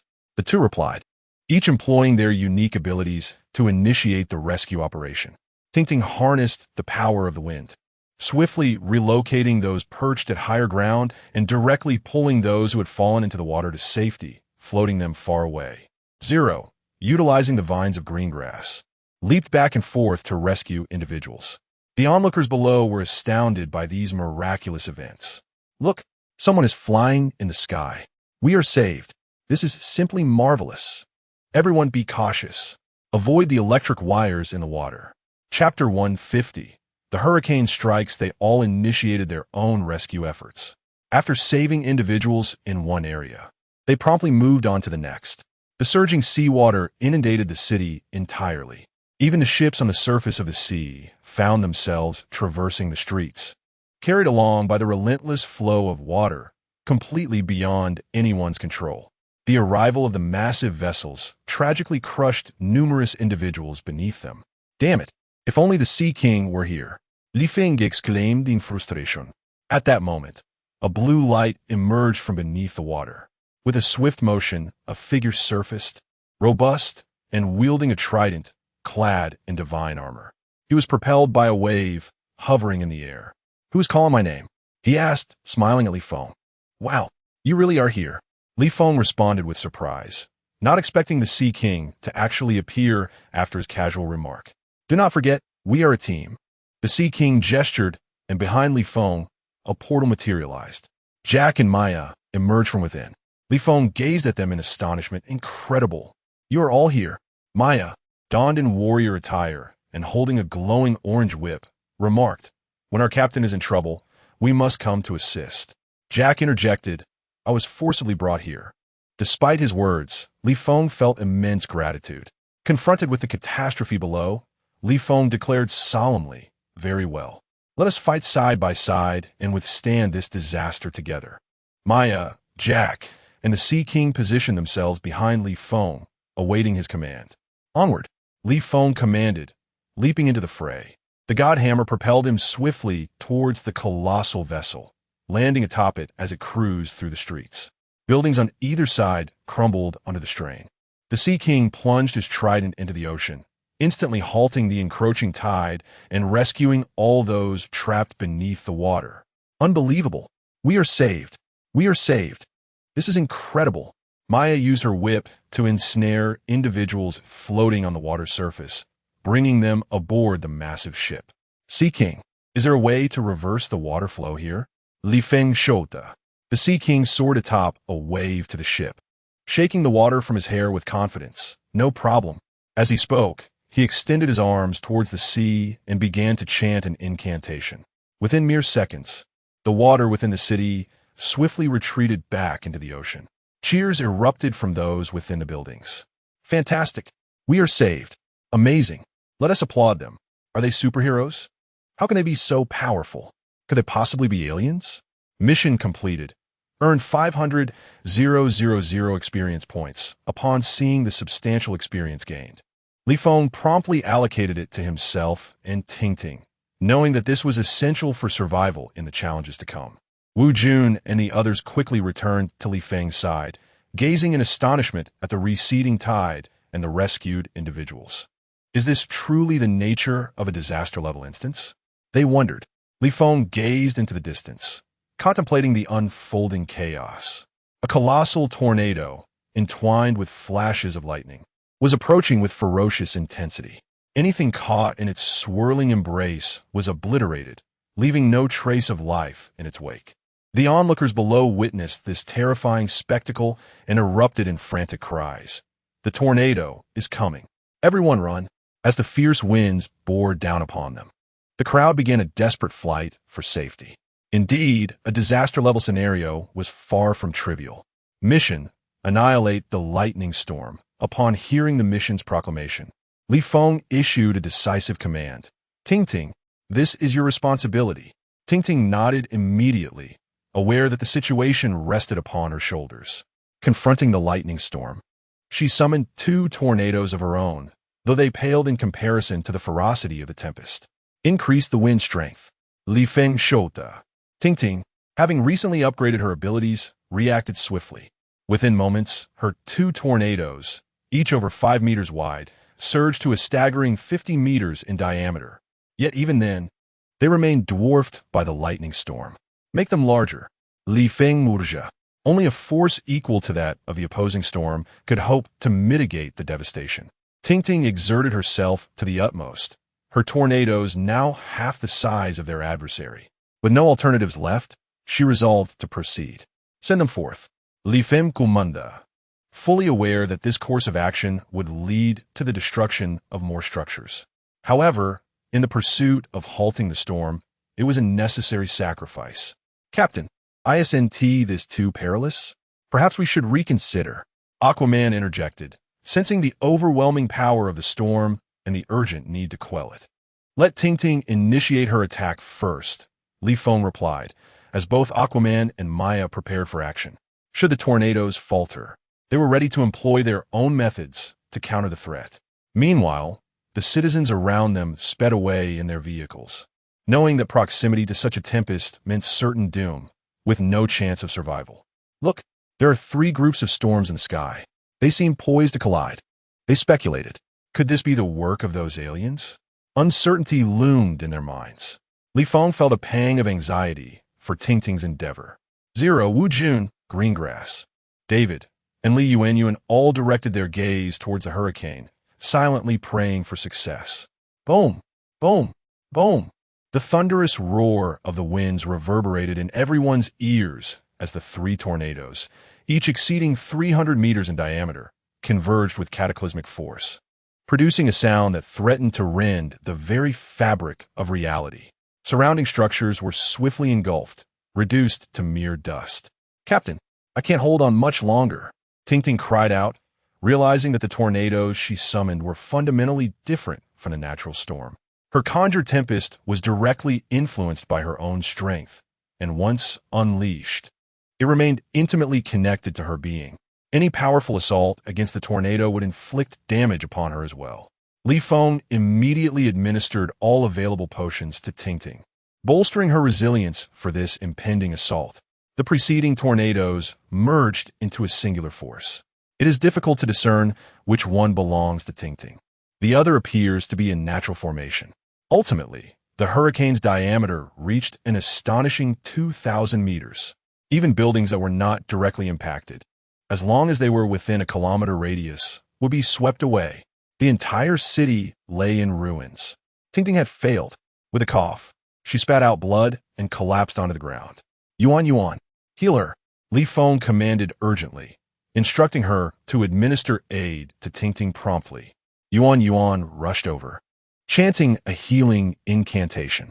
Simultaneously, Maya and Poseidon soared into the sky, determined to halt the hurricane in their own ways. With a powerful breath, Poseidon unleashed a mighty gust towards the hurricane. Instantly, the sea surface behind him erupted into a water tornado, surging forward to collide with the hurricane. Intent on vanquishing it with the ocean's might, a deluge of seawater surged into the hurricane, sending droplets scattering through the air. Is it raining? My goodness, it's raining, exclaimed the crowd in the streets. The downpour intensified, a result of the dispersed seawater. Witnessing this, Poseidon cursed vehemently, "Damn it, my waves are ineffective against it." Chapter 151. The lunar disturbance. Maya seized the orange glowing whip and charged forward, striking at the hurricane. With a thunderous crack, the recoil sent her entire body flying. The hurricane's force was overwhelming. She could not withstand it alone. Li Feng stepped forward, brandishing the Thunder God hammer. "This time watch me," he declared, spinning in place and hurling the hammer into the tempest, shouting, "Thunder!" Boom! A colossal surge of electrical energy shot towards the hurricane. A blue beam pierced through the dark shroud of the storm, darting within and ricocheting about. The vast influence of the hurricane enveloped the area of lightning, preventing any escape.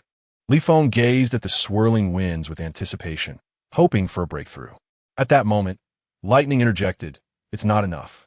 With my assistance, we may prevail."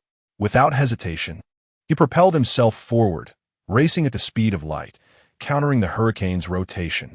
His own lightning affinity called upon the trapped Thunder God hammer, and the two bolts of lightning illuminated one another, relentlessly battering the hurricane from either side.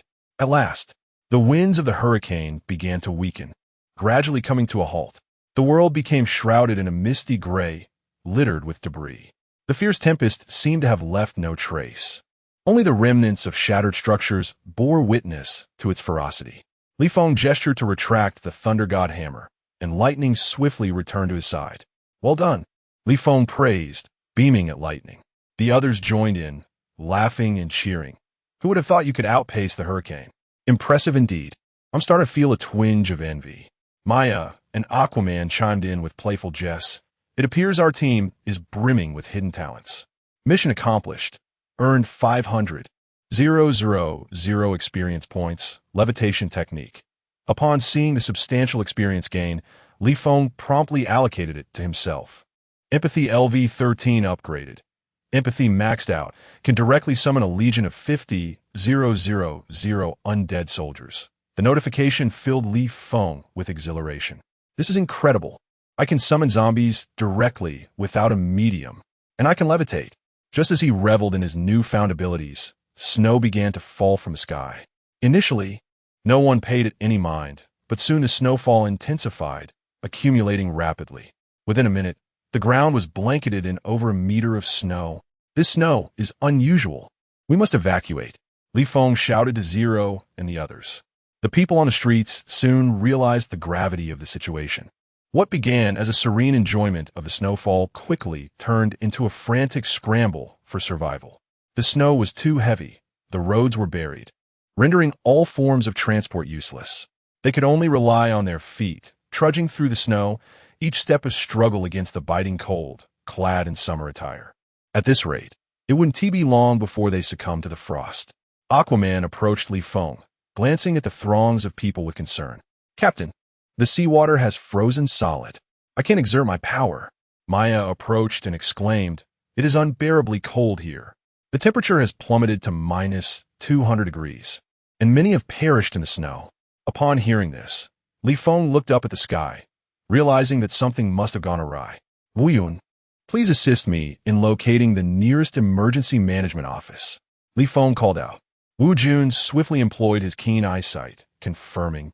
It lies at a southeast angle of 45 degrees, approximately 30 kilometers from here. Nodding in acknowledgement, Li Feng turned to Lightning and instructed, take me there shortly. Lightning signified that he was already prepared.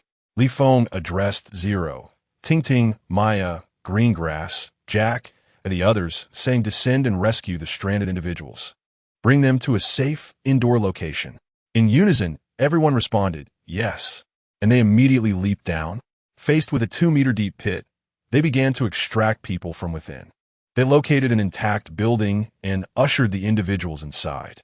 Meanwhile, Li Feng utilized his levitation technique to soar into the structure, addressing those trapped within. Gather everything that can be ignited and start a fire. The utmost priority is to ensure warmth. Do you understand? The occupants nodded hastily and scurried to find flammable materials. Once a fire was kindled, they tossed in paper, pillows, and blankets. With the flames alight, a sense of relief washed over them. The various buildings in the city faced the same dire predicament. After rescuing individuals, they began to burn items for warmth, as this was the only means to endure the brutal cold. Outside, the snowfall intensified, gradually reaching heights of 3 to 4 stories, concealing countless bodies beneath. Zero, Ting Ting, Maya, and the others worked tirelessly to rescue more people, transporting them from lower spaces to the higher floors of the buildings. Li Feng understood that he must trace the source of this calamity. Lightning, take me to the emergency office. Obeying the command, Lightning swiftly escorted Li Feng to the emergency management office, which had been entirely buried beneath the blizzard, rendering the entrance unrecognizable. Surely, it cannot be completely covered? Li Feng exclaimed, and then shouted, summon the zombies. In an instant, 1,000 zombies emerged, filling the snowy expanse. Dig for me. Clear the entrance.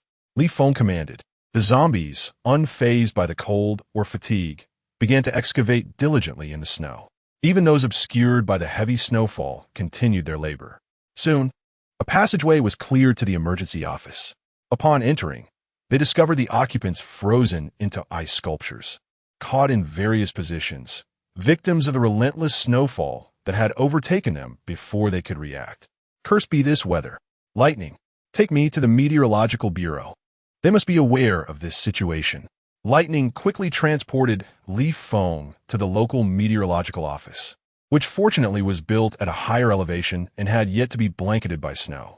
However, thick piles of snow still accumulated at the entrance, where individuals were organizing efforts to clear it away. Who are you? What is your purpose? A guard inquired upon seeing Li Feng approach the door. Li Feng directly instructed Lightning to escort him inside. Those at the entrance merely felt a gust of wind, and the two vanished without a trace. Upon entering, Li Feng encountered the individual in charge. I am Li Feng, he proclaimed. I was the one who thwarted the lightning storm and the encroaching seawater on the street moments ago. He was confident that the other party had likely observed this incident through the city's surveillance cameras. The official scrutinized Li Feng, acknowledging him with gratitude. Thank you for rescuing them. Li Feng waved his hand dismissively. I am not here for your gratitude. Quickly tell me, what is the nature of this snow, and what is its origin? The individual turned to face the screen, which displayed a satellite image from outer space. Countless satellites converged, enveloping the blue planet entirely. Li Feng was taken aback. How could this celestial body possess such an abundance of satellites? As you can see, the official explained, these satellites are intended to shield against the moon's fluctuations. However, the moon's disturbances are intensifying and can no longer be contained. Hearing this, Li Feng was astonished. Are you suggesting that the moon is the cause? Chapter 152, The Final Strike. The grand finale, the official spoke earnestly. Indeed, the moon is drawing ever closer to Blue Star. In just one day, it will collide with our planet. At that moment, everyone will perish. Upon hearing this grim conclusion, Li Feng furrowed his brow and inquired, is there a way to prevent it? The official replied, the space agency has dispatched a team, but the results have been less than satisfactory. It appears that some other force is at play. Li Feng frowned. Another force? What exactly is it? After careful contemplation, The official decided to reveal the information to him, sensing that Li Feng was no ordinary individual and perhaps could be of assistance. Li Feng followed him into an indoor facility, where a computer displayed real-time footage from the moon's surface. A white entity was writhing on the surface, seemingly attempting to emerge from within the moon, though a force below was restraining it, preventing its escape. Li Feng was taken aback. "What is that?" The official shook his head. "Currently, our understanding of it is non-existent. However, this impending lunar collision is undoubtedly linked to it." Realizing what must be done, Li Feng concluded, "You mean, if we stop the moon from colliding, the natural disasters will cease, correct?" The official met Li Feng's gaze and nodded solemnly. "Precisely." Li Feng looked intently at the official, stating, "Send me up there. I can confront it." The official regarded Li Feng with astonishment, disbelief evident in his eyes. Li Feng then produced Thor's hammer, raising it high as he exclaimed, "Thunder!" With a resounding crash, a bolt of lightning descended from the heavens, shattering the roof of the Meteorological Bureau. At that moment, the official's faith was restored. "Quickly, arrange for the lunar orbital rocket. Send this brave warrior to the moon." All personnel sprang into action, outfitting Li Feng in a spacesuit and assisting him into the capsule. An astronaut was also dispatched to accompany him and pilot the spacecraft. Outside, the launch pad was primed and ready. As the countdown reached its conclusion, flames erupted from the base of the rocket, propelling it swiftly into the sky. "Brothers, await my return," Li Feng called to his team. "Where are you going?" Zero asked. "Brother Feng, what's wrong?" Li Yuanyuan added. "Captain?" Ting Ting inquired. "Look, the captain is ascending in a rocket," Wu Jun exclaimed. They all gazed upward at the sky. Lightning swiftly returned to their side, explaining. The captain learned from the Meteorological Bureau that the moon is in trouble. He is going to resolve the lunar issue, which will put an end to the natural disasters. Maya, Aquaman, and Jack expressed their astonishment. "The captain is going alone? Why didn't he take us with him? Perhaps he didn't want to burden you." They could only look skyward. At that moment, the rocket had exited the atmosphere, entering the realm of space. Under the astronauts' guidance, it officially entered lunar orbit. Here, the moon's form was clearly visible, radiant and cool. "Li Feng, the journey ahead is for you alone. I must return," the astronaut stated. Li Feng nodded in acknowledgement, as this had been his request. Due to the perilous proximity to the moon, danger looms ever greater. The astronauts who ventured forth before him met with calamity. The individual at the helm of the spacecraft activated its autopilot mode, launching the escape pod towards the Azure planet. Li Feng, alone aboard the vessel, hastened to the lunar surface. Upon landing, a cloud of dust billowed forth. Li Feng adjusted to the gravitational environment here, which resembled what he had seen on television. A single leap could elevate him over 2 meters. He pondered whether his levitation technique would be applicable in this realm. Testing it, he found his entire form soaring into the air. Observers from the Meteorological Bureau, monitoring via video, cautioned him, "Be wary. That entity is highly active and approaching you." Li Feng reassured them, "No worries, I shall handle it." With that, he brandished Mjolnir, eager to test its capabilities, uncertain if he could summon lightning in this place. "Thunder," he called out, but met with silence. Again, he shouted, "Thunder." Still, there was no response. It appeared the conditions for generating lightning were absent here. Consequently, he would need to resort to his ultimate technique. Just then, Li Feng spotted a dark structure ahead, reminiscent of a clandestine base. Utilizing his levitation technique, he soared towards the facility, leaving onlookers astounded. How could he fly? The mystery eluded them. The moon continued its descent, hurtling toward the Azure planet. Those standing on Earth could now discern the craters dotting the lunar surface, a truly magnificent sight. Some, resigned to their fate, chose to cease their flight, instead savoring the apocalyptic scenery. Ting Tong and her companions were tirelessly striving to rescue others, aiming to bring everyone to safety. A blanket of snow enveloped the city, rising to the height of 10 stories, rendering the landscape a pristine white. In elevated terrains, the moon appeared particularly immense, as if one could leap and reach it. Waters from the rivers began to ascend, even floating into the air. Due to the lunar gravity, some individuals felt themselves becoming lighter, with liquids drifting skyward. The entirety of the blue planet experienced a sensation akin to being in outer space. Meanwhile, Feng, far on the moon, wore an expression of grave concern. Before him loomed a colossal, white, worm-like creature, unmistakably a living being. It opened its jaws, lined with razor-sharp teeth, lunging toward Feng. Wu Jun and others, observing Feng's predicament through the team channel, felt compelled to broadcast the lunar scene to the world. Thus, they approached Lightning and Maya, stating, "The captain is battling on the moon. We must unite to support him. Let everyone witness his valiant efforts." Maya and Aquaman concurred with this sentiment. Wu Yun proposed, "Let us seek out global media for a live broadcast." Maya and the others nodded in agreement. Lightning declared, "Allow me to convey this message to them." Soon, Lightning, carrying the hopes of the team, arrived at the foremost global broadcasting media room, where they too were searching for the warrior on the moon. The lightning-fast commander of the team declared, "That is our captain, Feng. He's engaged in battle on the moon. We hope for a global broadcast." The staff promptly connected the feed, displaying the scene on the screen. Indeed, they witnessed Feng clad in a spacesuit, combating a mysterious white entity. The global live stream commenced immediately. Swiftly, every screen and electronic channel transitioned to the spectacle of Feng's confrontation.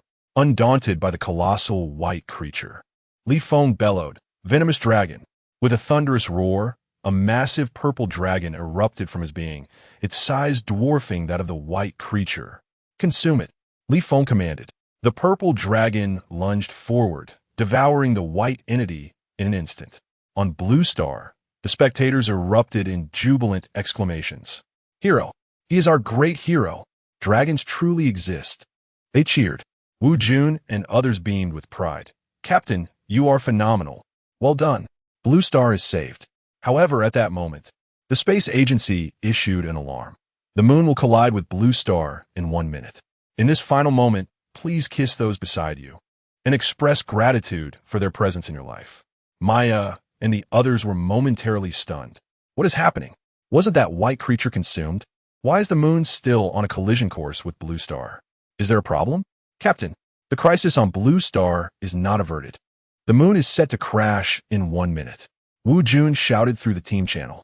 Feng received the message loud and clear. Realizing that the white creature was merely a part of the dilemma, he understood that the true threat was the moon itself. He needed to address the moon directly. At that moment, he gazed toward the enigmatic black base ahead. Could it be connected to this? Feng activated his levitation technique, swiftly soaring toward the base. On Blue Star, the countdown had begun. No one was running anymore. There was no point in fleeing. They huddled together, gazing at the sky. The immense surface of the moon was now clearly visible, its towering peaks crumbling upon impact. The two celestial bodies were on a collision course. Feng spotted a control station within the black base. Without hesitation, he seated himself, grasped the control lever, and began to elevate. The moon trembled, lifting upward. Everyone was astonished at this sight. "Look, the moon is moving away. That person is steering the moon." The crowd gasped. Wu Jun and his companions stared in awe at Feng's perspective. He had already commandeered the vessel, engaging autopilot, directing it toward another star system. Facing the screen, Feng smiled faintly and waved. "Brothers, I am taking this moon with me. Until we meet again." The end.